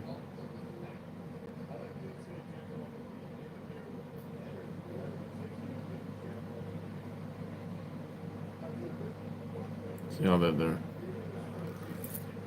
on both wires. They're both, going this way.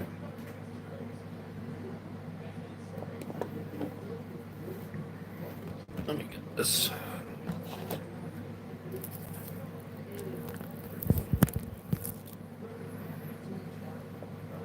So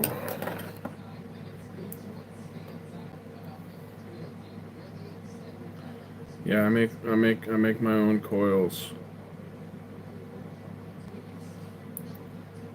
I'll show you. I take these guys and I stick them in the drill.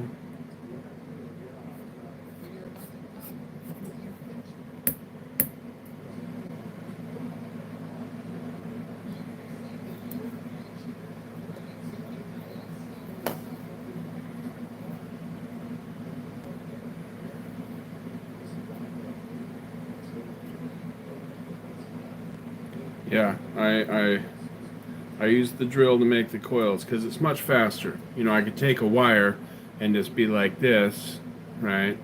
Or I could stick it in the drill and pull the thing and just be like, wee, as the wire spins. So it's a lot faster. So how can I show you this? Let's see. Let's see.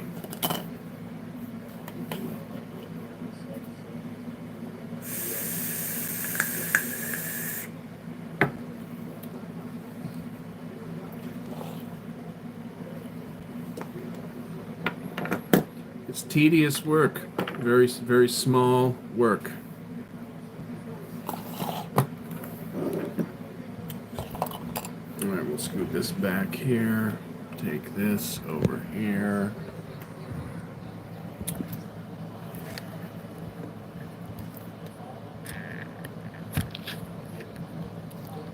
Sitting down for a 5-minute break. No, I didn't get. I did get a Coil Master kit at one point, but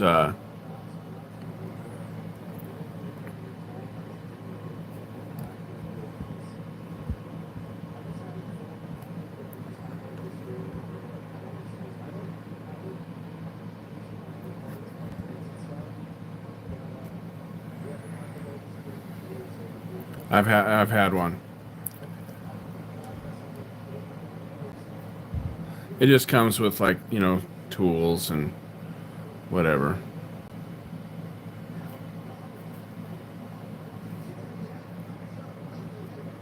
I still have all this stuff. But what I'm using now is better.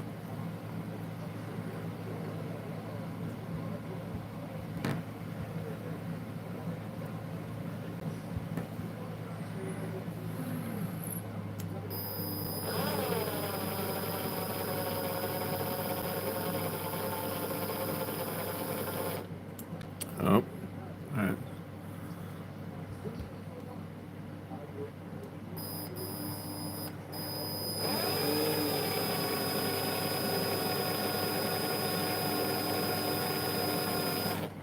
It's fucking up. It's hard to do this on the other side of the camera.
Oh, I got a little knot back here.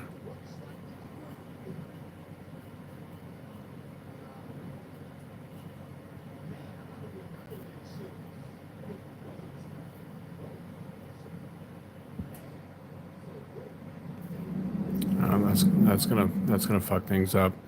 I got a knot in the wire that I can't get out. Oh well.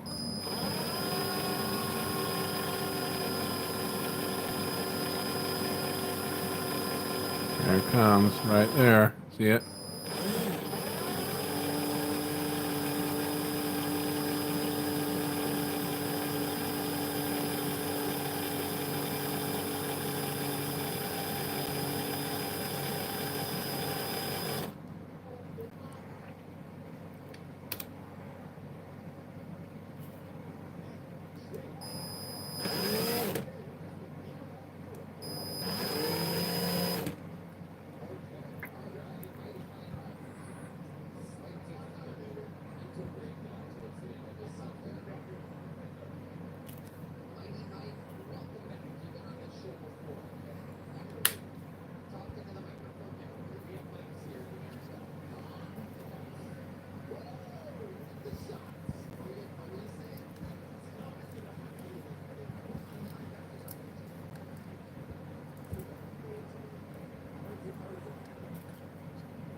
Oh.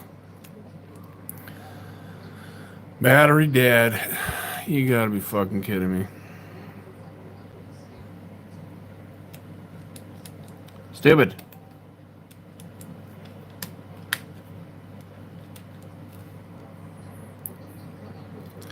Battery died. No.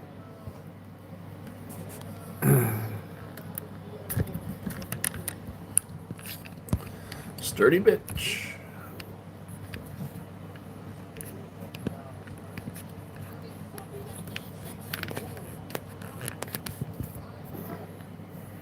Well, I gotta throw this battery on the damn charger. I'll be right back. I'm gonna go do that.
All right. Oops. So, what's going on here? Work smarter, not harder. Hiya. Want to shift over a little more than an hour. Jesus. 7:30, 4:30, 4:30, 8:30.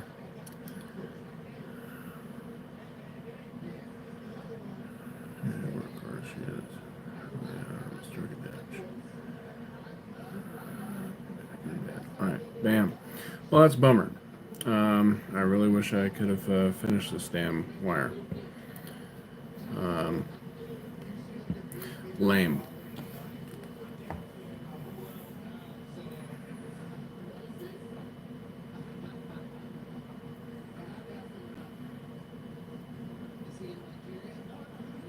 And that's not enough to make two out of. I mean, I could pull it, clip it and snip it and make one. But I like to make two. Lame.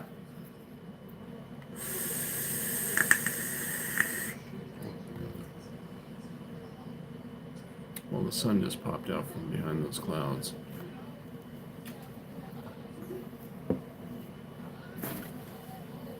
And it looks like we've got an hour and a half of sun still.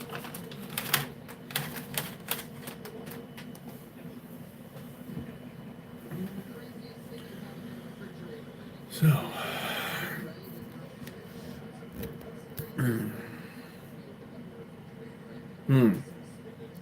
yeah, it's going to take a minute or so for that to charge. It charges pretty quick, actually, because it's such a tiny-ass battery.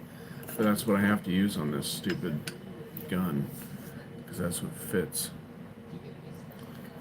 Pisses me off.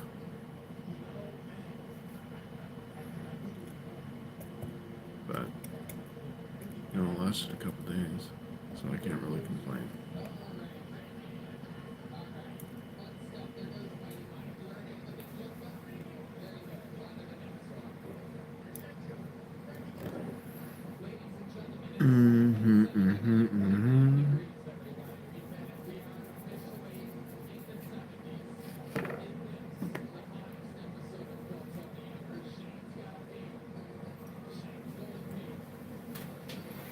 Alright. I'm going to look for pieces of wire that I might have dropped.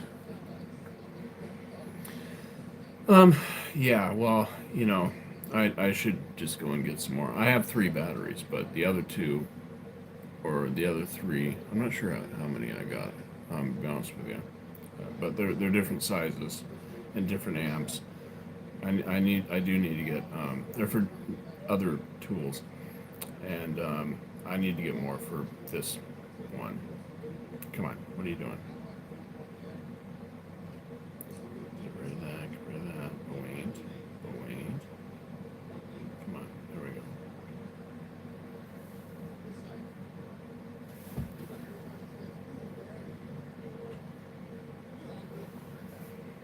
Piece of wire. There's a piece of wire.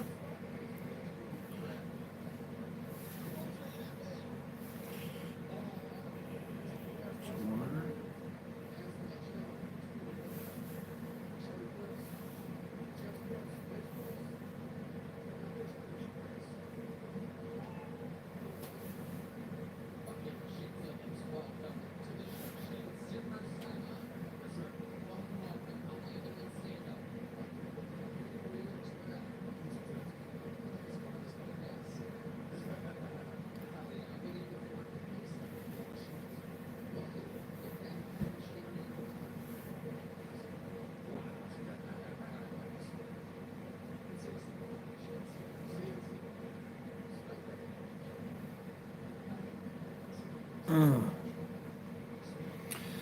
Yeah, and now that Rihanna's back at that place, I could go and pick them up super cheap.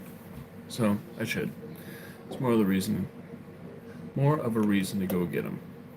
So there's really no excuse. You know, I should go and get, 2 more.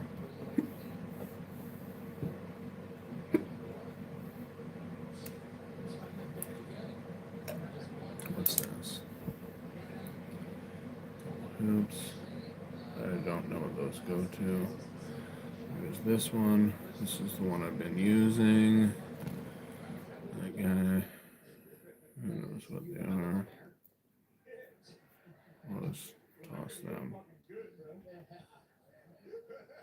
You're in Lemaire, this is a less scared. Hey, I'm just saying, this is the last thing you want. Down to HGH, TRT. Hell yeah. Okay, Shay. Craziest thing that's happening at the gym. Anything ever stand out to you? Any white men ever accuse you of staring at them or something like that? No, but I did have a old white lady try to kidnap me one time. Just the battery. I can remove the battery, and you slide it into the battery thing. It's basically like, it looks like the bottom of the drill. So you slide it on there, and it locks in, and you know. Right. Yeah. You got to find all the, Rihanna will find them with her foot. It's like magic. I've gone, I'll go through and pick them all up, and she'll find, them, and then she gets all pissed off and worries about the dog and, whatever. And it's not a good thing to piss off Rihanna. Especially if it's avoidable, right? Oop. There's no reason to make Rihanna mad. I avoid these things.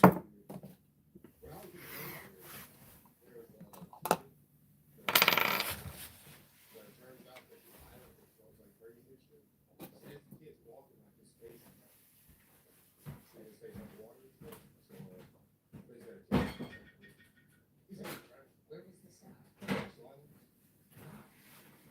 And what branch of the military were you in? And what did you do exactly in the Navy? Okay. Wow. Look at you helping someone else not drown. Absolutely amazing. I had to pass the swim test, dog.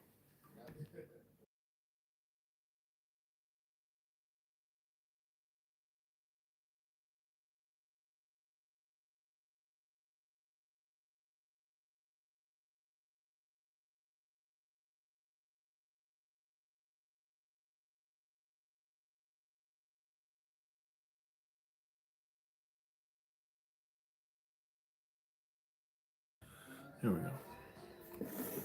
This episode is brought to you by ExpressVPN. Okay.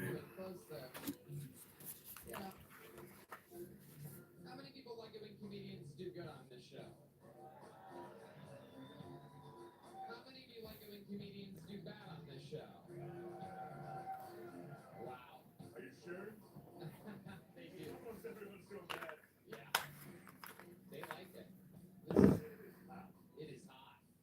No doubt about it. For those of you watching on the internet, congratulations. This is the episode. So do you like where you live, CJ? You dig it up there? Yeah.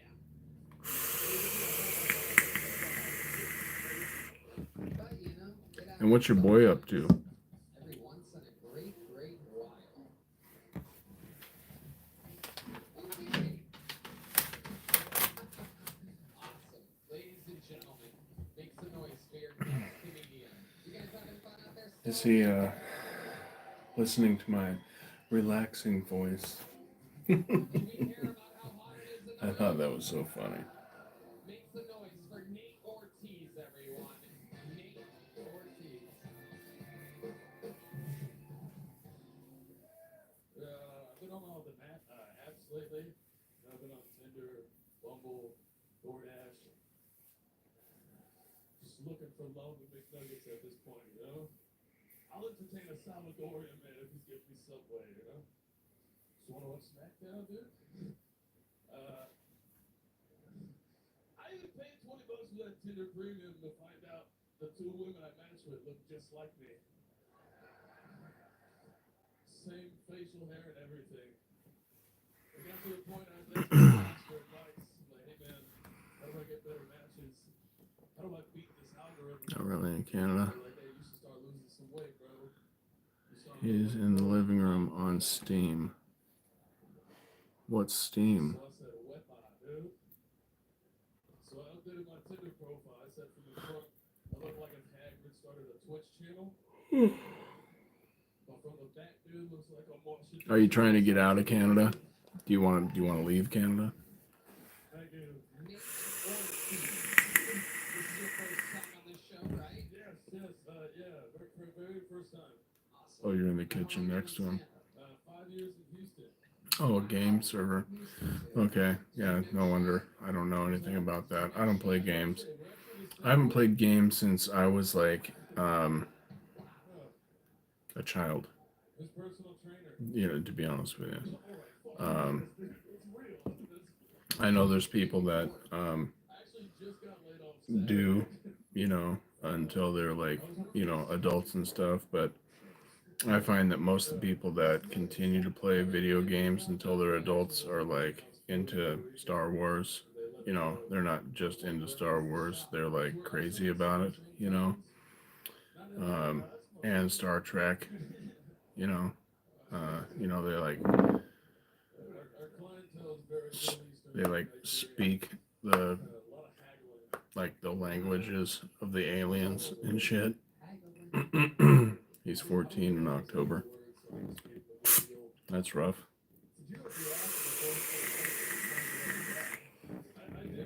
I remember being 14. Kinda.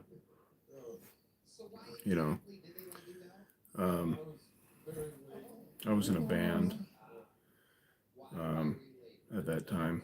Till 7 a.m. You know, I've been in a band most of my life, really. The mixture of bad food and cocaine has you shaped. What do you want, pretty girl? Decisions, but okay, yeah. What's the most fun that you've ever had on? Does he play an instrument? My cocaine song is actually You Can Call Me Al by Paul Simon, and I like listening to it in tidy ways, but yeah. You do, That's awesome. yeah, you do cocaine by yourself? Oh, it's the best. I don't have to share with nobody. Yeah. I've been there, brother. I just lost my job, Tony. I can't get home. You go, oh, I still have some left from the party. Now it's time to keep going. They jack off from here. That's a good time. Till like 9 a.m. Yeah. It's too much. It's a real negative experience. Yeah. But for a while, it's awesome. When you're in your underwear dancing to fucking Paul Simon. Pretty great. That's a good Jesus time. Christ, man. You got a great special on YouTube. Thank you, man. He tried the recorder. Yeah, I think we all did. That's not a really good introduction to the music world because the recorder's lame. You know, it's good to choose an instrument that you think is cool, not one that's like Are you still doing a lot of cocaine? Oh, yeah, I was doing it a lot earlier. not you know, I don't know if he you know, had to do it because of school or whatever, but you know, I had to do that. You know, elementary school, they give you the recorder and then you have to learn like a couple songs, then you like, you know, play in front of your parents during like some sort of assembly or whatever, and you know, it's just not a good time. Even for free drinks, it doesn't make sense. So here's a healthy version of yourself. Stand side by side with me. Side by side. Keep going on, Philip. Keep going. Right. Keep going. Yeah, if they're making you do it, it's like, Look at the one on the right. you know, I don't want to do this. See the face? You know. That's what you could look like if you just ate sushi and do cocaine. And they don't really teach you like the notes and you know how to really play the instrument. They just teach you how to play a song, and you just kind of copy. You just memorize something, you know, and that's not really the best way to learn an instrument. I lost like 30 pounds. So I don't know.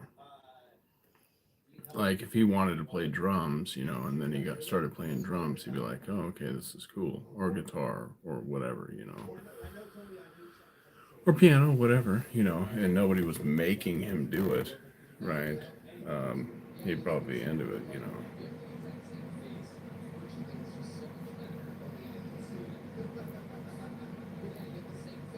But um, honestly, I think that if they were to have people learn the instrument earlier, you know, like start people on the recorder like in preschool, um, it would actually help people's brains. I don't know if you've looked into this, but people who are musicians, um, from an early age, right?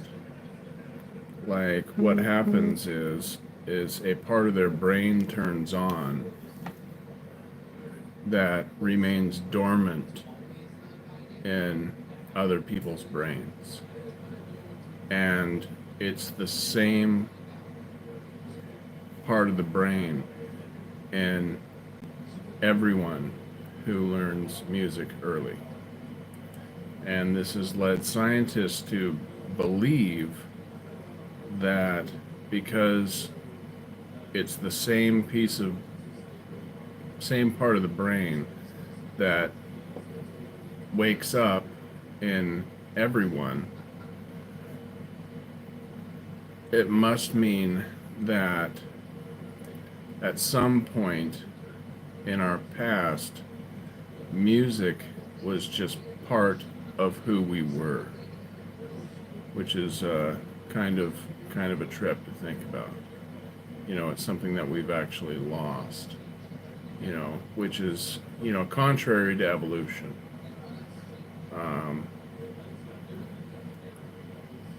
You know, because we're always supposed to be getting, you know, bigger, stronger, better, always. Um, but so it's really kind of funny that scientists would come out and say that after finding this evidence, and you know, they're saying that out of one side of their mouth, and then out of the other side of their mouth they're, you know, they're saying that, which is kind of weird. But you know, they're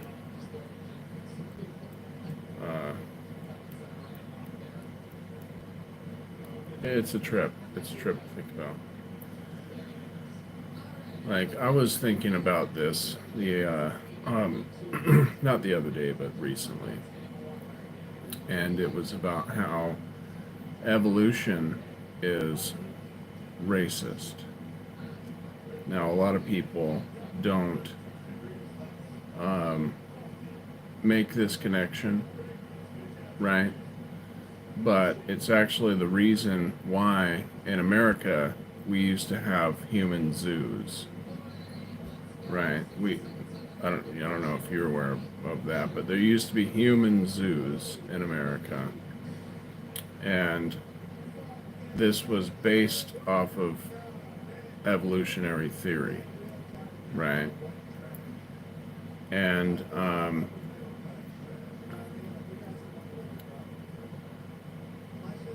if evolution is true,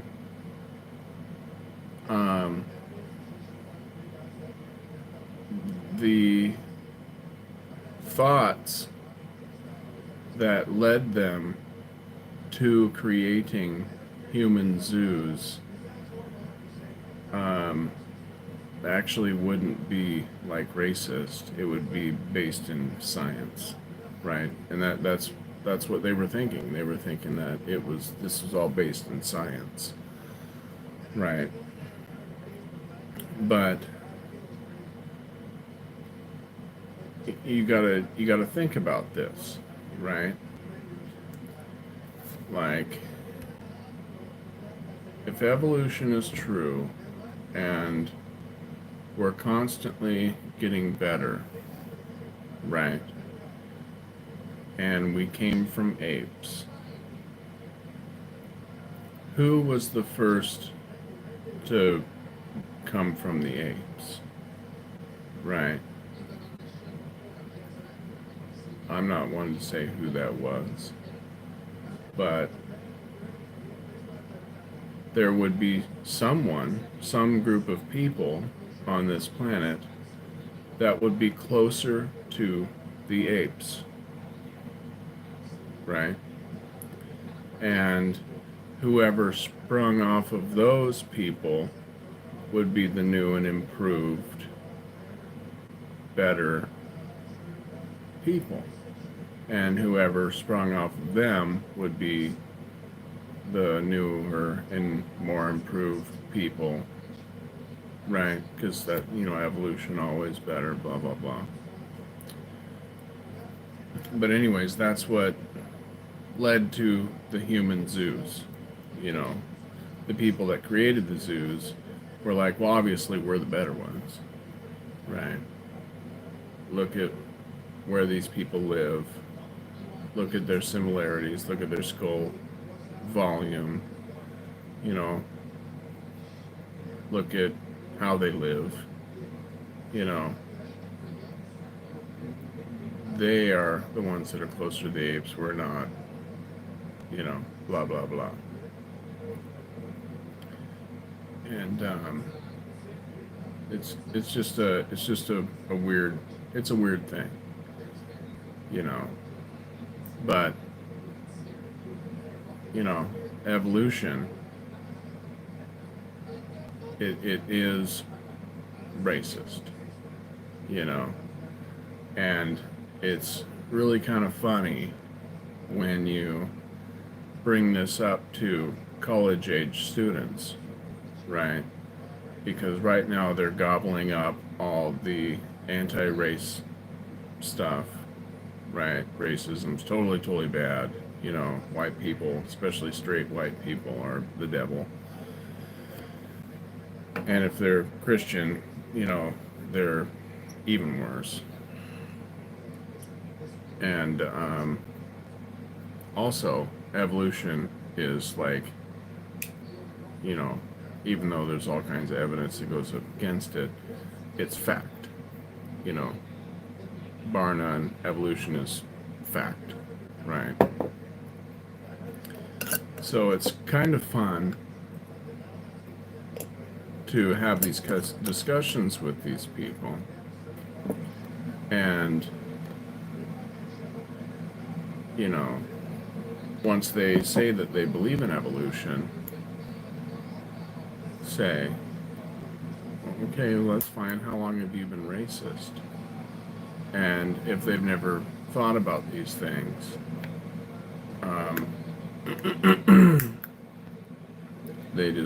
they kind of freak out, and they want to have their cake and eat it too, and they want to be able to believe in evolution while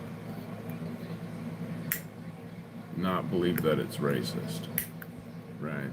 It's like, well, no, that can't be, because there would have to be someone,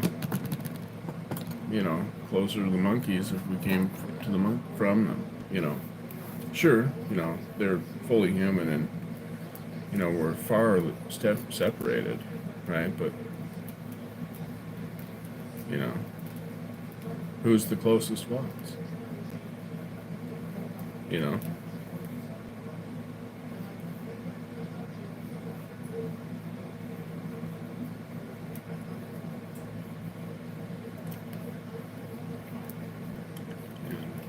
Sometimes you can talk to one that's a little honest and realize what you're saying is inescapable, and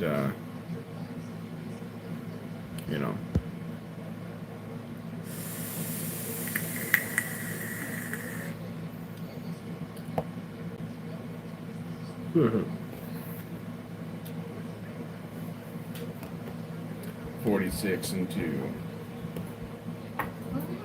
What are you doing, Rock Dog? Come here.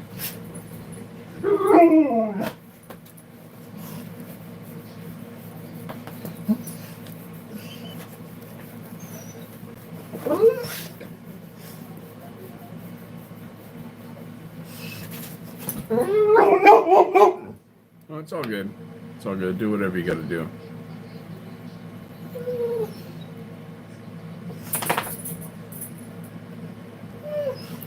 I'm just waiting for this damn battery to charge.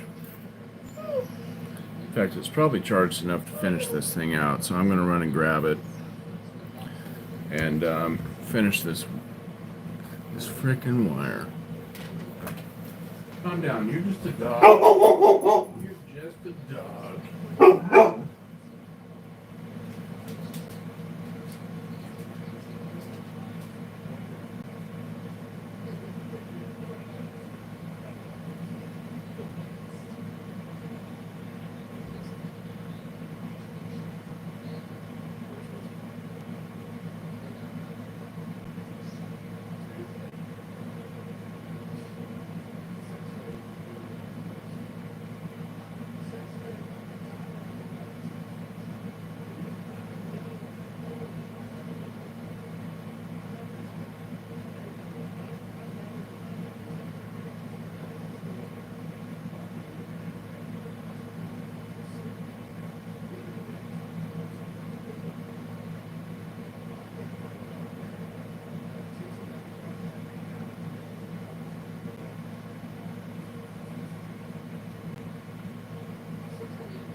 Are you in here farting, Rock Dog?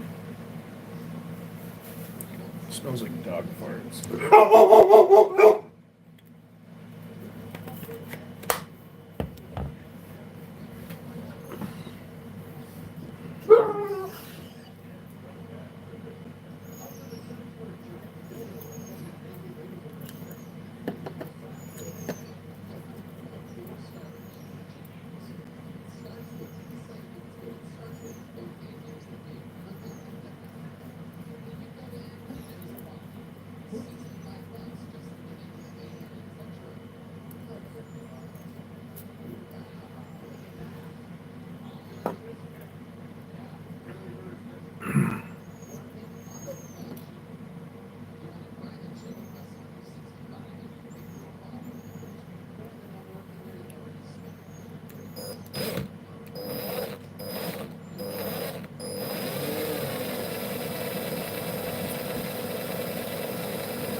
Okay.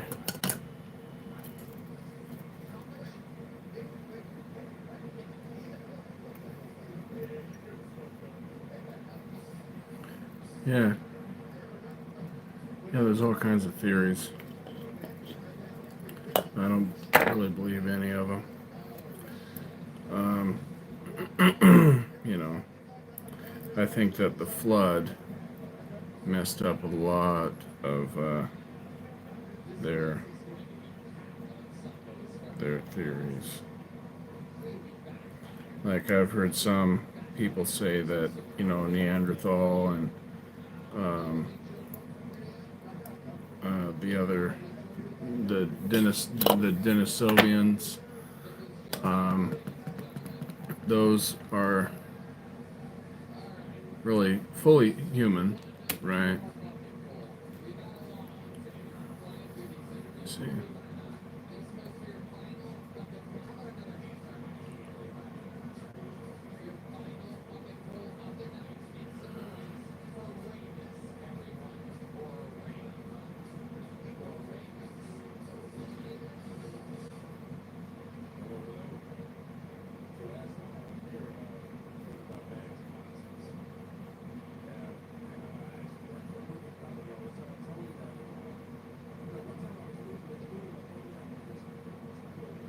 No, I hear you. Um,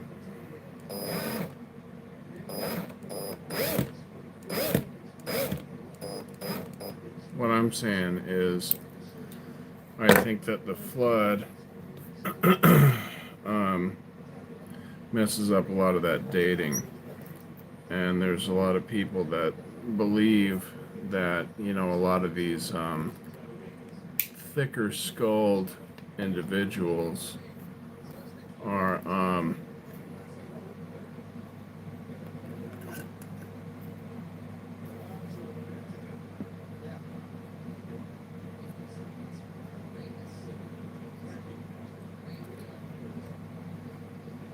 I see, man. I see what you wrote.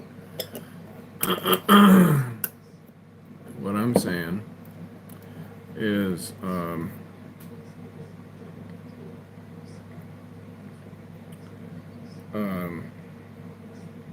there's scientists that believe that these thicker skulled individuals are humans that have lived, you know, close to 1,000 years,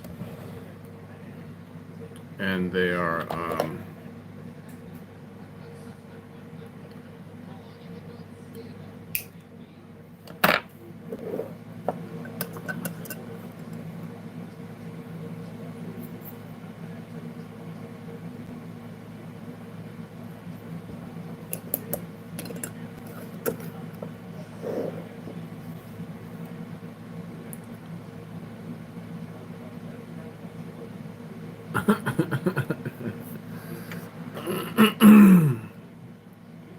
well, um, yeah, I could send you some videos where these guys go through these different skulls, right?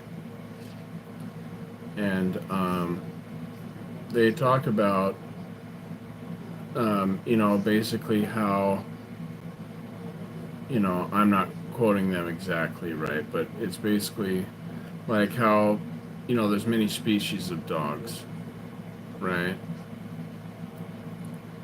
And just like there are many species of dogs, at one point there were many species of man, you know, but all that has been done away with. Um,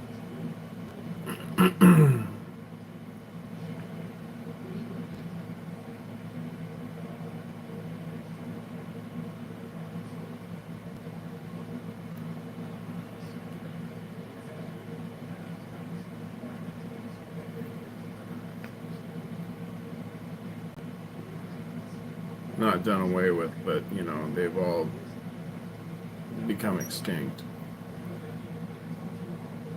to some degree. You know, there's some people today that have Denisovian and uh, um,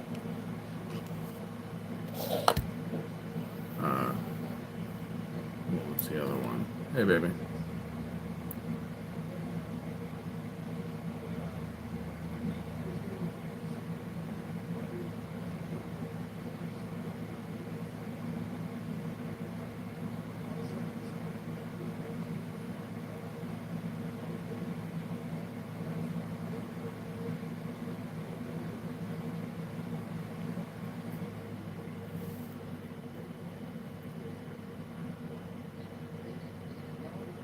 Okay, babe. How much do you need?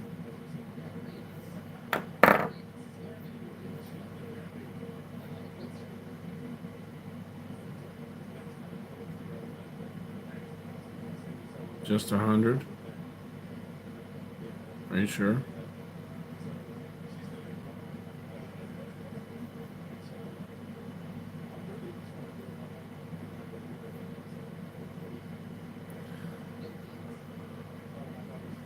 How about I give you more than 100, and then you pick up some food on the way home?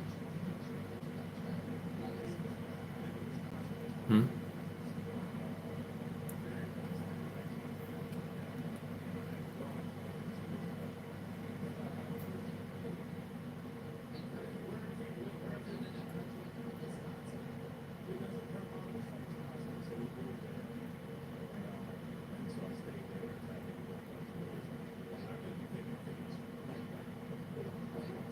Huh. Yeah, I don't know too much about Homo habilis. Um, no, we don't need any money, Croc. Appreciate it though.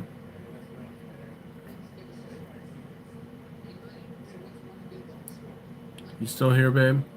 I asked you a question.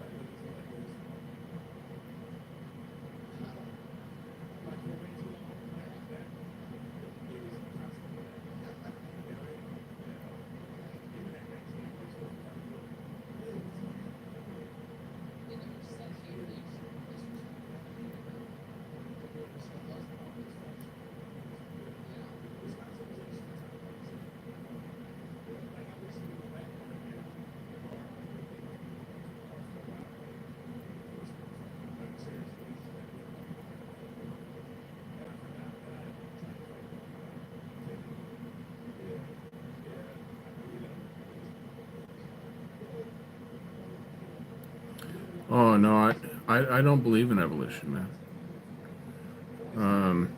I think evolution, was invented by a racist, and he was. Sure, it sounds good. So I'll send you. I'll give you more than $100, okay? You'll just end up with whatever I give you, okay? Um, Evolution was popularized by Charles Darwin, but it was, you know, originally kind of coined by Charles Lyell. And he states that the whole reason he wanted to come up with this theory in the first place was to destroy the books of Moses. Right. That was wasn't really a, a a pursuit of truth. Right. It was he hated the Bible and was in a position where he could like say things and people would listen to him, and so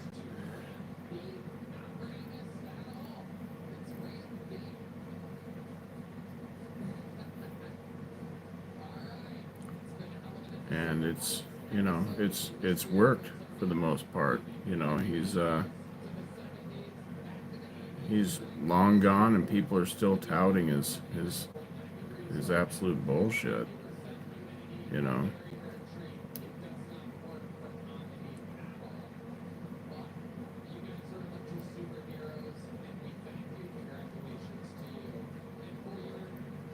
But yeah, I'm not into evolution.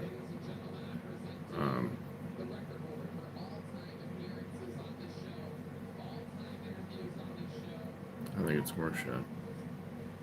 As it's stated. I believe in speciation and adaptation. We can see that. You know, we can see dogs get turned into different dogs, cats get turned into different cats. We can see ligers and tigons get created. you know, by breeding different animals. Um, but we don't see bananas become people. Hold on a second, I'm getting a phone call. All right. Um, let me take care of some. Um, let me uh, let me take care of some real quick here. Um,